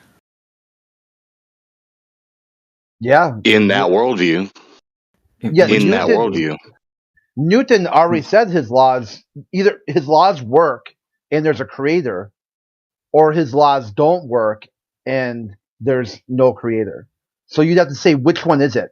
Because he said the math is so perfect inside the heliocentric model that only a God, a heavenly father, which he named God of the Bible, could have made it. And this can't be denied. I mean, I can bring up the quotes if you want to see them. But I mean, they can just work because they work, right? No, they can't. Okay, so that's a tautology that doesn't explain anything. Yeah, because when you nothing's argue like autonomous that, within itself. Nothing has autonomy, right? So it's the whole paradox of autonomy. wait, let me finish. Hang on. Yeah, go ahead. So when you argue like that, that is a tautology, right? You're just affirming the premise to support the premise. You're not giving any rational basis for it, So which the rational implies basis that the world is is not created. really, as you talk through the answer, okay, which implies that the universe is not rational, that you don't have a reason to believe that the world is rational, that there are laws. So if you just argue by tautology, everyone else can You just need a argue reason. by tautology, and there's no need for the debate, and you haven't resolved any conflicts between worldviews. So it's insufficient.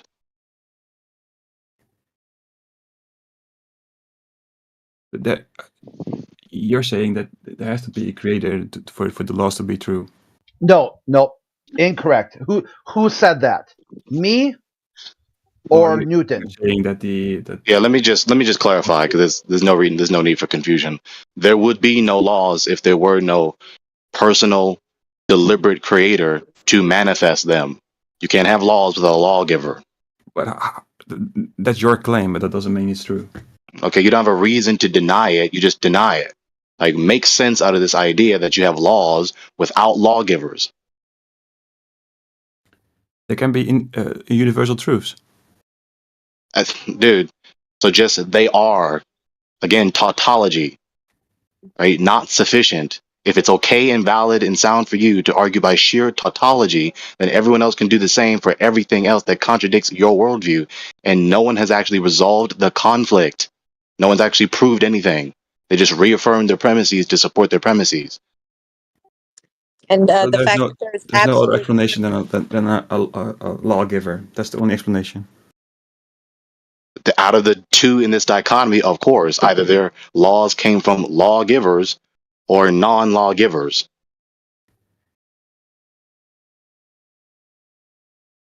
And also, on top of that, truth needs to be revealed, and it needs a revealer to be revealed. So, yeah. For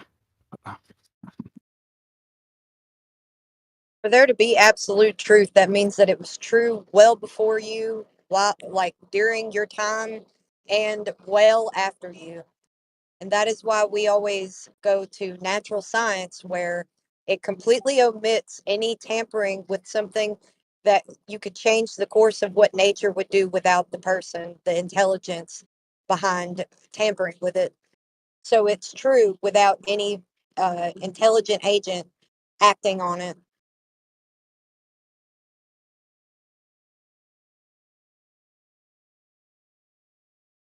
So you people with your atheistic, completely worthless, unintentional, nihilistic worldview have no rational basis to believe that there are laws of any kind. Who says it's nihilistic to not have a lord? What I said is a true statement. I didn't say it directly to you. But it still doesn't mean it's true. Okay, do you have an argument? You're just going to churlishly deny everything that contradicts your precious nihilistic worldview. Okay, how about this? Like, give them a little bit of breathing room. Do you think Newton was correct or incorrect by saying the heliocentric model's too perfect? I'm saying that Newton's laws are correct. Whatever whatever he says about the reason behind it, I don't agree with. Okay, well, see, this is a problem you have because those laws were just a side hustle. His main shtick was he was a theologian. He had wrote thousands and thousands of pages about breaking down every Bible verse. So I would offer you, like, is there a way that you think you can square that nut? I'm saying that you can be 90% wrong and then 10% be right. That doesn't mean... Okay, we've heard that over and over again. We're waiting for you to give an argument. For? All you've done is just deny. Well, if I give and an argue by argument, tautology. just say it's something that cannot be true or whatever, so it doesn't matter. What did you say? I'm saying any argument that I will give, you will just say some fancy words and you say, no, it's not true because blah, blah, blah, blah, blah, blah. Okay, you still have the burden to give sound argumentation regardless of anyone else's bigotry, so give it or be silent. About what? Concerning the subject we just talked about for the past 5 minutes. Okay, this is what is basically Gregory's saying. Okay, let me not dumb it down, but common folk language. Newton thought the cause was God, and God gives the laws and makes the universe to function a certain way. What is your causal agent, if not a God? It would be, and then fill in the blank and then make an argument. Well, I think that things are the way they are. Okay, so again, tautology, no explanation for the world, no account for the world. Yeah, right? No idea of what caused the world to be here. Dude, here. Let me help him right here. Ready? God doesn't exist because I say God doesn't exist. Ready? And also because things are the way they are. Right? Like, this is what they have to offer. Of course, I'm going to be contemptuous against this. They talk and condescend and mock while they give stupid ass, pathetic tautologies in the attempt to answer these most profound philosophical questions to actually have a rational basis for any and all Why? beliefs, let Why do alone you need an so-called answer physics. Why do you need a why? Because the world is not necessary. You have to account for the world. You have to have a reason, So right? they You just cannot do do things, experiments. you just think things in your worldview. Things just are. There's no reason, there's no rationale, there's no soundness, there's no justification, right? There's no rationality to your worldview at all. That's what you are literally saying to us. I think we as humans create rationality, and we create Okay, purpose. so how did humans create rationality before they had any ability to think at all? Explain that. Time, man, time. Okay, where What does the fuck about consciousness? time? Yeah, consciousness comes from what? Yeah, what about time? What? So you got inanimate organic material that's unconscious. It's just reacting to external stimulus. Yep. At what Wait, point? don't even lead him. Hang on. Don't Okay. even lead him. Let him Well, struggle. I'm trying to lead him because he's a new guy. I don't think it feels kind of unfair for him to like, hey, jump in the deep end, start swimming. You know? No, people need to jump in the deep end because they need to feel and thoroughly appreciate how woefully irrational and stupid and perilous their worldview is, especially someone like him that goes out of their way to mock and churlishly be obnoxious. So yes, I'm cooking him. Yeah, Okay. I'm not seeing that. Really, I'm not seeing him mock or being. I think he's just not sure exactly how to articulate his point of view. Here, I let's guess you just didn't hear him earlier. Oh, maybe, yeah. Well, Yeah, you didn't hear him earlier. But people come in when they're nervous, and sometimes they can be overbearing, they can be obnoxious or silent. It's not, people don't always put their best foot forward. So just give it a little charity. Is that possible? Of course, I agree, but I'm cooking him because you didn't hear him earlier, but I did. Okay, how about Gillard? Did you watch a video of Brian Cox breaking it down? Okay, and like, what he's saying is that from our point of view, you cannot do an experiment. Exactly. Yeah, it's a unitless ratio. The movement of the Earth from the Earth is a unitless ratio. Yeah, that's correct. Okay. So that's why. So what do you do with a unitless outside ratio? the Earth to see it? So inside the mathematical formula, you have a unitless ratio. What can you do with it? Where you want to go with this? I'm just curious where your epistemology is. Consider this a very rare circumstance. I hardly ever ask globalists anything. Okay, I feel like I've asked enough globalists that I realize the best answer I'll ever get from a globalist is a very poor read of Google it. And at worst, there's a thermonuclear meltdown. So when I ask you something, I'm genuinely curious about your worldview. That you've sparked something in me that I'm wondering, hey, what's this guy about? If I'm wrong and there's nothing to it, that juice ain't worth a squeeze, just tell me you want an idiot pass, and I'll grant you the idiot pass, and we'll move on. This is so condescending. Yeah, there are people on this earth who know more than you. Just grow up. Well, that's what you think. See that arrogant reply? Yeah, there it is. Crit, that's why I cook him. Idiot pass granted. I mean, things can just be the way they are, right? There doesn't have to be any reason for things to be the way they are. Right, so you have no rational basis. Like, you've been refuted. Like, stop whistling past these words. If you say that, then you have no rational basis for anything at all. You don't have a reason to say that. Yeah, this is where the ontological primitive comes from. It's a true dichotomy. Your worldview versus our worldview. One can be completely taken off the map. So that would be where you should start.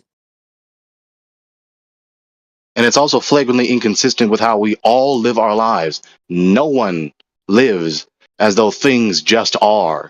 No one lives as though there's no reason for anything. No one. Even the very instance of thinking that thought is an instance of contradicting the very idea. Because you said it for a reason, not for no reason. Now, if you said it for no reason, then you concede to refutation. Oh, I don't have a reason for saying anything that I'm saying. Okay, goodbye. Like, bro, Entertainment can be a reason. say again? Entertainment can be a reason. Entertainment? So not knowledge, not a sound argument to prove that what you said is true. You just like saying it. Is that it?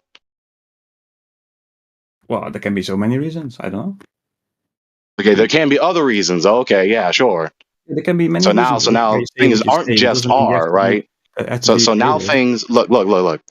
So now things aren't just being. There are reasons in the world, right? So are you finally going to give one?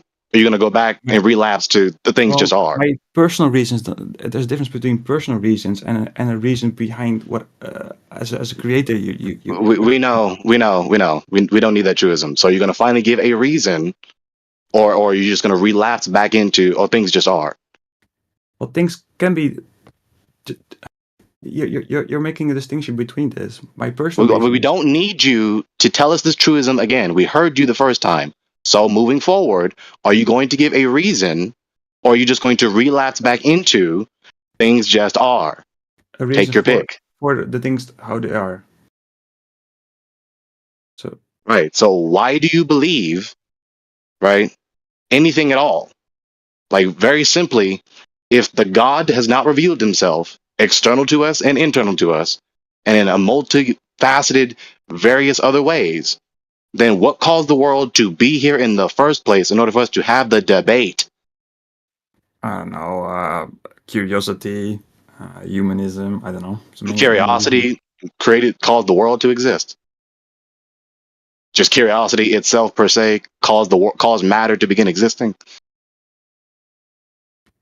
No, but that's my personal one. Matter was like, I've Not got a nothing here universal to one. appreciate me. I need to create something. Not even that. I mean, it was just curiosity itself. I want to create something. Boom. How? No idea. No rational idea. But dude, what caused the world to be here so that we can have the debate about it? So, in your view, what caused a god to be here? Dude, don't try to switch the tables of scrutiny. You're still in the hot seat. No, you're asking. No, you're still in the hot seat. Not try to escape scrutiny. You people are going to face scrutiny. It's going to happen. Okay, tell me again. What am I supposed to answer? Okay, so what caused the world to be here? In my opinion. What? In my opinion. No, in someone other than the person I'm talking to. You. What caused the world to be here? I think it's an accident. Okay, so nothing caused the world to be here? Well, a reaction happened. A reaction of what? I don't claim intent. A reaction of what? Matter. So matter reacted. Yeah. But what caused the matter to begin existing? Well, that's a question we're still trying to find the answer to. Okay, so you don't know, right? So you don't have a rational reason to believe. Human knowledge. Yeah, so you don't have a rational reason to believe that the world is here. You just have this question mark, blank area in your worldview to account for what caused things to even exist in the first place in order for anything else to be the case. Yes, true. But it doesn't mean you can fill in this question mark with a religion. What are you talking about? Stop trying to make haste to try and slap down some other worldview that you don't believe just because you find yourself cut to your heart that you don't actually have a rational basis for your worldview. I'm just saying that we need to stop that. Like, just because you're ignorant and can't justify your position doesn't mean you have the right to then try and slap down everyone else's worldview. I can justify my position, and I already did. No, you didn't justify. You just vaguely told us that matter reacted to other matter, begging the question as to what caused that matter to begin existing in the first place. And I'm saying that that's still a question mark for everybody to know. Right, so you don't have a rational basis to say that, right? Is that matter eternal or contingent? Is this primordial matter that you just talked about, matter reacting to other matter, is it eternal or is it contingent?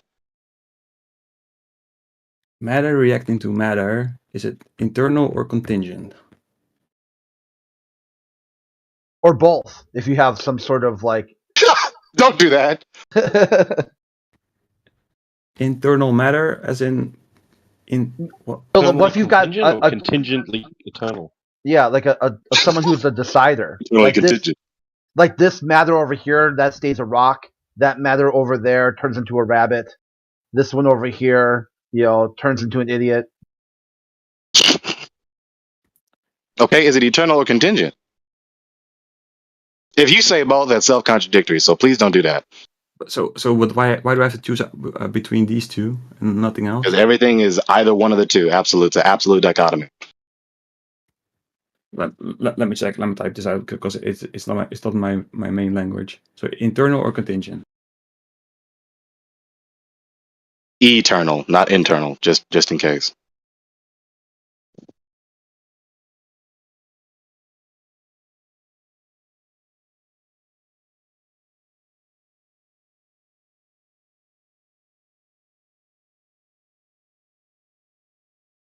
I'm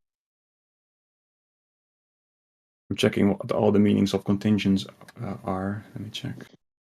I said contingent simply in the sense of dependent on something else. In this instance, existence. The existence of the given entity, which is contingent in principle, depends on something else to cause it to begin existing. That's what I said. That's the sense in which I said the word contingent. Oh, then I think it's eternal. Yeah. Okay. So then how did you get all the immaterial things if there's only matter? You mean things as love, or? Yep, all the immaterial things, which includes the very laws of logic that you have to talk and think by in order to say what you just said. Oh, I think that's just something that we as humans use to express ourselves. Okay, but it has to exist in the first place in order to use them, right? So you think that morality is also not eternal, but or contingent, or what? No, it's not my worldview. I'm asking you about yours. Right. So you said the matter is eternal, and now we just have all this matter. Yeah. Right. It's just matter. So there's just matter. There are no immaterial things, which includes the very laws of logic that you have to think and talk with in order to say what you just said. So if it was true, you couldn't know it to be true. Those are just tools that we use to come to conclusions. But you can't just whistle, dude. You can't just whistle past the critique. If there is only matter, then that implies there are no immaterial entities. And if there are no immaterial entities, that includes logic. If there is no logic, then you could not think nor speak. Even the very idea that there's only matter. So if it was true, you could not know it to be true. But thoughts are just a chemical process. So what are you talking about? Okay, so again, the refutation I just said. So from this point forward, either you're going to forsake your premise, your metaphysical materialism, right, which implies that you could not know it nor anything else to be true, or you're going to appeal to something else, or you'll just be silent. No, everything comes from matter. That's what I'm saying. Yeah. It's just an okay, illusion. So I just refuted your worldview, given your premises of metaphysical materialism. There's only matter, then there's no immaterial things. That includes logic. If there's no logic, then you could not think nor speak anything, including the very premise that there's only matter. No, but those. So if it was true, you couldn't know it to be true. Those thoughts are also matter. So again, the refutation, you're trolling now, so we're done with you. No, I'm not trolling. Like you can hear me saying the refutation, you're just repeating the very retort that is being refuted. I leave and come back and it's still the same guy. Oh my god, dude. Please, someone please pray for us. I really think he just doesn't understand, Gregory. Like, of course he doesn't understand because he doesn't want to. That's the problem with these people. Oh, you're saying a lot of things in a very robotic voice, by the way. I'm just trying to. It has nothing to do with anything, just moot cavils. So either you're going to. Consciousness and choice is just an illusion. Is it? Yeah, that's also implied. It's also immaterial, and there's only matter in his worldview. So there is no consciousness. Like I said, there's no consciousness, there's no thinking, there's no laws of logic, none of that. None of the things that are required to know anything. Yeah. He has none of the prerequisites for knowledge. Hey, those are just Gillard, human tools. Gillard, I That have a doesn't mean they question. actually Is matter know. energy? Is matter energy?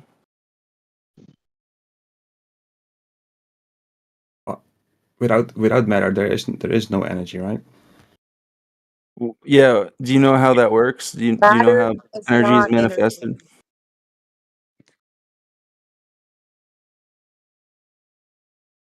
I suggest we just let him marinate and roast in his refuted absurd worldview.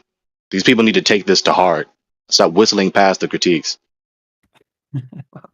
If materialism was true, which is what you just affirmed, then you could not know anything. If it was true, you could not know it to be true. But of course, the better way to say that is that it can't be true. That's a giant leap Fox was from self-aware. what you're saying. Othello's right. They're our cousins. So you think love is really something that is there in the world? Yeah. What do you think it is? Just a random chemical reaction that we have no Yes. explanation for? Yes. Exactly. Wow. Wow. The truth comes out. What truth? The truth, yes. This is distracting. Hang on. So, your materialism, I'm not going to stop emphasizing this. You're not going to distract from this refutation. I'm waiting for a concession or silence or an actual sound argument. Your So you materialism implies that if it was true, you couldn't know it to be true. And the better way to say that is that it can't be true. Nothing about knowledge is matter. So you have none of the prerequisites for knowledge. Knowledge is also just chemicals in your brain. Okay, so you don't really know anything, right? It's just matter. Oh, Matter doesn't have truth properties. It doesn't have veracity, nor even falsity, nor even meaningfulness. They're just connections. Right. So if it's just matter, I'm not going to say this again. After I say this, we're done with it. You're just repeating the retort as though it protects your position from the critique. But it's the retort that's being refuted. If it's just matter, then there is no truthfulness, which is not matter. There's no falsity, which is not matter. There's no meaningfulness, which is not matter. There's no logic, which is not matter. Everything that subsists knowledge is not real, given your materialism, because none of the things that subsist knowledge are matter. Those are only true because in your mind they are true. So a non sequitur retort to the refutation. We're done with him. Well, that's exactly what I'm saying. So any answer I'm saying is Stop. wrong answer in your Hush. opinion. Hush. We're This done. guy needs to Done with be you. medicated with the herbs all-knowing. of the earth. You need to be medicated with the herbs of the earth, dude. Like you need serious intervention with Mother Nature, dude. Oh man, no. Oh, no medical advice, man. No, I'm just saying. I'm no doctor. I'm just a shaman, but I'm just saying. You definitely need some type of Mother Nature intervention, I come divine from the nature first country intervention. that ever legalized, so you don't have to tell me about that anything about that. Well, no, yeah, but that has not. Yeah, that's irrelevant. That I mean, I understand that's your experience, but that's irrelevant to the question at hand here. Your worldview has no fundamental basis to prove any logic whatsoever, or to even exist with logic whatsoever. So what about a worldview that says that we are all in a... We already refuted you. Stop. Hush. Next page. Yeah, we're moving on. So you're from Portugal, or is it like a different No, first? Portugal, no. What country do you think was first to legalize? Like Amsterdam? Well, we didn't officially legalize now. Netherlands? What's that? Yeah, just in certain areas, all right. No, the whole country, it's all legal, but yeah, you cannot trade big volumes, but that's the only limit that's out there.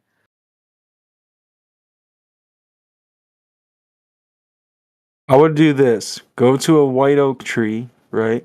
Go in a northeastern forest or an American forest somewhere one day. Go get a black chaga. It's a fungi that's on a tree bark, pretty much, and go get that black chaga. Go make a tea out of it, and go see if you don't. I already ate truffles, man. Yeah, it's not the same, dude. This is natural. This is like just it is what it is, like you say. You know what I mean? So. But the last time I ate truffles, everything was squares and triangles and circles and. Well, that's just my only advice is like, go find a black chaga. It's a tree bark on a tree, but it's really just a black growth on a tree on the bark. And what you want to do is make tea out of that, and it'll help you a lot. Just saying. With understanding the earth, or just understanding yourself, being more grounded, being more one with nature, being more one with the source, the source that is all, that rules over the all. And that's what is that? So you're somebody that lives that thinks that like an Earth Mother or something. Whoever just said that does not speak for all of us. Yeah, I don't speak for them. I'm not speaking for them. I'm just speaking for myself. I'm somebody who deeply, greatly appreciates the energies of the earth and the morphogenic fields of the earth and the ley lines of the earth and the astrologies of the earth. And so it's just coming from somebody who really cares about people. I think that equates to your love for the prince of the power of the air. That's what I see it as. No, I don't love Satan. I actually hate Satan. He's my lapdog. I use him as my as a judgment upon the wicked. So yeah, I'm not overcome. I'm not overruled by evil. The evil one. The evil one has no power over me. I have power over him, because his father is my father, and my father is the one that I obey, which is Christ. So. What? And he has to obey Christ too. So evil has to get its power from good, regardless of what you think. So as of now, are there any globalists that want to make an appeal to something to prove that they know that they live on a ball? Yeah, I want to hear that. Can somebody bring that up? I already sent the video, but he didn't look at it. Hang on, how do you know I didn't look at it? Well, else you would have already. You're gonna justify that premise? Had evidence of it, so. What? Well, can you explain the time zones then? How do you know? I know, fill in the blank. Right, silence. You don't know. Stop talking so much. Who's talking? Why do you guys always have questions for us? Hey, why do you guys always have these wingdinger questions for us? Why is that? I don't know who's talking. I don't know who's speaking in the inclusive plural for. I'm speaking. I apologize. I'm speaking toward the Globe Defender, and why they always have these questions for us. They're just. Well, it's interesting to see how. Because humans are depraved and prideful. No, you're not going to scrutinize me and expose my flaws. I'm going to scrutinize you and expose your flaws. That's the human mind. No, it's more of a. Rather, the human heart, rather. Yeah, the human flesh is deceitful. It will deceive you into your own ignorance and darkness and suffering and torment here on this earth right now. No, my biggest question is because there are so many things that flat earthers use and that are science based, and then they come to this conclusion as a small minority. And I just wonder. And you don't know what any of that is, especially in your materialistic worldview. They're not going to let it go. Why should I not hold your feet to the fire for your absurd worldview where you cannot justify anything? No. Yeah. But I mean, the question is, why do you need to have a reason for things? So you're saying you can do anything for no reason at all? Is that right? I don't have to have a reason to believe that my beliefs are true. I don't have to have a reason to believe that what I'm doing is correct and just and right. Right? Well, the reason for most people is surviving. Isn't that funny how through his question he already implies reasoning? Thank you. Say it again. Say it again. the very reason why you just use this question is because you're trying to reason, dude. Yeah, given his line of thinking, he doesn't have a reason for his question. So why the fuck should I answer it? You can't get around it, bro. The reason is curiosity. Right, a reason. Curiosity, he said. A reason. So there are things that you do for reasons. Yeah, my personal reason, yes. Do you see the kind of garbage we have to be bothered with people like him on the face of the earth? But They think they know so much. Do you know the difference between personal reasons and a reason behind? Stop saying this to us. What the hell is that supposed to do to defend your position with this truism? That there's a difference. This is gold. Yeah, there's this difference. There's this truistic difference that we all already know and don't need to be spelled out to us. And you're contradicting yourself. I'm not contradicting myself. I'm saying you know it, but you just. Well, of course you don't think so. You don't have a reason for anything. Things just are. Exactly. I have a question. Quick question. If the Earth turns out to be not a spinning, wobbling, tilted space ball flying from an ever-expanding void of darkness, but it's actually the complete opposite, would you want to figure out or find out? Yes. No, he doesn't. Well, he said yes. My curiosity. He's lying. Would say yes. If the answer was really yes, then he would have been asked better questions that are actually honest and conducive to ascertaining more knowledge about the subject. But he hasn't, so he's lying. But who says that you can? Because if he says, I mean, what does it say about him if he says no? What? Idiotic bigot. Why are you speaking on somebody else's behalf, man? Yo, did you guys ever see that movie Coneheads? Did you guys ever see that movie Coneheads or whatever I think it's called? I've seen the clip. I haven't seen the whole movie. Yeah. In that movie, or I don't know if it's called Idiocracy. There's another movie called Idiocracy, but there's also a movie called Coneheads. But it's just so funny. Like if you watch that, it's like today. It's like what's happening in the world today. It's so funny, dude. Oh man, so hilarious. It's a sarcastic satire of the world. Yeah. Well, if you look at the world, then you can see that all religions start most of the war. So that's religion is indoctrination. That's true. I mean, but at the same time, spirituality is the cure for religious indoctrination. So, by the way, religion doesn't equal theism, so you need to get your facts straight. And the cure is knowledge. Even though I would say almost everything is religion, like there is no way around religion.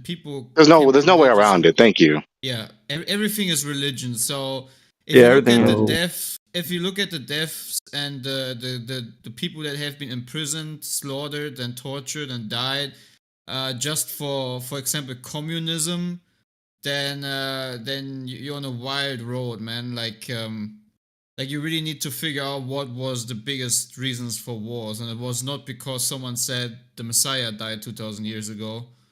Yeah, that was not the reason. That's not reason to stab each other to death. Yeah, the 20th century was the bloodiest century in history in consistency with atheistic worldviews. So miss me with that bullshit. The biggest reason why people killed each other was because they didn't want to have any God. The reason why all these wars happen is because man is trying to avoid God and tries to hide from him. Because man's irrational denial of God's existence and of his authority and of his power. Yeah, it's exactly. Because there's a lot of people who think they can play God, but they just can't. So is having no religion a religion? Die and that's it. Like everyone else, or everybody who will be born will die. There's no way around it. No matter how much money they have, they will be all standing naked in front of their creator. So it doesn't really matter. If you wanna be jealous of some people out there, it's vain. It really means nothing. It means absolutely nothing. But you know one thing I have, you know what Jesus taught me? Jesus Christ taught me that he's the big one.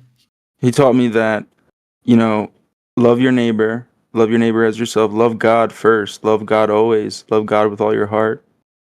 And always go through Christ, always go through Jesus for everything you ever want to know or want to receive or what that you ask for. So, but is flat Earth? So to summarize, Gilbert, stop stealing from my worldview. Be consistent with your own worldview. Things just are. There's only matter. So then there is no God. So then there is no supreme being. So then there is no supreme authority. So then there is no self-sufficient source for any and all authority. True. So there are no laws, because a law without authority is no law at all. So there's no law to violate, so that there is no immoral or unjust actions to commit. Be consistent. Well, wait. We make as a human race, we make laws so we can live. No, you our don't. lives. There's only matter. Laws are not matter. But What are you talking about? We agree that some things are not. I agree with that. Laws are metaphysical concepts. So yeah, pretty much. There are no laws. But if you're consistent with your worldview with atheism, it doesn't matter. Like really, if one thinks this is moral or not moral, and you're an atheist and you're in the same system, you can just dismiss everything. I can think it's okay to eat humans. I could, and you should accept exactly. it But the problem is that you get thrown in jail, right? There is no problem. There's only matter. A problem does not matter. There's countries where you don't get thrown in jail for it. Well, then. But even before that, hang on. Press him. What the hell is a problem? Problems aren't matter. Show me the matter that is problem itself. Show me the matter that is law itself. You're not being consistent. You're just using semantics, Gregory. It doesn't prove you're right. In the sense that I'm trying to say things meaningful. Fucking of course. No. What's the other option? Say things that are meaningless. You're just trying to force me into a corner so you can beat me with experience from. Yeah, I'm pressing you. Yes, I am. It's not pressing me. It's just. I am pressing you. What do you mean? I'm giving you arguments and refutations that expose your worldview to be absurd and untenable. That's pressing you. You're trying to push me in the corner so you don't have to answer the real questions. What do you mean push you in the corner so I don't have to answer? I can answer all of your questions. What are you talking about? I think if someone would truly live like an atheist and there would be no meaning to anything. No, right? that's a silly assumption. No. Listen, if someone would truly be an atheist, like a real atheist, like a rational atheist, they would have ended their life very, very long ago. Why?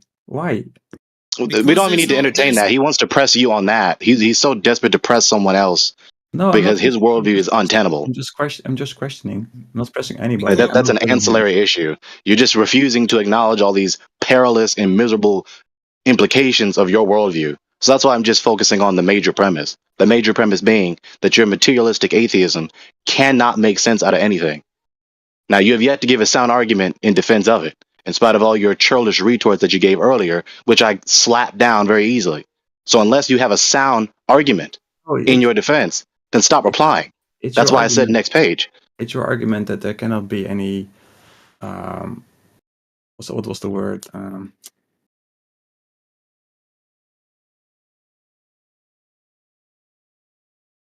Like for real, does any atheist believe when he like? I mean, it is a belief. So like, can you live with the belief of telling your mom "I love you" or your spouse telling "I love you," and actually in your mind you are aware that it's just chemicals because science tells you it's just chemical reactions. It's an illusion being told to your brain. Can you live by that standard? Yes. That's just all illusions.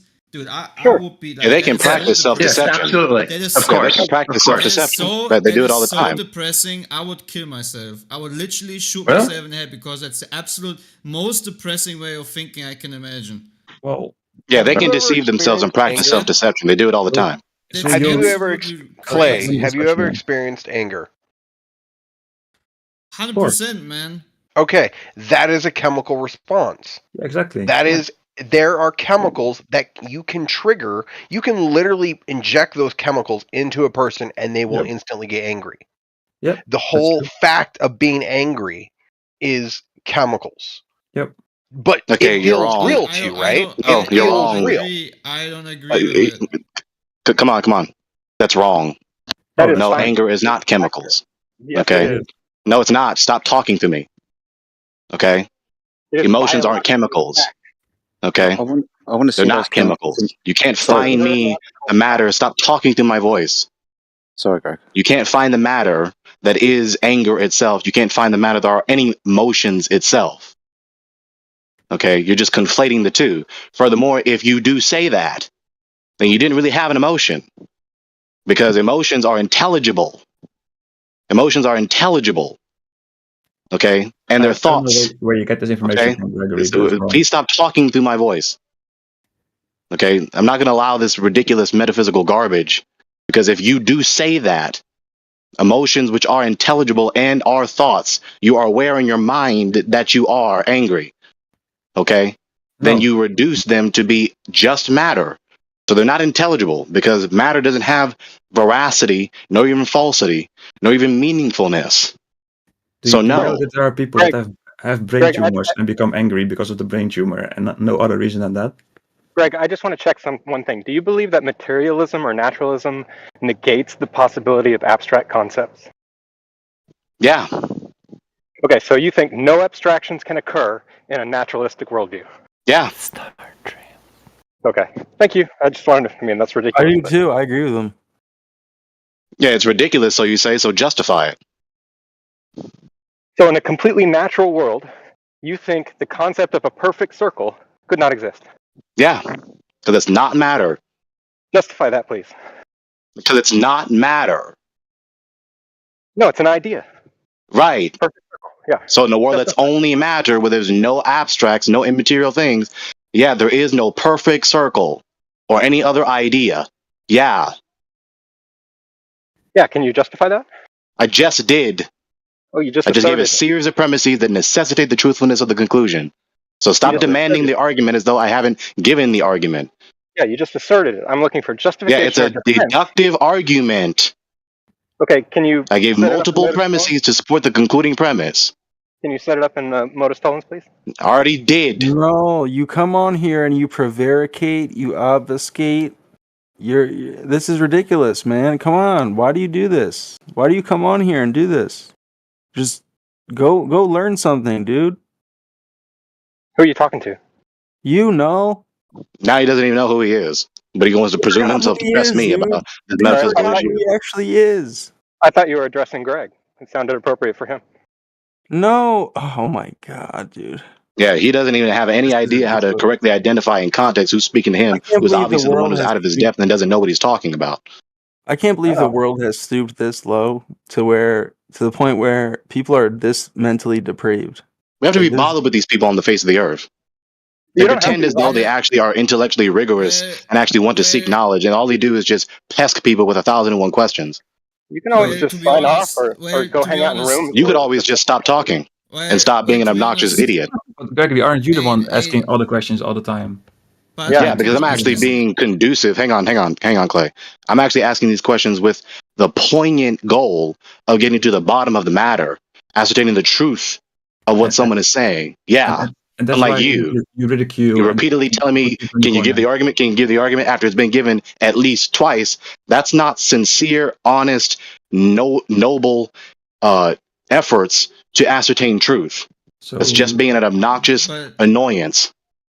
But isn't like the biggest reason why people do what they do nowadays is not the question if a creator exists or a judge exists for my actions. Isn't the biggest reason for them to live is to escape him, like find ways to not acknowledge such a creator? Like, isn't the question like better to be asked, how do I get rid of this God I can't get rid of? But because I can't, like, it's written upon your heart. This is the very sad thing. The truth is, it is written upon our heart. We inherently know that there is someone who made us, and the only thing why we adhere to, like, especially to the science and to the Big Bang and primordial soup and all these crazy things that man has come up with, is just a way to give sense or a reason to say, how can I get as far as possible away from this God? No, it's even just a search of knowledge. No, it is a way. Well, of be succinct, Clay. Let be succinct, Clay. Yeah, it's a way of escaping that inner knowledge of a superior being.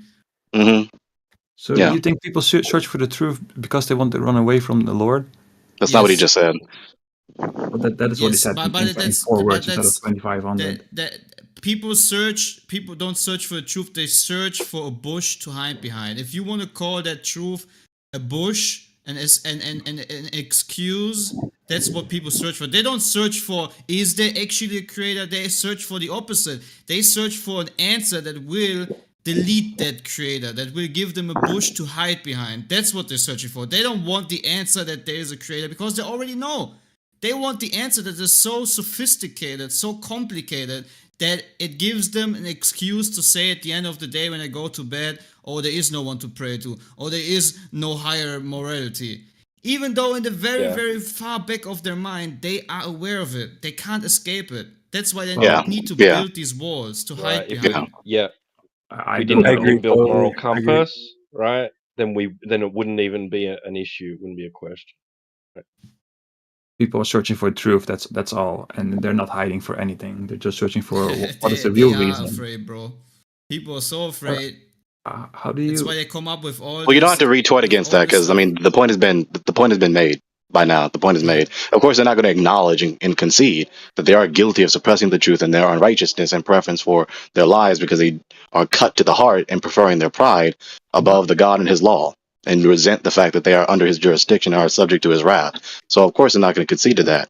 So that's why I'm pressing him with his atheistic materialism that he cannot know anything. There are no immaterial entities whatsoever in your atheistic materialism. Period.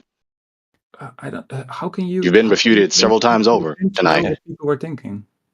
Yeah, but that's what they're saying. In short, they're saying they know more about us than we know about ourselves. Simple as that. Yeah, I mean, No, that's not the implication. That's yeah, you're exactly what you saying said, that. though. No, it's not. You said that several times, Greg. Yeah, no, it's not.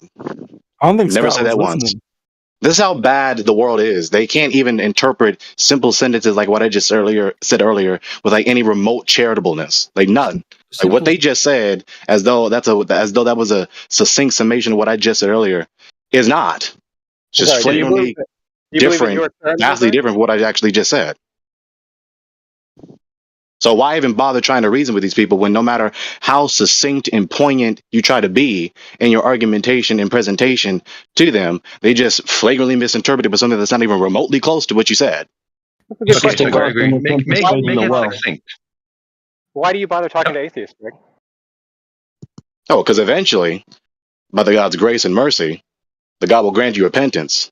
I'm going to obey the God who created the world which you deny, regardless of you rebelling against him. I'm not going to risk my life in the idiotic rebellion against the God, refusing to obey his commands just because you're an idiot that refuses to acknowledge patent truths.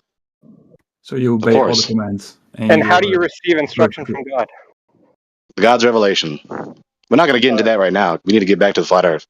Well, no. You can talk to how me do in you, theist experience if you want. how do you receive instruction from God? Dude, Through I the said Bible? stop continuing on this. You heard what I said. Get back to flat earth. You can talk to me about this in theist experience. Oh, you So were don't sit up talking here and about pretend that as though I'm running away from your scrutiny, because folks who know me know that I will face you. You were talking about flat Earth this Gregory whole time. is. I Got it. think Gregory is saying this because it would get in a very long discussion. That's the reason, you know. So are all the flat earthers also believers in the Lord? Not all. No. Not all. Yeah, see, really what you got is the heliocentric is the deeply religious theistic point of view. This is why flat earthers try to drive the conversation away from religion. Because if you do, the globe has that in spades. Like you said, like Newton. Newton said God did it. Copernicus said the model has perfect spheres, and perfect spheres don't exist in nature. Therefore, God did it. Contemporary versions, you've got Nixon said God personally told him, that God picked America to win the space race because God loves capitalism. The current director of NASA said God told him that God picked him to lead America at this critical juncture to turn men to the moon. Apollo 14 brought a Bible to the moon. Edgar Mitchell said, I want to drop off a Bible at the moon just in case something happens to the Earth. Aliens know what we were about and what our values were. Apollo 8 stopped the mission, turned around, and read from the Bible to give the glory to God. Before every launch, they prayed.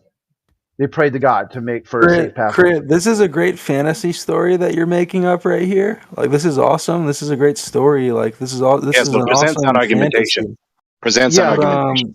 Yeah, Where's what the exactly are you interrupt getting that. at? What are you getting at here? That you think these things, that the government who says in God we trust is lying to you about that? That they're Yeah, not. they worship Satan. We know they're the Antichrist. Yeah, we get Okay, it. well, it sounds like you're bullshitting right now. Well, Like, hold on.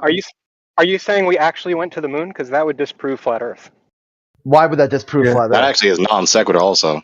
Yeah, So let's see if you walk through a syllogism here. Why would going to the moon disprove flat Earth? Because all of the mechanics and physics required in order to get there all relied on the assumption that gravity exists and that the Earth is a globe. We could not they have gotten there. We could not have even escaped our Earth's velocity don't. if it wasn't a globe. no, you don't. No, they don't. There's nothing about flying that requires that you be on a sphere first. The fuck are you talking about? In order to achieve escape velocity? Escaping what? Do you think escaping the gravitational pull of the Earth? Gravity doesn't necessitate that there's a sphere. That's not a logical prerequisite. You can have matter attracting matter, or space, or curvature of space and time without spheres. The fuck are you talking about? Greg's right. That is a non sequitur. That it really is. A sphere dictates the direction that we take in order to achieve escape velocity. We don't fly straight up. What the hell does that mean? How does the sheer existence of a sphere cause you to move in a given direction? Hey, Gregory, missed it. He said we. Were you part of the Apollo program? Right. There's that also. I'm speaking on behalf of the scientific community. Yeah. Do they know this? Yes, I know this. No, they don't.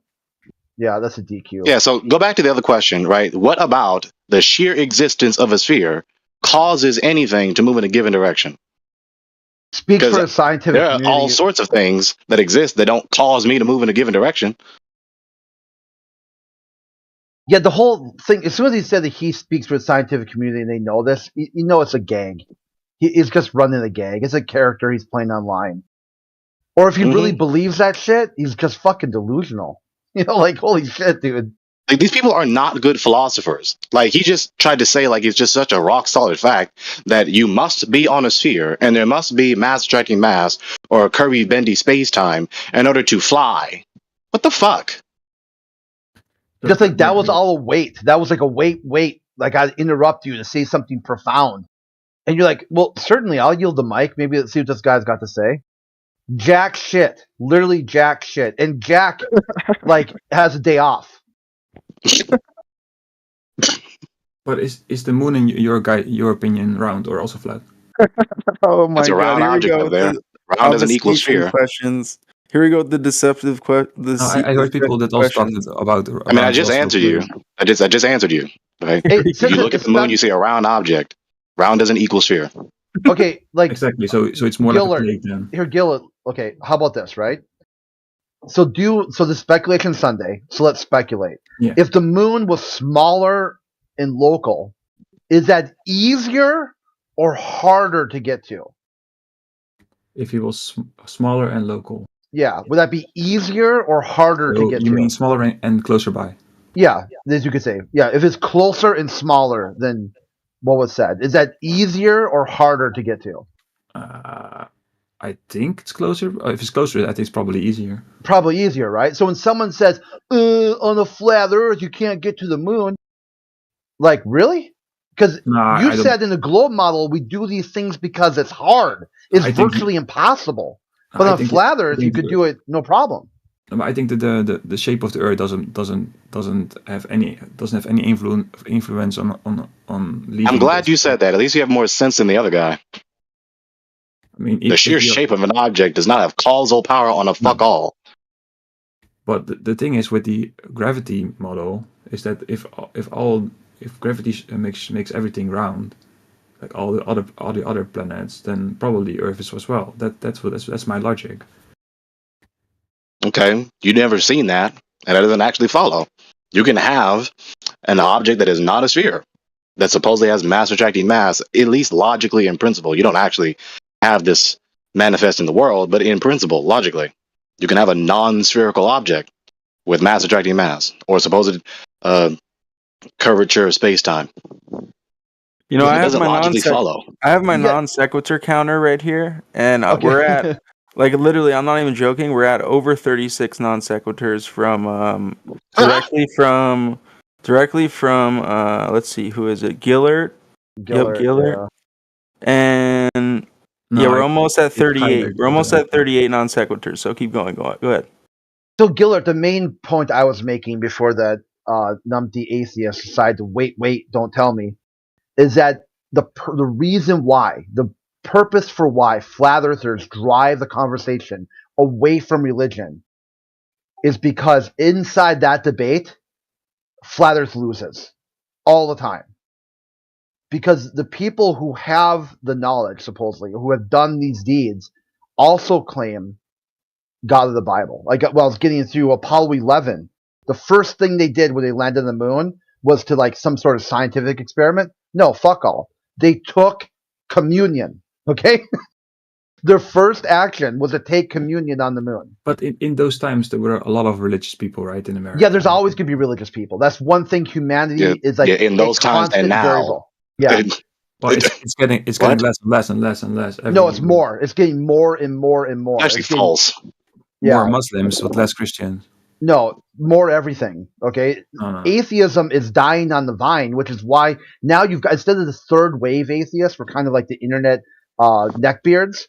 It got replaced by fourth wave atheism, which we call atheism plus, and now it's like atheism, like the fifth wave, which is like inclusive towards religion. Like there's religion. No, because you need a premium subscription to this metaphysical bullshit. But are you talking about in the world? It's increasing. Yeah, because the issue is when you non-religious doesn't mean atheist.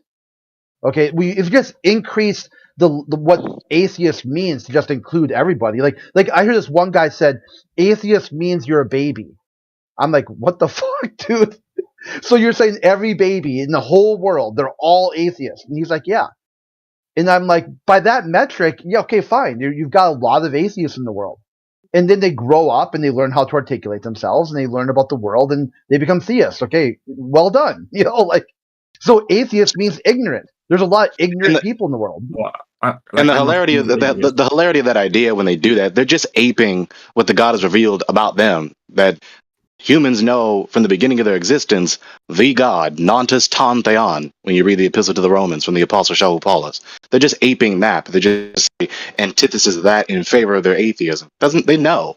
But I'm not atheist. I think we don't know. Yeah, it's okay. I wasn't necessarily talking about you. No, but I mean, there's many people like me that are just asking questions and because they don't know. The reason why to drive this conversation away from religion is atheist logic demonstrates flat Earth perfectly.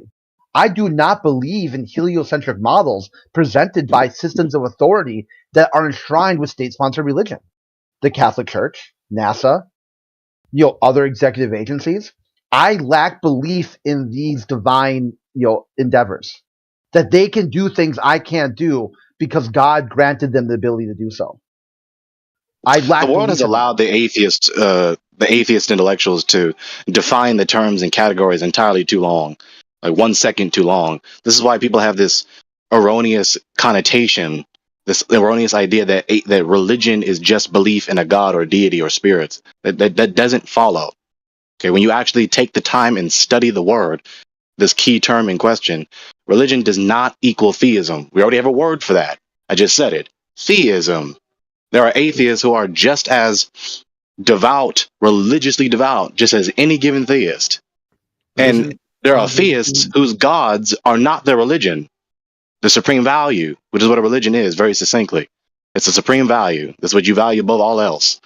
When you press many atheists long enough, you will find a religiously devout person.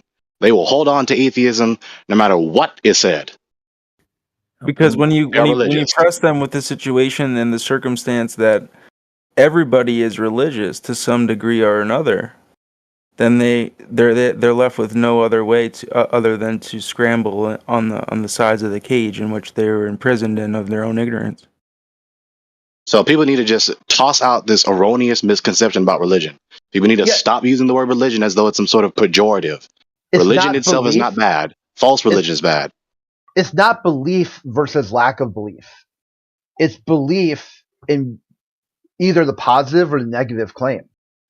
So like when you go to NASA, the JPL, there's a huge sign on the wall. It says, "In God we trust. Everybody else bring your data. And you better bring lots of it." So they're telling you right there, they believe in the God. They don't, no proof necessary. They don't believe anyone who doesn't have data. Bring your data and bring lots of it. So if you want to dive into that worldview, that's your burden of proof. Data. Show the data. Because you're not the creator. You're not the God. No one's going to trust you, bro. But for me, the only position that is logical is an agnostic position. No hypothesis. What did you say? No. Okay, go ahead. I It's said an that, agnostic that you don't know. yeah, I think that's the only If you're honest logical about position. that. But a lot of like atheist globalists aren't really honest about that. They'll say, "Hey, I'm agnostic," just as a way to get their nose, like the camel, get its nose into the tent, just to get their foot in the door into the conversation. You say, There's "Oh, also this okay." prevailing idea, this prevailing assumption in the world that matters of theology and whatsoever other philosophical issues are just a matter of preference and taste. They're not. That's obviously false. Like all the ancient theological and philosophical traditions have all presented themselves as matters of fact. Okay, but the modern person nowadays presumes themselves in their arrogance to know so much better than the ancients, even though there's a vast multitude of accomplishments and milestones in history that they accomplished that they could never hope to accomplish. So that Thank obviously you. idea, Amen. right? Thank That obviously God. explodes that idea. But the Bible, the Quran, even the Book of Mormon, which is only about 200 years old, et cetera, the Vedas, etc., they all present themselves as matters of fact. So if you're not going to even be honest about the nature of the body of literature or this or that doctrine that is presented, spoken or written, if you're not going to be honest about the nature of it itself, then stop talking. Stop participating in the discussion. You don't have the right to just come along in your Gregory, modern hold day. on a second. Yeah, but that's for a religious debate, which I said this is not, right? Everyone realized why this is not a religious debate and why flat earthers specifically drive the conversation away from religion. Yeah, not theism, but it is religion because there are devout globalists, as you know. Yeah, so that's why they're Jesuits. They're Jesuit Zionists, pretty much. Okay, that's what I'm saying. That's why you drive the conversation away from them, away from that, because like this is the best case I can think of. In the 1960s and 70s, the only people who were really ever questioning the Apollo program were the atheists.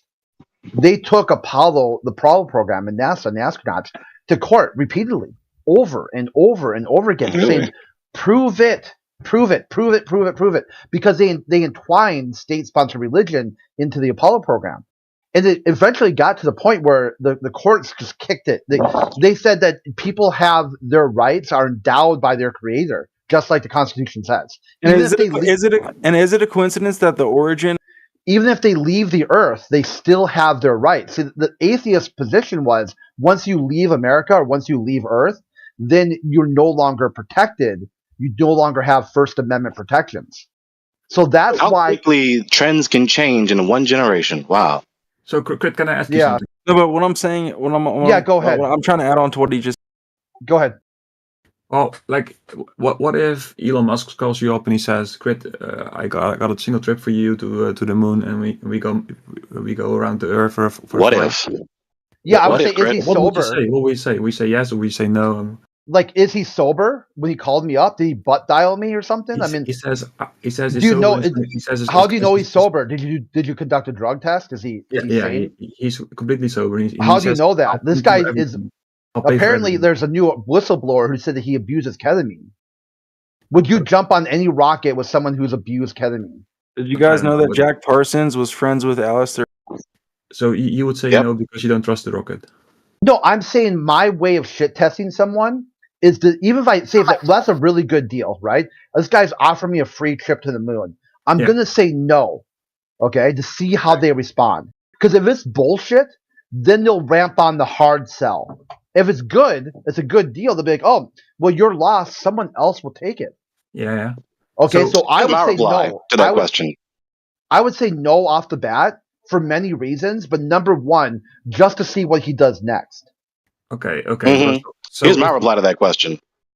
I would say to him, "You get in there first, because it's fine, right? It's a rocket trip to the moon, right?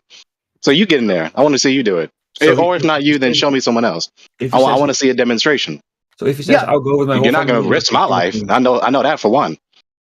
Yeah, if he said that I want to go with my whole family, I would try to talk him out of that because he has a lot of children that Yeah. he should be thinking of. Because rockets, I mean, if you might not know this, but rockets fail. I mean, if you count failure to launch, about 60% of the time, rockets fail. Okay, What so was the I'm year? saying- 1986. Yeah, just a couple. Today, Yeah, you're not going matter to of fact. barbecue me in the sky. But the question is, he'll say, I'll bring my whole family and I'll bring you, Crit. Would you go? Yeah, I would say no. Again, I would say if my first answer to something that I think is too good to be true is to say no, to see what they do next. Because hardly ever anyone's going to say to you, "I'm offering you an opportunity of a lifetime," just out of the blue. People don't care that much about other people. They generally, especially a person like Musk, a very egocentric person. Yeah, it's hard. That's why you can see why he's been divorced so many times. He can never really be a partner with anyone other than himself. Let's leave Musk behind. Some friend of yours is very rich. He'll give you a trip. What then? A friend of mine just says, "Hey, I'm going to go to space. I want to take you with me." Yes, exactly. Yeah, like I guess I would need more information. Like, who is this friend? Is it a friend of me? A friend enemy? Like your best friend. Yeah, I don't know. I really thought about that. It just seems Yeah, again, my completely answer alien. that I said earlier. You get in that rocket. I want to see you do it. Or put someone else in there. I want to see a demonstration. You're not finna barbecue me in the sky. But we have already seen many people go up, right? No, the last Yeah, time you've was seen people 1970 ascend into the air. That's it. 1972 was the last time anyone's left Earth, and that was Yeah, done you've by seen America. people ascend into the air. That's what See, you've seen. This is another reason why when people vote for Trump, they think about theology, make America great again. They see when they want to make America great again, they see the 1960s and 70s as the high watermark of America, when America and God were in lockstep with each other. Well, guys, 2 weeks ago, I read that the Japanese went to the moon. Is that fake as well? It crashed, apparently. Did you hear? That was an unmanned probe that crashed. Oh, January 19th. Yeah, I follow this stuff every day. I mean, I look over science and space news, and I comb over it. And He does. And I pick the best story of the day and then send it out and post it in multiple different places and some people on our DM list too. So yeah, I'm tracking a lot of this science and space news. I do that for really specific reasons. Mm-hmm. Because it's like I've noticed talking to globalists, they got two things generally going. Their motivations. Number one, they think flat Earth is nothing but entertainment. They're here to laugh at the zoo animals. So I think to counter that, I offer them science and space news to see if anything can spark their interest. And I try to pick stories written by scientific communicators who really are trying to get their attention. Because they write sort of clickbaity sort of headlines and whatnot. Because they're trying. Crit, how apropos is it for you to say the word zoo with the people that believe that they are the result of evolution from the goo to the zoo to them? Yeah, that's what's interesting when globalists dehumanize and they think flat earthers are just less evolved based on thinking. Like if you think the earth is a ball, you're a human. If you think the earth is not a ball, you're a subhuman mongrel who should be locked up in a cage and laughed at. Like they do it. See, when you ask an atheist, like globalist, like, why do you go to the zoo? Do you go to see animals somewhat in their natural habitat to see how they interact with their environment? Or do you go there to laugh? And a lot of the atheists will say they go there to laugh. They think it's fucking hilarious that this amazing creature is outsmarted by humanity or whatever line of thinking. I hate to straw man their position, but I just can't understand why atheists think the zoo is like comedy club hour. Like let's go laugh at monkeys and stuff. Well, for religion and stuff like that. Especially given their worldview, but Yeah, there's no morality in their worldview. So what the fuck? Okay, so the first part there is that claim of entertainment. So how do you counter this claim of entertainment, especially for someone who comes here to this channel day in, day out, over and over and over again, as we keep presenting the same flat Earth arguments to them that they just brick. So so they keep bricking the same stuff. They think it's funny.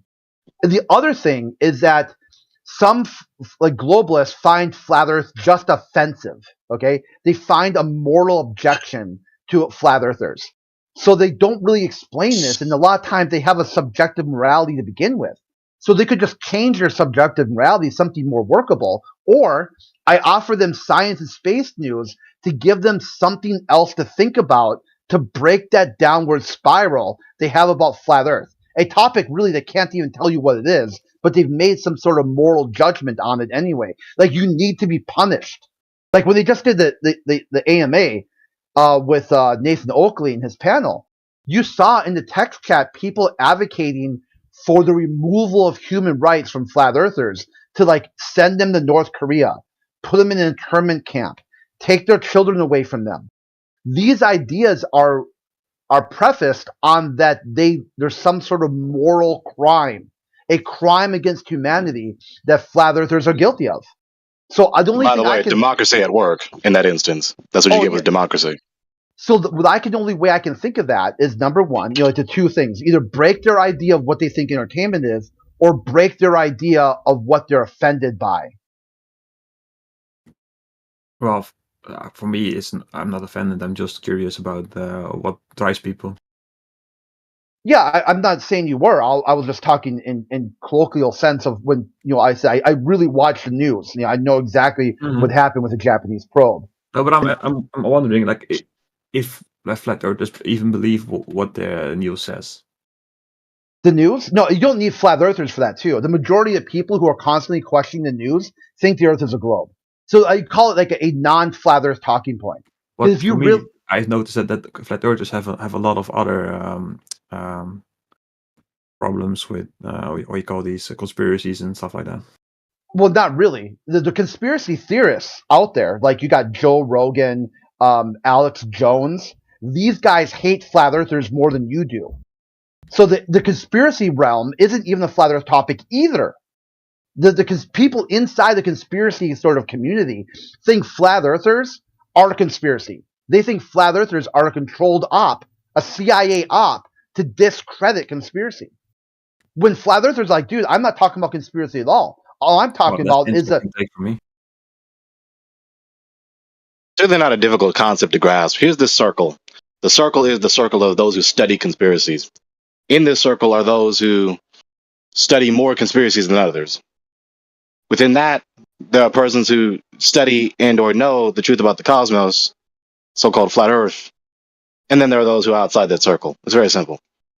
It's just an extent of scope of how much one has studied and the extent of what one believes and or argues in defense of. Yeah, generally what you're looking at here is that people who think conspiracy and people who think the Earth is flat, okay, do not share a Venn diagram. What you'll be looking at is people who question the narrative could also think the Earth is flat. But that is like a big Venn diagram because there's a lot of people who question the narrative. You've got basically a polarized political system in America right now. Like 49% think that Joe Biden is some sort of shape-shifting reptile that has been, or whatever, programmed android. And they think that Trump was sent by God to restore America to greatness. And the other 49% think that Trump is actually a demonic entity from like the 9 gates of hell, and Joe Biden is doing the best job he can with a corrupt system and trying to make social justice ring, make the Liberty Bell ring once again. And the other 2% are just wondering, like, what the fuck is going on here? As an outsider looking at America, I wonder from both sides, is that the best you can deliver? Guys. Yeah, it's like Is that the best who can deliver what? It's like a false dichotomy. Artificial. Yeah, this is what you'll get from flat earthers. I can't think of very many flat earthers. There's a few who are like political, but most of us are apolitical. We just don't trust the executive branch of the federal government. Expect the most. Yeah, And you, apolitical in the sense of, just to clarify for him, apolitical in the sense of we don't participate in the political institution which we argue and know is corrupt and we're in yeah, vain. You you, guys I, don't vote, then also yeah, don't I vote. would say I can't think of very many flat earthers who even vote, other than maybe they do it for a joke that you write Mickey Mouse to get half a day off or something like that. I vote for a sense of because some people in my country fought for the right to vote. That's why I vote. Yeah, see, the problem is flat earthers would vote if it mattered. Okay, see, what a lot of flat earthers, I'm not, I don't speak for them all, obviously, but ones I talk to think that it doesn't matter who you vote for, the system's going to stay the same. You're going to lose, and the government's going to win. It Yeah, doesn't matter if you vote for Trump or Biden. This time next year, we're going to be in another war in the Middle East. but that's because of the That's why you companies have to. that are behind the politicians, right? Yeah, the military-industrial again? complex. Wait, say again? Because of the companies that are behind the politicians. Yeah, the military-industrial Yeah. complex. Yeah. Well, the Which Big Bang. odd, One-off What- and also the pharmaceutical and all that stuff. which Oh, obviously, okay. which was okay. This is the best part. Okay, this is why I love when you guys open up the history books and read the content, read the lore, because the first person who warned of the military-industrial complex was Eisenhower. He's the guy who also established NASA and the guy who changed the model from E pluribus unum to In God We Trust. And even better than that, okay, his vice president was Richard Nixon. Mhm. Okay, like it's not easy. It's not hard to Tricky connect Dicky. those. Yeah, it's not hard to connect those dots. That's not a conspiracy theory. Okay, it's a direct line from the guy who's telling you, "Watch out!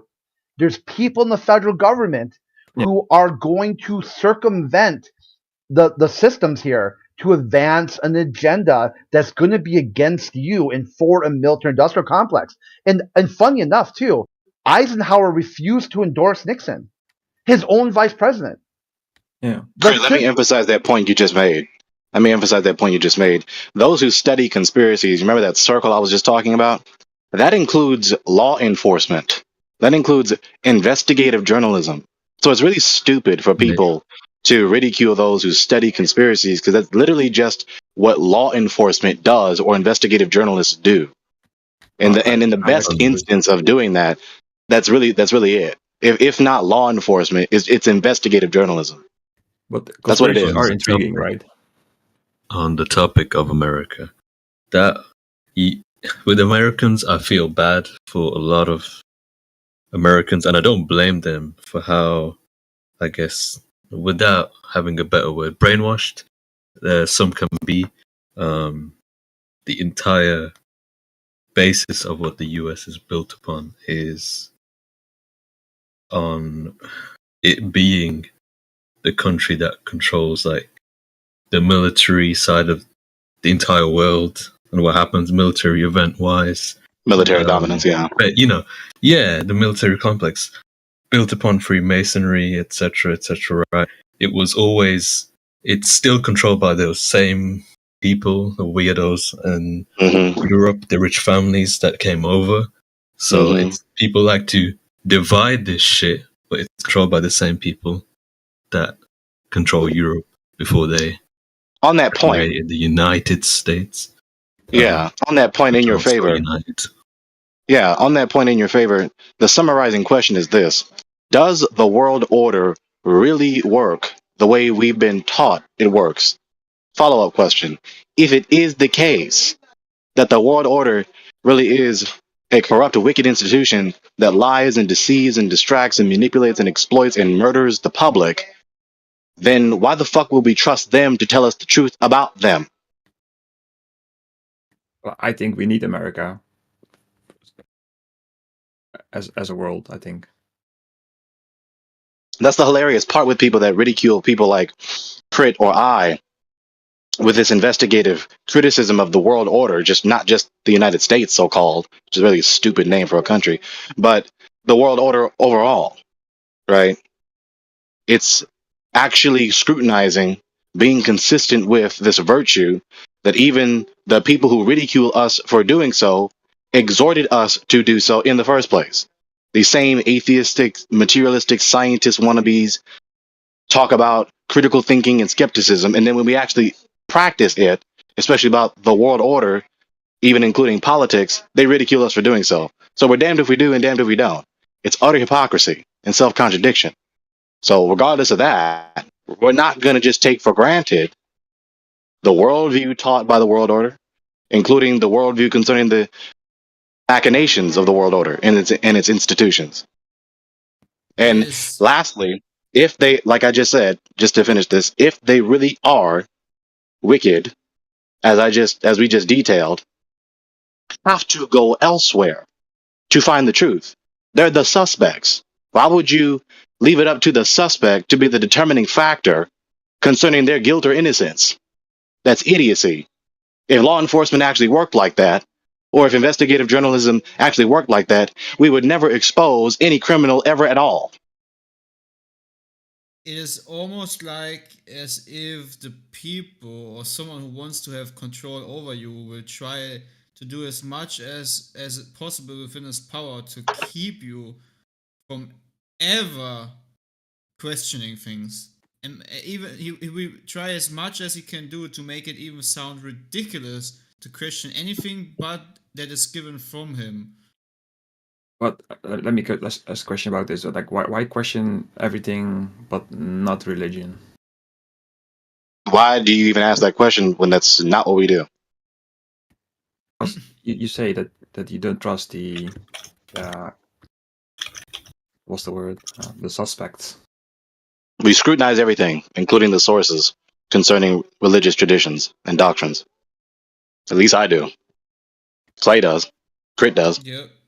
Yeah, see, that's what a lot of people start off at. They start off like, oh, if the Catholic Church was so right in its heliocentric model, why are they doing the type of shit that they're doing? If they're somehow, tripping on my words here, the contradictory worldview, where you look at what they're saying and what they're doing, and it doesn't match what I would do. So you try to figure out why. Why is that? Why do you have? I mean, the popes recently have gotten more, I guess, liberal and more open and inclusive and whatnot. But in the past, it wasn't like that. I mean, you had popes running through like third world countries, talking about shitting on family planning and whatnot. And isn't the reason just money and influence? Everything. Yeah, it goes down, especially systems of a power. That's included, but that's not the highest reason. That's not the highest motive. Yeah, so when you got centralized power, you're going to have centralized corruption. NASA's no different. Okay, yeah, so maybe the Catholic Church has invented this because the first type of control mechanism has failed, which was perverting the scripture and make it unavailable for the normal human beings, for the normal folk to understand and read. And that has failed because of Reformation. And then they try to come up with a different control mechanism that will keep people down in a system of abuse and power, which will make them seem insignificant. And but didn't they already remove many pages of the Bible? And that's why they had this guy, this Jesuit priest inventing the Big Bang Theory, and and then they invented the whole heliocentric model through the Jesuits and the Catholic system, and now they try as much as they can do to keep that heliocentrism because they know it's the perfect way of keeping the normies in check, like they've done before in the past. And it's not even that long ago. It's literally not that long ago where they used the Bible against the normal folk by perverting it, by lying to the people. So now we kind of like the Lutherans, we crazy flat earthers, because we try to destroy that paradigm. I made that same comparison. We try to give you, the truth, and you constantly shoot the messenger. You're like in the Stockholm syndrome. No, but I mean, I can understand that you are questioning certain things. The government that is rooted deeply in Jesuit and why do you guys think? Okay, let's ask a normie. Why does any normie in you think? Okay, why is it that every major politician, every major leader is at some point going to shake hands with the Pope and make fancy images, no matter which leader it is. Why do they all do it? Because they have In other words, giving obeisance to the Pope, and the Pope doesn't do it back to them. Is it because they're under some type of rulership, some type of system that a lot of their voters are religious, right? So they want to make friends with the Pope, so their voters know that they're also religious. Oh, really? Okay. I mean, how much more does that apply to the Pope? But the Pope never gives obeisance to them. But he's shaking the hands of politicians, right? So the politicians are virtue signaling with that. So towards their voters. You missed my question. What's your question? Yeah, the politicians are giving obeisance to the Pope, but the Pope never does any such humble gestures back to them. It's only a one-way communication, one-way conveyance of the politicians that are not the Pope giving obeisance and humble submission to the Pope, but never the Pope the other way around back to them. Pope also visits other countries, right? But you're not answering the question. Why are you not answering the question? Well, this is where my contempt comes in. He's replied. Why is he called the Holy Father? I mean, the point is clear since you're not going to acknowledge it. Yeah, just to say the point, since he's not going to acknowledge it. Obviously, there is a patent indication that the non-Pope politicians are authoritatively inferior and subordinate to the Pope. That's what that indicates. Now, people, the commoners, atheists, wannabe atheist scientists, they don't understand these things. They don't study these things. So, of course, they're just going to chalk it up to some other naive presumption when they haven't studied the matter in depth. The vast majority of wannabe atheist scientists are woefully ignorant about the truth of the world order. So what do you think the world order is then? That's a humongous answer. I mean, take into account everything we just said, and we'll let the conversation naturally develop from there. Invisible Hand, are they the Jews, or what? I just said, take into account everything that was just said to you, and we'll let the conversation naturally develop from there. I'm not going to give an entire paragraph right now with this. It's a humongous question. Well, that can be a short answer, maybe, or not, since you don't know, so you don't know how the answer should be structured. If it would be a short answer, everybody would think the same as we do, man. But maybe it takes a lot of reflective and a lot of effort and digging deep into certain information until you actually get a picture of it. See, if it would be that easy to spread it just in one sentence, I can make you understand what it's up with the Vatican, what it's up with the popes being imprisoned until the horn rises again, and until the Pope was given 72 million lira by Mussolini, and the Vatican was made an independent state again, and the Pope can never be questioned by law and so forth. If I would go deep in all to that and how it relates to biblical revelation, it's literally like in the Bible. It's a seminar. It's a humongous course series. And then you understand the power structure, how the world is run, and how it all goes back to the Bible again. The Bible has predicted everything to the exact date of it. That is not possible to be explained in a sentence, bro.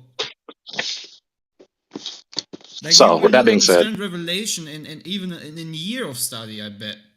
I'm saying this in general because it takes so much background information.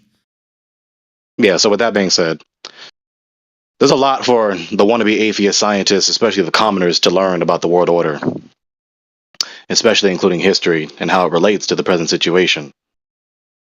There's a lot to be learned.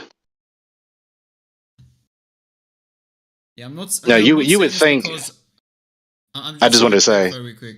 Yeah, go ahead. I'm not saying this because I think I am smarter than anybody else or something like that. I'm saying this because it's gonna take a lot of effort, and I wish everybody would do it. That's all. I'm not saying I'm better than you because I have some more knowledge or deeper in depth about certain information. That's all. Don't get me wrong, okay? So what I was gonna say was, on one level, you would think that these inconsistent wannabe atheist scientists would advocate, consistently this virtue of critical consideration and self-scrutiny. Actually critically considering the arguments being presented at best. Investigative journalists trying to expose these conspiracies, especially when these same wannabe atheist scientists have no reluctance at all to try and toss out this conspiracy theory. See, it's not okay when someone else coins a conspiracy theory about anything else, but it's okay when they coin a conspiracy theory as it concerns the origin of the doctrine written in the apostolic scripture. The apostles conspired. This is one of the theories in academia. The apostles conspired to hide the body of Yahusha, Jesus, to make it seem and deceive the people that he actually resurrected from the dead. And then the rest was history with all the Christian dominance in the world. That's their idea. So it's okay when they say that, but it's not okay when anyone else says a conspiracy theory when their fellow wannabe atheist scientists are guilty of some same type of conspiracy. Utter hypocrisy. And then on the second level, why do you even care if everything's better? Like, why do you even bother with discussion? Can you recommend your top 3 books for us to read to get up to speed with this? Top 3 books. Yeah. Where is it? So we can get up to speed. Here's one. The Ascendancy of the Scientific Dictatorship and Examination of Epistemic Autocracy from the 19th to the century, from Philip Darrell Collins and Paul David Collins. It's a long title. It's going to be totally to 9/11. And of course, above is the Holy Mikra, the Bible itself. So there's that.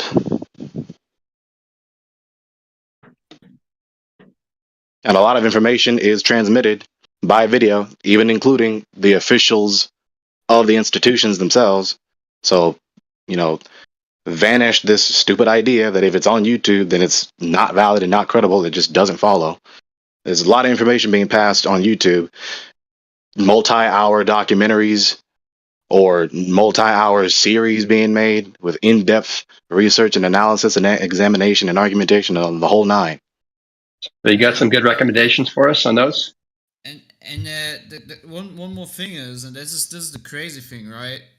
Many truthers who call themselves truthers, who actually know that the Earth is a topographical plane, they don't take the advantage of the information that is given, and they don't try to really see or understand Revelation, for example, that's written in the Bible, and see that literally everything is aligning within the reality they live upon regarding biblical revelation, especially regarding the Vatican and the beast system. And like, it's so obvious. It's like even the colors are described in Revelation. Everything about the beast system is described in Revelation. It's so it's so obvious that it's. Wait, what system? Like, if do you say beast? A beast system. Yeah, his accent. Yeah. Like B-E-A-S-T, like an animal? Mm-hmm. Yeah, pretty much. You tell me more about that? I never heard of that. Yeah. Well, not to get too deep into eschatological controversy, but very simply, the beast is a nomenclature which is metaphorical in referring to a man who is the epitome of wickedness, human wickedness, and rebellion against the God. Yes, a antichrist, someone who would put himself as if he is the creator or has the same authority.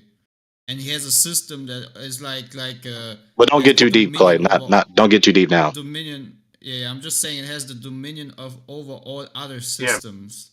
But what if you're wrong, Clay? What if it's something else? That's why I just can only point to the Vatican, because it's literally that system. What if it's not a fucking book? That's where we get heliocentrism from. That's where we get this whole delusion that we find ourselves in right now, that we literally need to get people out of. That's the very reason why the channel has been created. It's because of this beast system. That's why we're all here. It's because of the Vatican. There you go. So with that being said, are there any globalists who have an argument in defense of the globe paradigm?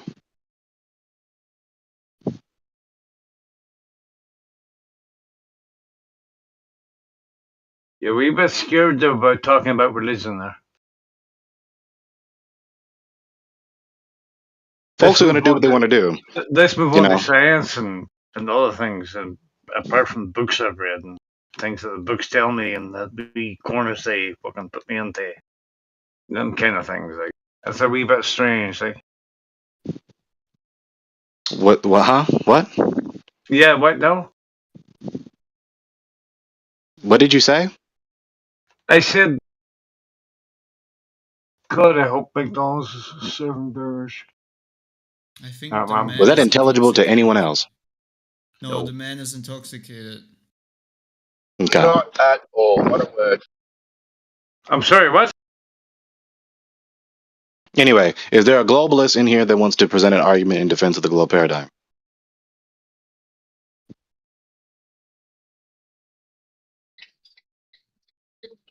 Yes, please defend the Jesuits. Bro, They are religion the- is not. Oh my God. I might be wrong, but it seems to me, in light of everything you guys just said, you're just going to reject everything we offer as Satan. Okay, so why do you keep mentioning that? So what? No, but you guys just said the whole world's being run by Satan, right? Answer my question.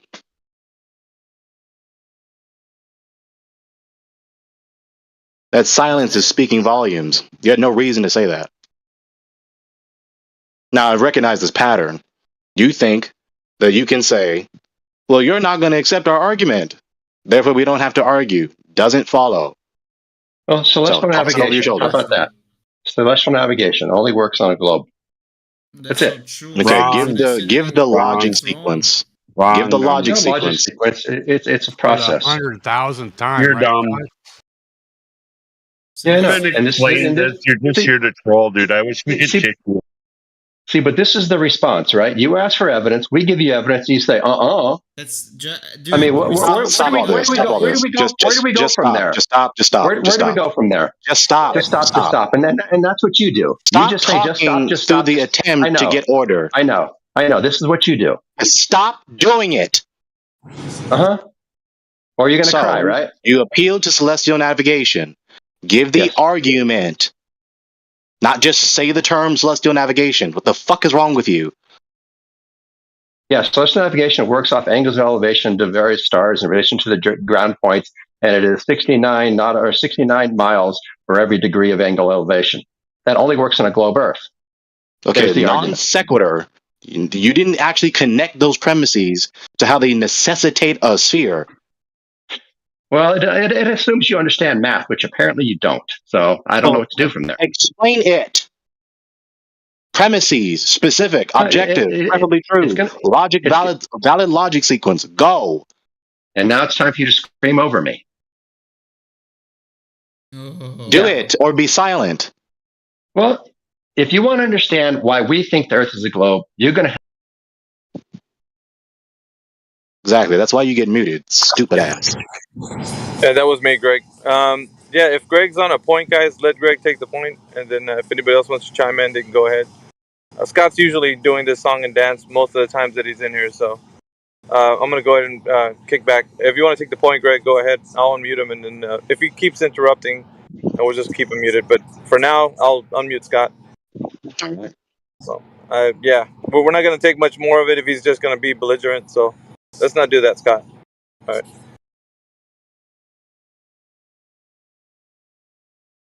So as far as we know, celestial navigation requires a horizontal baseline.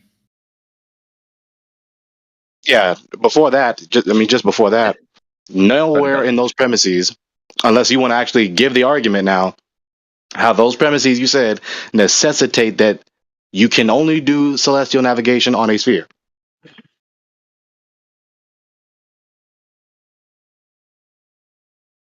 So you understand how celestial navigation works, right? Stop asking me Do we questions. agree? Present the argument. Do we agree to the principles of celestial navigation? Stop asking me i.e. questions. Present the argument. My goodness. Can I speak to the room at all and ask them if everybody agrees? Because if we don't agree on the principles, there's no point in I don't going need past to that agree point, with your right? argument for your argument to be sound. So, give the argument. Stop asking me questions.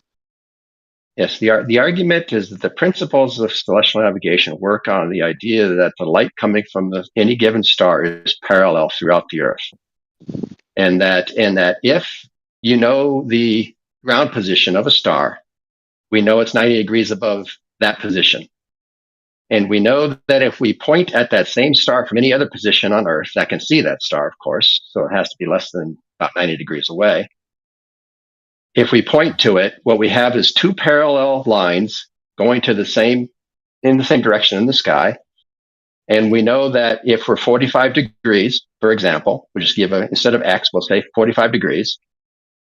And if that line is parallel to the line to the GP, we know that we are 45 degrees away from that ground point. And we know that 45 degrees equates to 45 times 60 nautical miles. Okay. And the only way that works is if there's 45 degrees. If there's not 45 degrees, it just doesn't work.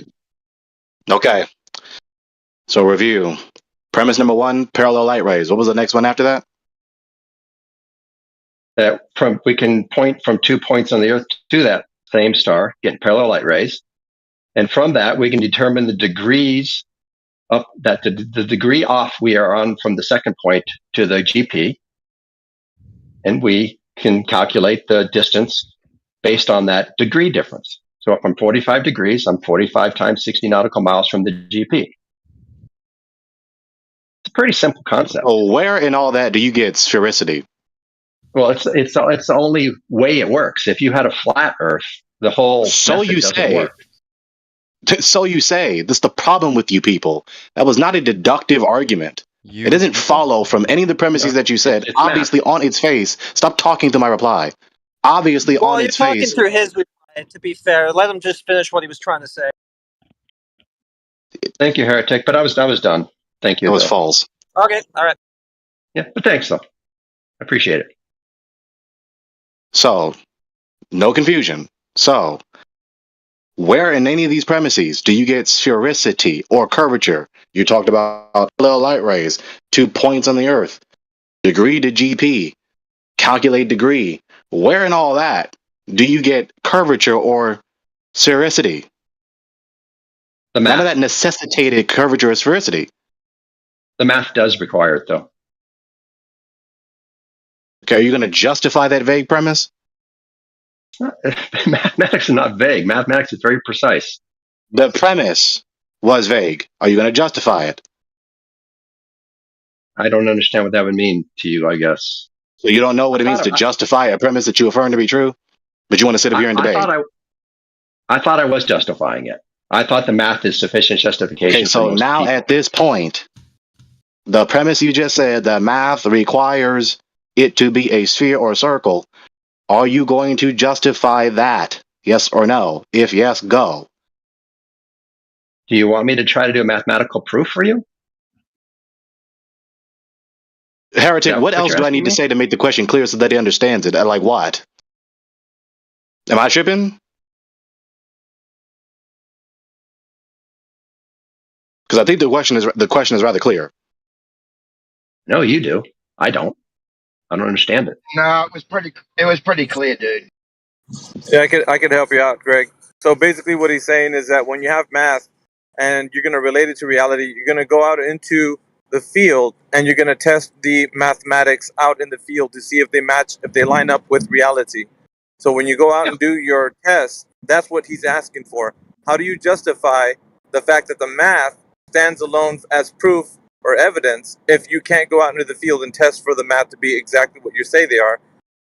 Let's say for the distance, working over a parabola. So go ahead and I just kind of gave it to you there. How do you justify that? Checking it out in reality, taking it from the math form, whatever form you're using, and then going out into the field and testing it. Go. Oh, very, very, very easily. We can go on like we can even do it on land. It works probably easier because we can use the bubble type level, or we can use a theodolite, or some other way of measuring angle to the star. And we could take a sighting to Polaris, anywhere in the northern hemisphere, and we walk 69 miles directly south, and we see if we have one angle different. And if we do, it works on Earth. We walk another 69 miles, we find another angle. We walk another 60, another angle, and so on and so on. That's how I'd do it. Okay, so weak inductive argument that can happen on the flat Earth. You have no justification to say that you're doing that only on a sphere, especially when angles are only ascertainable on a flat surface. If you don't have a flat baseline as you try to get this angle of elevation, then you failed. Period. Except for when I said I did it on land, I don't need a flat baseline. I could use the zenith. Dude, either the flat baseline is the surface of the fucking earth or the seas, or it's imaginary. You're supposed to be getting an elevation angle from the surface of the earth and the sea and or the seas. If the flat baseline is not the earth or the seas, then you didn't get an elevation angle from the earth or the seas. Well, therefore but I failed. did. But I Gregory, did. can I just ask something? Because what he's claiming is, what tool are you using to acquire your zenith angle? How are you establishing your horizontal above your head? The vertical above your head to the horizontal plane. Plumb line. Plumb line. So It's pretty easy to where do. do we see? So then, once you've got a plumb line, what tool are you using to measure that zenith angle, and where is this plumb line hanging from? Because I don't see plumb lines hanging anywhere. I assume a theodolite will work. To assume a theodolite would work. Yeah. No. So the way they actually get zenith angles is by using a sextant or another tool and measuring an elevation angle, and then the remainder of that angle is what gives you zenith, not hanging plumb bobs from the sky in the middle of nowhere to who get was a the zenith they? angle, dude. Who was the they in that statement? How it is done, how we measure a zenith angle is from an elevation angle, not from a plumb bob hanging from God knows what, yeah? Because if we're out doing surveying the way that you're describing, surveyors aren't hanging plumb bobs from trees or other objects, and plumb bobs just don't float from the sky. So no, we're not measuring zenith angles in this instance. Okay, so what do surveyors use then to determine elevation angles? I think we're talking past the refutation again. The only two options you have is that you're supposedly trying to get an elevation angle from a curved surface, the seas or the earth, or you're getting an elevation angle from an imaginary line. Either way, you can't get the elevation angle from the earth and the seas. If it's curving, then you don't have the three lines to make the three angles in the triangle when you do celestial navigation. If you have an imaginary line, then you didn't get the elevation angle from the seas or the earth, therefore failed in both ways. And yet somehow, despite all these flaws, we get exactly a 1 degree of elevation change for every 69 miles we move north and south. Exactly. Yeah. So it doesn't work the way you just argued. So it works another way. What do you mean? It's just exactly what I argued. I don't know. Yeah, it works another way. No, it doesn't. I just exposed how it doesn't work. What did you think you said? Or what did you Rewind think I the tape said? back. I'm not going to repeat that. I know you're not. You wouldn't want to. Yeah, so you've been refuted. Shut up with the bullshit. You've been refuted. Rewind the tape back since you want to hear me repeat myself so badly. Wow. Judge and jury, huh? Must be nice. Yeah, wind the tape back, shut up, or concede a refutation, or have a follow-up. Those are your options. Must be nice. Judge and jury. And obfuscation bullshit. You heard exactly what I said. I just refuted your line of reasoning. You only have two options, both which don't work. So, of course, the operation still works, and it doesn't work in the way that I just exposed how it doesn't work. Next page. Wow. How to go from there? I'll leave it to the room. Where should I go from there? Yeah, so my sound refutation of you is not refuted by obfuscation and cavils and playing the game of repeat history ad infinitum, ad nauseum. No. Okay, so how do surveyors get angles of elevation? Do you know? Okay, you need a flat baseline. How do surveyors do it, though? Stop interrupting. You need a flat baseline, right? So that you can get the angle of elevation, right? There's nothing more that needs to be said in my defense. So are you done? Are you done? Can I go now? And we didn't get him to concede if you need a flat baseline or not. I think he's not answering that. Oh, Do I'll you say, need no, a you flat don't. baseline? No, of Scott? course not. No. No. So you can get an angle off a curved adjacent on a triangle. Is it You a get an triangle angle. if you have a curved adjacent? Yeah, All but right, answer let's the say question.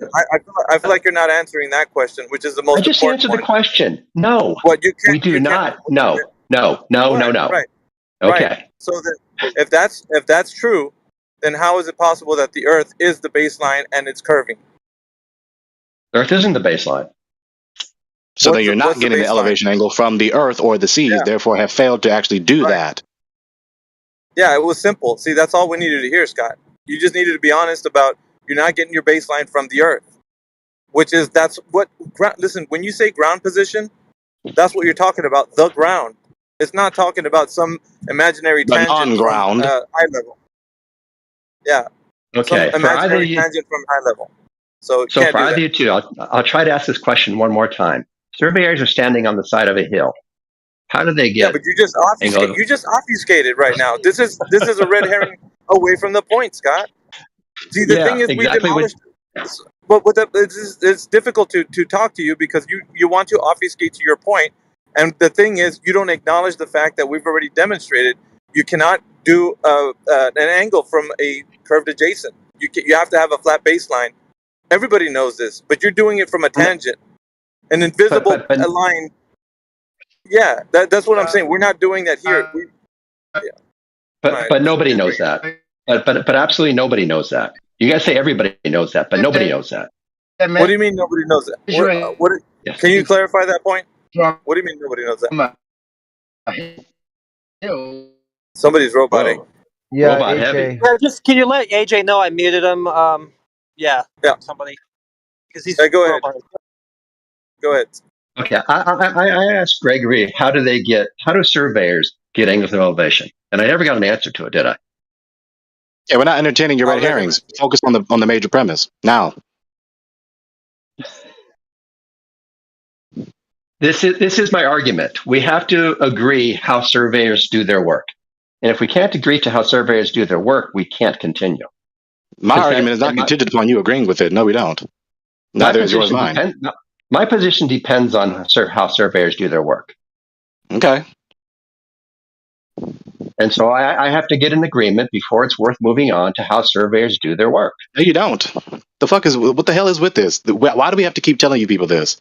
I don't need to agree with you for your argument to be sound. If you want to argue that way, your position will never be true. If your veracity, if the soundness of your argument is contingent upon me agreeing with it, you are false. So even in that instance, given your line of reasoning, you're false. See, but what I'm trying to do is have a conversation with another human being. At least I hope that's what I'm trying to do. Guy, stop distracting from my refutation. I just reduced your position, your line of reasoning to absurdity. I know you think you did. Yes, hey, Scott, what he's trying to tell you is that if you factor Gregory into your idea, into your argument, you're going to end up self-defeating because Gregory disagrees with you. Well, the whole point of a conversation is by the end of it that Gregory would no longer disagree with me. Dude, just whistle past the point again. If you whistle past the point again, we're done with him. It's such a simple point. If your line of reasoning is that I must agree with you in order for your argument to be sound, then your argument is not sound. It's neither true nor valid. I don't agree with you. I didn't take that position that you have to agree with me in order for my argument to be sound. Okay, moving on. My goal is to communicate my position to you. Okay, great. Yeah, moving hang on. Scott. But hold on, Scott. But before you were asking him to agree with you on a point, or you said, "Let me talk to the room." So let me see if the room can agree with me. So what he was basically telling you is that by the argument's own merits, it should stand. Whether or not he agrees with you or the room agrees with you or not is irrelevant. You should be able to speak your point and say your argument, and it's going to stand on its own merit if it's true. If it's not true, then people are going to be like, well, that's not right. You don't have it correct. So people will say that, but you have to present it in a way that you've already it's a matter of fact. So if it's not a matter of fact, then we're going to have a discussion about it. So you can't ask people to agree with a point that they don't know what your premise is until you let it unfold within your argument. So okay, we'll try it this way then. Yeah, go ahead. I know that surveyors have these machines, either called total machines or theodolites, that internally calculate a vertical based on gravity. That's how the machines are designed. And from those, What does that make? Damn, dude, are you really incapable of just letting some guy finish? But I will finish now. So they have these machines which rely only on verticality, internal plumb lines based on gravity. And from that, they can calculate angle elevation by taking the degree minus the zenith angle. The zenith angle, 90 degrees minus the zenith angle equals angle elevation. That's how those machines work. That's what surveyors do. And so the shape of the earth on which they're standing at any given point is completely irrelevant. All they care about is vertical. And the definition of horizontal is 90 degrees off vertical. Period. Okay. That's it. Okay. There is no more definition of that's horizontal. Scott, that's zero elevation. Okay. Listen, I think we understand your position now. But Okay. the fact of the matter, the fact of the matter will still remain. If it's irrelevant of the shape of the earth, then how do you know it's curving? Go. Because the verticals change. Every 69 miles, the vertical shifts 1 degree. And that's what we're measuring. And the vertical is just gravity. Did we not just refute this? Did you refute that every 69 miles, the vertical shifts 1 degree? No. Do you think you refuted Did we that? not just refute your weak inductive appeal to that? Not asking you, asking Alpha. Did we not just refute that? And he wonders why I'm frustrated. Yeah, we did, but he's still okay. So he's basing. Alpha, how did you? Wait, I'm just gonna tell Gregory. So you're basing your argument on the fact that if you move forward or in any vector sideways, right, the horizontal, that the angle is going to change, and because the angle changes, that constitutes the curving Earth that you speak of, right? Is that not what you're saying? That's exactly what I'm saying. Yes, thank you. That's very good. Right. Synopsis. Yeah, Yes. I'm actually just clarifying so that everybody understands that we know what you mean, but at the same time, you're using that as a standard, right? But what we're saying is from the very start, how is it derived that they understand this premise? So the premise is still faulty because we haven't arrived to the fact that we know that the Earth is curving, but because you're saying we have already arrived at the derivative topic, understanding that we're using this type of measuring, like you say, the vertical, that we understand the Earth is curving. But before that, how do we understand that the Earth was already a curved surface to get to the point that we understand that we're going to be doing this type of measuring on top of a curved surface? So you're layering the derivative topic, using it as a premise. So those are the rhetorical questions Alpha just said. Those are the rhetorical questions Alpha just said. Now here's the succinct refutation again, like we just said earlier. Your appeal to celestial navigation, this premise that there's a 1 degree change every 69 miles to and fro from the south to the north and vice versa, is a weak inductive appeal. Not only that, why? It is self-defeating. Why? Okay, it's self-defeating because you're appealing to the very operation and the very mathematical principles that logically necessitate the necessary antecedent, which is a flat baseline, not a curved baseline.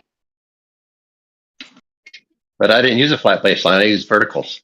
So if you don't use a flat baseline, then you didn't get the elevation angle up from the earth or the seas. Sure I did. This dude, we're done with him. He's done. Why didn't he? Oh, just because you don't understand doesn't mean I'm wrong. I just. No. Like you said whistling ago, past the refutation yet again. You have two options. Stop. You have two options. Either the surface is the bottom baseline of the triangle that you make when doing celestial navigation, or it's not. If it's not, then you're not getting an elevation angle up from the surface of the seas or the earth. If the surface is curving, then you don't have a triangle to do celestial navigation, which is the mathematically logical necessary antecedent to doing it. So did you not just say a second ago, or about 5 minutes ago, that your agreement does not, or the validity of my argument is not necessitated on your agreeing with it? Did you not say Yes, that? I did. Okay, so my argument's valid. Just because you don't understand it doesn't change that. Argument That's by not- assertion fallacy. Yes, that's also not. It's not the same logic being employed, though, is it? Only we can use the fallacies, Mister. It's not the same logic because How so? if you don't talk over me, I will tell you. He's saying that the argument is valid regardless of whether you agree, not that the argument is valid because he disagrees. They're not the same thing. Very good. That's not what I said. Okay. That's what you Yes, insinuated. He just refuted you. No, I said my argument is valid regardless of whether Gregory understands it or not. Argument by assertion fallacy in spite of my refutation of you. It's valid on the premise of its validity, not because you've asserted that it is. I know. But it's And not valid. So we're good. It is valid. Well, it's not. Argument by assertion fallacy. Valid doesn't equal sound either. This How's it isn't not looking good valid? for you, Scott. Just because you say it's valid doesn't mean it is. Well, just because you say it's not doesn't mean it isn't. Okay, we don't need these What's your truisms. point? You've been refuted with specific, objective, true premises and a logically valid argument. So all this, You think so? argument You're by wrong, but assertion you think so. fallacy and churlish cavils, don't refute anything. We're waiting for a sound argument or your silence or your concession. Yeah. Or just you're wrong. Okay, we're done with him. He's done. He's done. Yeah. Yeah, run away. That's That's good. all That's you get probably from good these strategy. ridiculous, asinine, prideful, wannabe atheist scientists. Churlish retorts. Yep. Stupid ass Yep, cavils. run away. The fact that I didn't use Why is he not Or muted? horizontal He's angles. only adding garbage. Yeah, he's basically just asserting, here's a garbage argument. It's true because I say so, and if you don't agree, then you're running away. This is all just. tell me This is tell me all what's wrong with it. You never told me what's wrong with it. It already has. Yes, we did. We told you at least 3 times. Shut up. Yeah, come on, man. Be an adult about this. Oh, okay. So moving on, is garbage from him from here on out, unless he repents and changes behavior. Sounded like a lot of psychobabble. Don't mean to laugh at you. You're laughing at yourself, bro. Okay. And we could have. Don't even reply back to him. That's why I didn't reply back to him. Just he's Hold not on, there. Scott. We can have, we can ask the room if there's anybody else that wants to chime in on part of the Earth being a globe. If you guys are there. And what's up, Crypto? Yo, how's it going, man? You good, Biggie? Yeah, pretty good, man. Just you came at the right time, man. It's He really did, didn't he? Well, Sounds you know, I didn't mean to come in and take over, but I was just like, Nah, do it. Please do it. Do it. oh, fair enough. What he said was just so. It's like Inane. Asinine. Yeah. Tell us why. Tell us why. I already told you. Not going to say it again. Wind the tape back. I'm asking listen. Crypto. Sorry. All right, listen the first time. I've already told you. I told you that it's not just valid because you claim it is. I never said that. Yes, you did. All right. We got it. Moving on. So do you agree with the data that I talked about how the angle of elevation changes 1 degree every 69 miles? Dude, we're not Just going to how- recycle the debate. You've been refuted twice over. Enough. Yeah, I mean, I I'm just wasn't here. asking Crypto. Oh, we threw that Yeah, I right was- out the window. Cool. So I wasn't here when you first started talking about that, so I don't know what the content of that was. I'll be back in 5. Oh, very, very succinctly, because we don't need to weary the I'm audience. just wondering if anybody disagrees with the He data. appealed to celestial navigation, which is a weak inductive appeal, and is self-defeating. Why? He tries to argue that when you move 69 miles north to south, to and fro, either way, and you see the 1 degree difference in the elevation of any given star, especially Polaris, it therefore indicates that we live on a sphere. That doesn't follow, because that can happen on a planar surface. Furthermore, he's appealing to the very operation that presupposes the very thing that he denies. Stop talking to my answer. So he's presupposing the very thing. His appeal to celestial navigation is appealing to the very mathematical, logical prerequisites that he denies. So it's self-defeating. Well, you just said it requires a planar, sir. Or it can be done on a planar, sir. I wasn't done. Well, I wasn't done. Thought you were. Sorry. Thought you were. Okay. Very quickly at the very end, all he has left is either the baseline of the triangle when doing celestial navigation is either imaginary and it is not the surface of the earth or the seas, and therefore has not actually gotten the elevation angle up from the earth or the seas, or the curved baseline of the triangle, which is obviously asinine on its face, is the earth or the seas, and therefore cannot stop talking to my answer. God. Finish. Shut up. Someone mute him, please. There's no reason for him to keep talking to me. So again, he only has two options. Either the line at the bottom of that triangle doing celestial navigation is imaginary and is therefore not the surface of the earth nor the seas, and therefore has failed to ascertain the elevation angle up from the earth or the seas surface. Or he wants to say that the bottom baseline of that triangle is a curved line and therefore cannot ascertain the elevation angle up from that surface. You done? So that's what he has. He's been refuted on both fronts. He's done. Okay, there are no triangles of celestial navigation. Okay, so your position, the celestial position, and the position under that star, that doesn't make 3 points of 3 lines of a triangle? Correct, it does not. Illustrate it. Illustrate it now. Yeah, the line from the GP to the star and the line from the observer not speak position words. Dude, Illustrate it. I'm in my wood shop.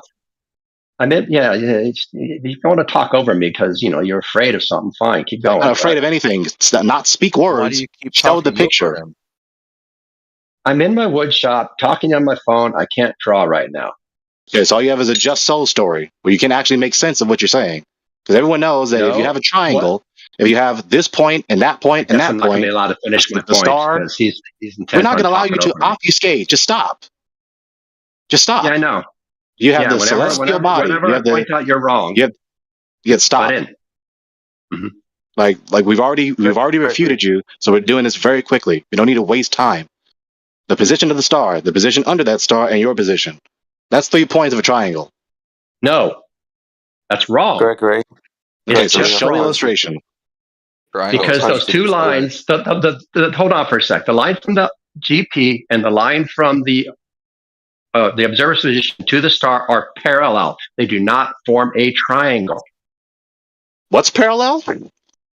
The line from the GP and the line from the observer's position are parallel. The line from the GP to what? To the star. The line from the GP to the star? Yes. So when you're standing to the star? Yes, the line from the GP to the star and the line from the observer position to the same star are parallel. That's redundant. It's not redundant. What are you talking about? They're two different lines. What are you talking about? Did anyone catch that? Yeah. Let me come in here. I want a Jedi to come in. He's been doing this a while, so if we can give him a little elbow room, real quick. Jedi's wrong on this all the time. I've just posted 2 images from celestial navigation. One's from the manual. You'll see they're clearly 3 triangles with 90 degrees upon the surface. A straight line from that ground position to the observer, where around that ground position a circle has been drawn. Gregory, I don't want to interrupt you, buddy. I want you to take this point. All I wanted to point out is you got it. Said good. You said there's no triangles, so I've just posted. We've been through this, Fe. Read the rest of the article. It says those lines are parallel. It says it right in that article that you posted. Most likely, I can't see it. It says those lines are parallel. Okay, you do. Stop lying, man. It doesn't serve you, dude. Please don't accuse me of lying. That's incorrect. I take it back. Yeah, thank you. There's clearly triangles here because you're measuring an angle. Read the rest of the article, man. It says the lines are parallel. There's 3 points. There's the observer, the star, and the ground position of the star. There's 3 straight lines between those positions. You're measuring an elevation angle up from the surface. I don't know where to go with this. I mean, you said you and I can look at this. Yes, I said no triangles. Yes. It said it's only possible if it's But parallel. we drew a triangle. Checkmate. Triangles don't come with curved baselines. But it says in the article the lines are parallel. The very same article you're using as evidence. Yeah, It it's says only it right possible if the there. lines are parallel. So they're the That's what determining article factor. says. That's the logical determiner for this because they're not consistent in principle. I Yeah, got to that's bail, idiots. guys. It was really fun again.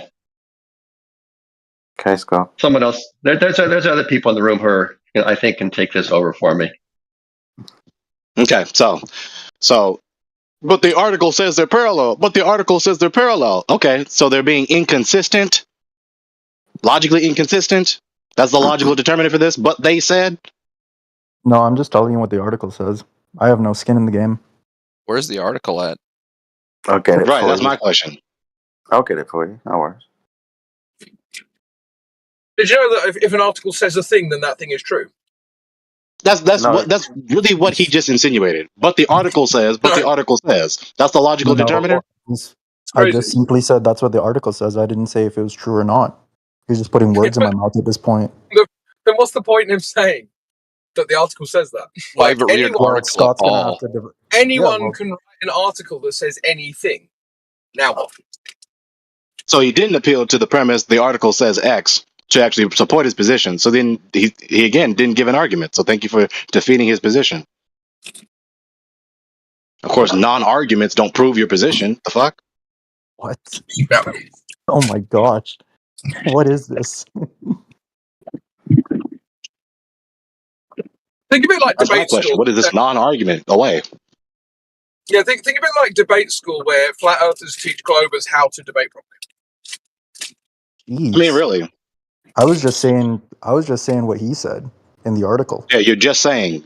It's not an argument. You have a reason to say it doesn't support what he said. You're just speaking words. Thanks. No need.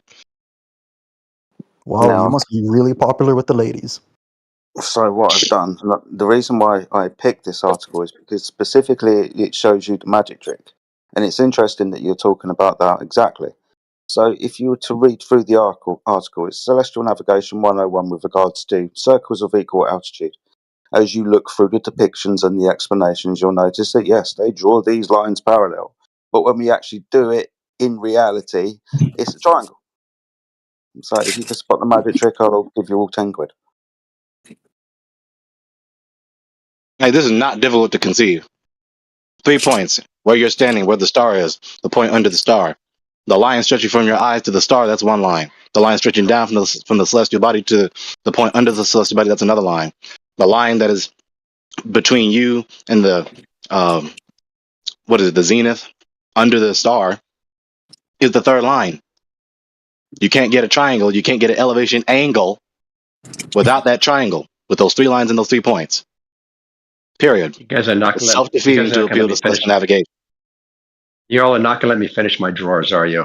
God damn, man. No. Sure, gone. You were going to You can't even be consistent with his goodbyes.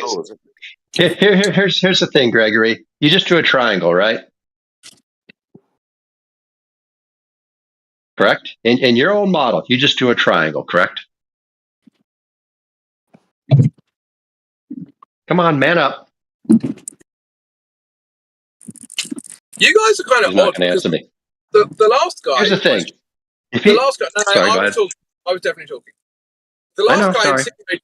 The last guy insinuated that because Gregory made an argument that he wasn't popular with women, which is very odd because we're not talking about women, and now you've just told him to man up, which is another attack on his character as a man. Now, what I find interesting is that you guys can't just stick to the subject matter instead of leaving the personal attacks to the side. That's an interesting thing that I've noticed. Oh, sorry about that. Well, yeah, I won't do it again. Thank you. So can someone answer me now? If in celestial navigation, do you have triangles or not? My argument is you don't. It seems like your argument is you do. Now, do you or don't you have a triangle? So, Crypto, we're going to move on now, and we're not going to recycle the debate, right? That we just had like 3-4 times. Yeah, I'm Does not anybody really want? Does anybody want to step up and argue that there's a triangle involved?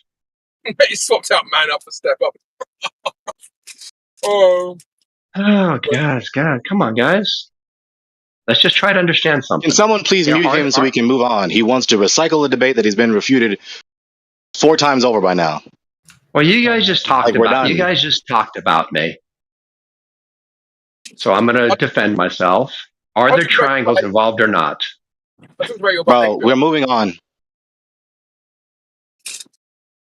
And also the other kid's behaviour. It's quite funny that the kid's quite clearly like an 18-year-old spotty teenager on the internet making a character attack on Greg. As if the guy sitting on the internet talking online isn't any more likely to be in the same boat as he's accusing Greg of being in. Mm-hmm. Guilty of the very same criticism and reviling that they spew out. Yeah, clearly projecting. But anyway, whatever. So what do you guys want to talk about? Yeah, so since that self-defeating appeal to celestial navigation has been refuted 4 times over, does any other globalist want to make an appeal to how they know that they live on a ball, flying around in a vacuum?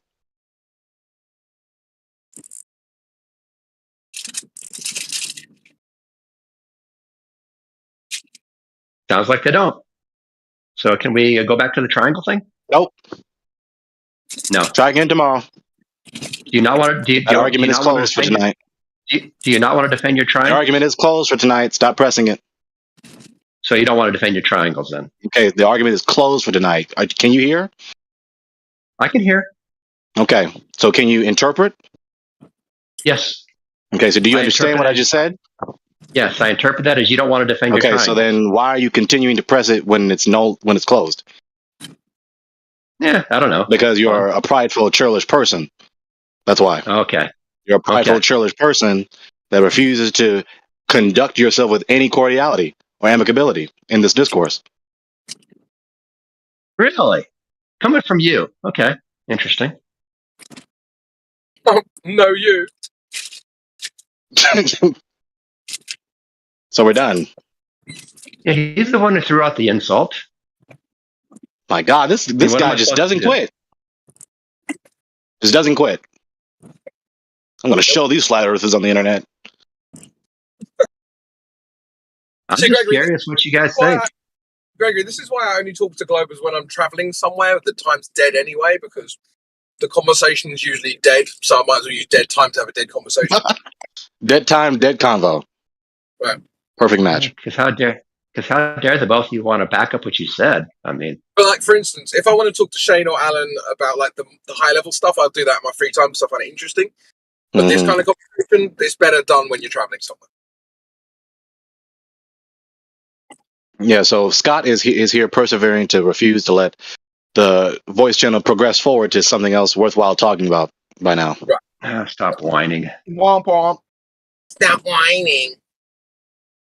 That's all Gregory ever does here is whine, whine, whine. You sound way whinier than him, though. Okay. I can own that. I can own that. So we both whine. You've got that natural. So we both whine. No, just you. You've got that natural whiny. Okay. Low testosterone soy boy whine. You do it really well. Oh, low testosterone soy boy whine. It is people like Scott. Why the world is the way it is. Why there's so much chaos and confusion and conflict in the world. Because people like him exist. Oh. There. Okay. That makes sense. He's not making any effort at all to be amicable or cordial or conducive to ascertaining knowledge at all. He's not trying to progress the room forward in the discourse. Hey, he's just narcissistically focusing on trying to emphasize his reviling against whoever else pressed him and cooked him in the debate. That's it. You don't need to be bothered with this. Can I ask you a question, Gregory? Yeah, go on. What? Yeah, I was just wondering if you could tell me, what the atemporal unconditional precondition is going to be necessarily non-contingent, which is universally ultimate that instantiates and secures the truth of propositions. Now, if you want to speak and prevaricate, bloviate, and prevaricate, right? You don't engage in this debate, that's fine. You run away from me. But everybody here knows you're a little bitch and you can't talk to me. So, I mean, look, you're just embarrassing yourself. So I'm going to keep talking to him until this moderation. I'm going to talk through you until you answer the question. So, are you going to answer the question or are you just going to keep dodging? He's the same kind of despicable. So, let me know when you're done spurging out and doing your little pontification and stop dodging. then answer the fucking question. Stop dodging. Moderator, someone? Yo, stop dodging, Gregory. Yeah, the reason you feel so beat up right now, Gregory, is because you are. Here we go again. I'm going to keep talking to him until the moderation. Yeah, we can talk through each Refuses other, but to I'm just actually better at talking engage through you, with Gregory. You anything look that's retarded when you worthwhile can't answer listening a to or question. You're saying. just dodging, I'm going to you're keep talking to obfuscating, him and you're frustrating him. prevaricating, you're And it is a bad bloviating, attempt to you're troll pontificating. me You because can't engage he's in so good faith. insulted that Yeah, someone you're who not worships the gonna God that he engage, are hates you? You're gonna and run away, believes aren't the you? cosmic paradigm that he doesn't Yeah, want to you're be just true embarrassing is yourself. Are you actually gonna answer the making sound question, Gregory? argumentation in his defense Gregory, and in everybody in refutation here against thinks the you look position that they retarded don't right want now. to You be can't answer true. the question. So he's going to continue doing this. Thank you. Sorry, that was getting fucking annoying. Yeah. They can't troll me. Sorry, I do apologise, gentlemen. I just want to read this. Where did I get this citation from? US Naval Institute. Let's go with them. Question is, do we use triangles in celestial navigation? Answering this question, the US Naval Institute will tell us modern mathematical tables enable the navigator to solve the astronomical or navigation triangle by inspection without calculation. So they definitely use triangle. You're absolutely right, mate. In fact, I think the F is a fucking triangle. That's brilliant. Thank you for your highly intelligent input. We really appreciate it. I appreciate it, mate. Excellent. Yeah, thanks. The Earth is a globe. Awesome Yeah. stuff. Got any proof of that? Google the Earth and go look at photos. So I just googled something, and some sites say that it's a globe, and some say it's flat. So what next? Well, it's not. I don't think I had to come on Discord to tell you that. Yeah, but you just told me to Google it, so I did. Yeah, and then you see And like the some of- photos, right? And so some of this. So are we And googling you've or seen are us we on the photoing? moon, right? Okay, so are we googling or are we photoing? Both. Do No, both. pick one. Pick one. I don't want to. I don't have to either. I don't have to. Well, just fuck off then. If you're not going to have a conversation, leave. I am having a conversation, but you're just being rude, telling me to fuck off, and trying to No, tell me to pick and you're choose being stuff. rude. I don't. How am I being rude? You're the one that has like the tell you if like you stop very talking. annoying British voice Ever trying to stop talk over me. You know, If you can try to stop talking over me. You've asked me a question and then Yeah. tried to talk over me. And then you what? don't think And then tried to you've what? You've asked me a question and then talked over the answer. You don't think that's rude? A little too much for me. I'm assuming you're British, right? Oh, so I'm going to stop this or like what? Yeah, Just just- subject YouTube to this. Here's what someone with a 3-digit IQ does, right? They ask a question and then they shut up. I wasn't asking a question. I was telling you. That's correct, mate. But now that I know that you don't have a 3-digit IQ, I understand what the problem is. All right, he's gone. They So, ask a being bloody obnoxious question, asses but can't they don't refute let anyone, you people. answer. If you ask a question, you need to shut up and listen to the answer. It's that very simple. No, exactly. You know, so once again, since this has to be repeated to these reprobates, being obnoxious, disruptive asses can't prove or refute anything. So stop. You're just gonna get censored. Yeah, of course. Like, ever since I realized that there's no curvature, you just can't really do anything. Is there any flat Earth literature about GPS systems and reconciling lateral longe? Reconciling sorry, what? Reconciling longitude and latitude. What do you mean by Yeah, that? I'm wondering if there's any literature online that I can read about this topic. Yeah, how do you get Sorry, Crypto, go on. I was going to say, I can point you to some very good presentations on GPS and how GPS is only possible on the flat Earth, and how they actually use mathematical transforms. Sorry, I'm eating. To convert from a flat Earth to a globe Earth, actually baked into the system. But I would need to point you to a specific server where you can get that information. If you DM me, I'll send you to sure. it. DM Thanks. me, and then I'll know who you are, and then I can send you the information when I get it. Okay, will do. Thanks. No worries. Sorry, Jell, I go ahead. You're alright, man. I've actually forgot what I was going to say. I got started doing something else. So it'll be like that. You got to eat your snack. Yeah, sorry. They're not Scooby snacks, I promise. Okay. Good morning, good evening, good afternoon, and good night. God bless you.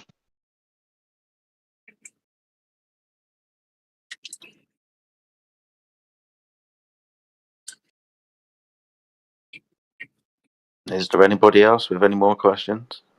I don't have a question, but I have proof that the Earth was flat. Okay. All right, so here's a simple argument. Like premise one, if two lines are parallel, then they never cross. This is a self-evident truth of mathematics. All right. Now, premise two, if the Earth is round, then there exists a set of parallel lines that do cross. These are called meridians, right? Now, clearly, you have a contradiction, so it follows that the Earth must be flat.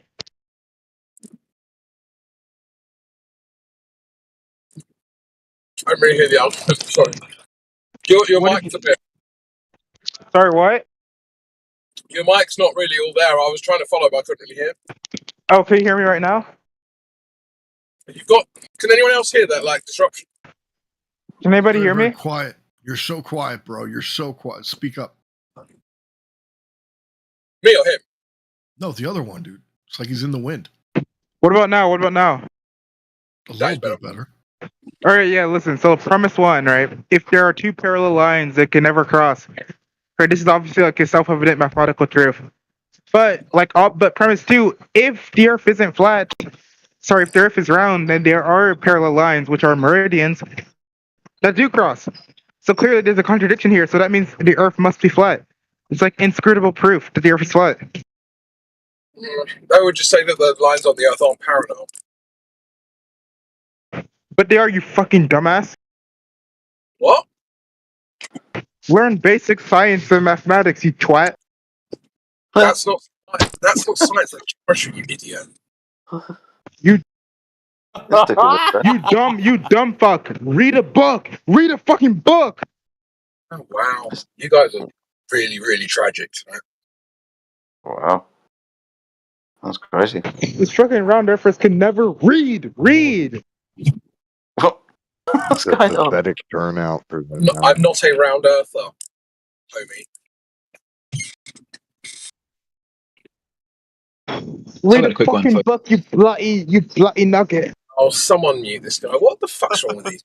So now you're making fun of his accent, bro? No, to be honest, I mean, as an English person talking mainly to like Americans online, like I understand that anyone who's taking the piss out of me is just jealous anyway, so I'm alright with it. Most people don't give a fuck, which is where you should be, because accents just literally don't matter. But I do know that if someone's taking the piss, they're jelly, so that's fine. Right. I had a question if anyone wants to answer it. Yeah, go. It's not like a scientific question. It's just more of like the question on the conspiracy of the flat Earth. Do you guys know like why you think they lie about the Earth shape?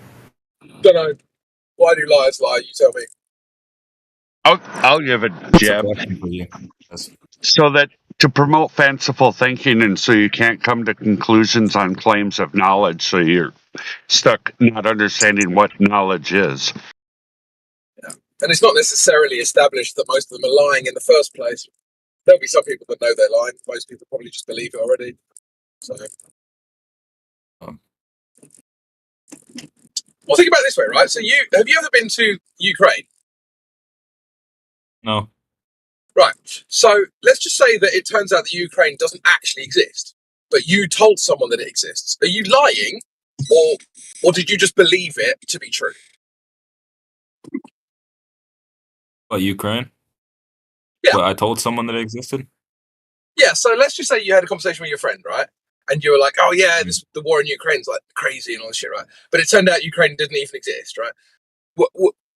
Are you lying actively about that? Or were you already believing that that was the case and just sharing what you believed to be true? I'd be lying because I'd not be telling the truth. But I would Well, no, but you also think be. it's true. But just because I think something is true doesn't mean I'm not lying. No, lying is the act of actively deceiving someone. You can't lie if you don't realize you're lying. Is that true? That's the point, right? So a lot of them aren't lying.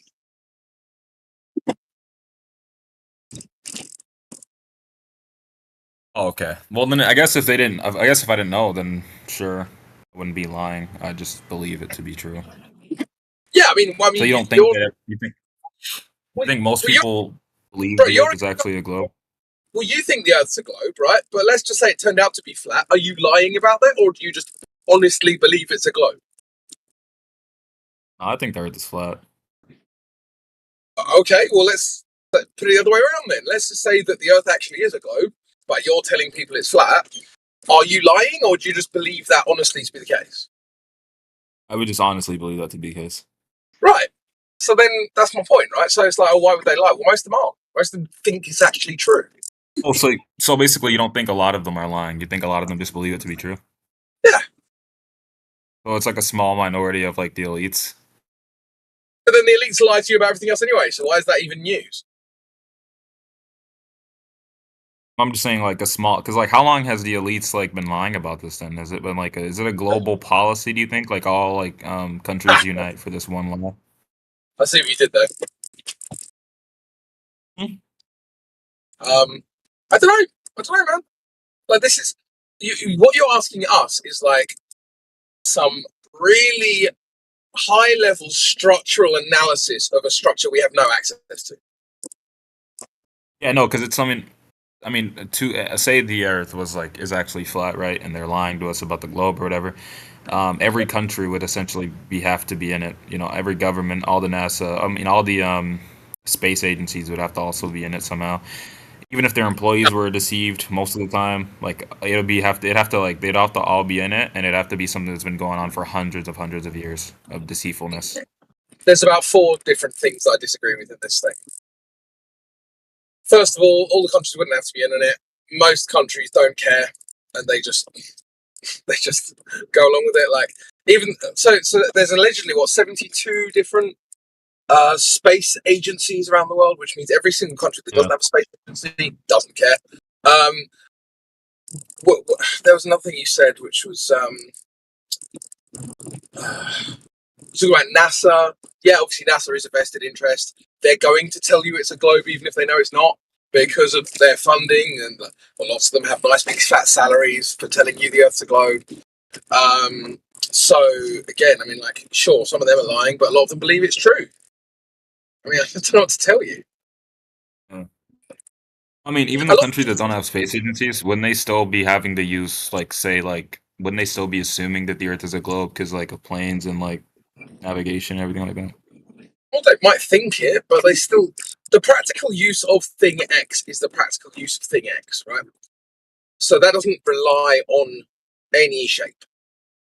So let's just say they have airplanes and the airplanes work on a coordinate system that works. Then it works, right? They do what works. Oh, okay. Just a practical application of technology.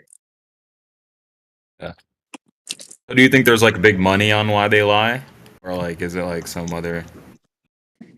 Again, I don't know what the motivations are. I mean, speculation Sunday, so I suppose we could, but we could speculate, but I don't really like to. Another thing I speculate is that it's died, God. I think it's what?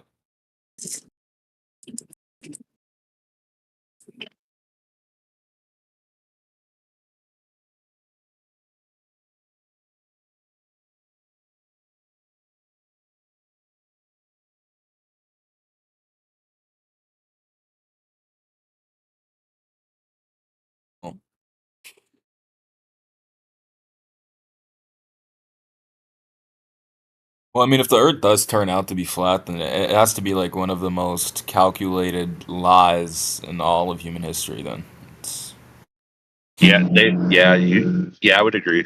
It was a heck of a lie.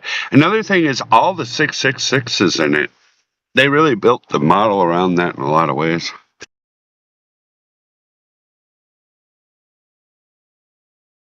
I mean, the only reason I'd see that I'd lie about the Earth shape if it was flat is if like there was like some other land other than the land on the flat map. Is like they don't want anyone else to go and inhabit. That's probably the only reason I'd see them lie about the Earth shape or I don't see what other good reason you'd have to really lie about it, or how you'd profit from lying about it. Well, that one reason is a good reason, right? Ideas are currency in for some people, and if they can make people believe there's people standing antipodal to them, and that their surface is curving, it's such an affront to what reality is that by defending it with a belief system in it, we screwed ourselves up. It took us years to get to where we're at now with the arguments, to unravel it within ourselves too. So it's a web of it. It's kind of like a snare.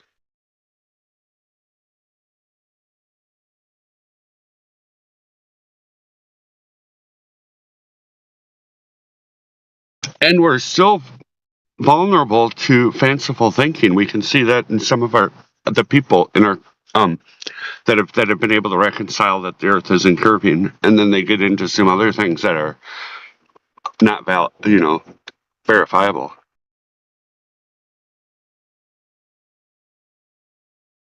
How long have you guys been flat earthers for? 6 years, me. 6 years. Yeah. Yeah, way too long.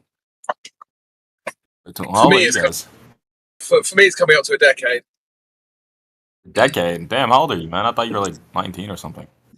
I wish. I'm a mature gentleman. Like, how old are we speaking? 40? I want to say something too. Is I'm really grateful that the guys that were before me were patient, because I was kind of an anti-flat earther for probably about 6 months. Yeah, a lot of people are.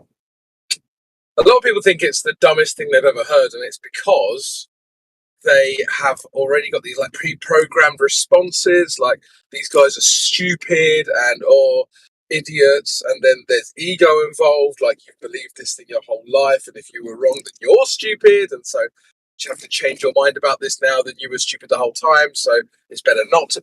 There's all of these psychological issues in the way of actually learning the information. Like there's a voice that was in my head over talking what I was hearing. Yeah, of course. But this is the thing, man. I mean, you've probably heard me say this dozens of times now. I'll be talking with a Glober, and the responses don't make sense. And so then I'll just ask them to repeat what I just said, and very rarely they actually can. And so you realise you're not talking to their brain, you're talking to their ego. And so then you might as well just not bother.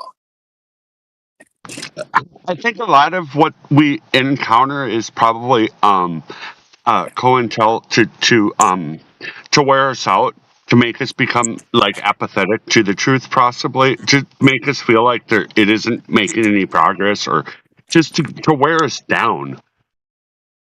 Yeah. I mean, I've been doing this a decade, so I don't think that's ever gonna.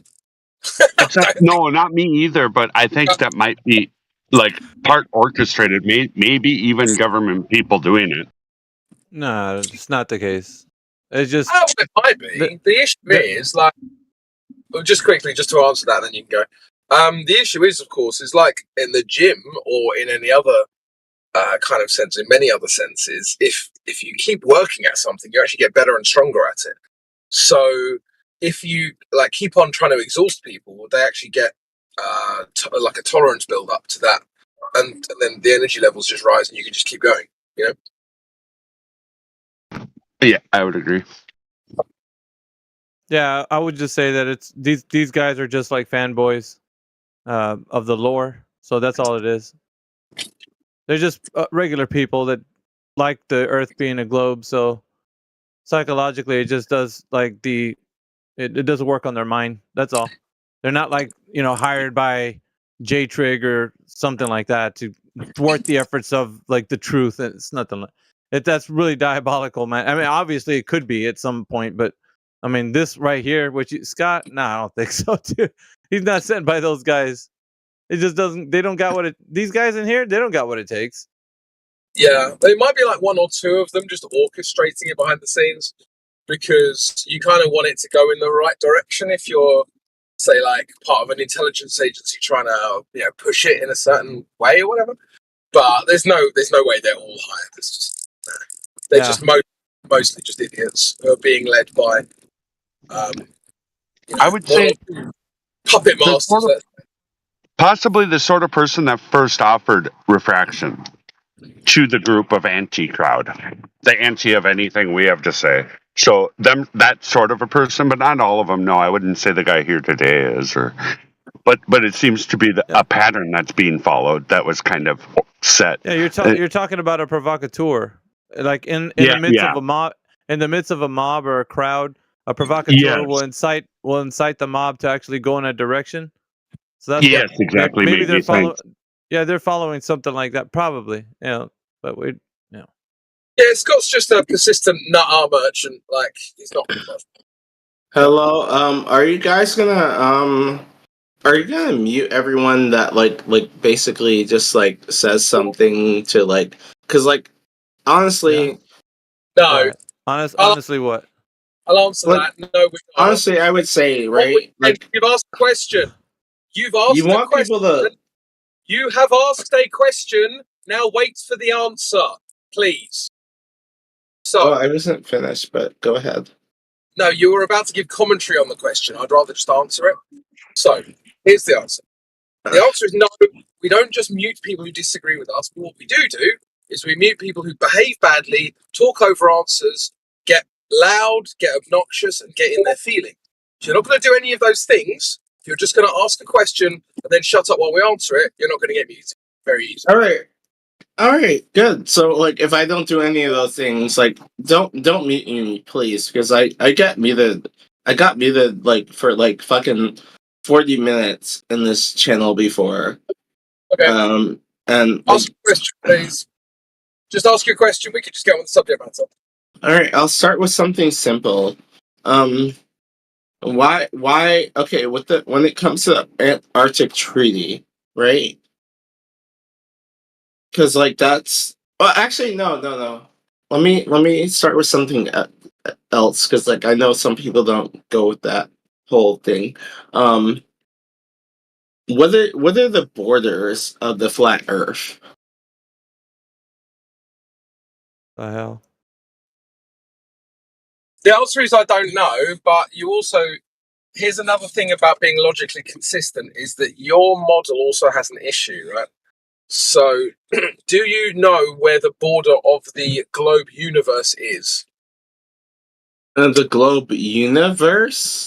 Yeah. So we have existence, and you have a globe Earth existence, correct? Can we please separate this? Like, let's talk about so space. Oh, jeez. Let's just talk about the Earth, please. So you asked a question.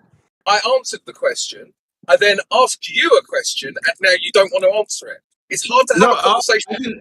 I can answer it, but like the answer is that like it's not there. There isn't really an answer. There isn't like the globe the universe. What's the borders of the universe? Yeah, that's what he asked. That's what you asked. It constantly expands. Like there are no set borders for the universe. Like, but I think it'd be more. Because like we can like play this game and be like, oh, gotcha, that doesn't make sense. And because like you don't know enough science and whatever, I don't know enough science to explain it, right? No, wait, please don't talk over me. Right? Please don't talk over me. But I can play. To get me with a gotcha, and then I didn't. And then get muted. I wasn't trying to get you. This is why you guys get muted. You're not being honest. Have a conversation, dude. I asked you a question. You're refusing to answer it. Why do you guys do this? Just have an honest, coherent question, dude. Conversation. I answered the question, but like I'm trying. No, I asked you. No, like honestly, like I really asked you an honest question. That's why, like, I backtracked 2 times before I asked my question because I wanted to, I wanted to start small. That's why I asked. That's why I asked you, like, what is the borders of the Earth, of the flat Earth?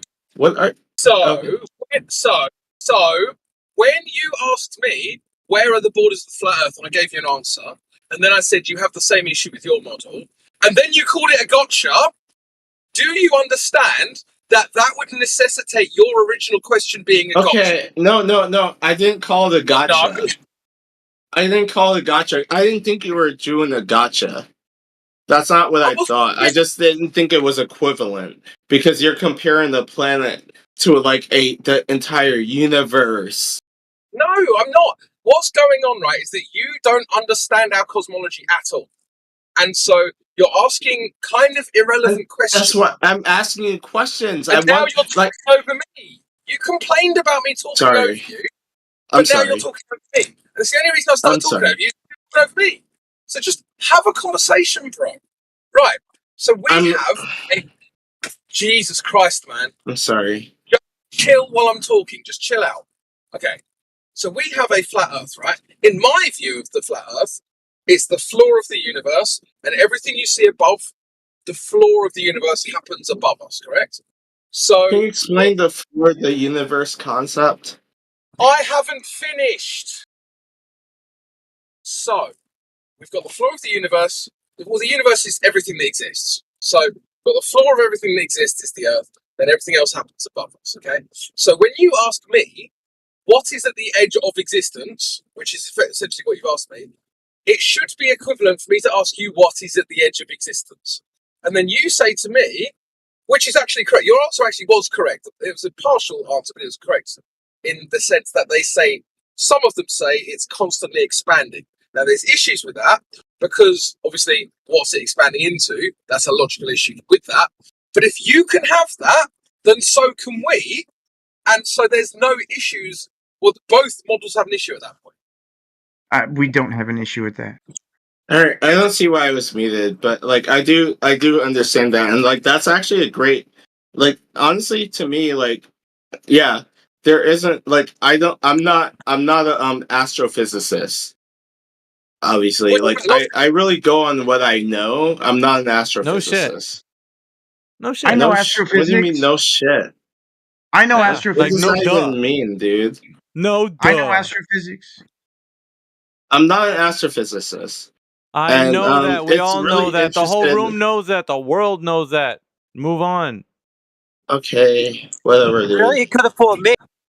Do Well, you got a heretic. There's one. wait, so like you actually have a person who's here, like to like actually try to engage with you guys and Nah, that's whatnot, bullshit. and That's like, I'm- bullshit. No, you're not.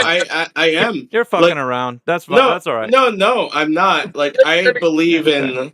Okay. I do think that the Earth is round, right? Like I like it's a globe, right? That's my beliefs. But you know, if you guys can convince me enough, if you guys can give me like things to research and whatever, I'm okay with that, right? I don't care enough to convince you. I'm here to defend my own ideas. So if you're convinced by that or not really my concern. I don't care. You can believe whatever you want. But what you should know about your model is the logical issues with it. So first of all, you've got an infinite universe, well, not an infinite universe. You've got a universe that incorporates absolutely everything, and you guys say it's expanding. If that universe is everything, then what is it expanding into? I can answer that. It's Oh, you go ahead. Yeah. I mean, if it's It's okay with you. expanded into unknown space, but like to me, my understanding, Well, the thing is it's that the free guy, in space. Go ahead. the thing is that the flat earther is equipped with. How can it be expanding into something that exists if the universe is already everything that exists? So you're equivocating because there is the universe, the observable universe, and then what's outside of our universe. No, this isn't the observable universe. This is about the entire. I'm trying to tell you that there's more than. Well, I actually can answer this question. Everybody keeps anyway. So there is also. Yeah, There's guys, also- you're gonna have to let the guys finish his answer. Like Ochoro and Hapless, just relax. I am. I like glitter, man. bruh. All right, you guys are gonna get muted if you interrupt them again. Sorry, man. Go ahead, So there's Donald. also the thanks, appreciate that. So there's also the cosmos. So yeah, So you know about you're the blue. equivocating. What you're doing is equivocating the universe with the cosmos. Those are two different things. So the cosmos is everything that is, was, and will be. The universe is our space-time continuum. There is more than one space-time continuum. What? There is more than one space-time continuum. Explain in layman terms how that is, please. So the observable universe is what we see. There is a universe outside of that. That's our space-time continuum. There is more than one of those. Right, no, so that's irrelevant because I was talking about the observable universe and I never did. Well, the observable universe is not even all that there is inside our space-time continuum. It's just a The thing is, I was like, that's the point. Like, I was trying to like bring this, like, keep this to the Earth for now, and like that's why I asked, like, what are the borders of the flat Earth? Like, where are the borders? But then he asked me, oh, what are the borders of the universe? Yeah, it's an equivocation policy. I already answered that. I said I don't know, but that you should also bear in mind that your conception of the universe has the same problem. Does not. Does not. How? Explain the problem. Explain it. Oh my god, again? Please, like, yes, like, please explain it. Are you going to understand it this time? Yeah, I'll understand. Yeah, sure. I'll understand the point that you're conveying. Please explain it.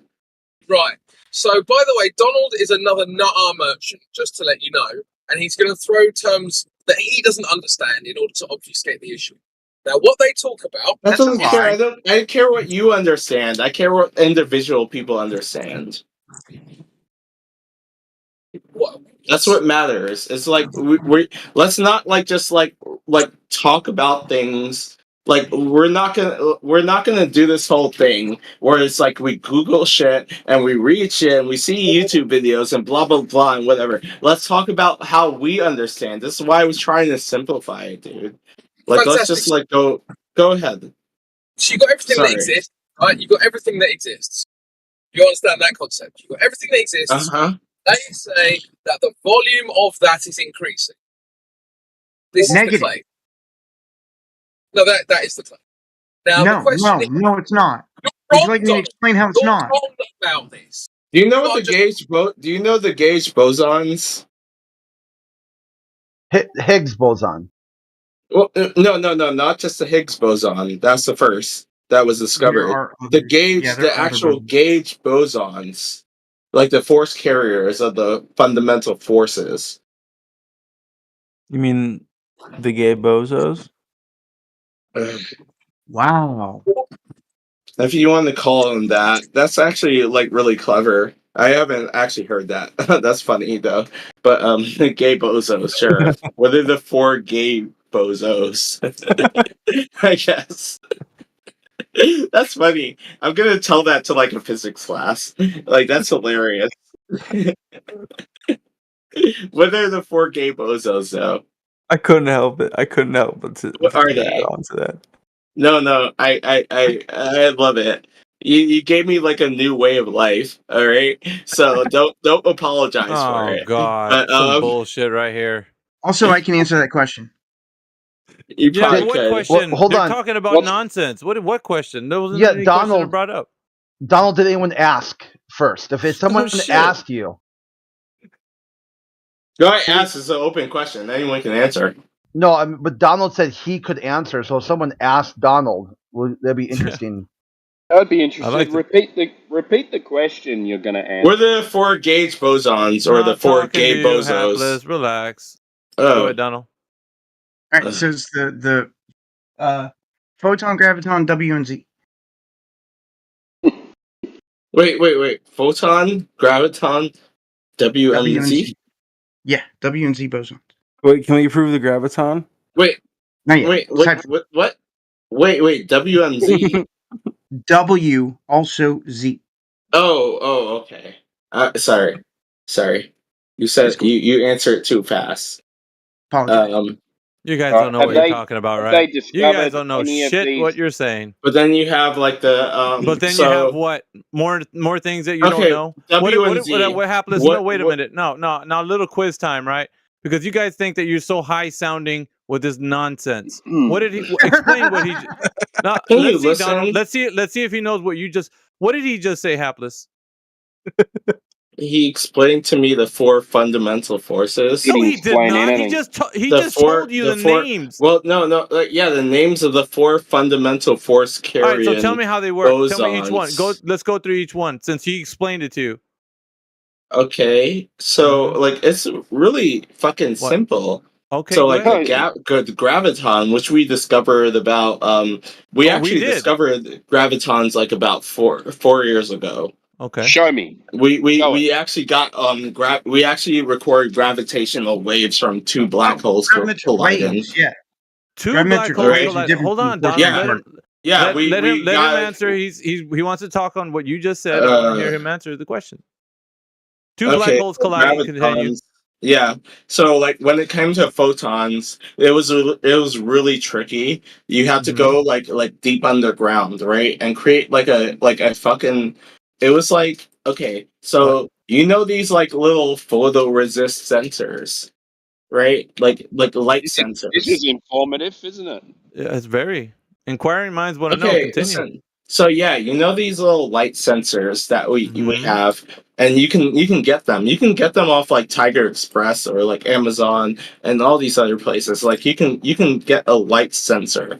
That's what like basically like if When we talking about gravitrons? Gravitons? No. We already went past gravitrons. How they got gravitrons. We're past that, Timbo. You need to keep up, bro. But Yeah, sorry, like man. when it came to photons, right? When it came to photons, it was very fucking hard. How hard was it?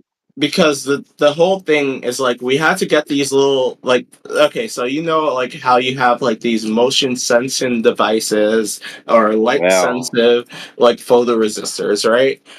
It's like you just had to get a bunch of them that were very highly much more sensitive, like about 1 million of them. Million. Like Wow. basically That's a lot. very deep underground. And no, you can actually look up this facility that did this, right? Okay, they put 1 million sensors underground. They 1 million. like captured. They captured like a fucking like they captured. They didn't capture a photon. You They can't captured it, capture they these didn't fucking capture it. things. They captured it, but they didn't capture it. You can't capture these things. You can't capture it. Okay. You can detect them. You detect them. You detect You don't them. fucking capture them. With Especially millions like of a light fucking in it. photon, dude. Like it goes through everything. It goes through matter. It passes through matter, and it's undetectable by most aspects. Oh, But so like it's undetectable now. You its detected effect something is that's felt. undetectable? Its effect is felt because it's a fucking force carrier. Like that's the reason why you see light. Like you can perceive light. All right. What's a photon? What's a photon? Yeah. Well, it's a. What is it? It's something that's produced when like through the exchange like of it's something that facilitates the exchange of actually like light or electricity, let's say like anything on the electric magnetic aspect. Have you ever seen one of those things? Hapless? No, you won't see it. You can't see You're not gonna see it, dude. How do we know they exist? Because we detected them. How do we know? We How captured- we did? How can we capture? We capture. I thought you said they were not captured. No, we didn't can't capture it. We didn't Oh, capture it. We captured. We captured its effect. We didn't All right? capture it. We just captured the effect. We of it. detected it. We detected it. We Okay, detected it. So have you seen them detect it? Yeah, I don't know, I you know did the see. cause of it? I did actually see I when have. the photon was actually detected. Not you, Donald. Yes. Oh yeah, you have. I did. I did see when the photon when it was actually detected. And it was actually like people were like all pop science magazines were like, oh, this is beautiful fucking thing. And I'm like, no, it was like a single LED on like a 300-mile fucking like surface area. Just like lit up and like, holy fuck, we caught it, we got the photon. I thought you said we couldn't capture it. No, you can't capture it. You can detect it. You said we got it. We got it. Right, Then we got how it. Do you get, I detected yeah, but it. how do you get something you can't get? Dude, stop playing semantics. Like, are we actually trying these to... words? I'm actually listening to what no, you're no, saying. No. Are we I'm just actually repeating trying back to to you. understand stuff, or are we just like playing semantics? Well, I want to know if you know what you're saying, because it doesn't sound like it. You captured it, but you didn't capture it. That's what all you're right, saying. so like we both know what we think we know, right? What's the definition of semantics? What is this? Socrates school? Like, are you kidding me, dude? I want to know how deep. I want to know how deep this is going. He's using all these words. He doesn't know what he's talking about. He doesn't know what he's But talking like, about. you understand. I think you understand. You can understand what the fuck I'm saying. Okay, You know so what semantics means. you said that there's a facility that has 1 million photon detectors that are deep underground, correct? I was describing you how the photon was was but detected. you answered my Yes. question. But did you say there's a facility with 1 million photon detectors? Yes or no? Photon detectors. I wouldn't say it, that they're not photon detectors. What- they're like what are they basically detecting? they're photoresist like diodes, like kind of like What you know like are they detecting? essentially. What are they detecting? They're going. It was in the attempt to detect the photon. Okay, so they're detecting photons, right? Well, you don't. They're not just like photon detectors. They're They not can like detect. photon detectors, but they're detecting photons. They can detect any type of light. Are they Any detecting type of photons? light, any type of Are they detecting electromagnetic photons? activity. Are they detecting photons? Right, they're made to detect. They're that like that was the thing. Like to detect a photon, you don't make something just to like you don't. Okay, so Yeah. here's the thing, right? What? What's You the can't thing? just make a fucking photon detector. So they didn't make one. No, no, that's not Okay. what I'm saying. Oh, that's not what I'm you're saying. saying. What are you saying? Something like a photon, it moves at the speed of light. No it shit. has zero. It has almost zero mass Zero mass. How do we know that? What? because it moves at the speed of light. What's the speed of light? Really? Mm-hmm. We have the speed of light. What is it? Do you want me to tell you it? Of course. Oh my god! It's the same number as Yeah, you're just gonna say randomly. Wait, can No, I no, just? Donald, don't answer for him. He's gonna answer. Go ahead, Can Happy. I just? I know you got the answer. Just let him answer. Can I just like continue? Not really. We want to know what you know, and we're quizzing you because No. You it's can important. because you can Google the speed of light. I can, but you don't It's know a number. it, right? It's a very specific number. It's you know, it's something- irrelevant. hold on. Nah, It's relevant. fucking It's irrelevant. irrelevant. So why are you asking Relax, me? Donald. Like, fuck, Chill out. dude. Don't get in your feelings, Donald, because I'm quizzing Hapless on something he That thinks he knows, Donald- but he doesn't know. Relax, dude. Oh, All right, so go good Hapless. lord, Tell us more about the speed of light. How fast is it? Oh, it's the speed of light. Okay. Light is the But how speed fast of is light. it going? How fast is it? Oh my god. Oopsie. Like probably like 300 fucking plus kilometers a second. That's like an estimate. Oh, it's an estimate of 300 kilometers per second. Is that right? Like plus 300,000. Sorry, 300,000. But Did you measure this? How do you know? I didn't measure it, but like Who fucking measured it? people that I said like giants, I stand on the top of their shoulders of measured You're it. standing on the giant's shoulders that you don't know the information of. No, they measured it, and like you can use this to actually like get like other like if you take a physics class and you actually you actually like kind of do this, right? What did you do? Yeah, what did you do? You can use these numbers to actually solve real world problems. Like what? Hapless, in this pseudoscientific realm that Yeah, you're we're not referring talking to, to that guy. We're talking to Hapless. So just relax. So what are we using it for? It's What a you're saying? serious. Wait, you're going beyond the point. We're talking about gauge bosons. We're think talking so. about the fucking photon, dude. Yeah, Like, you said the speed of light, which you don't know, and you're standing on shoulders of giants. I'm keeping up. You're standing on the shoulders of giants, like you said, but then again, you don't know what the giants are saying because you're pretty much. you know what? How not about you just knowledgeable. educate me? Because you already have your own like thing. Like, I don't just have like my own thing. No, I'm interested because no, a lot of educate people, me. a lot of people like you come in here and say that they know Like what they're me. talking about. You guys are just like your gas. It's nothing but fucking. You don't know what you're saying, right? So you're in here spinning everybody's wheels, saying all these What? big. Listen, I'm okay. I'm going to continue, Hapless. Big technical terms, and you have no knowledge on what they mean. Not even What a little bit. technical terms? You said What first of all, you technical started terms? talking about photons. We asked you what a photon was. You said it's something, but it's not something. It can be What? detected, but then again, you're saying all No, these I think things. it's something that's not All right. something. No, it's a force carrier for light. Okay, What the so fuck do are you you know? talking about? I never said Okay, that. let's Said let's something, crack. but it's not let's- something. All right, let's crack on. You know what the speed of light is, right? What is it? Dude, I don't know the I don't know the like. So you I don't would- know, right? I don't literally know. told you. You said I literally don't know told right you now. about like my estimate 300,000 kilometers in I know, a but second. you don't know that. You just finished saying I don't know, Hapless. Isn't that what you No, said? no, no. I don't know the exact number. There but you go. Like my estimate is Thank you. 300,000 How do you know? kilometers a How do you know? second. How do you know? How do you know? Oh my god! Because that's How do you know? Fermi's number, dude. Like, Okay, so fuck. yeah, that's great. Somebody said something somewhere. How did you verify that?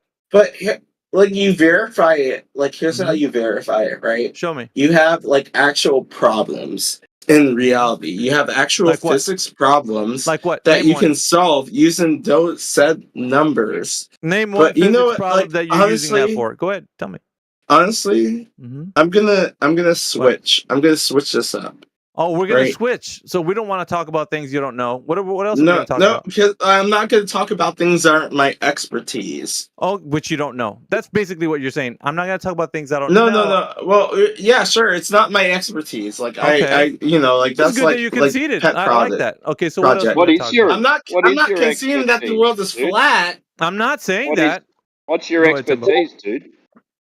What is your expertise? So you can talk about something you know about. Yeah, we just My want to know what you know. expertise. Oh, I install EUV machines for Intel, Samsung, and TSMC. Yeah, good for you. So What bearing does that have? my on expertise, I guess, is light. Is it now? It What's is the speed of actually light? light. So that's interesting.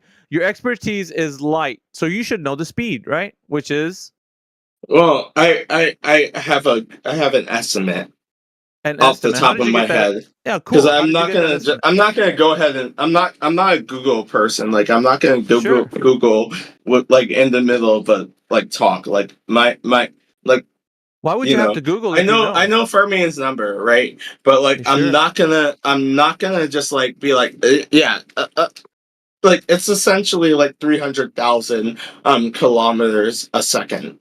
How did you verify that? How do you know that's true?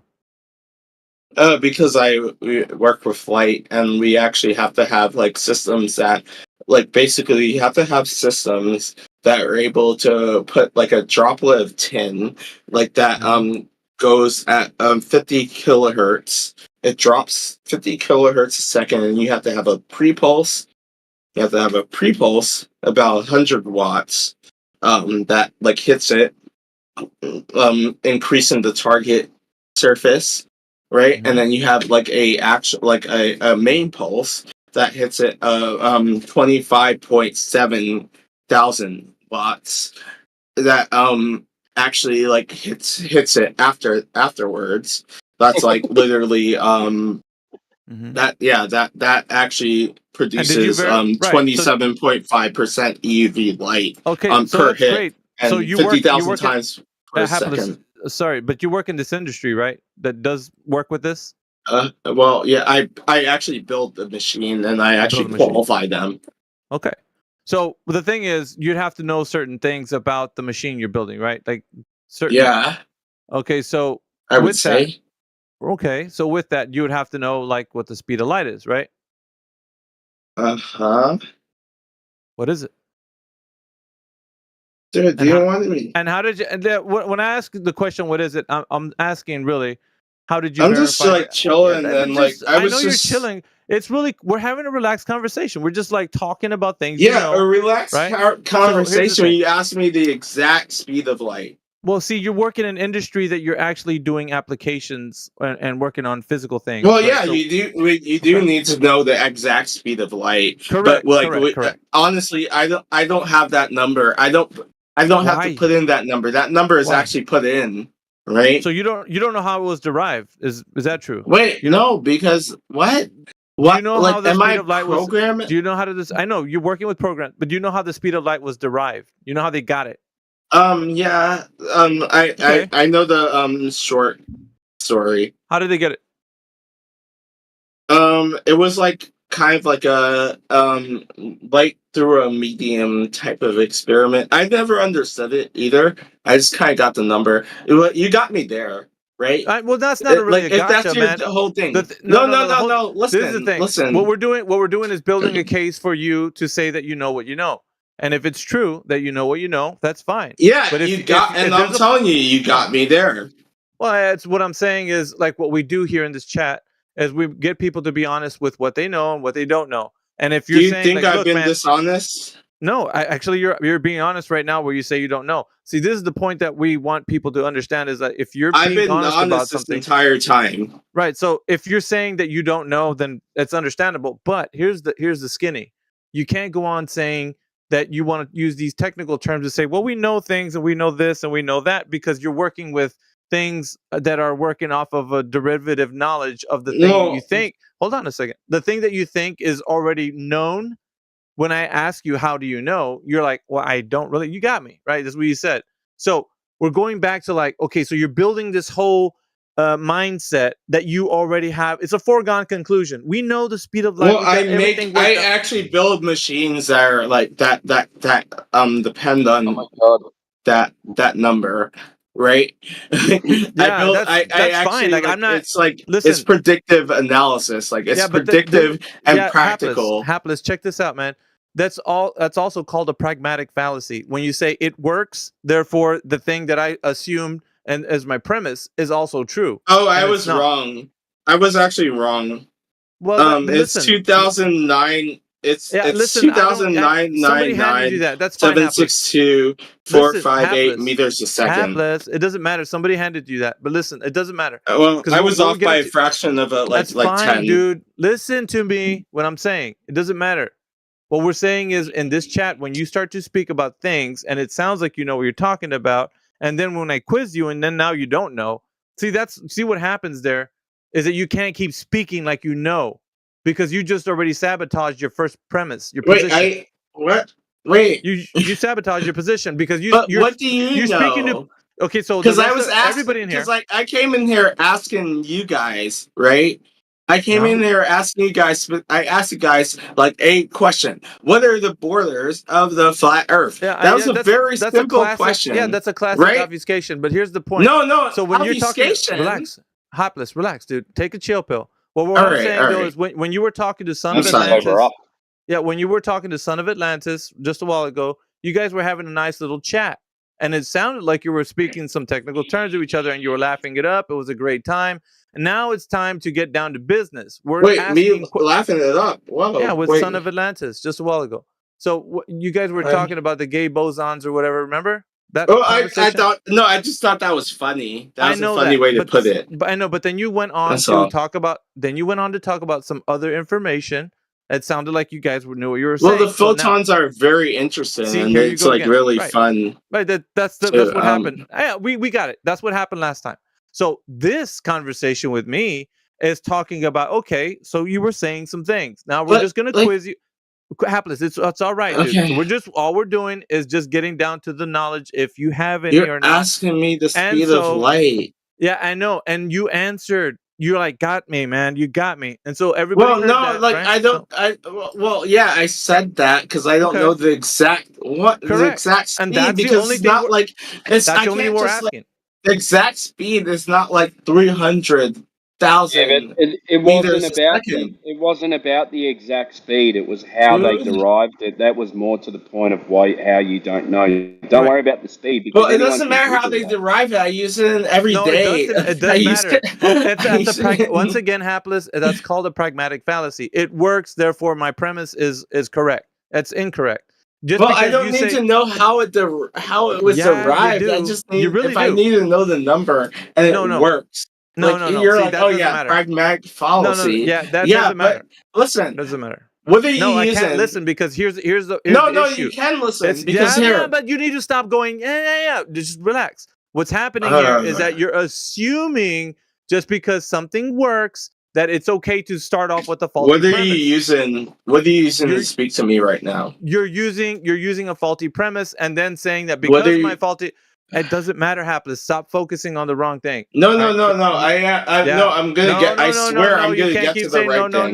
no to me. Just relax. I swear, I'm gonna get to the right thing. No, you're not. So what we're talking about is the pragmatic fallacy that you keep using just because the derivative of you saying that the math or whatever you're saying works, and then the premise that you have, that premise that you have is the speed of light that is actually what you think it is. It's okay. It works. So what therefore does we the don't need math work for? you're what saying, does it do? listen, Hapless, you're saying that we don't need to understand how the speed of light was derived. No, Isn't that no, what I'm you're not saying that. I'm not so do saying we need that. to know? Then I we did need not- to know, right?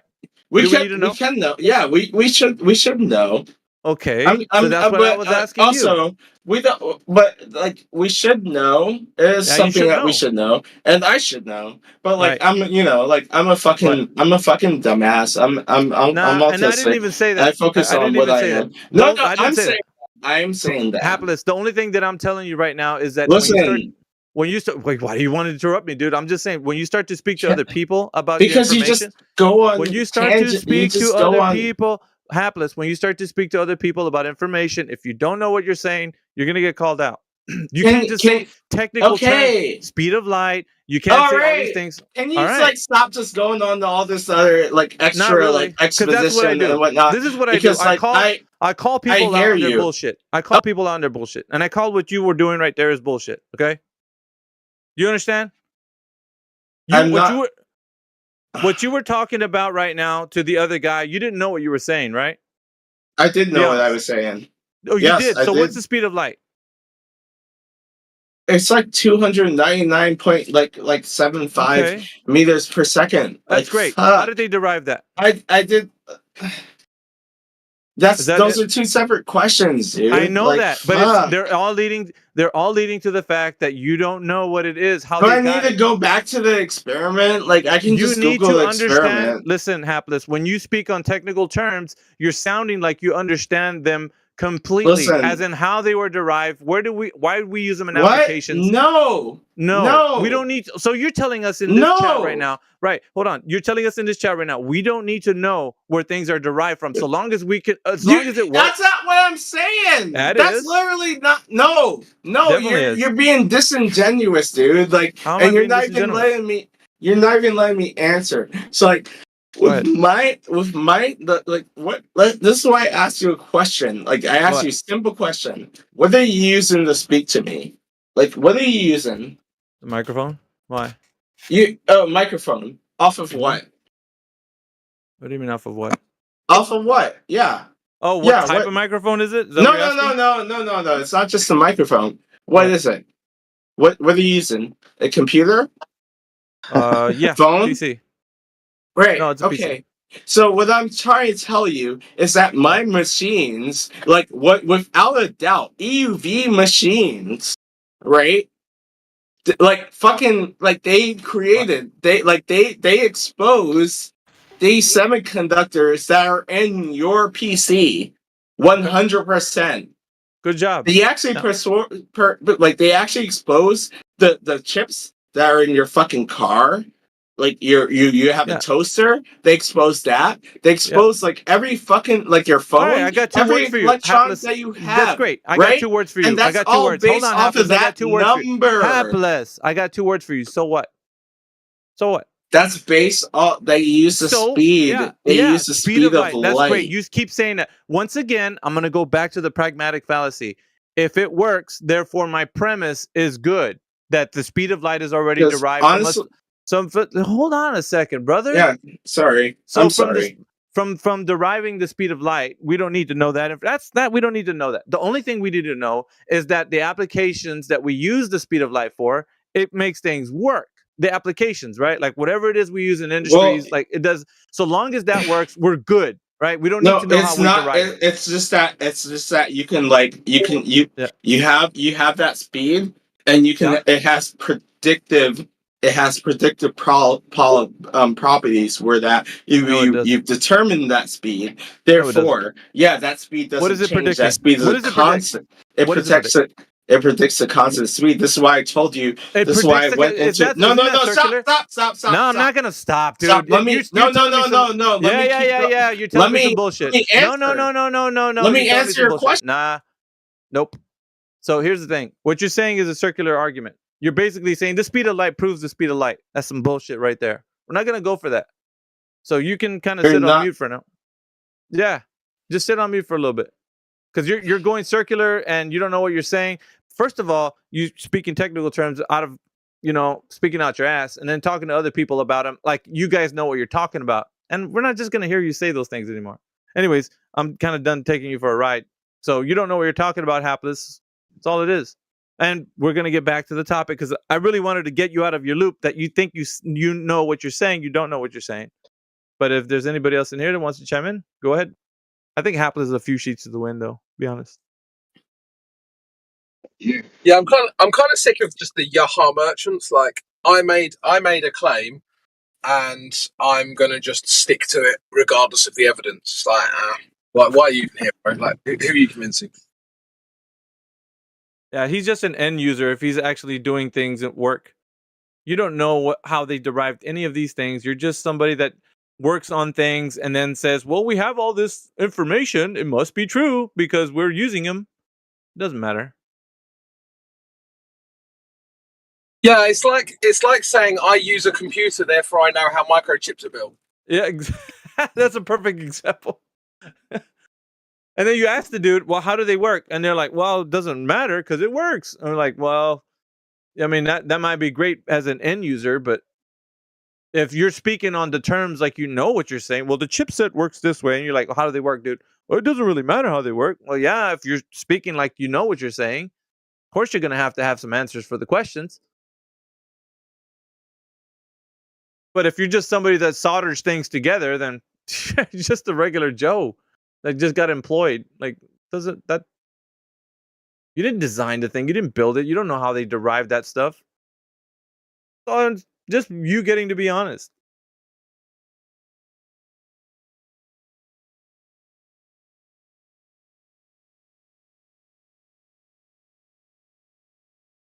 Donald C was in here, wasn't he? Freaking Donald. Oh, we got in here Peter. Oh God. You guys want to unleash Peter, Jedi? Not really. Troll Team 6. Troll Team. Well, did he come up with that? Yeah, he's he trying did. to put. He's trying to put together a band of merry men to come against Flat Earth. Dude, there could be 1 million of you guys. You couldn't take down not one of the 24/7. You should know that by now, Peter. They have weekly emails that they send out. Oh, is that right? Yeah, Scott was They got telling us all about it. correspondence? Scott got inducted. Oh, did he? Yeah, he's sitting on a red mic and he's banned from the chat and stuff right now because a couple days ago he's like, "I'm going to be in control of this VC in a week, so I'm just making sure he sees what he controls exactly." Oh, he's sticking. Yeah. Well, done it to himself, I guess. He's our Muppet that we bring out on the stage when we don't have any other entertainment. It's like, okay, bring out Kermit the Frog because there's no one else. That's it, Peter. Yeah, except for he's the guy that goes, "Mana, mana, na, na, na, na, na, mana, mana, na, na." Yeah. That's that guy. I don't like to be green. Let's see who else is in there. All right, does anybody in here think that the Earth is a globe? And if they do you have any evidence for the Earth being a globe? All right, tell you what. Give me some scientific evidence, or at least give it to Jedi. Give him some scientific evidence that the Earth is a globe. Go ahead.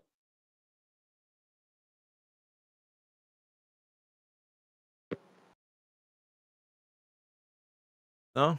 Okay. Seems like Matt Nuclear and Timbo are having a discussion in the side chat. Seems to be a question that seems to be avoided. Matt Nuclear seems to think that asking Chat GPT questions is a good way to prove the Earth is a fucking ball, apparently. There you go. Attaboy. He's saying the sun. Please explain why the sun is disappearing below the horizon. And I said, "Oh, okay. Can things disappear from the bottom up on a flat surface?" And he won't answer the question. Yeah, he knows the answer Because to that. if they can, then it throws out that the only option is Earth curve. So he just won't answer the question. He went to disappear below the horizon because disappear bottom up and below the horizon are two different things. They are not two different things because both would be saying that the Earth is curved, and that would be your option when there are other options. Oh yeah, for There sure. you go, Matt.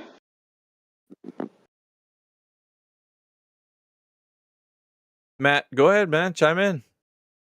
jump Bring that same energy that you have in the chat in here, man.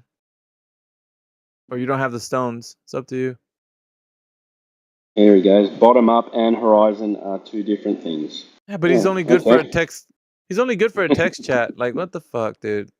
You My got the mic mic, isn't just use it. Hello, hell. can you guys hear me now? There we go. Perfect. Go for it, Matt.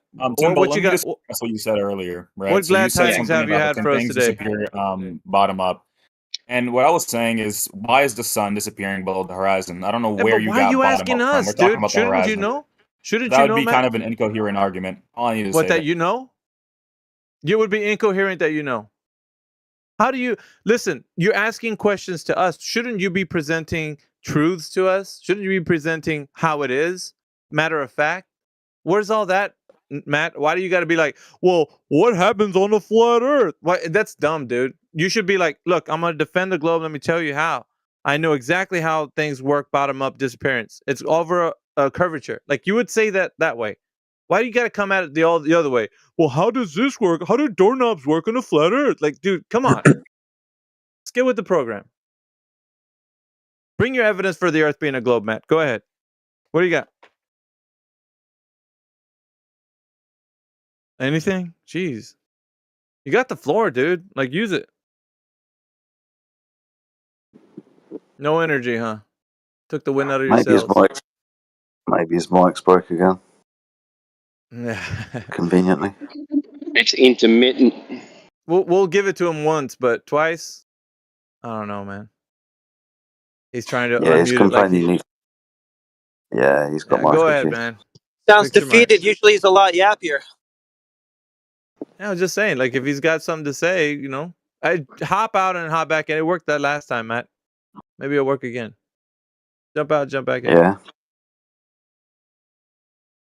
Let's hope he gives better evidence than it went dark.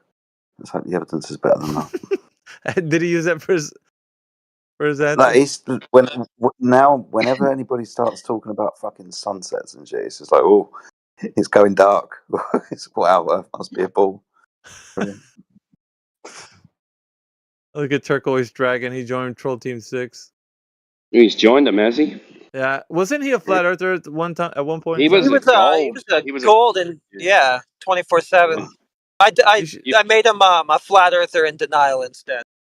You should strip him of all his fucking rank, dude. Take everything. Yep. Fuck it. Toss him to the globe heads. But Where it was belongs. like in the space of like a day. He went from being on 24/7, like, you know, hanging out, agreeing with everything, and then next day he was against it all. I don't know, man. Yeah, There we doesn't go. seem Hello, like- can you guys hear me now? How are ya? Yeah, we got you, Matt. What you got, man? All right, I'm on my phone right now. I have to go eat, but I'm gonna say one thing to respond to what Tebow said before. When I mentioned the Earth, the sun being below the horizon, Tebow said something about can things disappear bottom up. That doesn't actually address the sun being below the horizon. That's all I needed to say. I'm gonna go eat and I'll be back here soon. Go have your food, man. We'll take you to dinner when you come back.